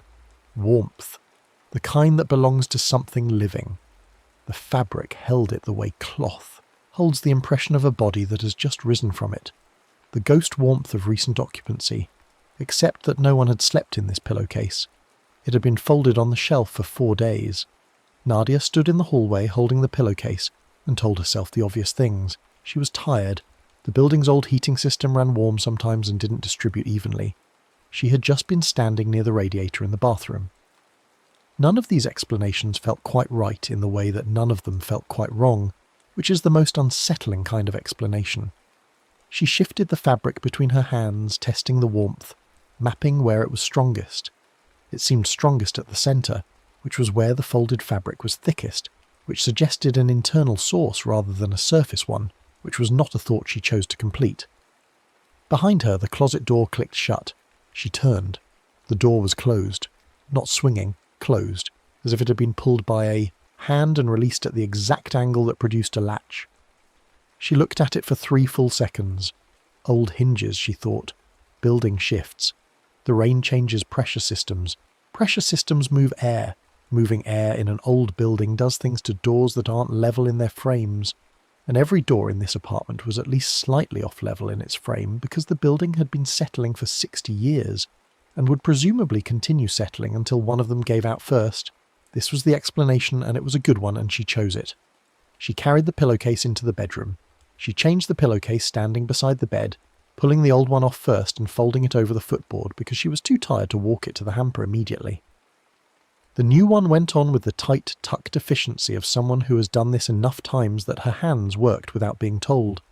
She smoothed it flat against the pillow with both palms, pressing out the wrinkles, feeling the cotton settle against the filling.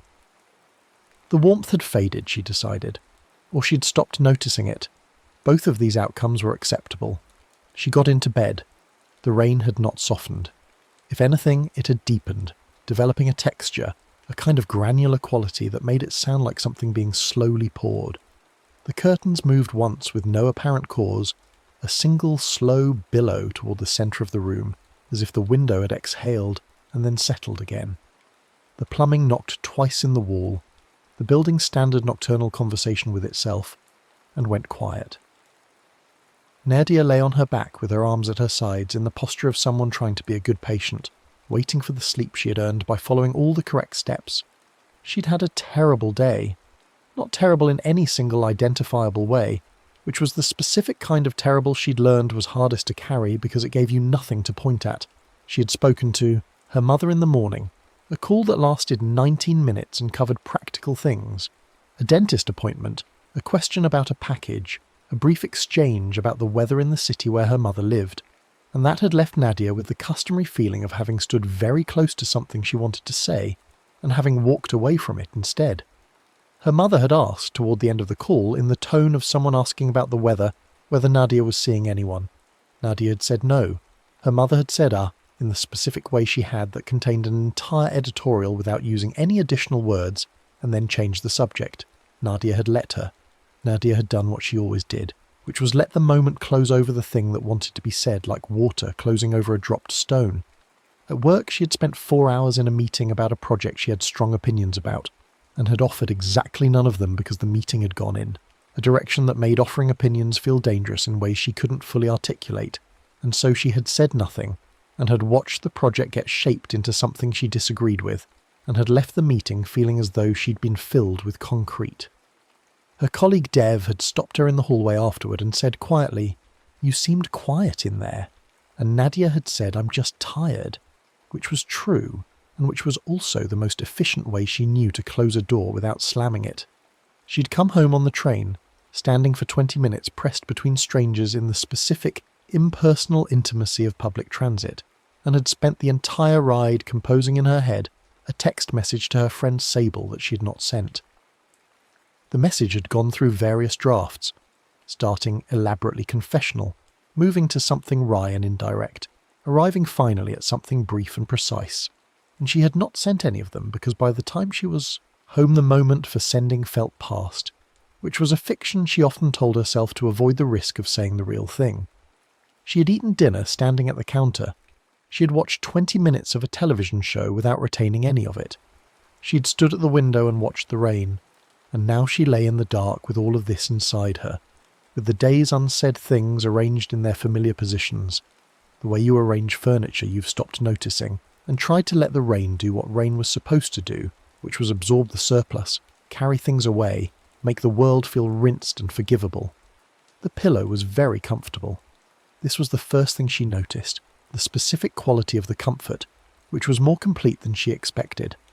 The pillow held her head with a yielding precision that felt, not designed exactly, but attentive, responsive, as if the filling had already calibrated itself to the exact weight and angle of her skull, which was, she told herself, exactly what a good pillow did, which was why she'd bought this particular pillow, which had cost slightly more than she was comfortable spending on a pillow and had felt like an adult decision at the time. She exhaled, and felt faintly, at the edges of perception, where you couldn't be sure if you were noticing something or inventing it. The pillow gave a little more than it had. Not dramatically, not in any way that would be visible to another person in the room, just a small additional concession of resistance, as if the exhale had been taken as a signal, an invitation to accommodate more deeply. She inhaled, and the pillow held. She exhaled, and it gave. Gave specifically, she thought, in the way that things give when they are learning you. She turned onto her side. The ceiling was dark above the place where she'd been lying. The clock read 11:47 in its quiet green numerals. She fixed her eyes on the curtains and listened to the rain and tried the standard techniques, breathing slowly, releasing tension from her feet upward, letting her thoughts pass like clouds, all the things the sleep hygiene articles recommended, all the things that sometimes worked and sometimes felt like trying to convince a door to open by politely describing the door. She was almost there. She could feel the edge of it, the slight blurring of thought that meant the threshold was close. When her cheek registered something, a texture. Not the texture of the pillowcase itself, not the smooth, faint weave she'd felt while smoothing it flat an hour ago. Something else, something that existed at the surface of the cotton as an additional quality, a relief pattern pressed so lightly into the fabric that it wouldn't have been detectable if her face hadn't been pressed directly against it. She shifted her cheek slightly, the way you'd move a hand over a surface to verify what your fingers were telling you. The texture moved with her, not quickly, not dramatically. The slow, unhurried movement of something adjusting its position, the way words shift when you move your eye to a different part of the page. Except she wasn't reading. She was lying in the dark with her face against a pillowcase, and beneath her cheek there were shapes that felt like letters, felt like the raised impressions of handwriting pressed into the cotton from below, felt like the ghost of words that had been absorbed into the fabric and were now pressing gently back toward the surface, looking for the side of a face to read against. She brought her hand up and felt the pillowcase with her fingertips. The texture was there. She wasn't imagining it. She could feel it clearly through the pads of her fingers, the little raised ridges and impressions that formed patterns she couldn't quite organize into meaning. Almost letters, almost language. The suggestion of an alphabet arranged in ways that might be words if she could just get enough light, get her fingers to cooperate, get the shapes to hold still long enough to be read. She sat up. She sat up sharply, not from panic. Panic was too hot for what she felt, which was something cooler and more awake than panic.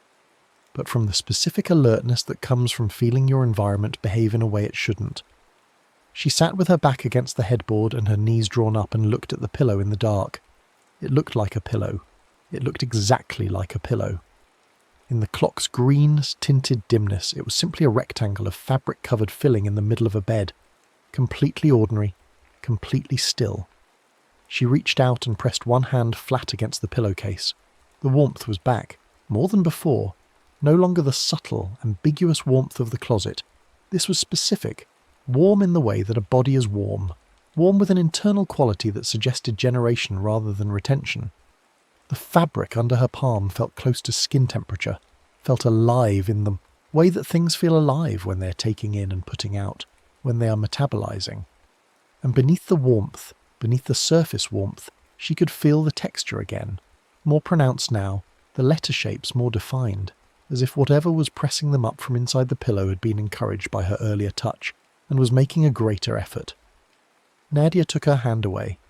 She sat in the dark for what might have been 2 minutes, or might have been 7, and listened to the rain, and thought about the explanation she had chosen earlier, the one about old hinges and pressure systems and tired people misinterpreting sensory information, and found that the explanation, while still technically available, had lost its structural integrity. Had the feeling of a story you tell yourself that you've told so many times the words have gone thin. She looked at the closet door from where she sat. It was closed. She couldn't remember whether she'd left it open or closed when she came back to the bedroom. She thought, open. She usually left it open, the closet door, not the linen closet, the bedroom closet, though now she was uncertain which one she was thinking about, her brain having briefly confused the two in the way that tired brains misfile related categories. The bedroom closet door was closed, and she was fairly certain she'd left it open, but fairly certain was not certain, and she had bigger questions at the moment, and she set this one aside. She looked at the pillowcase. The building's tenants had stories. This was a thing she knew in the incidental way that you absorb the mythology of a place, from half-heard hallway conversations, from the building's unofficial historian, a retired postal worker named Geraldine who lived on the 3rd floor and who offered unprompted context about the building, the way some people offered unsolicited opinions as a kind of compulsion. Geraldine had told her about the family in 4B who had vacated without notice, in the middle of the night, about the water damage in 1990 that had never quite been fully remediated, about the man on the 7th floor who had lived there for 30 years and had been found by neighbours after 3 days, and whose apartment had taken months to be rented again because of something Geraldine described as a heaviness that people felt when they walked in. And she had told Nadia, early in Nadia's tenancy, over coffee in Geraldine's apartment on a Sunday afternoon, with the careful, interested neutrality of someone who believed completely in what they were saying, but understood that not everyone would receive it well. She had told Nadia about Mufflewick. She had used that word, Mufflewick, with the specificity of a proper noun, a name. She had said it the way you say the name of a person you know personally, with the familiarity of long acquaintance, and without the hesitation that usually accompanies the introduction of something supernatural to a new listener. Mufflewick, she'd said, lives in the soft places, in the linen, in the pillows and the folded things. She'd held her coffee mug in both hands and looked at Nadia with the expression of a person delivering practical information, not attempting to frighten, just inform, the way you'd tell someone which shelf in the shared laundry room not to use. Mufflewick, Geraldine said, is interested in what people keep back, what they decide not to say. It lives in fabric because fabric holds things. Warmth, shape, smell. And if fabric can hold those, it can hold words too. The words you didn't speak. The true things you kept inside because saying them felt too dangerous, or too late, or too much. Nadia had smiled and drunk her coffee, and had filed this under the category of charming building mythology. The kind of local colour that made a place feel storied and old. The kind of thing you recalled at dinner parties when someone asked whether you'd encountered anything interesting in the city. She'd not thought about it seriously, in the way that you don't think seriously about a thing that doesn't have a context to fit into yet. It had a context now. She was sitting in her bed at 11:54 p.m. with a pillow that was warm in the wrong way, and a pillowcase that had, under her hands and against her cheek, produced the texture of language, the physical impression of unsaid things pressing out toward the surface. And Geraldine's story had climbed out of the dinner party category and installed itself in the centre of her attention, with the solidity of something that has always been true, and was simply waiting for the right moment to become relevant. She got out of bed. She moved to the window first, not for any practical reason, but because the window felt like the right thing to move toward, because the rain was still falling beyond the curtains, and she wanted to be near it, wanted to be in the presence of something that was simply and uncomplicatedly itself, that was doing what it was supposed to do. She stood by the window with her arms crossed, the cool that leaked through the glass pressing gently against her face, and she listened to the rain fall on the city and thought about what she had swallowed today. The call with her mother. The 19 minutes during which she had stood in her kitchen with the phone against her ear and had heard the that wasn't just and had let it go by because engaging with it would have required saying something she'd been not saying for years, something about the way her mother's disappointment operated, about the specific quality of her mother's love which was always accompanied by a rider clause, a subliminal addendum, a pressure toward a version of Nadia that Nadia had never been and suspected she was not capable of becoming.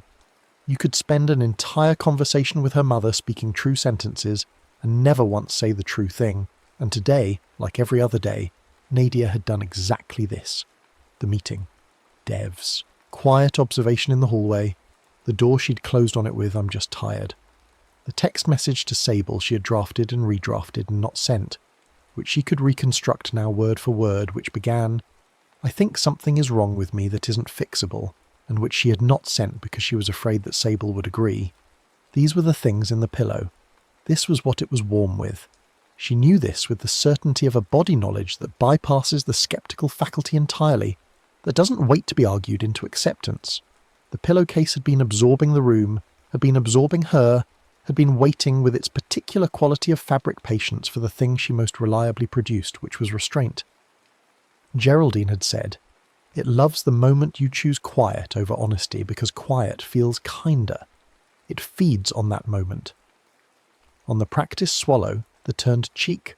The sentence begun and then smoothly redirected into something safer.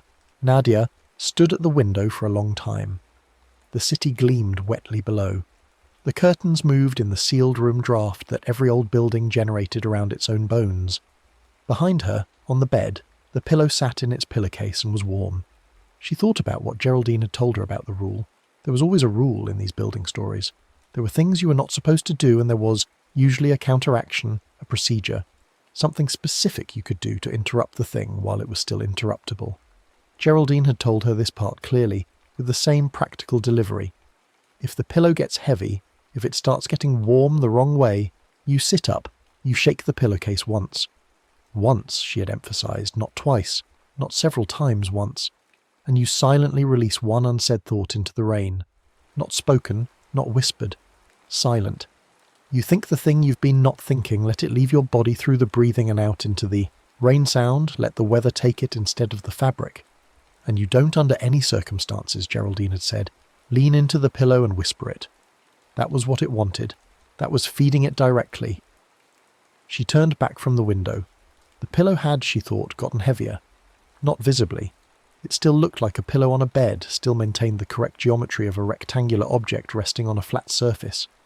But it had a quality of presence that a pillow should not have, a gravitational quality, as if it were subtly more real than the things around it, as if reality were being very slowly concentrated in that piece of fabric. She crossed back to the bed. She sat on the edge, which put her thigh against the corner of the mattress, and her hands in her lap, and the pillow at her left, and she looked at it directly with the attention of someone who has decided to stop pretending not to notice something. The clock read 12:08 now. The rain had, if anything, intensified, pressing against the window glass with the steady, patient pressure of something that had no reason to stop. She picked up the pillowcase. With both hands standing now, she lifted the pillow off the bed and held it in front of her, and pulled the pillowcase off with the firm, deliberate movements of someone removing a bandage. The pillowcase came off cleanly, the pillow itself falling back onto the bed with a sound that was too soft for what it felt like a heavier impact than a pillow falling onto a mattress should produce. The pillowcase hung from her two hands, and she could feel it. The warmth was concentrated there now, pooled at the bottom of the case where it had been folded against the seam, banked there like coals, like something being tended. She held the pillowcase out in front of her, both hands gripping the open end, and she snapped it once through the air. One clean motion, hard and deliberate, the crack of fabric finding its full extension, the snap that used to clear dust from something to establish its edges. The sound was sharp and brief, and it left a small silence in its wake, the way a sharp sound does, the way the room resets itself around a sudden noise. She felt the warmth leave, not gradually, not a slow fade. It left the fabric in one movement, as if released, as if the snap had been a seam giving way, and the pillowcase in her hands went to room temperature so quickly that the absence of warmth felt almost cold, felt like a sudden vacancy, a subtraction of something that had been filling the fabric to a pressure she hadn't fully registered until it was gone. She stood holding the empty pillowcase. Then she turned to the window. The rain pressed against the glass. The curtains hung still. She closed her eyes and did what she'd been told to do. She found the thought she'd been holding all day, found the one that had the most weight, the one that had been sitting at the base of her sternum since approximately 9 a.m. when her mother had said in the particular way, and she held the thought clearly in her mind without speaking it, without letting it reach her mouth, and she exhaled it into the rain sound. Let it leave through the breath.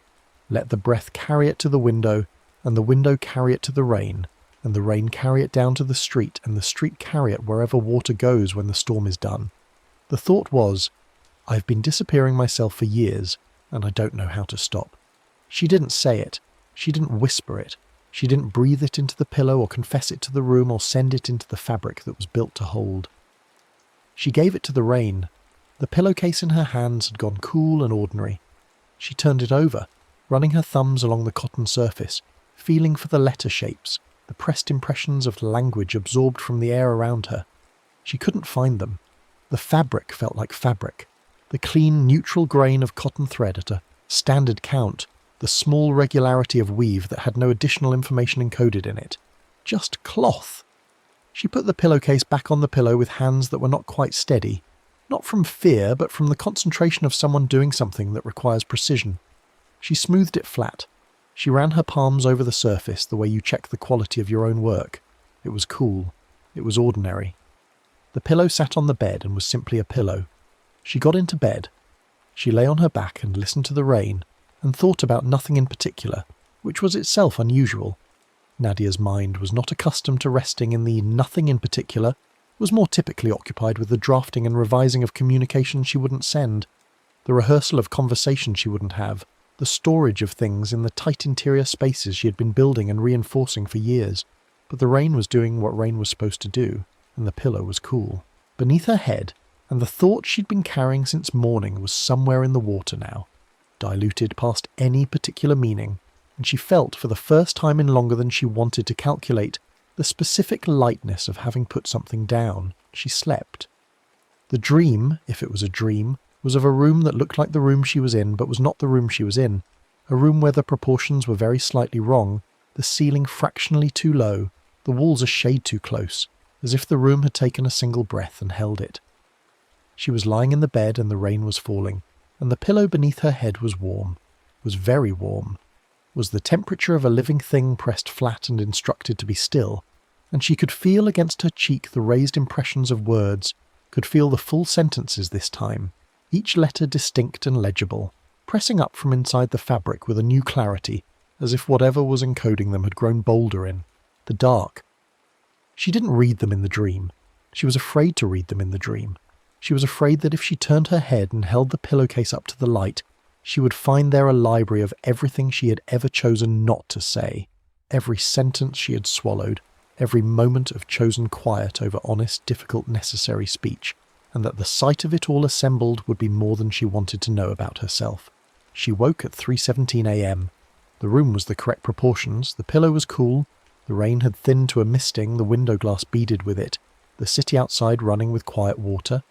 She lay still for a moment in the specific alertness of 3 a.m. waking, which is its own particular state, neither asleep nor fully reconstituted, the mind briefly visible to itself before the social machinery kicks in.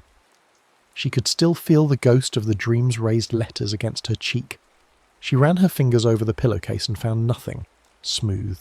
Cotton, the ordinary weave, no language encoded at the surface. She thought about what she hadn't sent to Sable. She thought about the meeting. She thought about her mother's... She thought about Marcus, which she usually saved for 3 a.m. because 3 a.m. was when the storage system's security was weakest and things found their way out regardless of whether they were invited. She thought about the last month with Marcus, the month during which she had been in the process of ending the relationship without telling him she was in the process of ending the relationship, the month she had spent in a state of interior certainty and exterior continuity, going through the motions of a relationship she had already evacuated internally while he was still fully present and trusting, and bewildered by the quality of her distance which he attributed to stress, to work, to the season, to anything except what it actually was. She had not told him she was leaving until she had finished leaving, and then the telling was retrospective, was a notification rather than a conversation, and the look on his face. She kept that look filed away in a place she didn't visit often, not because the memory was of her own pain, but because the memory was of the pain she had caused him by being incapable of saying the true thing before it was too late to matter. She had whispered that into a pillow once. Not this pillow, not this apartment. The apartment she'd shared with Marcus late in the last month, lying beside him while he slept and pressing her face into the pillow and whispering at the fabric, the confession she couldn't make to the room. "I am already gone. I just don't know how to tell you." She had thought that was a coping mechanism, the safe, private release. The words into the pillow so they don't have to go into the air where they'll be real.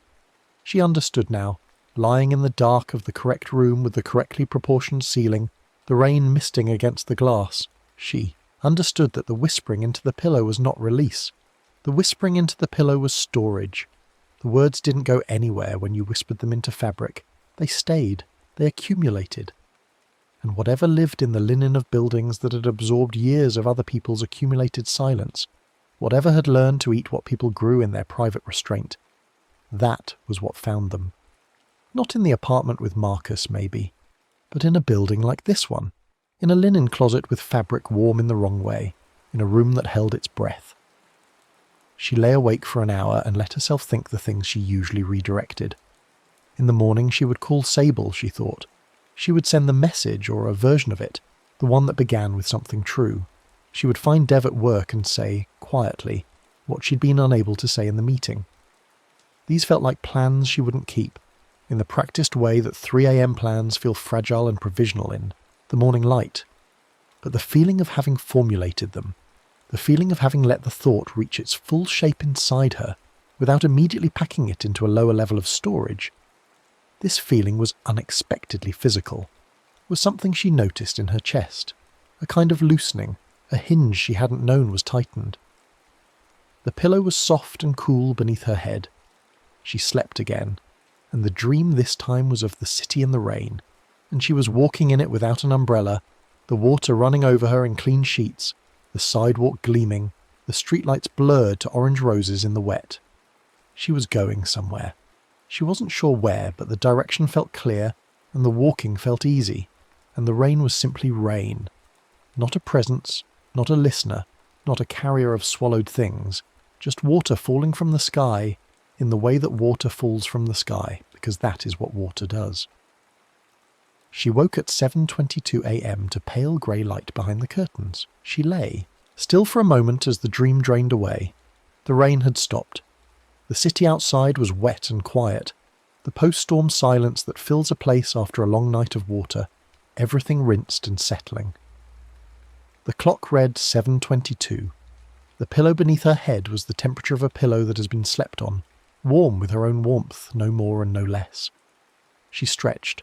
She ran her hand over the pillowcase out of habit, checking, and found nothing but the grain of cotton, the ordinary close weave of fabric doing the simple thing that fabric does, holding its shape, taking the pressure of whatever rests against it without absorbing more than it was made to hold. The closet door was open. She was fairly certain she had not opened it in the night.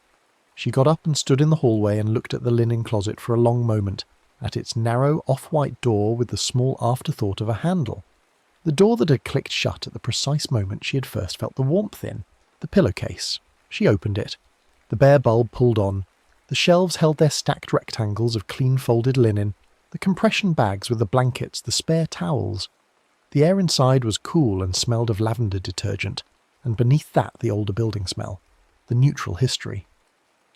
She stood in the hallway and breathed it in. Then she turned and went to the kitchen to make coffee, walking over the faintly damp hallway carpet, the rain smell still in the fibres from the night before but lightening now, going dry at the edges, the building slowly releasing the night's accumulated water, the way you slowly release a breath you've been holding too long. She filled the kettle. She opened the blinds. Outside, the city was wet and grey and ordinary and entirely itself. She made coffee and sat at the kitchen counter with her phone in her hand, and opened her message thread with Sable, and looked at the unsent draft she'd been carrying since yesterday. She read it once. I think something is wrong with me that isn't fixable. She deleted "that isn't fixable" and typed instead, "and I've been not telling you about it." She sent it. She drank her coffee and waited for the reply that came 4 minutes later, which said, "Okay, tell me. And also, I've been waiting for you to say something for literally 6 months, so I'm making coffee too." Nadia sat at the kitchen counter in the post-rain morning light and read those words and felt something leave her chest with the unceremonious relief of long-held air, the kind of exhale that goes all the way to the bottom. She didn't think about the pillowcase, not yet, not in any direct, engaged way. The thought sat at the edge of her awareness, with the quality of something true that you're not quite ready to look at full on, but that you've acknowledged the existence of, which was, she supposed, a start. She typed back to Sable, "How much time do you have?" and Sable sent a voice memo 11 minutes long that opened with, "Nadia, I've been sitting on my couch worrying about you and eating cereal, and I have approximately the rest of the morning. Go ahead." And Nadia laughed, actually laughed, the kind that surprises the body into production, the kind that arrives without permission and takes the face briefly into an expression it hasn't worn in long enough that the muscles notice. She sat at the counter with the rain-washed morning coming through the blinds in long grey stripes, and she started typing, not quickly but steadily, not drafting first but simply moving forward in the way that you move when you've decided to stop treating the truth like something that needs to be inspected and approved before it gets to leave. This was the morning after a night that had not, in the end, taken anything from her that she hadn't been prepared to lose. The city was wet. The building was quiet. The linen closet was closed, but not for everyone. 3 floors up in apartment 6F, a man named Theo Caslin had also been awake, most of the night. Theo was 41 and worked in insurance, which meant he spent his professional life being correct about risk, and his personal life doing the opposite. A symmetry he had identified but never acted on. He had a dog, a grey-muzzled Labrador named Pont, and a sister in Ohio he was supposed to call, and a cardiologist's appointment he had been rescheduling for 6 months. He had a specific quality of face that people described as open, which he had always understood as code for something like readable, and had spent his adult life working to give this face less information to broadcast. He had been, like Nadia, a tenant in the building for less than a year. He had moved here, unlike Nadia, not from one particular relationship but from a longer general dispersal, the gradual dissolution of a life he'd assembled in another city, the life that had seemed structurally sound until it hadn't, until the foundation turned out to be 41 years of decisions he'd made for other people and called them his own. Theo had not met Geraldine. Geraldine had passed him in the lobby 3 times since his move-in. The first time she'd looked at him with the particular attention of someone taking inventory. The second time she'd seemed on the verge of speaking and had stopped herself. The third time she'd been getting her mail and hadn't looked up, and Theo had gone past and pressed the elevator button and gone upstairs, and the opportunity for the practical information, the building mythology, the careful helpful warning about linen closets and what fabric can hold, had passed without being offered or received. The building made decisions about who received certain information and who received it too late, and the building's decisions, like most decisions made by entities older than their inhabitants, were not always explicable. Theo had been awake most of the night. He had a thing he wasn't saying. He had been not saying it for approximately 3 years, and the accumulated volume of it had reached a point where it was beginning to take up structural space in his life, displacing other things, making rooms feel smaller. The thing was about his father. His father was alive, was 73, was a man of the generation that had built their emotional architecture entirely out of competence and deflection, who expressed care by fixing things and expressed difficulty by not mentioning it, and who had said to Theo, once, in the parking lot of a hospital where Theo's mother had been receiving a diagnosis, said it quietly and without looking at him, "I don't know what to do with this." And Theo had said, in the same tone, and this was the thing, this was the sentence he had carried for 3 years. "It'll be okay, Dad."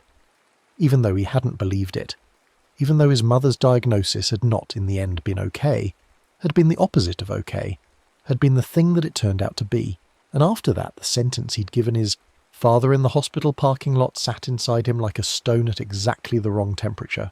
Neither cold nor warm, simply wrong, permanently wrong, the lie that was kinder than the truth until the truth arrived anyway and the lie became its own kind of damage. He had never corrected this. He had never said to his father, "I didn't know it would be okay. I said it would be okay because I was afraid. Because you looked at me like I was the person who would know, and I couldn't stand to be the person who didn't know."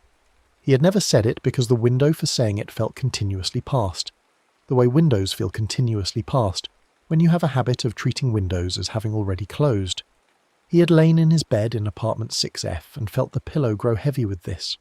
He had felt the warmth. He had felt in the dark the impression of shapes against his cheek, the pressed letter forms of something that had been waiting in the fabric, patient as a linen closet, patient as folded cotton, patient as something that feeds on restraint and has learned that people who are built around restraint will always eventually lie down on a soft thing and breathe. He had not known about the rule.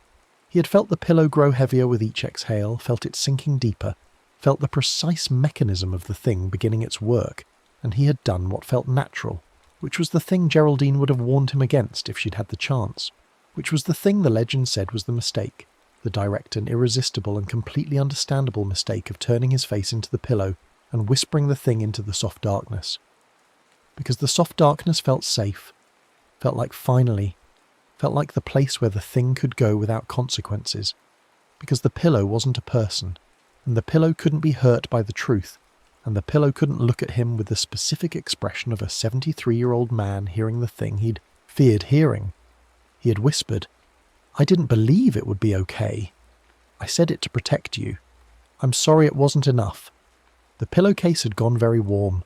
The letter shapes under his cheek had multiplied immediately, filling the cotton with a density of impression that felt like reading against a printed page, like pressing your face against newsprint. Except the newsprint was his own words, was the words he'd just given the fabric, was everything he'd been keeping that the fabric had been waiting for. The pillow had sunk under his head with a weight that was not physical. He wasn't being smothered. The pillow wasn't pressing against his airways with any force that would qualify as danger.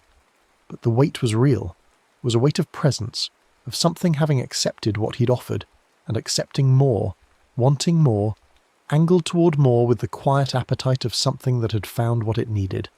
And then came the pressure at his lips, not a hand, not a force. Softness, which was what made it so much worse than a force would have been. A softness that pressed against his lips from the outside, from the pillowcase surface, the cotton warm and inhabited and deliberate, pressing very lightly inward with the specific pressure of a finger placed against a mouth to say, "Shh," to say, "That's enough," to say, "You've given me what I need, now I'll keep it for you. I'll keep it pressed here where it can't do damage, where no one will have to hear it." He pulled his face away from the pillow. He sat up, gasping, which was the wrong word because his lungs had not been impeded, his air supply had been continuous and adequate, but gasping was what the body produced anyway in response to being touched without permission, in the intimate place of the mouth, in response to the understanding that something in the room was interested in what came out of him and had been collecting it. He sat with his back against the headboard in the dark and breathed. Pont, the dog, was awake now, had come to the side of the bed and was pressing his broad grey head against Theo's knee with the specific, uncomplicated concern of a dog, which was to say total concern, undivided, asking nothing except to be allowed to press close. Theo put his hand on the dog's head. The dog's head was warm and certain and correct. The dog's head was the right temperature. He sat there for a long time. He didn't sleep again that night. In the morning he was in the lobby and Geraldine was getting her mail, and this time he stopped. He said, "I need to ask you something about the building." And Geraldine looked at him with the expression of someone who has been waiting for this particular question, and had long since prepared the answer. She closed her mailbox. She said, "Come up for coffee, and I'll tell you about the linen closet."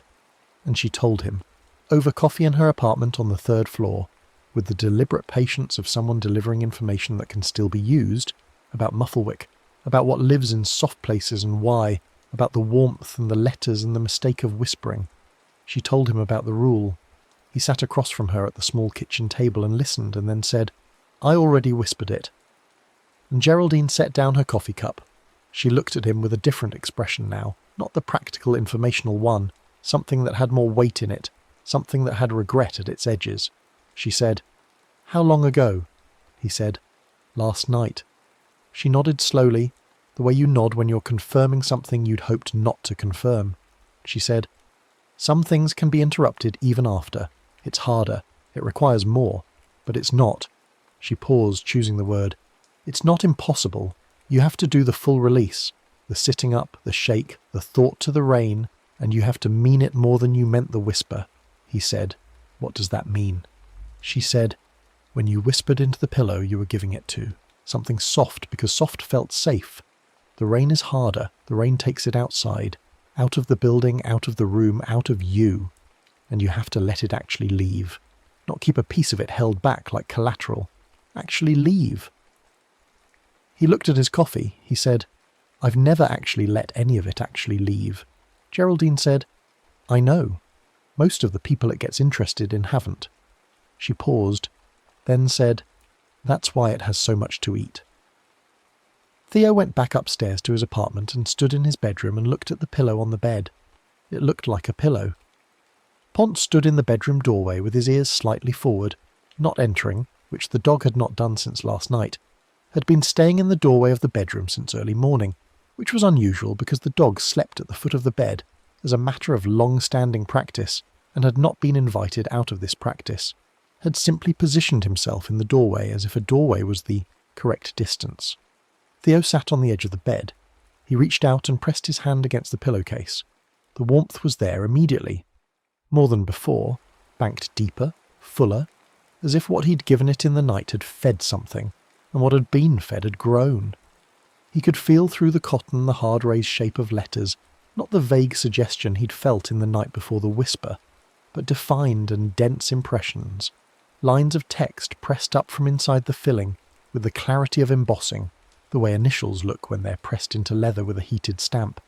He didn't move his hand for a long moment, reading the shapes without reading them, feeling the temperature, feeling the presence in the fabric that was not the fabric. Then he took his hand away. He picked up the pillow and pulled off the pillowcase. He held the pillowcase in both hands and he shook it. One clean, hard shake. The snap of fabric in the small room, the sound occupying the silence briefly, and then releasing it back. He felt a portion of the warmth leave, felt it go from the fabric with the same quality as last night's experiment, a subtraction, a sudden room temperature return, but not all of it. What had been deposited in the whispering was still there, deeper in the cotton, as if the single shake had cleared what was near the surface, but not what had been absorbed into the structure of the weave itself, not what had been stitched in during the night's dark work. He turned to the window. His bedroom window looked out onto the side street, where the post-rain gutters were running with clean water, and a few leaves that had let go overnight lay flattened and dark against the wet pavement. The sky was the pale grey of early morning, the clouds still low and moving, carrying the last of the night's weather east. Rain wasn't falling, but the air held its quality, held the dampness, the charged electricity of a sky that had recently been active and hadn't quite decided to be done. He held the thought. He let it be full and complete inside him. He didn't reach for the softness of the pillow or the dark of the room or any of the places where it felt safe to put things. He let it sit in him at its full size, and then he exhaled and let it leave through the breath, and the breath go to the glass, and the glass let it into the rain-weighted air outside. The pillowcase cooled. Not to room temperature, not completely, not the full release of a first-time deposit, but cooler, noticeably cooler. The letters, he thought, were slightly less defined under his fingers, slightly, as if the shake and the release had done some work without completing it. Geraldine had said, harder, but not impossible. He would do it again tonight, he thought, and the night after. He would do it for as many nights as it took, which was, he understood, a commitment to something he'd been practicing in the opposite direction for years. He would sit up and shake and release one true thing into the rain, one unsaid thing per night, until the pillow was just a pillow. He went to the kitchen and made coffee, and stood at the window and watched the city go about its morning with the wet, particular energy of a place recently rained on. Pont came out of the bedroom doorway. The dog crossed the apartment and pressed against Theo's leg, and Theo put his hand on the dog's grey head, and they stood there together at the window in the post-rain light, which was ordinary and good and exactly what it was. This was one story. This is how it goes when you use the rule. Now let me tell you about someone who didn't. Her name was Priya Chakraborty, and she lived in apartment 2C, which was the apartment closest to the linen closet on the second floor, which was the building's original linen storage, the large built-in that had been part of the 1963 construction and had not been significantly modified since, still had its original shelving, its original cedar lining, its original door with the original brass hardware that had oxidized to the colour of old coins. The building had other linen closets, the small ones in each apartment's hallway. But this one was the original. This was the one that was oldest. This was the one that had been holding the building's fabric since before most of its current tenants had been born. Priya did not live next to this closet by coincidence. Priya had specifically requested this apartment when she moved in 2 years ago because she had read, in the building's informal documentation, the brief history of the building that the management company provided to prospective tenants, a paragraph that mentioned in passing the original linen storage facilities of 1963 vintage, and she had been interested in this for reasons she could not have explained clearly, but that were related to a quality she had always had, a quality of being drawn toward the places where things accumulated. She was a writer, not, professionally, not in the way that paid, but the way that structured her interior life, and she was interested in accumulation, in sediment, in the way places hold what people have left in them. She was 34. She had been in the building for 2 years, which made her one of the longer-standing tenants, and in that time she had developed what she privately called a relationship with the original linen closet. Not a supernatural relationship, not anything she would have described in those terms to anyone. She was precise with language and understood that claiming a supernatural relationship with a linen closet was a claim with social costs she wasn't prepared to pay. But she noticed things about the closet that other people didn't notice, the way you notice things about a place you've been observant of for long enough. She noticed the way the air in the closet smelled different at different times of year. She noticed that the cedar lining had, over the decades, absorbed something that gave it a quality beyond the cedar's own specific odour, something human and accumulated and complex. She noticed that when she held the closet's original linens, the few remaining pieces, tablecloths and pillowcases from the building's early history that had somehow remained in the storage through 60 years of tenant turnover, when she held these oldest pieces, she felt something that her writer's instincts told her was language, was stored communication, was the residue of things said and unsaid by people who had been in these rooms before the rooms were hers to be in. She had not, in 2 years, told anyone about this. She knew about Mufflewick. She had heard the story from Geraldine early in her tenancy, and had received it not as charming building mythology, but as working hypothesis, as the kind of local oral literature that is constructed in response to a real observed phenomenon, and that encodes in its supernatural vocabulary something true about the place. It describes. She was interested in this.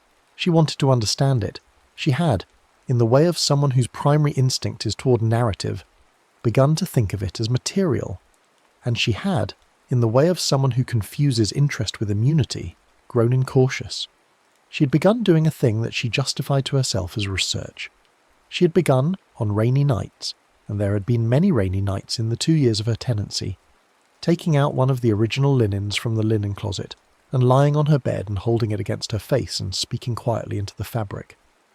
Not full sentences, fragments, images, the sensory residue of things she'd been observing, trying to understand the texture of how language felt against linen, trying to catalogue what happened to words when they went into cloth, trying to document the phenomenon from inside the phenomenon.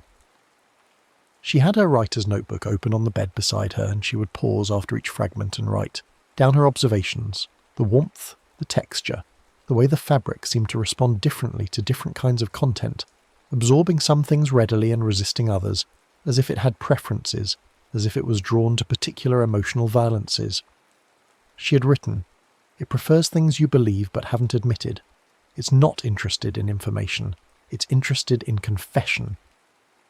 She had written, "The warmth increases proportionally with the speaker's internal resistance to the thing being said. The more you've been not saying it, the warmer the fabric gets when you finally say it, as if the temperature is a measurement of suppression pressure." She had written, "I think it's been collecting from me for 2 years. I think I've been giving it material since my first week in this apartment. I think the feeling I've been calling research is the feeling of being eaten slowly by something that has learned to taste like invitation." She had written this last observation and then looked at it for a long time and had not written anything after it for 3 weeks. She had told herself she would stop. She had done what she always did when she decided to stop doing something. She had examined the decision from multiple angles, had given it significant internal real estate, had constructed elaborate arguments in its favour, had arranged these arguments in the section of her mind where she kept her most important convictions, and had then, on the next rainy night, done the thing again. This was 6 months ago. The original linen closet in the second-floor hallway outside apartment 2C had been in those 6 months transforming. She could see it. She was the only person in the building who could see it clearly. Geraldine had noticed something, had been watching the closet with increasing unease. But Geraldine was not a young woman, and her unease had taken the form of avoidance rather than documentation. Priya could see it because she had been paying attention with the specific quality of attention that is both gift and liability in people who are built for noticing. The cedar lining had darkened, not uniformly, not in the natural patina of aged wood, but in patches, in areas that corresponded to the shelves where the oldest linens were stored, as if something was leaching from the fabric into the cedar, some residue of accumulated deposits staining the wood in the way that long-held things leave marks on what holds them. The original hardware on the door had tarnished beyond the natural range of oxidized brass, had gone almost black in places, had developed on its surface a texture she didn't want to touch, a texture that felt, the one time she had touched it, like something was printed very finely on the surface of the metal, like the metal had become a substrate, an additional surface for whatever was filling the closet to press language into. The linens themselves had changed. The tablecloths and pillowcases that had been in this closet since 1963, 60 years of a building's life, 60 years of tenants going to sleep and lying on fabric and breathing the day's unsaid things into the cotton and linen and polyester blend of their bedding. These pieces had a texture now that was not a textile texture. She had held the oldest tablecloth, the one that had been in the building the longest, had pressed it between her hands in the closet's bare bulb light, and had felt on its surface a raised complexity of impression that went well beyond anything language could describe quickly. The overlapping, layered, deeply encoded evidence of thousands of depositions, thousands of whispered and breathed and exhaled and swallowed things, decades of restraint compressed into the fabric so densely that the cloth felt almost rigid with it, felt less like a tablecloth and more like a document, a physical record, an archive of all the things that had been chosen not to say in this building over 60 years and had ended up here anyway. She had pressed the tablecloth to her face. This was the mistake. Not the first mistake. The first mistake was 6 months ago when she chose research over the rule, chose the notebook over the window, chose to be the person who understood over the person who followed the instruction of someone who knew more than she did. But this was the mistake that was decisive, the moment when the difference between observing a thing and becoming part of it collapsed. She pressed the tablecloth to her face and held it there and felt the warmth. Enormous warmth. Not the subtle suggestion of her own pillowcase, not the measured response to one person's single night of suppression, but the accumulated thermal energy of 60 years of collected words, 60 years of, "I didn't mean to," I should have said, "I never told you, I was afraid, I'm sorry." The heat of 100,000 swallowed sentences banked in the fibres of a 60-year-old tablecloth, and she felt the letter shapes press against her, faced with an unprecedented density, felt them cover every part of her skin that was touching the fabric, felt them pressing not just on her cheek but on her forehead, her chin, the bridge of her nose, the closed and vulnerable surfaces of her eyelids, felt the letters pressing in everywhere at once with the urgent comprehensive quality of something that had been waiting very patiently for very long for a face to press itself close and offer itself as a reading surface.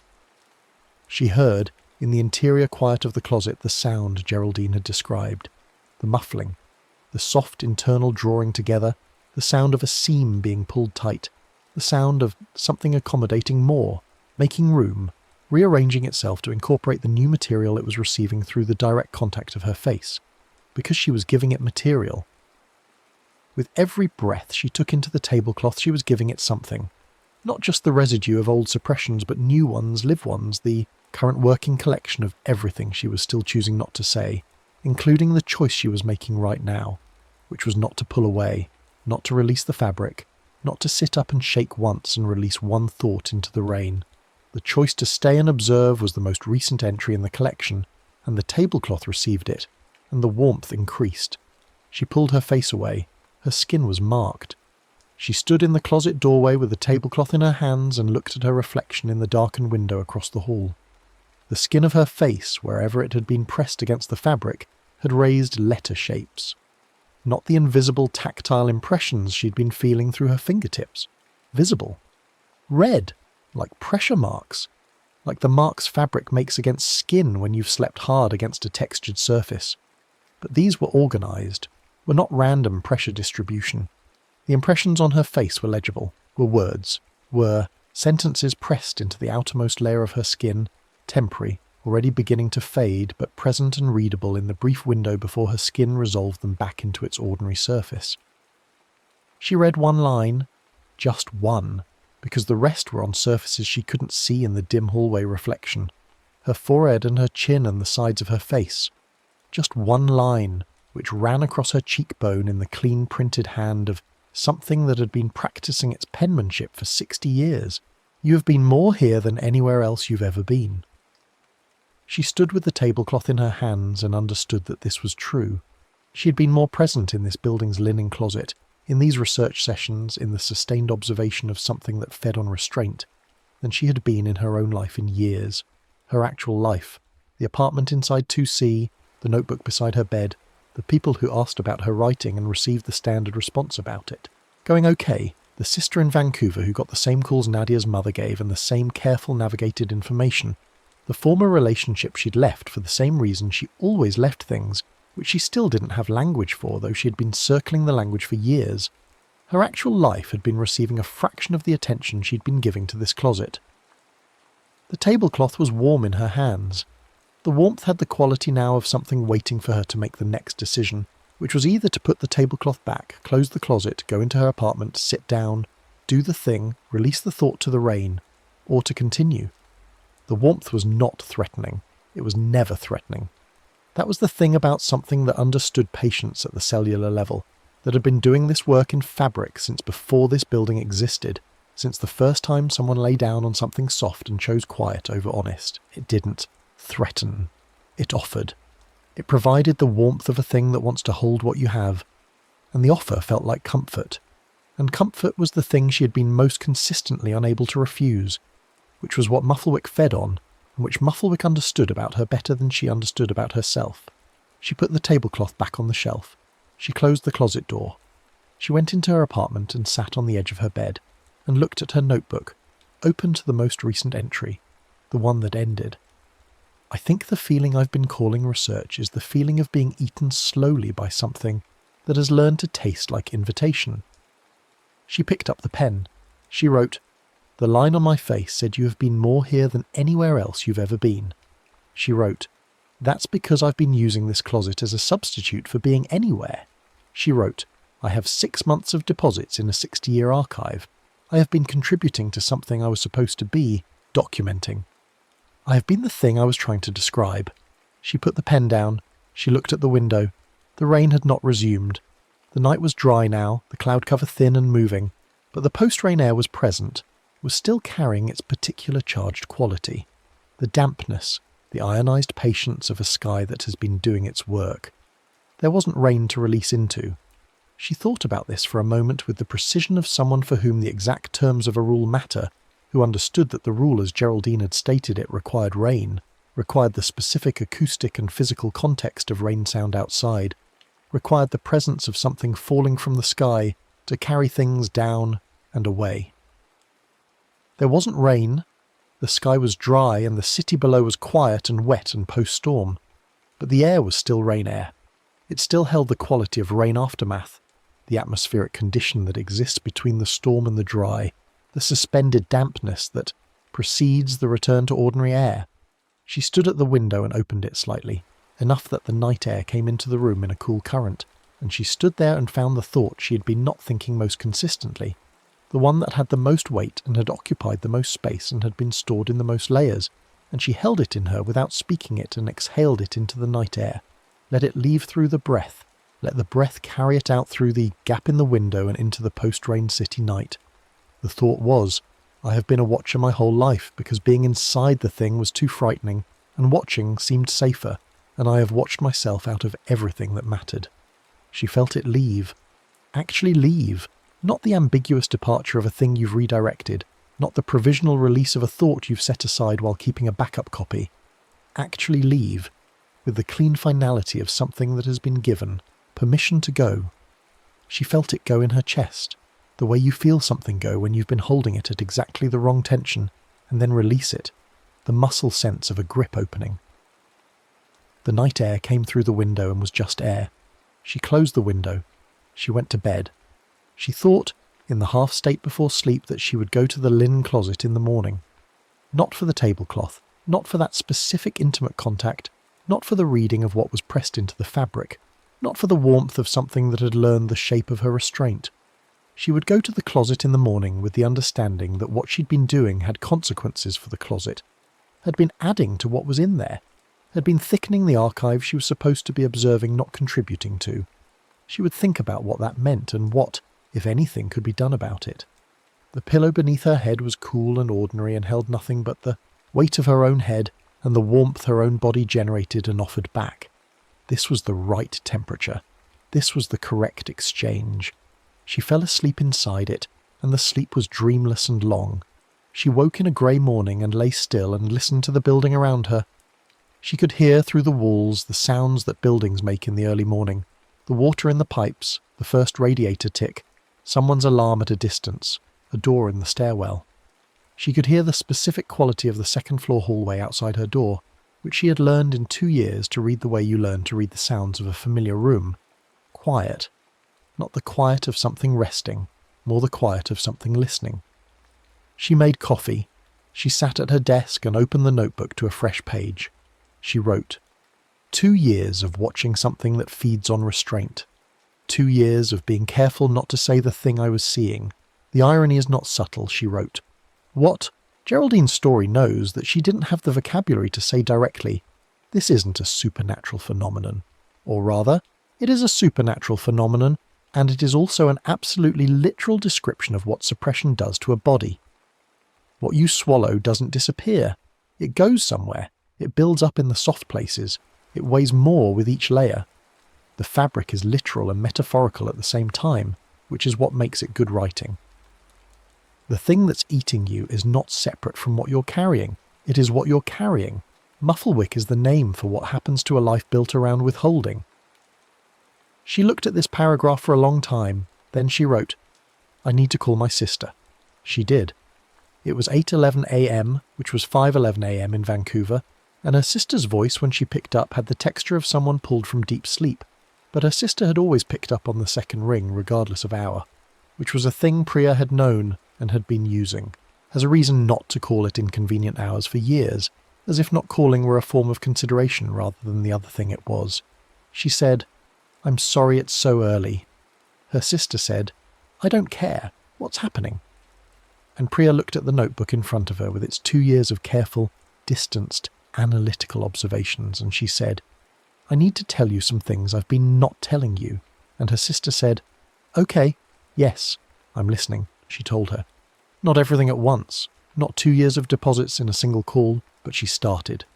She started with the most recent thing, the one with the most weight, and the word she'd been circling for years revealed itself mid-sentence without fanfare, appeared inside a sentence about why she always left things, appeared there simply and accurately and without the damage she'd feared it would do, and her sister said, Yes, I know. I've known for a long time. I've been waiting to say it until you said it first because I thought you needed to say it first.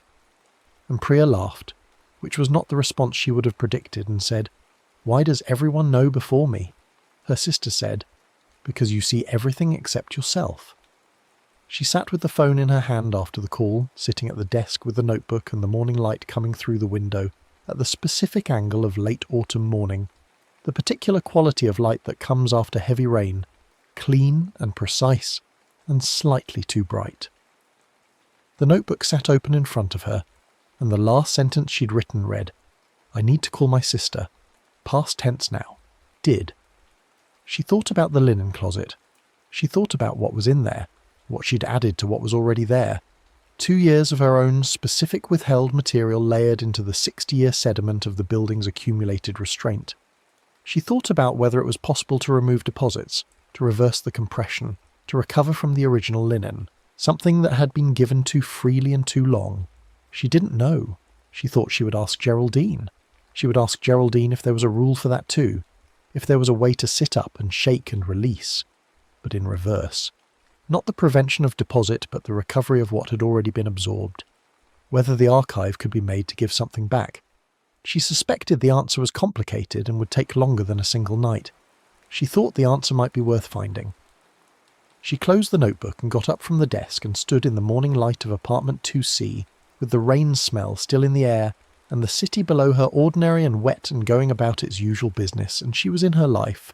She was inside the thing rather than watching it, and this felt strange in the way that anything feels strange when you're not used to it, and correct in the way that things feel correct when they've been true for a long time and you've only just arrived at them. The linen closet in the hallway outside her door was quiet. The original brass hardware had not overnight recovered its gleam. The cedar lining had not lightened. These were long-term consequences of long-term actions, and they would resolve on their own schedule or not at all. And this was the part of the story that didn't have a clean ending, the part that was still being written. But this morning, with the post-rain light coming in at its particular angle, and the coffee going cold on the desk behind her, the closet was simply a closet. It was a wooden door with old hardware in an off-white hallway, holding the linens of the building's history on cedar shelves. Not hunting, not collecting, not warm with anything that wasn't its own age. The building breathed around her in its old familiar way, 60 years of breath, 60 years of people coming home and lying down and sleeping and waking and all the things that happen in the spaces between. The rain would come again. It always did. But this morning the sky was clear. There are other stories in this building.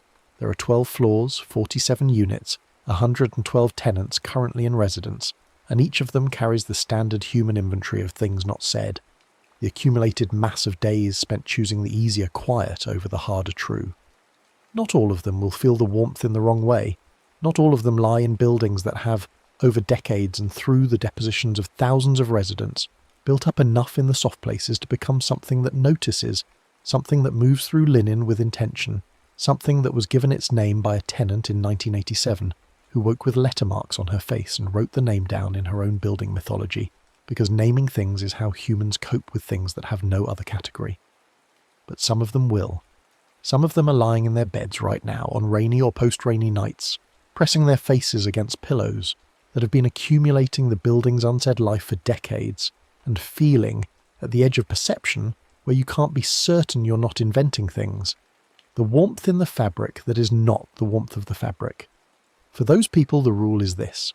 If you feel the pillow getting heavier as you breathe, if you feel the warmth building with each exhale, if you feel at the surface of the cotton the suggestion of letters pressed up from inside, sit up. Don't panic. Panic warms the fabric faster. Sit up and take the pillowcase off and hold it in both hands and shake it once. One clean motion, one sharp snap of cloth finding its full extension. Feel the warmth leave. Let the warmth leave. Then turn to the window and listen for rain, or the memory of rain, or the quality of air that rain has left behind. And silently, the silence is the irreducible requirement, the part that cannot be substituted. Release one unsaid thing into that sound. Let it go through the breath, through the glass, through the rain air, into the water that falls from the sky and carries things down to the street, and from the street into the drains, and from the drains into wherever water goes when its work is done. Not into the pillow. Never into the pillow. The pillow is comfortable. This is not an accident. This is not incidental. The comfort is the thing you have to hold against. The comfort is the environment in which the collection happens, the soft, reliable warmth of a thing that asks nothing of you except to lie down and breathe. It is the precise temperature of a place where saying the hard thing seems less necessary than it does in the cold, ordinary air of an upright life. Mufflewick doesn't want your pain. It doesn't want your damage or your worst memories or the drama of your darkest hours. It wants the small, ordinary withholdings, the daily practice swallowing, the 1,000 tiny moments in which you looked at a truth and chose the comfortable alternative. It wants your restraint, specifically, because restraint is what you produce most consistently and most privately and most abundantly, and it is what you are least likely to notice depleting, and therefore it is the food source that replenishes fastest. You will always make more. This is why it lives in linen. Linen is where you go with your restraint. Linen is where you practice it nightly, where you lie down at the end of a day of choices and press your face against the fabric and breathe in the privacy of the dark. The fabric receives what you give and holds it the way fabric holds everything.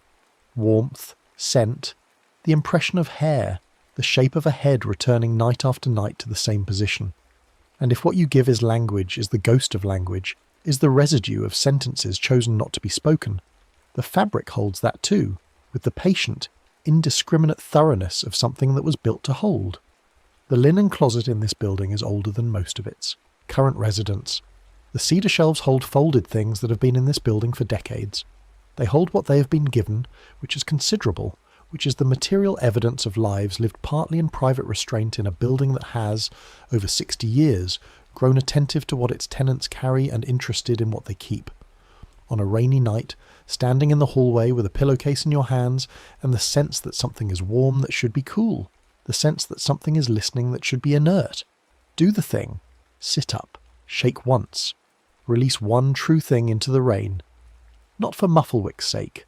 Mufflewick will find other material, will find the tenants who don't know the rule and the ones who know it and whisper anyway, the ones who find the soft dark more trustworthy than the cold outdoor air, and the risk of being heard, for your own sake, because the thought you've been not thinking has weight, and weight accumulates, and accumulation is a thing that has consequences in bodies as surely as it has consequences in fabric. The rain outside the window of this building falls and falls. The city below runs with it. The linen closet in the second-floor hallway holds what it holds.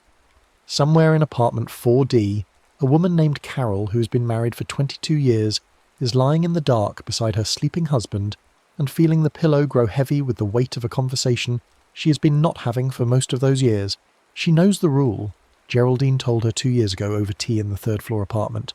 Told her with the careful specificity of someone who has delivered the same information enough times to have refined it to its essential form. Carol knows the rule, and on most nights she follows it, sits up, shakes once, releases something into the rain, and the pillow goes cool and ordinary and she sleeps. But tonight the pillow is very warm. Tonight what she's not saying is the kind of thing that has been not said for so long that its absence has become structural, has become part of the architecture of the marriage. Load-bearing in the way that some silences become load-bearing when you've organised enough around them. And the rain is falling, and the city is dark, and her husband is breathing beside her with the easy unconsciousness of a man who trusts the world around him. And the pillow is warm with 22 years of the exact weight of that trust, of her daily choice to protect it by not testing it, and the letter shapes pressed into the pillowcase are more than she's felt before, are dense and multiple and closing over each other in layers that feel like decades. She's sitting up. She's holding the pillowcase. The shake has sent warmth through the room like a brief heat, a pulse, something displaced and looking for a new place to settle. She's turned toward the window where the rain is falling in the particular way of deep night rain, private and continuous and indifferent, to the specific. She's holding one thought at its full size. She's not trimming it. She's not finding the version that's easier to release. She's holding the actual thought, which is, I have loved you by disappearing myself, and I don't know if what remains after all that disappearing is enough to build something that's actually true. She exhales. The thought enters the rain. The pillow in her hands is cooling. She turns it over and runs her thumb across the cotton surface. Smooth. The letter shapes have cleared. The impressions that were dense and closing over each other now dissolved back into simple weave. She puts the pillowcase on the pillow and sets it on the bed and lies down beside her husband, who has not woken. She stares at the ceiling. She thinks, tomorrow she will say something, not everything, not the architectural silence all at once, just something, one true thing, spoken into the actual air of an actual room where it can be heard. The rain falls, the building holds its breath. Somewhere on the 7th floor, an elderly man named Charles, who has lived in this building for longer than most of its current tenants, have been alive, lies very still in the dark of a room that has held 30 years of his particular brand of silence. Charles was a man of formal educations and informal habits, a man who had spent his professional life in the precise management of language. He had been a copy editor for 3 decades, had spent his days making language mean exactly what it needed to mean, and nothing it didn't, and who had spent his personal life with the equivalent precision refusing to let language do anything except the thing he assigned it. He was very good at keeping language where he put it. Mufflewick had been very interested in Charles for a long time. The pillow in Charles's apartment was one of the warmest in the building, had been warm for years. Not the acute warmth of a recent deposit, but the deep ambient warmth of something that had been slowly filling for decades, like a radiator that has been on all winter, and has heated not just its immediate air, but the walls around it, the floor, the very structure of the room. Charles's pillow was warm in the way that a thing is warm, that has been warm for so long the warmth has become its baseline state. The letter shapes on the pillowcase, in the dark of the 7th floor apartment, were not faint suggestions. They were not the barely readable impressions that Nadia had found on a new pillowcase on a single difficult night. They were raised and defined and multiple, layer upon layer of compressed language going deep into the fabric, 30 years of Charles's particular fastidious, expertly managed restraint deposited nightly into the cotton with the methodical consistency of a man who was very good at doing the same thing in exactly the same way for long periods of time. Charles lay on his back with his eyes open in the dark and felt the pillow beneath his head with the attentiveness of long familiarity, the way you feel a thing you've lived with long enough to read it without looking. The pillow felt tonight full. Not in the way it had felt full last week or last month. Full in a different way. Full the way a thing feels when it has reached its capacity, when the last available space has been occupied, and the question of what happens next has arrived. He had known about Mufflewick for 20 years. Geraldine had told him in 2003, at a building meeting about a water heater, had told him quietly at the side of the room while the super explained pressure valves, had told him with the careful brevity of someone managing his time. She had seemed to understand that Charles responded better to brief information than to extended narrative, had given him the essential facts, the warning, the rule. He had received this information with the courtesy of a man who is well-mannered enough not to express his scepticism directly, and had gone home and done exactly nothing with it. He had not followed the rule, not because he didn't believe the account. He had lived in this building long enough, and was observant enough that within the first year he had encountered enough incidental evidence of what the rule was designed to address that disbelief was no longer a tenable position. He didn't follow the rule because the thing the rule required, releasing one unsaid thought into the rain, actually releasing it, actually letting it go, was a thing he was not willing to do, was not in the deepest part of the inventory capable of doing, was a man for whom the architecture of restraint was not a habit but a building material, not a behaviour, but the structure around which everything else had been arranged. His unsaid things were not stored in the pillow against his will. He had given them willingly, with the precision of a man who understood what he was doing. He had understood for years that the warmth in the fabric was the warmth of his own material, was the accumulation of what he put there nightly, and he had continued to put it there because the alternative, the release, the window, the thought given to the rain, had always seemed to him like the more dangerous option, not because of what Mufflewick might do with the material, because of what he might become without it, because the things he was not saying were the things that held him in a particular shape, and the shape, while not comfortable, was known. Known was what he had. Known was what he could navigate. The unknowing of what happened when you released the things that had been holding your shape for 30 years seemed, to Charles, like the greater risk. So he had let the pillow fill. He had watched it fill, had felt it through decades of nightly contact, had felt the warmth deepen from year to year, had felt the letter shapes multiply from suggestion to text to the present condition, which was something he could only describe as density, a density of encoded language in the cotton that went right down to the batting, that was not a surface phenomenon anymore but a structural one. He lay on his back and felt the pillow, and felt tonight's quality of fullness, and was aware that something had changed. The pillow was pressing back. This was new, or not new. It had been developing for months, but tonight it was definitive, was unmistakable, was a quantity rather than a quality.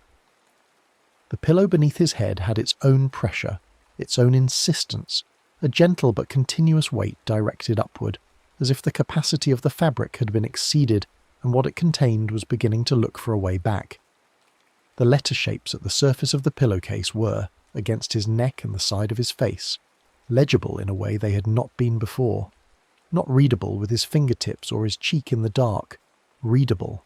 The words pressing into his skin from the fabric surface with enough force and definition to be felt as actual language. His own language. He recognized it.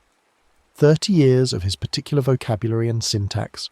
30 years of the specific rhetorical structures of a man who had spent his career in language and had applied that expertise equally to what he said and what he didn't. The pressure at his mouth came then. He knew this pressure, had felt its approach for years in the gradually increasing warmth, in the deepening density of the pillow, had known it was coming with the same certainty with which he had made every other decision in this long, careful, precisely managed, quiet life. The softness pressed against his lips with the gentle finality of a thing that has been patient long enough. Charles opened his eyes in the dark of the 7th floor apartment. He reached up and put his hand against the pillow beside his face. He felt through the cotton the raised complexity of 30 years of deposited language, the entire accumulated weight of what he'd chosen to store rather than release. He thought about the rule. He thought about what Geraldine had said in 2003, at the side of a room while a super explained pressure valves. Sit up, she'd said. Shake once. Release one thought into the rain. He thought about the 30 years he had spent not doing this. He thought about what the 30 years contained. He thought about his son, who was 44 now, and lived in another city and called on holidays with the careful brevity of someone managing a relationship that has been organised around what is not said. He thought about the phone conversations they had, which were conducted with the same precision Charles had applied to everything, the same expert management of what language was allowed to do. He thought about the last real conversation. If it had been real, if conversations could be called real when both parties were working this hard to keep them to the safe surfaces. The last one where his son had said with the precision of someone who had inherited a father's skill in the exact calibration of language, "Dad, are you okay?" And Charles had said with 30 years of practiced fluency, "Of course, of course." He sat up. The motion was not quick. He was 71 years old and his body did things at its own pace, which was a slower pace than it had been, and he had learned to work with this pace rather than against it, which was itself a form of acceptance that had arrived without fanfare in his mid-60s, and that he had been grateful for without articulating the gratitude. He sat up in the dark with the pillow behind him, and the familiar sounds of the 7th floor around him, and the rain against the window with its patient, continuous weight. He picked up the pillowcase. His hands on the fabric felt what his face had been pressed against.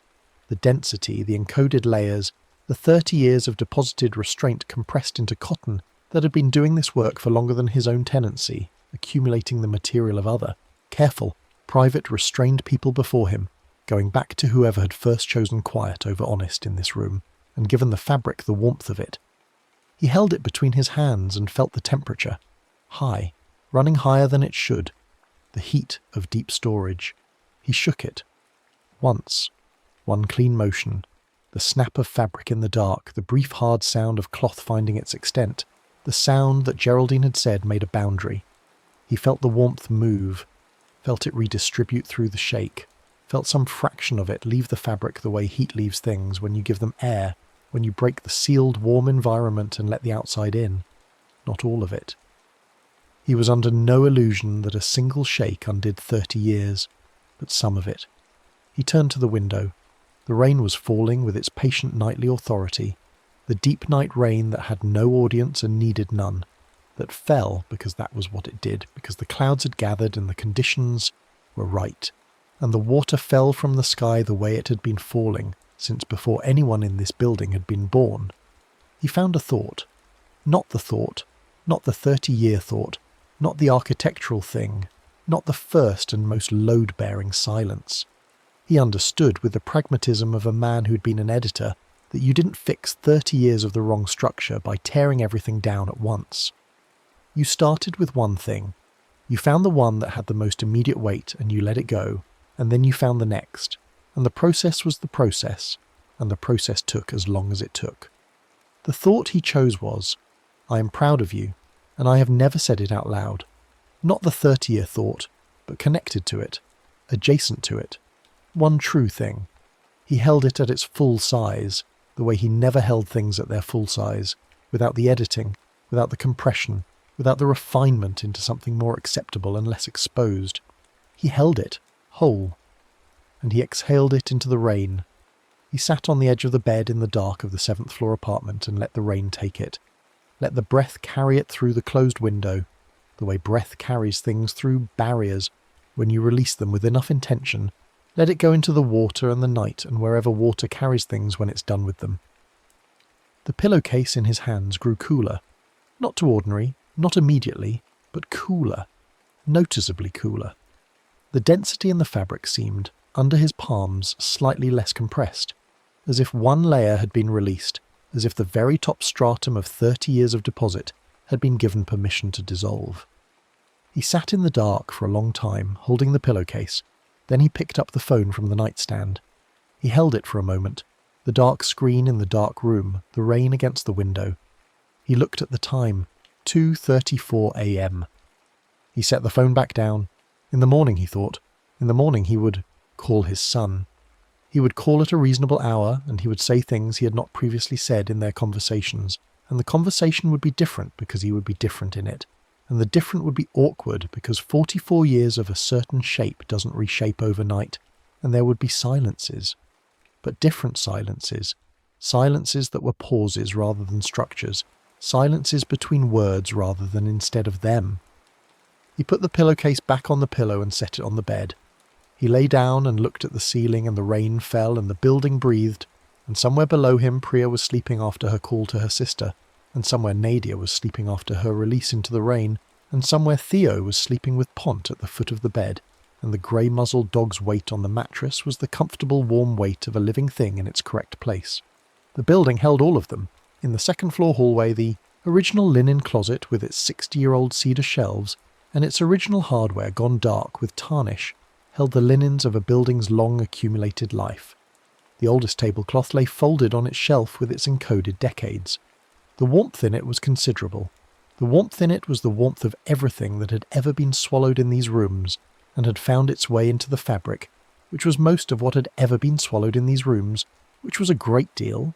But tonight, and this is a small thing, but tonight 3 of the building's residents had shaken their pillowcases once and turned to the rain, and 3 small fractions of the archive had been released into the night air, had gone into the water that fell from the sky and been carried down and away. 3 thoughts that had been stored as pressure were now dissolved in the city's water table, were now contributing to the rain's long, anonymous accumulation rather than to the linen closet's specific and particular one. This was small, this was very small against 60 years, but it was the direction that mattered. The direction was out of the fabric and into the air, out of the stored and into the released, out of the soft, private dark and into the actual weather of the world, which was indifferent and continuous and sufficient to carry what you gave it. Mufflewick was not diminished by this.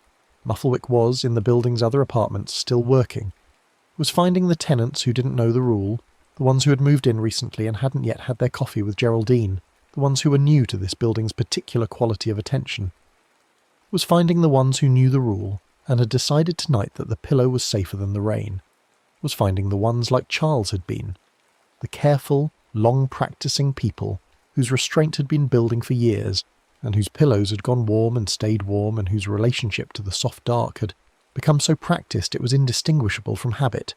It was patient. It had always been patient. It had learned patience from the fabric itself, from the cotton and linen that hold things without urgency, that receive without pressure, that are warm by nature and warm by function, and warm in the particular wrong way when they have been given enough to begin. The rain pressed against the building's windows with the steady hand of something that would outlast the question. The city below ran with water. In apartment 2C, in the pre-dawn grey, Priya woke briefly from her dreamless sleep and lay still in the dark with the post-call feeling in her chest, the specific physical quality of having said something that had been waiting to be said, which was a combination of lightness and exposure that she recognised from the few other times she'd done it correctly, the times the words had gone into the air rather than the fabric. She ran her hand over the pillowcase beside her, smooth and cool. The ordinary grain of cotton doing the simple thing that cotton does. She thought about the linen closet. She thought about asking Geraldine whether the archive could give things back. She thought that it probably couldn't. That deposit and withdrawal were not symmetric processes, that 60 years of compression was 60 years of compression, that what had been stitched into the oldest linens was there in the way that things are there when they've been there long enough to become structural. But she also thought that the direction of new deposits mattered, that the question of what was currently going into the archive was not the same as the question of what was already there, that she could stop contributing even if she couldn't take back what she'd given. That was the more practical question, the one with an actionable answer. She turned onto her side and looked at the narrow strip of pre-dawn light under the curtains. The rain had stopped. The city was in the in-between, the quiet between the end of rain and the start of morning, the post-water silence where everything was rinsed and held a temporary clarity before the day's ordinary blur arrived. She thought about the tablecloth, about the line that had been printed on her cheekbone in the closet doorway mirror, about, "You have been more here than anywhere else you've ever been." She thought about what it would mean to be somewhere else, to be inside her actual life with the quality of presence she'd been giving to the observation of the thing that fed on restraint, to be that awake to her own experience, to write about that instead. She thought it would probably be harder to write about than the linen closet. She thought it would probably be more worth writing about. The light under the curtains changed as the sky began its first hesitant movement toward morning. She lay still and felt the change in the light, and thought about what it would be to be inside a thing rather than beside it, felt the strangeness and the fear of that. felt the pull toward the familiar observer's position, the notebook, the careful analytical distance that she had maintained for 2 years and that had served her in its way, and that had also been the mechanism of her greatest withholding, the way she'd been most consistently swallowed. The pillow was cool beneath her cheek. The light was changing. She closed her eyes. In the morning, she would do it in the morning, not the linen closet, not the research.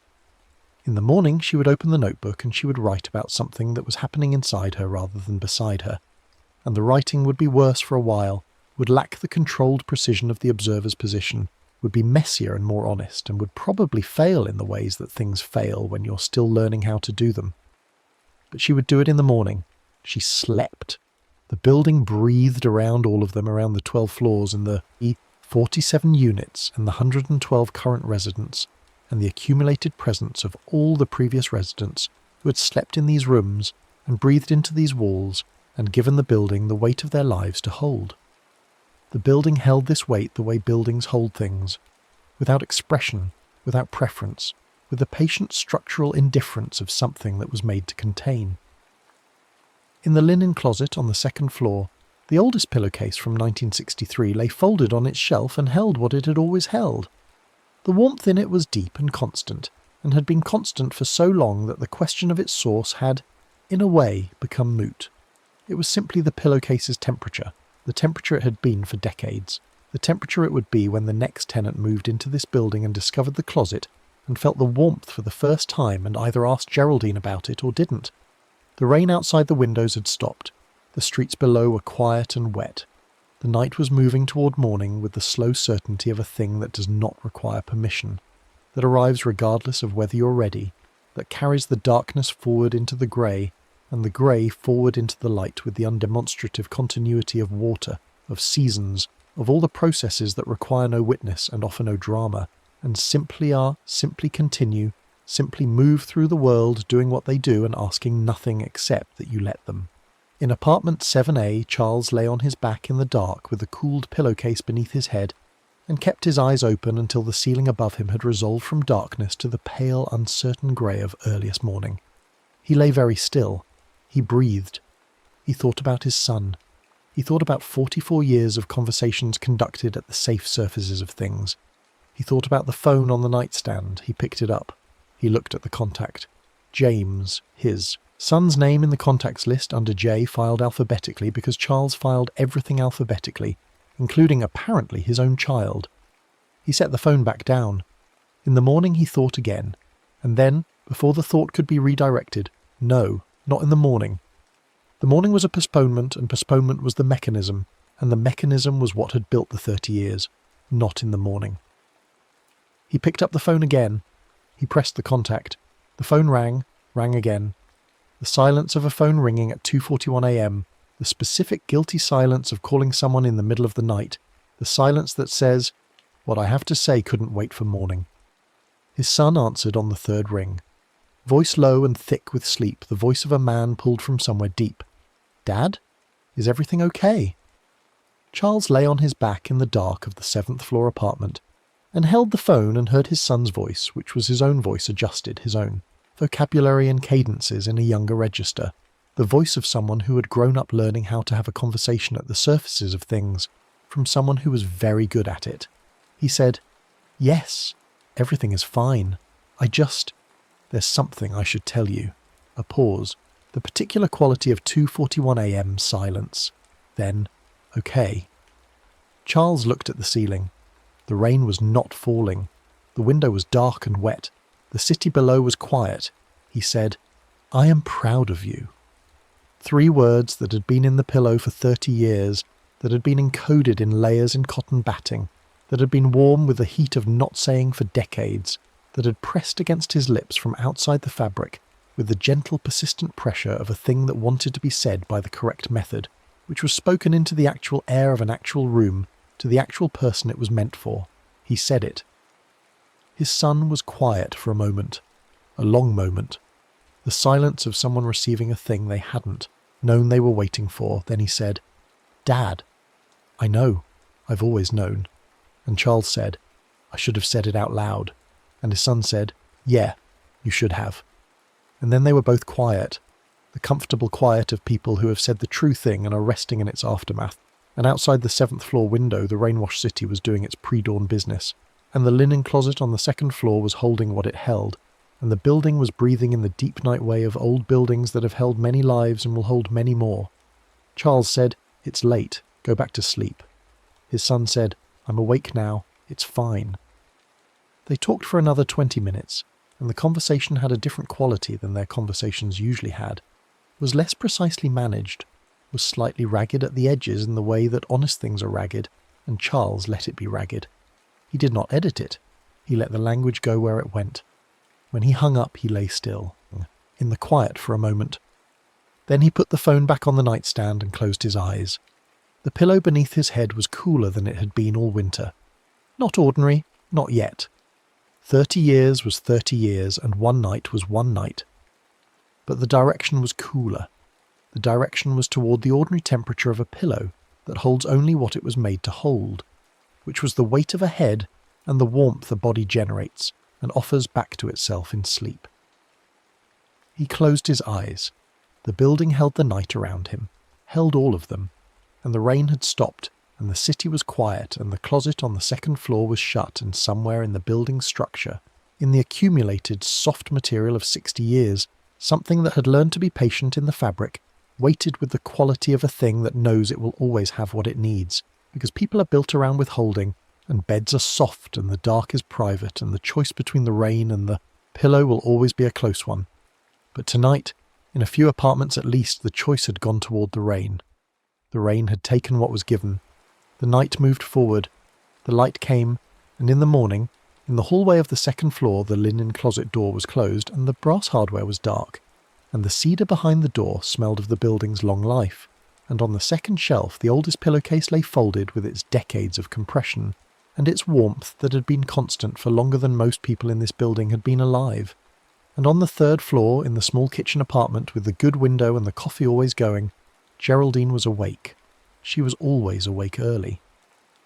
She sat at her kitchen table with her coffee and her view of the street below, and she thought about the building around her, about the people she'd given the information to, and the people she hadn't gotten to yet, about the ones who were following the rule and the ones who weren't, and the ones who were doing something in between that complicated the categories.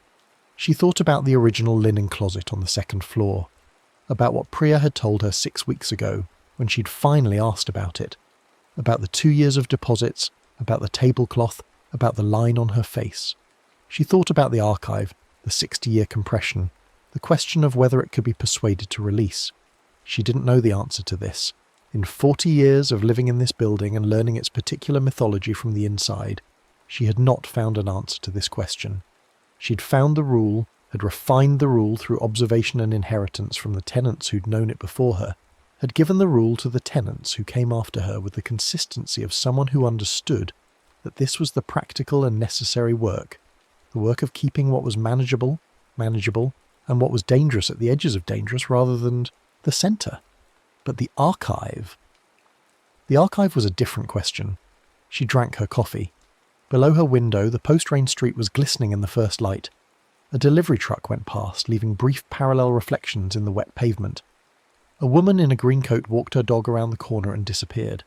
The city was being ordinary in the reliable, continuous way that cities are ordinary in the early morning, without drama or intention, simply proceeding. Geraldine thought, there will be rain again tonight. There usually was this time of year. She thought, I should write the rule down. I have been carrying it in memory for 40 years, and the question of what happens to it when I'm not available to deliver it in person over coffee is a question I've been not asking for long enough that it has the familiar weight of a thing chosen not to be said. She got up from the table. She went to the desk in the corner of the kitchen where she kept her papers and found a yellow legal pad and a good pen. She sat down and wrote at the top of the page in her clear, unhurried hand, "If the pillow gets heavier as you breathe." She wrote the rule down, all of it. The warmth, the letters, the shake, the release, the rain, the distinction between whispering and releasing, the window versus the pillow, the exact quality of the silence that the release required. She wrote it in the plain language of practical information, without mythology, without the supernatural vocabulary, because the supernatural vocabulary was the delivery mechanism, was the narrative coat that the information wore to make it receivable, but the information itself was simpler and more literal and more important than the delivery mechanism. She wrote it all down. Then she looked at what she'd written for a moment. She added at the bottom, in slightly smaller letters, "What you don't say goes somewhere. The somewhere is the problem. The rule is about the somewhere, about choosing where it goes." She looked at this. Then she added, smaller still, "The rain doesn't mind." She set down the pen. Outside her window, the morning was fully arrived now. The sky lightened to a pale, specific grey. The city below it going about its business with the unremarkable momentum of ordinary days. She could hear the building around her beginning its own morning processes, the distant pipes, the elevator, the sound of the floor above her receiving a person's weight. She thought about the people above and below and on either side, about the 112 of them in their various states of management and restraint and occasional release, about what they were carrying and what they were giving to the fabric and what they were keeping for the weather. She thought it was enough for now that some of them knew. She folded the yellow legal pad in thirds and put it in an envelope. She addressed the envelope in her clear hand to the building. She would put it in the front lobby. She decided. In the common area, beside the recycling information and the utility schedules and the notices from the management company about upcoming maintenance, where people would pick it up out of habit and read it while waiting for the elevator and fold it into their coat pockets and carry it home without quite knowing why. She put her coffee cup in the sink. She picked up the envelope.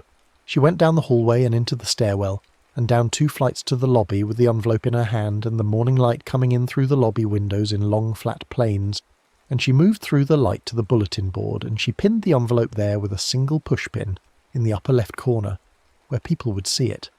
The lobby was empty. The rain had stopped. The city outside the lobby windows was going about its morning. She stood for a moment in the lobby and looked at the envelope on the bulletin board. Then she went back up to her apartment and poured herself more coffee. In apartment 6F, Theo was feeding Pont and watching the morning light shift across the kitchen wall, and the dog ate with the complete and uncritical satisfaction of a dog who has been given his food and is doing the thing he was given his food in order to do. And Theo watched this and thought it was one of the better things about being alive, that dogs are this way about food, that some things are capable of complete uncomplicated engagement with the good thing in front of them. He thought about the pillow. He thought about what had been in it last night and how much of it was still there, and how many nights of sitting up, shaking once, releasing one true thing into the rain, or the rain air, or whatever quality of outside air was available. How many nights of that it would take to bring the pillow to ordinary? He thought many, probably many. He had been holding things for a long time, and the holding had been practiced and thorough, and he was not going to undo it in a week or a month. He was not going to undo it quickly. He thought, that was fine. The direction mattered more than the pace. The direction was out. Pont finished eating and looked up at him with the grey-muzzled, attentive satisfaction of a dog who has completed a task and is ready for the next one, and Theo looked back at the dog and said, "Good morning." The dog's tail moved once, gravely, in acknowledgement. The morning light shifted on the kitchen wall. In the building around them, people were waking, were making coffee, were showering, were getting ready for the ordinary day, were checking their phones and looking at the weather and thinking about the things they had to do before the night came round again. And the question returned, as it always returned, as it would always return in a building like this one, in a life like any of theirs. The pillow or the rain, the soft private dark, or the actual weather of the actual world, the comfort of keeping, or the work of letting go. The question returned every night. Every night was a new version of the same question, and every night somewhere in the building someone sat up in the dark and shook once and turned toward the window. The rain came when it came. It always came, and it always carried what you gave it, down through the dark city air and into the streets, and from the streets into the water table, and from the water table back into the clouds and back to the sky from which it fell again. And the cycle was longer than the people who used it and did not require their participation and did not require their understanding. It only required the one thing, the window, the breath, the thought released. The rest took care of itself. The rest always had. In the linen closet on the second floor, the oldest pillowcase lay on its cedar shelf in the building's first morning light, warm in the way it was always warm, holding what it held, which was 60 years of the specific weight of what people swallow when they choose, the soft dark over the difficult true. It was very heavy. It had always been very heavy. But this morning, faintly, the way a temperature changes when you introduce a small quantity of something cooler into a large quantity of something warm, barely, incrementally in a way that required careful attention to detect. This morning the oldest pillowcase was perhaps very slightly less heavy than it had been the morning before. The morning came, the building received it, the city outside was wet and glistening and ordinary, and going about its life with the indifferent, continuous momentum of things that do not wait to be understood before they proceed. The light moved across the walls, the day began. The next story is about to begin, please relax and enjoy. The rain came in sideways that night, the way it only does in October, when the season turns mean and starts showing its teeth. Marcus Hale stood on the 8th floor balcony of the Vanthorpe apartment complex, in socks that had gone dark and wet at the toes the second he stepped outside, and he didn't care. He barely noticed. The cold of the railing went into his palms like a current, like the metal was pulling something out of him through the skin, and he let it. He'd been standing there for 40 minutes rehearsing the same conversation he'd failed to have for 3 months. "Elena, I'm not in love with you anymore." 6 words. He'd counted them. He had variations, 7 words, 9 words, whole paragraphs that softened the landing or explained the drift. But they all meant the same 6 words, and he hadn't said any of them because the moment he said them out loud, the future would stop being theoretical and start being real. Real meant consequences. Real meant her face doing that thing. It did when she was about to cry but was fighting it, the way her jaw tightened and her eyelashes went dark. Real meant boxes and lease agreements, and the specific misery of dividing the kitchen, deciding who got the good cutting board, who got the cast iron pan they'd bought together at a farmer's market when they were still the kind of people who went to farmers' markets together on Sunday mornings. So instead of saying it, he came out here. He'd been coming out here for weeks. The courtyard below him shimmered. The lights mounted on the exterior walls scattered pale gold across the wet pavement, and the light broke apart in the puddles into coins and ribbons.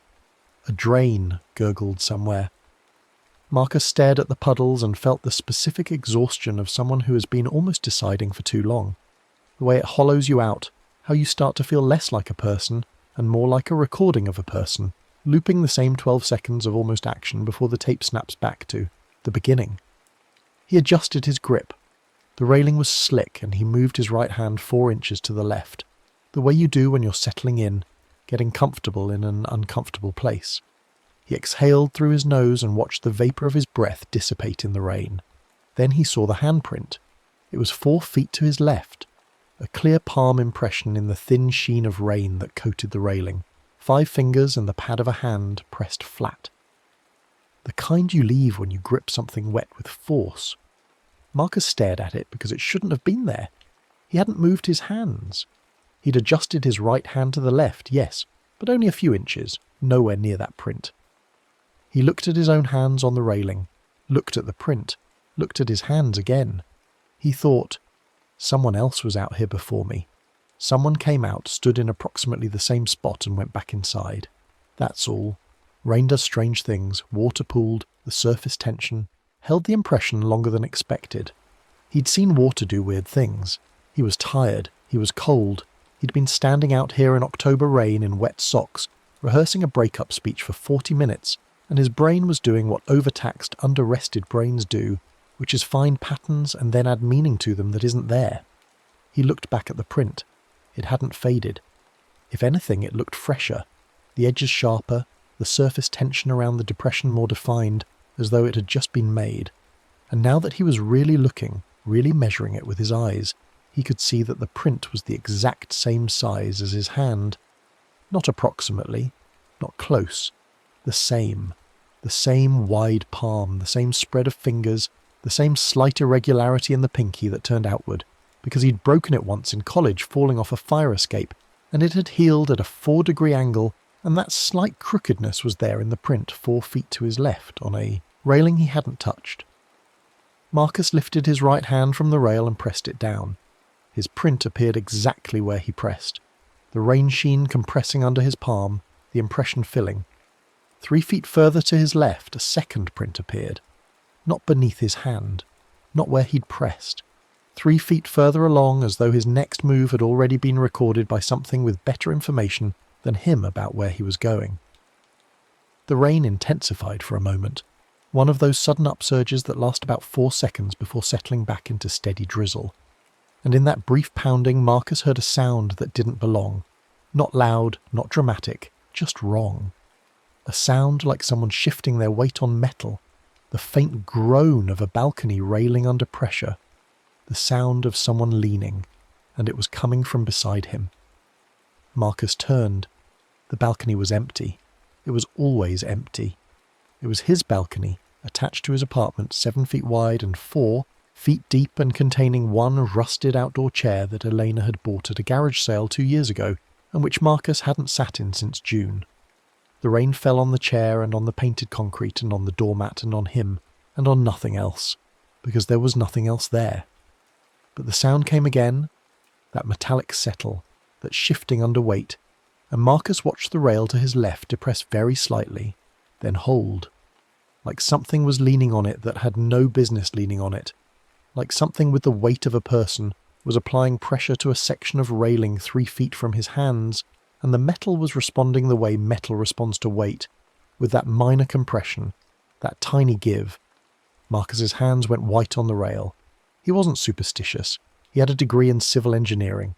He understood load distribution, structural tolerances, the physics of pressure and deformation.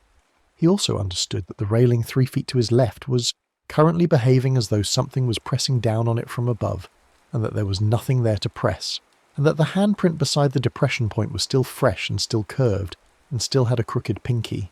The second silhouette came without drama. He didn't notice it at first because it appeared the way things appear when you're looking at something else, peripherally, slowly, by degrees. He was staring at the depressed section of railing. Then he was staring at the wet metal of the railing closer to him, where his reflection stretched and broke across the moisture, his face distorted into something longer and paler than his actual face. Then he became aware that the distorted reflection had company. It was beside his own reflection, taller, thinner, made of less, the way a curtain is less than a wall, present but permeable, something you could see through if the light was right. It was leaning in the posture he'd been leaning in, forearms down, weight, forward, that slight forward lean that he'd been holding for 40 minutes. But the reflection was a half-second behind. He moved slightly, adjusted his shoulder, the small involuntary shift, and the curtain thing in the reflection stayed in his previous position for that half-beat too long, as though it was running on a delay, or as though it was remembering rather than seeing.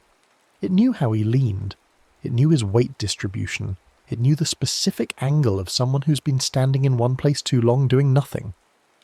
Marcus straightened up fast and said, out loud to the empty rain, "What the—" The word died, because the handprints ahead of him were multiplying, not fast, not in a rush. With a terrible patience, each one appearing a second after the last, spaced like steps, like the railing was laying out a path along its length, 5 feet to his left, 6 feet, 7, moving toward the corner of the building where the balcony turned and the railing continued around. The side, and where Marcus always went when he needed to think hardest, because you could see more of the city from there. The view opened up, you could see 3 blocks in each direction, and he always ended up there without deciding to go there. He just always found himself at that corner eventually. The prints were walking there without him. He thought about going inside. The thought was clear and available. He formed it completely, turn around, slide open the glass door, step into the apartment, take off the wet socks, make tea, and then did nothing with it. His hands stayed on the rail. His feet didn't move. The thought of going inside existed in his head as a complete available option, and his body simply refused to follow through on it, the way his body had been refusing to follow through on things for months. He was very good at forming intentions and very bad at having them translate into action. That was the whole problem. That was what he was out here about. The Prince reached the corner and stopped, waited. All 6 or 7 of them, a path of his own hands laid out along the railing in the rain, patient as trail markers. Marcus walked toward them. He wasn't sure when he started moving. One moment he was standing still, and then he was walking left along the railing, following the path. Because of course he was, because where else was he going to go? Because his body apparently needed to be led somewhere, and the building was doing it now. So fine, let the building do it. At least something was making a decision. At least something knew where to go and was willing to go there. He reached the corner, put his hands in the fresh prints waiting for him. They fit exactly. Every line, every crook, the 4-degree angle of the broken pinky, and the fit felt like recognition, like shaking hands with yourself. And that was when the cold went from skin deep to bone deep. The kind of cold that doesn't come from weather. He looked down at the courtyard from the corner, and the view was exactly as it always was. The pale lights, the trembling puddles, the drain that never stopped gurgling. 8 stories down, the wet pavement shining. The curtain shape in the reflection at the corner was sharper. He could see it clearly now in the wet rail, longer and thinner than him, but arranged in perfect imitation of his posture. Forearms down, weight forward, and its face, if it had a face, was where his face would be if he leaned just a few more inches, just a few degrees further forward than he currently was. It was practicing him. That was the word that arrived. Practicing. Like an understudy who has been watching from the wings for too long and has begun to believe they know the part better than the original. Every lean he'd ever done out here. Every grip. Every long, still pause in the rain. The thing had been watching and learning, and now it could do him better than he was doing himself. It had more commitment to the performance. It wasn't held back by the uncertainty and the fear. It just did the lean. It just held the position. It didn't hesitate. In the wet metal surface of the corner railing, the curtain shape leaned forward a few degrees. Just enough. Marcus wrenched his hands off the railing and took 3 steps back and stood in the middle of the balcony in the rain with his hands held in front of him. Fingers spread, like he needed to prove they were his, like he needed to see them not touching anything. His chest heaved. The rain fell on his upturned face. He'd moved without deciding to move, for once, and the surprise of it felt almost like relief. He placed both hands flat on his chest. He didn't know why. Something in him just needed to feel his own ribcage, needed to locate himself, needed contact with something that was unambiguously his own body. His palms pressed flat over his sternum, and he felt the heat there against the cold of his hands, the warmth of himself, and under that the pulse. Steady. Faster than normal. His. He breathed. Rain came down. The corner railing stood empty. I'm allowed to be scared and still be honest. The sentence arrived not as something he composed, but as something he found. The way you find your wallet in a pocket you didn't think to check. It was there, and it was true, and it was small enough to actually mean something. Not a resolution, not a vow. Just a sentence he could live inside for the next 12 hours. He could be scared. He was scared. He was terrified of Elena's face, terrified of the boxes, terrified of the cutting board conversation. And he could still tell the truth, and these 2 things did not cancel each other out. He kept his hands on his chest, kept breathing, watched the corner. The prints on the railing faded slowly, the rain smoothing them out and washing them flat, until the metal was just metal again, cold and ordinary, holding nothing, remembering nothing. The distortion in the reflection settled into just distortion. The lean in the courtyard light was just the lean of the light. The sound of weight on metal stopped. Marcus stood alone on the balcony in wet socks and October rain, and didn't need to grip anything. He thought, I'll tell her tonight. Not tomorrow. Tonight. He'd wake her if he had to. He'd sit on the edge of the bed and say the 6 words in whatever order they came out, and then he'd sit with the consequence of that, and not run back to the railing to rehearse his way through the next part. He went back inside. The couple in 4F had been fighting for 11 days without resolution. You could hear it through the walls if you pressed your ear to the plaster, which the woman in 4E had stopped doing because she was tired of being the audience to someone else's endless circling argument about the same 5 grievances repackaged in slightly different language each time. Her name was Petra Voss, and she was 39, and she had her own balcony and her own thoughts about saying hard things, and she preferred to take them outside where they got cold and quiet rather than inside where they got hot and complicated. She stepped out at 2 a.m. with a glass of red wine she wasn't going to drink, and stood at the railing on the 4th floor and looked at the courtyard below and the rain that was still falling. It had been raining for 6 hours now, steady and patient, and she thought about the thing she'd been not saying for 4 months, which was not a break-up speech, but something in some ways harder because it was about her own failures rather than someone else's. She owed her sister a phone call. Not just a phone call, an accounting. An honest conversation about the money she'd borrowed and not repaid and not mentioned for 14 months, because every time she picked up the phone she thought, I'll explain when I have something more to show for it. I'll call when I can offer something alongside the apology. I'll say something when the saying doesn't feel like pure exposure. And so 14 months had passed and the borrowed money sat between them like a body nobody was naming. Petra sipped the wine and didn't taste it and leaned on the rail. The prints appeared faster for her. Maybe because it was later, or maybe because she'd been standing there longer than she realised. She was 40 minutes in before she noticed them.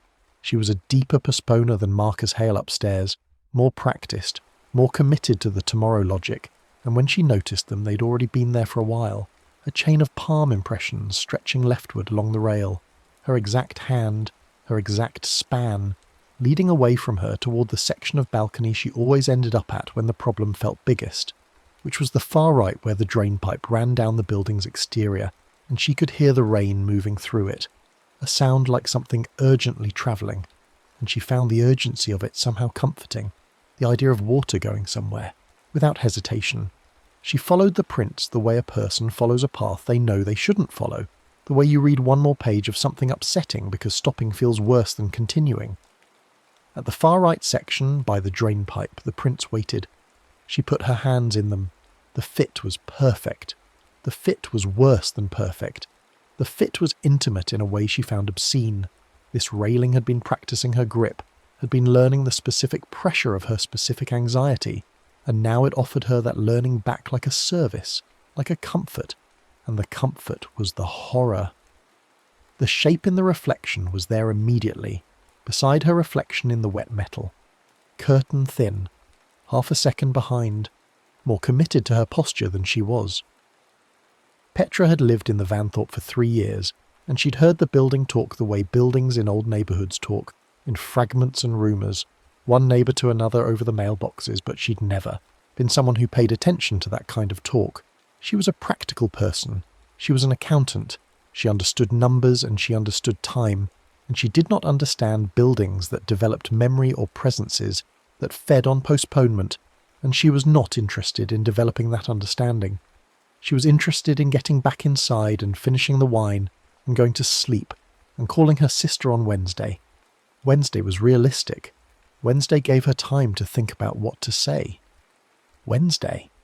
The second handprint appeared to her right, then the third, a foot further. The path was moving the other direction this time, not toward the drain pipe but back toward the door, as though the railing was laying out the route home, as though even the escape route was being practiced before she could take it, as though Balconshade was trying on her intention to leave so that when she finally moved in that direction, it would have already been there first. Petra Voss did not release the railing. She said it out loud. I'll call her tomorrow. And she said it quietly, almost under her breath, the way you say something you know is wrong but are too tired to fight against. And the rail felt different immediately, felt different in her palms, felt like something had recognised the phrase, had been waiting for exactly that configuration of syllables. Tomorrow, I'll do it tomorrow, and had received it the way a machine receives input. The second shape sharpened, not immediately, not all at once, but over the next 3 minutes as Petra stood at the railing not going inside. The curtain shape beside her reflection in the wet metal got clearer, got more defined, got more specific, began to have the particular quality of presence that meant it knew the weight of her forearms and the angle of her head when she was thinking about something she'd promised herself she'd do and hadn't done. It had her number. It had had her number for a while, maybe since the first night she'd stood out here with the not calling her sister thought, maybe longer, maybe from the first night she'd stood at this rail with any unfinished business in her chest. She went inside eventually, but the going inside felt different, felt guided, felt like a movement she'd made before she decided to make it, felt like falling off a curb, not chosen, not exactly, just happened. She poured the rest of the wine down the drain and stood at the kitchen sink gripping the edge and looked at the dark window and her reflection in it, and thought that her reflection looked like it was waiting for her to do something, and she couldn't figure out what. On Wednesday she did not call her sister. She went out to the balcony instead. The building had 7 floors and 42 apartments, and of the 42, perhaps 14 had tenants in the habit of using their balconies at night. Not all of them with the weight of something unsaid. Some just went out for cigarettes or to look at the moon, on clear nights or to let their cats sniff the outdoor air. But the ones who went out with the postponed business, with the undelivered sentences, those the railing knew, those it learned. In 2B, there was a man named Gerald who had not spoken to his adult son in 3 years following an argument about money and politics that had metastasized into a referendum on the whole relationship, and Gerald went out to the balcony at 11 p.m. most nights, and stood at the second-floor rail and thought about calling and didn't, thought about a letter and didn't write it, thought about driving to his son's house in Ridgewood and showing up unannounced, and didn't do that either. He had been doing this long enough that the railing in front of his usual spot had a particular sheen to it, a warmth in the metal that shouldn't have been there given the temperature, as though the iron had been absorbing the heat of his hands for years and now held it permanently. In 6A there was a woman named Simone who was 67 and who had a medical diagnosis she hadn't told her 2 daughters about, a diagnosis that was not fatal but was serious and required treatment and life adjustment, and which would worry them tremendously, and she was not going to tell them until after the holidays, except she'd been saying that since June, and it was now October, and there had been 2 sets of holidays since June without telling them, and she stood at her 6th-floor balcony in the rain because the rain felt like privacy and the railing felt like something to hold on to. In 5C there was a young woman named Danny who was 24, and who had a performance review coming up at work, and who knew she was underperforming, and knew exactly why. She'd been spending 3 hours a day at her desk in what her therapist called dissociation, and what her managers were beginning to call something else. And she kept meaning to address it, kept meaning to send an email to her manager preemptively to take control of the narrative, to at least be the one who named the problem before someone else named it for her. But instead she went out to the balcony and stood at the rail and thought about the email and drafted sentences in her head and found each one insufficient and went back inside without sending anything and came back out the next night for the same exercise. The Vanthorpe apartment complex had been accumulating postponement for 31 years. Since the building opened, since the first tenants moved in with their ordinary human failures to act on necessary things, the balcony railings had been recording. Not with malice. That was the wrong frame for it. The wrong register. Malice implies desire, and Balconshade did not desire in the way living things desire. It just received. It was a receiver. It received the handprints and the weight and the angle of the lean and the particular quality of human stillness that accompanies the thought, I'll say it tomorrow, and it kept those things with a faithfulness that had nothing to do with love or cruelty and everything to do with the simple fact that metal, treated long enough to the same pressures, simply learns their shape. 31 years, 7 floors, 14 balconies in regular use. By October of this particular year, the learning had accumulated past some threshold. The way a river accumulates silt until it changes course.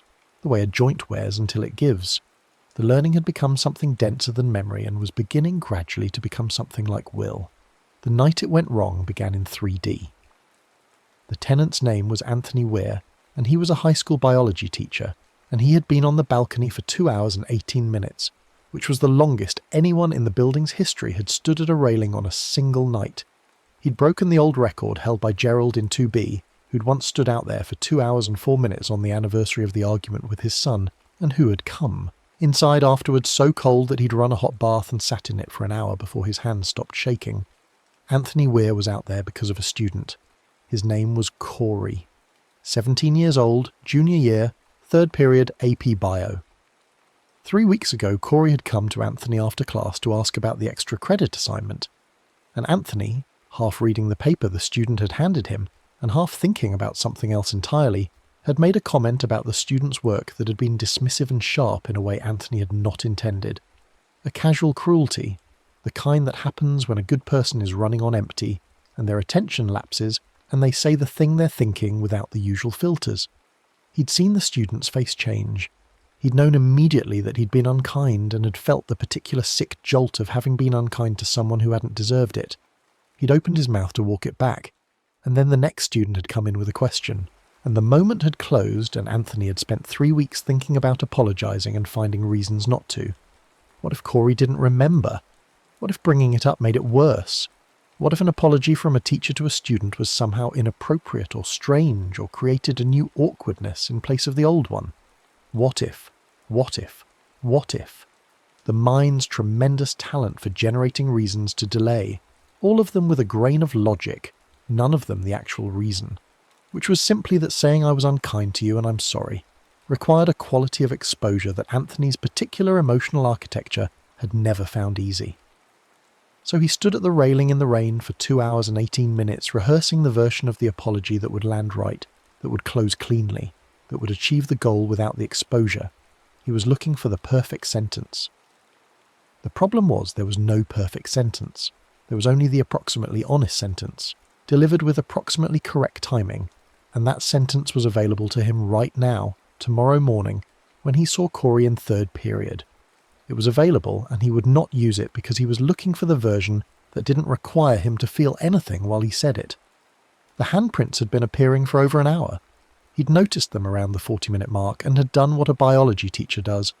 He'd examined them methodically, formed a hypothesis, tested the hypothesis, and when the test failed, because the prints did not respond to his presence the way precipitation and surface tension should respond, because the prints were his exactly, because the prints were appearing ahead of him as though the railing was working from a script, he set aside the hypothesis and moved to observation without conclusion, which is what you do in a lab when the data doesn't fit the model. He watched the prints appear. He watched the curtain shape in the reflection. He watched the path they were laying out for him, toward the left corner of his third-floor balcony. He followed the path. He put his hands in the waiting prints at the corner and felt the fit and stood there with the fit for approximately 90 seconds. And in those 90 seconds, something happened that hadn't happened on any previous balcony, on any previous night. The thing in the reflection turned its face.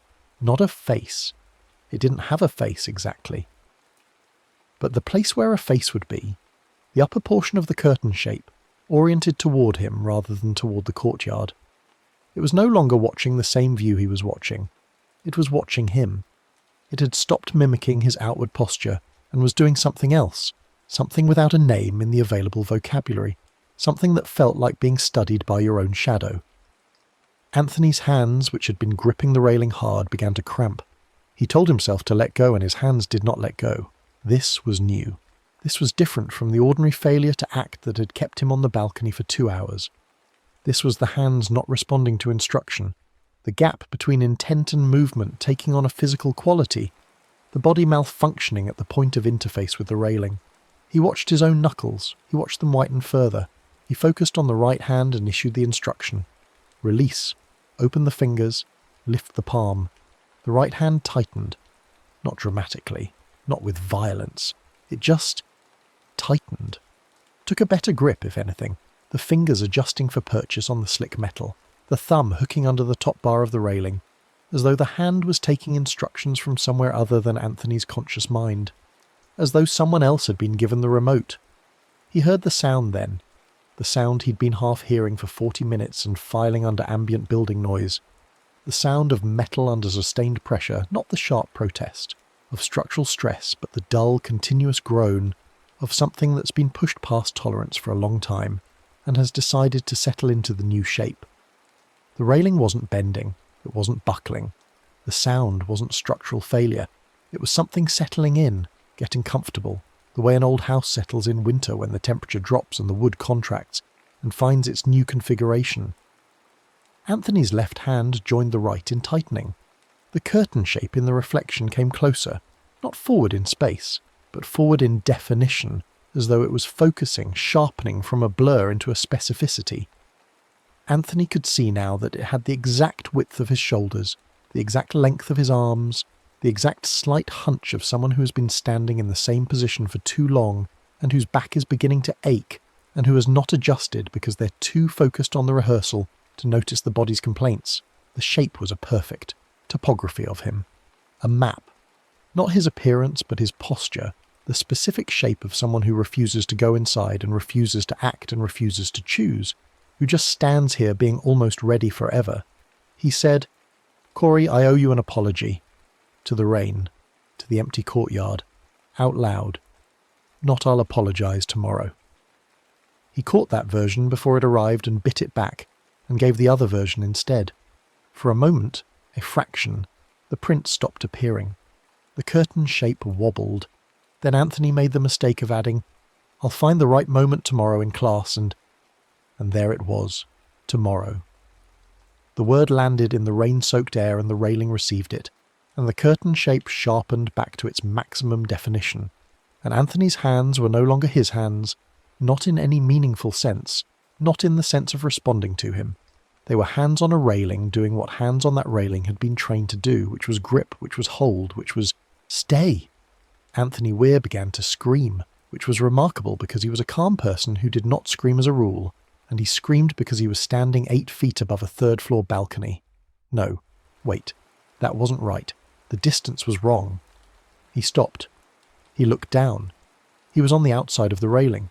Not the inside, the outside. Somehow during the 90 seconds of tightening and the curtain shape watching him, and the prints multiplying, he had gone from standing on the balcony with his hands on the railing to standing on the outer edge of the railing with his hands behind him gripping the bars, his back to the courtyard, the whole third-floor drop behind his heels. He had no memory of climbing over. He had no memory of mounting the rail, but his feet were on the exterior ledge and his heels were over nothing, and between him and the wet pavement of the courtyard there was 3 stories of rain and the 8-story residents who pressed their faces to their dark windows. At the sudden sound of screaming said later that they'd seen him out there on the outside of the railing, but that they couldn't understand how he'd gotten there because none of them had seen him move. Anthony's hands were the only things that had firm purchase. Hands on the bars, back to the void. The curtain shape in the reflection on the outer surface of the rail was directly in front of him now, arranged in the same positions, mirrored, hands on the same bars, same grip. The delay was gone. There was no half-second lag. They moved together perfectly.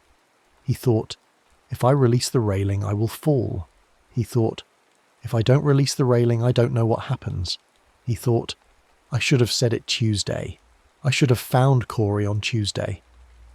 He placed both hands on his own chest, not in the composed, breathtaking way that Marcus had done upstairs, in a desperate lunge, wrenching his hands off the bars and slapping them flat to his sternum and immediately grabbing the bars, again because he needed to, because he was 3 floors up on the outside of a railing in the rain, and one hand on his chest was a luxury he couldn't hold for more than half a second. But half a second was enough. He'd had them there.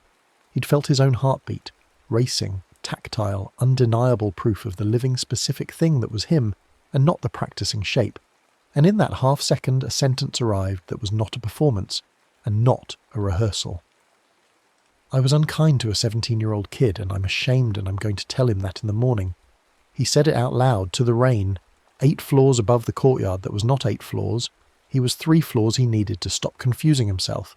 3 floors, 15 feet, survivable if it came to it, but it was not going to come to it. He was going to... The prints ahead of him faded. The wet sheen of the outer railing smoothed. The shape in the reflection came apart into ordinary refraction, ordinary distortion, the way all reflections are distorted in water at night, containing nothing but light. Anthony climbed back over the railing. He did it slowly and badly because his knees had gone soft and his hands were shaking, and the metal was slick and he nearly went over the wrong way twice, but he made it, and he stood on the balcony interior and sat down hard on the wet painted concrete because standing wasn't available to him, and he sat there in the rain for another 10 minutes just breathing. He went inside. He composed an email to Corey on his phone before he went to sleep, not the perfectly worded version, the approximately honest version. He sent it at 3:14 a.m. and lay awake for another hour waiting for a reply that didn't come until 7:30 the next morning, which said, "Thanks for saying that, Mr. W. Genuinely means a lot. See you in class."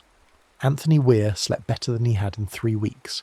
Gerald in 2B did not have Anthony Weir's ending. Gerald had been cultivating his postponement for 31 months, not 3 weeks.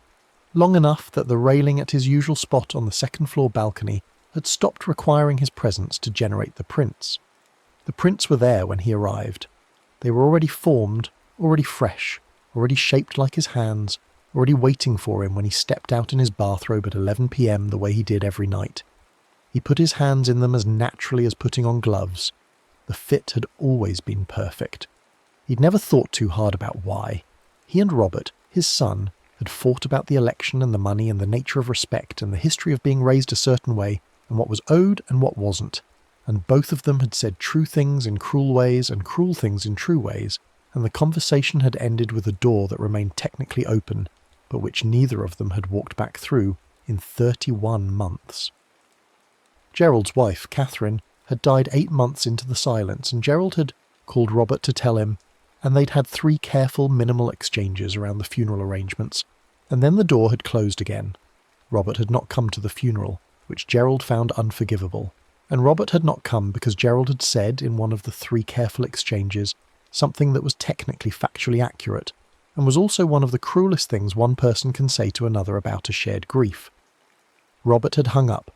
Gerald had stood in his kitchen holding the dead phone and known immediately that he'd done something that would cost him the rest of whatever relationship remained, and had been standing at the railing ever since, working on the sentence that would take it back. You could not take it back. That was the thing Gerald could not make himself accept. You could acknowledge it. You could own it.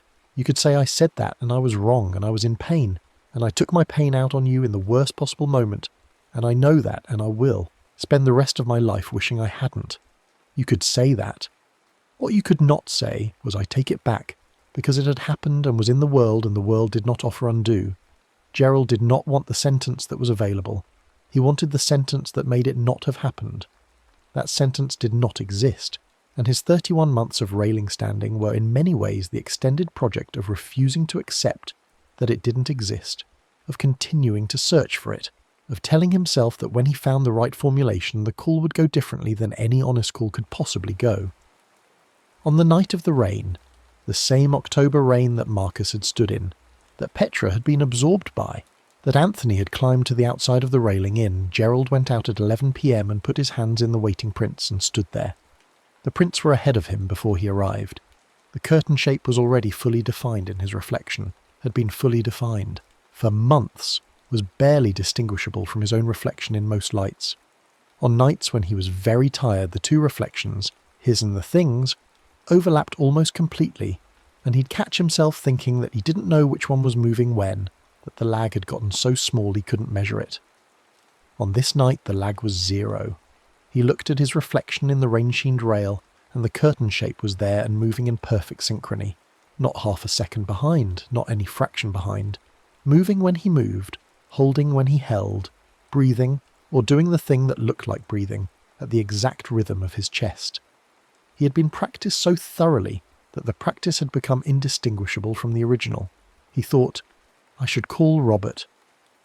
The thought arrived in the register that all thoughts arrived in now, as something that had already been thought before, as a thought he was performing rather than having, as a thought that had been handed to him by something that knew he would have it and had prepared it in advance. He recognized it as his own thought, and also recognized that he'd been having it for so long, it had been absorbed into the building's repertoire, and now it arrived on schedule at the scheduled time, with the scheduled weight of sincerity that would lead to the scheduled feeling of meaning to call, and the scheduled decision to wait, and the scheduled return inside without having called, except that Gerald was tired. Not tired like sleepy.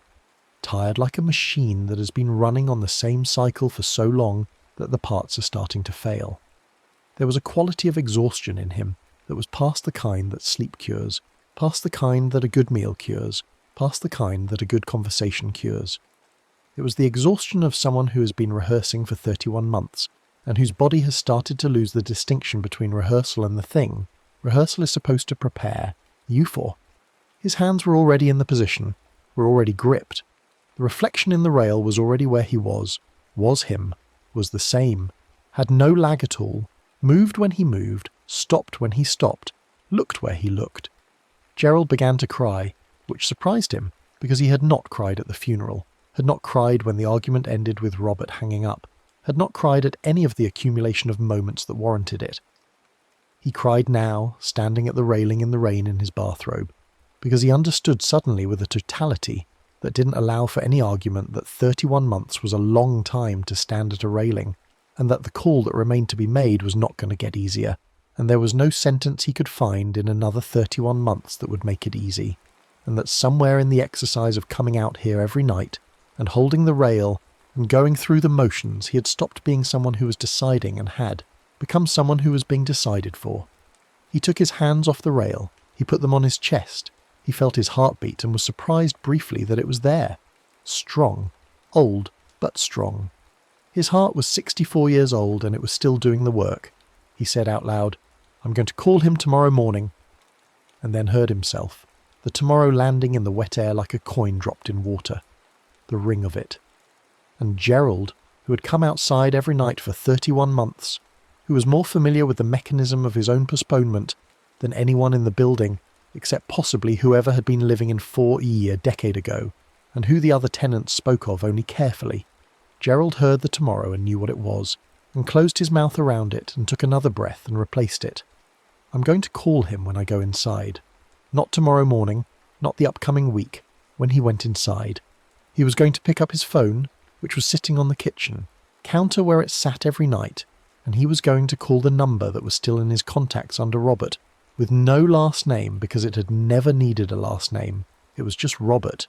It had always just been Robert, and he was going to say, "I said a terrible thing and I can't take it back, and I don't expect you to pretend I didn't say it, and I'm not asking you to. I'm asking you to let me say I'm sorry, that's all. You can decide what to do with the rest of it." The prince ahead of him on the rail faded. The reflection resolved into just his reflection. Just Gerald. Old and crying in a wet bathrobe. No second shape, no curtain thing. Just the tired face of a man who had been not calling his son for nearly 3 years. He went inside. He called the number at 11:47 p.m. and it went to voicemail, and he left a message that was 43 seconds long and said most of what he'd intended to say, and trailed off at the end in a way that wasn't polished or perfectly composed, but was honest and his, and he hung up and stood in the kitchen and waited. Robert called back at 7:20 the next morning. They talked for 2 hours. The building did not give up easily. There are tenants who have been marked for long enough that a single night of doing it right is not sufficient to clear the debt. Petra Voss in 4F was one of these. She'd said tomorrow 3 times over the railing in the span of a month, and each time the rail had received it and filed it, and the curtain shape had sharpened and the path of prints had gotten more elaborate, had started appearing around corners, had started showing up in the apartment itself. No. That was later. That was after the 2nd October, after Petra had done the same thing for 12 more months without changing, after the balance had tipped from this person, sometimes delays to this person is defined by delay, after the building had finished learning her and had started running her. In the 2nd October, Petra went out to the balcony, and the prints were there before she touched the rail, and the rail was warm despite the weather, and her reflection in the metal was already tilted at the angle she would have tilted at, after 30 minutes of standing, as though the building had skipped the preamble and started her halfway through the session. She put her hands in the warm prints and felt the fit and felt the thing that she no longer had words for. Recognition or consumption, something in that range. And she stood there for 90 minutes. She said tomorrow twice. She said maybe this weekend. She went inside and the cold followed her, which was new. The cold had always stayed outside before, had always released her at the door, had always been content to have her back at the railing tomorrow. Now it came inside with her, the specific cold of the metal, a cold that was not temperature but something that travelled in temperature as a medium. She felt it in her palms all the next day. She felt it in her sleep. She woke at 3 a.m. with her hands cramped around nothing, fingers curled as though gripping a bar, knuckles aching, and when she opened them slowly and lay them flat on the mattress, the feeling took 4 minutes to fade. In the morning her handprints were on the inside of the window. She stood in the kitchen with her coffee and looked at the window over the sink, the window that faced the courtyard, that she looked out every morning, and there were 2 handprints on the glass, inside the apartment, at exactly the height her hands would be if she were leaning on the glass to look out, at exactly the spread of her hands, at exactly the angle, fresh, as if she'd pressed them there in the night. She hadn't pressed them there in the night. She hadn't been to that window. She stood in the kitchen looking at the prints on the glass and drank her coffee, and then got dressed and went to work and did not call her sister, and when she came home the prints were still there. She cleaned them off with a paper towel. They were back in the morning. Not the same prints exactly, these were slightly different, slightly further apart, as though the hand doing them had adjusted its grip, as though someone was practicing at it. Petra Voss began to sleep less, not by choice. She would go to bed at the usual time and lie in the dark, and her hands would ache, and she would drift towards sleep and find herself drifting instead toward the edge of the bed, toward the window, toward the courtyard facing glass, and she would catch herself at the windowsill with both hands pressed against the lower pane, not remembering standing up, not remembering walking there, her body having gone to the window without her, having gone to practice the posture, having gone because the building needed the repetition, and had learned that asking wasn't sufficient. She called her sister on the third night of waking at the window, not because she was ready, not because she'd found the perfect sentence, because she was standing at the window at 2:30 a.m. with both hands on the glass and her palms were warm on the cold surface, and she could see the courtyard below and the balcony railing 2 floors down reflected in the wet ground. And she understood with a clarity that bypassed analysis that the building was inside her house now, that the threshold between the place where she postponed and the place where she lived had been dissolved, and that she was going to make the call before she fell asleep again, or she was going to wake up at the railing without knowing how she got there. She called. The phone rang 6 times because it was 2:30 in the morning, and then her sister's voice came on, foggy with sleep and alarm, saying, "Petra, what?" And Petra said, "I borrowed money from you, and I didn't tell you I was struggling, and I didn't pay it back, and I have been not calling you about it for 14 months, and I'm calling you now because I don't know what else to do." And there was a silence, and then her sister said, "I know," and Petra said, "I'm sorry." And her sister said, "I know that too." They talked for an hour, not resolved. Money doesn't resolve in an hour, and the hurt of being avoided for 14 months doesn't dissolve in an hour, and some things were left for later conversations that hadn't happened yet and might take months to have fully. But the call was made, and it was honest, and when Petra finally went to bed at 4 a.m. her hands didn't ache, and she didn't drift toward the window, and she slept until 8 and woke clean. In the morning, the handprints on the inside of the window were gone. Simone in 6A took longer. Simone's postponement was different in character from the others, not about money or a broken relationship or an overdue apology, but about fear in its purest and most sympathetic form, the fear of watching people you love prepare to be frightened for you, the specific, dreaded helplessness of becoming someone else's worry. The diagnosis wasn't cancer, it was something in the family of serious but manageable, a condition that would require surgery and monitoring and lifestyle changes, and that was, if caught early and treated well, very likely to result in a full and normal life. Her doctors were cautiously optimistic. Simone herself was not frightened of the diagnosis so much as she was frightened of the phone call, of the sound of her daughter's voices doing the thing voices do when they receive news they have to hold very still to accommodate, of being the source of that, of watching them rearrange their faces into expressions of calm support, while behind the expressions they were terrified. She didn't want to terrify them. That was all. It was a comprehensible motivation, and a generous one, and it was also an excuse, and she knew it was an excuse, and went out to the balcony anyway and stood at the 6th floor rail and rehearsed the conversation every night, and revised it every night, and found it insufficient every night, and told herself one more night of preparation would produce the version she could live with. The railing on the 6th floor had a different quality than the lower floors because of the height. Standing on the 6th floor, you were 40+ feet above the courtyard, and the courtyard below looked smaller, and the puddles in the rain looked like discs of mirror, and the drain was a sound you had to pay attention to catch. Simone liked the height. She found it clarifying, which was the worst possible recommendation for spending long nights standing at it.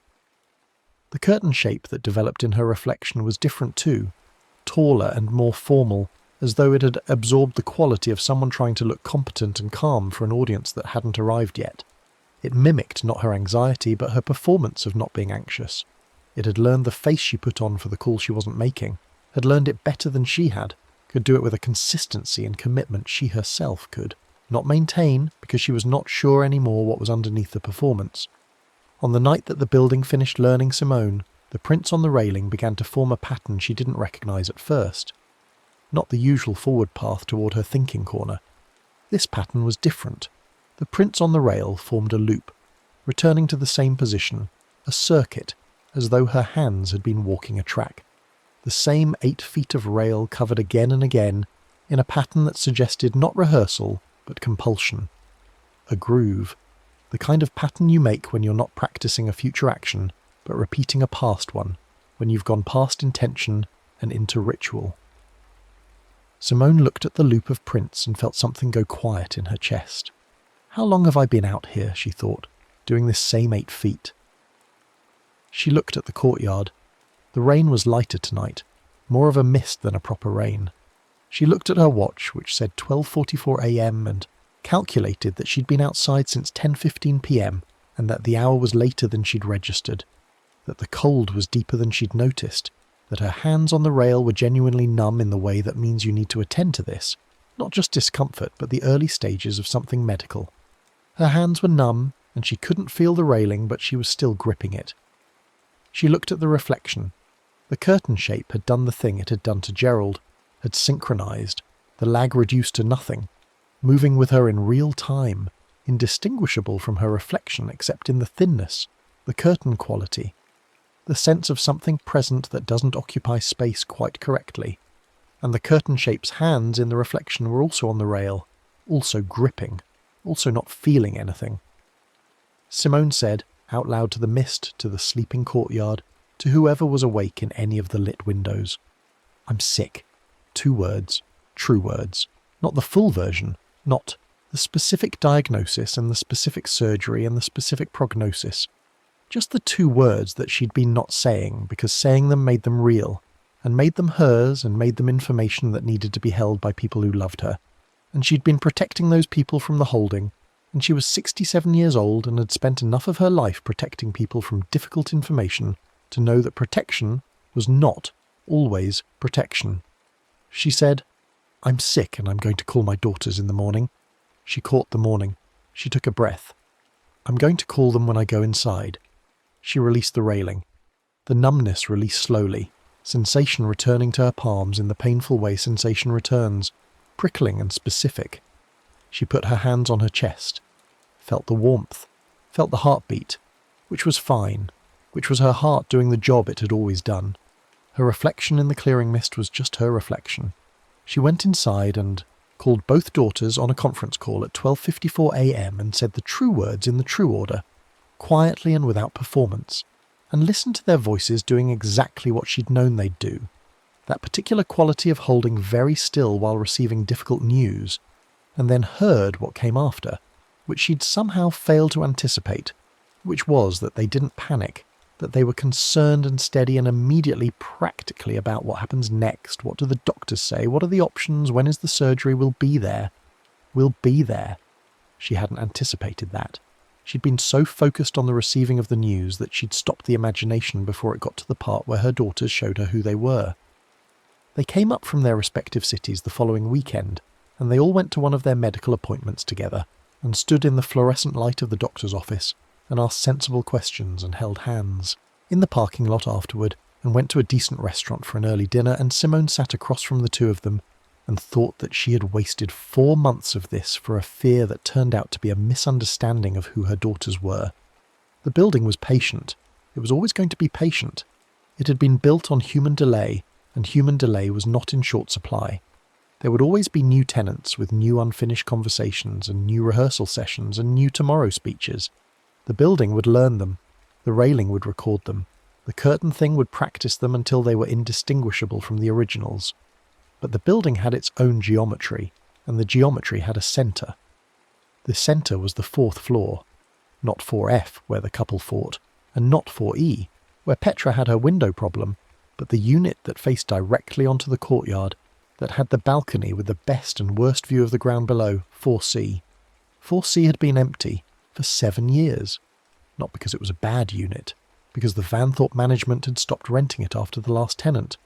They kept it on the books as undergoing renovation, which it had been undergoing for 7 years without any visible renovation taking place. The neighbours on either side had stopped questioning it. The super, a quiet man named Estives, who had been with the building for 23 years, kept the key to 4C on a separate ring from the other keys and did not use it unless he absolutely had to. And when he did not go out onto the balcony, and he did not stay long, and he locked the unit carefully behind him and moved quickly down the hall. The last tenant of 4C had been a woman named Lenora Marsh. She'd lived there for 9 years. She'd been a grade school teacher, retired, who'd moved to the Vanthorpe after her husband's death to be closer to her daughter's family in the city. She'd been a quietly social presence in the building, the kind of person who notices things and remembers them, who knows which neighbour has a new medication they're nervous about, and which one has a job interview coming up and asks about it afterward. She had also had a thing she wasn't saying. Specifically, she had been writing a book for 30 years. A memoir about her childhood during a particular period of history. A childhood that contained things she had never told her daughter. Things about her parents' choices during a political period that was difficult to navigate with dignity. Choices that had kept the family safe but had required accommodations she'd spent her adult life not knowing how to discuss. The book existed as 400 pages of typed manuscript in a box under the bed in 4C. She had been writing it for 30 years, and she had been revising it for 20, and she had been finished with it for 11, and she had been deciding to send it to her daughter for 11 years, and had not. The tomorrow speeches she gave from the balcony of 4Cs were the most elaborate in the building's history. Not the longest. Gerald's 31 months topped that in duration, but the most detailed, the most rehearsed, the most polished in their language. She was a writer. She rehearsed the speech with a craftsperson's attention to cadence and word choice, and the strategic placement of the moment when she'd reveal what the book contained. She'd given herself notes on the speech. She'd revised the notes. She'd been doing this for 9 years from the balcony of 4C. When Lenora Marsh died, she died in the apartment rather than the hospital, which was her wish, a quiet death in her own bed early on a November morning, with her daughter holding her hand, which she had called to come 2 days before the end when she'd finally understood the end was coming. She had not given her daughter the manuscript. The box remained under the bed.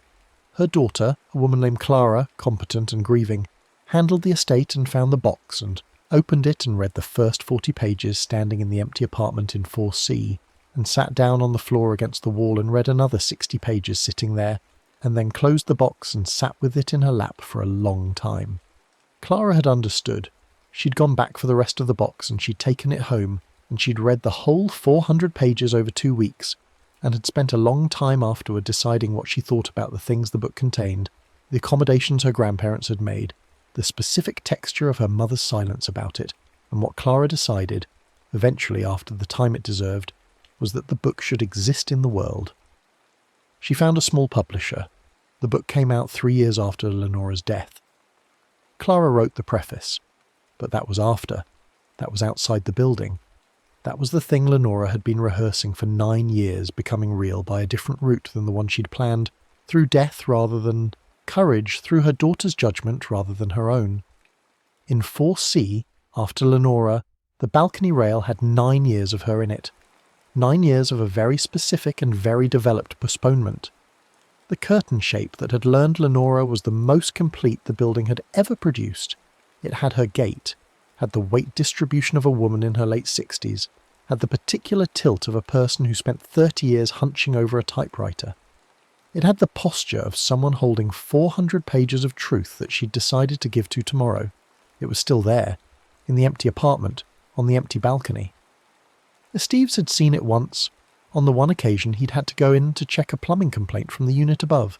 He'd been standing in the living room and it had been raining, and he'd looked at the glass door to the balcony and seen the shape at the rail, the right size, the right hunch, the particular stillness of long practice, and he'd stood very still in the living room for 4 seconds, which was 4 seconds longer than he'd ever intended to stay, and then he'd done what he'd learned to do over 23 years of working in a building that had developed memory.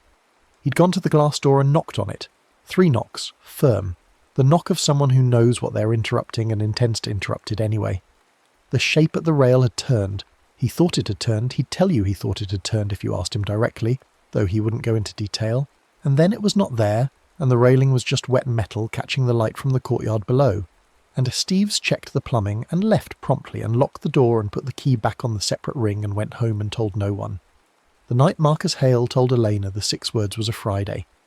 He woke her at 11:30 p.m. because he'd lain in bed for an hour and a half trying to let himself fall asleep, and his chest had felt like something was sitting on it, and he'd known, not with drama, just with clarity, that the clarity he'd found on the balcony was going to last until morning, and then was going to do what clarity always does in the morning, which is find reasons to soften, find reasons to wait, find reasons to let the day's ordinary demands absorb the urgency until it came back next time, slightly smaller. He sat on the edge of the bed and said her name, and she came up from sleep slowly and looked at him. And before she could be alarmed at the hour or the expression, he said the 6 words. She lay there with them. Then she said, "I know." He looked at her. "I've known for about 8 months," she said. "I've been waiting for you to figure out how to say it." The conversation that followed was 2 hours long and ran the full range of things that conversation runs: grief and anger and strange relief and practical logistics, and one long stretch of silence in the dark that was not hostile but was the silence of two people, processing the end of something that had been real and was now also over. They both cried, at different points, separately. They didn't hold each other, which would have been the wrong comfort for the wrong reason. They sat on their respective sides of the bed in the dark and talked until 1:30 a.m. when Eleanor said she needed to sleep, and Marcus moved to the couch and lay there looking at the ceiling and felt something that was not happiness, but was the specific relief of a person who's been carrying a rehearsed speech for too long and has finally put it down. The balcony was just a balcony now. He went out once more in the next week, for air, out of habit, and stood at the rail and thought nothing in particular, and the rail was cold metal and the courtyard was the ordinary courtyard, and the rain that came while he stood there was just rain, and he went back inside when he got cold. The building had not lost anything exactly. It still had Gerald, partially. Gerald had made the call, and had been talking to Robert for weeks now, carefully in the early stages of something that might become a real reconciliation, and might become a different and more honest version of a relationship that had been performing its old form for too long. But Gerald still went out to the balcony. Old habits. He went out and the railing was just railing, and the prints that appeared were just prints from his own hands, and there was nothing in the reflection but himself. He went out because he liked the air, and because 31 months of habit doesn't dissolve in 3 weeks, and because there was still something clarifying about the cold and the dark, and he'd been coming to terms with the fact that maybe that was just him, maybe that was just who he was, someone who processed things with cold metal and rain and height, and that was fine. That was a thing about himself he could keep. Danny and 5C sent the preemptive email to her manager on a Wednesday, and it had not gone perfectly. The manager had called her in. There had been a conversation about performance that was difficult and honest and not fun. But she had been the one to name it first, had been the one to say, "I know the numbers aren't where they should be, and here's what I think is happening." And the conversation that followed had been hard in the way that things are hard when they're real, and not in the way that things are hard when they've been managed into something that bypasses the actual problem. The performance plan they drafted was achievable, and the manager, it turned out, had been worried about Danny in a way that was supportive rather than punitive, had been waiting for Danny to signal she knew.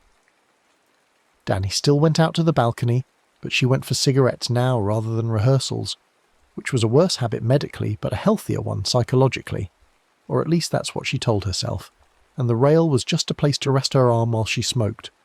The building processed these departures the way it processed everything, without urgency, without sentiment, without any indication that it had noticed. It had other tenants.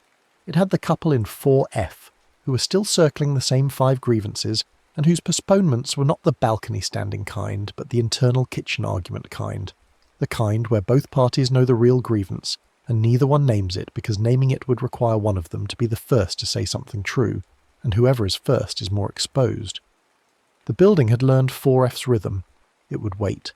It had a new tenant coming to 7B, who had moved from out of state following something, whose boxes had arrived on Thursday, while the rain was still falling. The new tenant was quiet, had shaken Esteves's hand in the lobby without saying much, had stood at the window of the empty apartment looking at the courtyard for a long moment before beginning to unpack. The new tenant had something in the set of the jaw, in the stillness of the looking that Esteves recognised. He'd shaken the new tenant's hand and said, "The balconies are nice, good views, but be careful on the rails in the rain, they can get slippery." The new tenant had nodded. The thing Balconshade kept, when you postpone the truth, was simply you, or the version of you that was made of habit rather than choice. The you that had been practiced into existence by repetition. The you that existed in the lean, and the grip, and the long cold patience of a person standing at a railing deciding to wait one more night. It didn't take bodies. It didn't want them. Bodies were too conclusive, too final, produced too much loud disruption in the courtyard below, made Esteves call emergency services, brought police tape and counsellors and building management investigations, and neighbours pressing their faces to their windows and asking questions. Bodies ended stories. Balconshade was not interested in ending stories. It was interested in the specific, precise, ongoing quality of a story that had been suspended at the moment of almost saying, held in the condition of about to be said, kept in the state of perpetual imminence. What it kept was the tomorrow as a permanent condition, the tomorrow that never became today.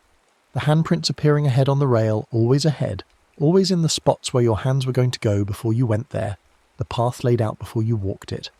Your posture practiced in the metal reflection until the reflection knew you better than you knew yourself, knew how you leaned when you were working up to the hardest sentence, knew the specific quality of stillness in a person who has been about to say something for 3 years and still hasn't. Balconshade didn't push you over the railing, it just kept you on the outside of it, standing on the narrow ledge between the life you had and the life that required the hard sentence, with your hands behind you gripping the bar and the whole drop in front of you, and the building pressed warm against your back, practicing your grip, practicing your lean, practicing the shape of someone who will definitely say the true thing tomorrow. Definitely. Tomorrow, when they find the right words, when the moment is right, when they're ready. You were always so close to being ready. The building knew how to wait.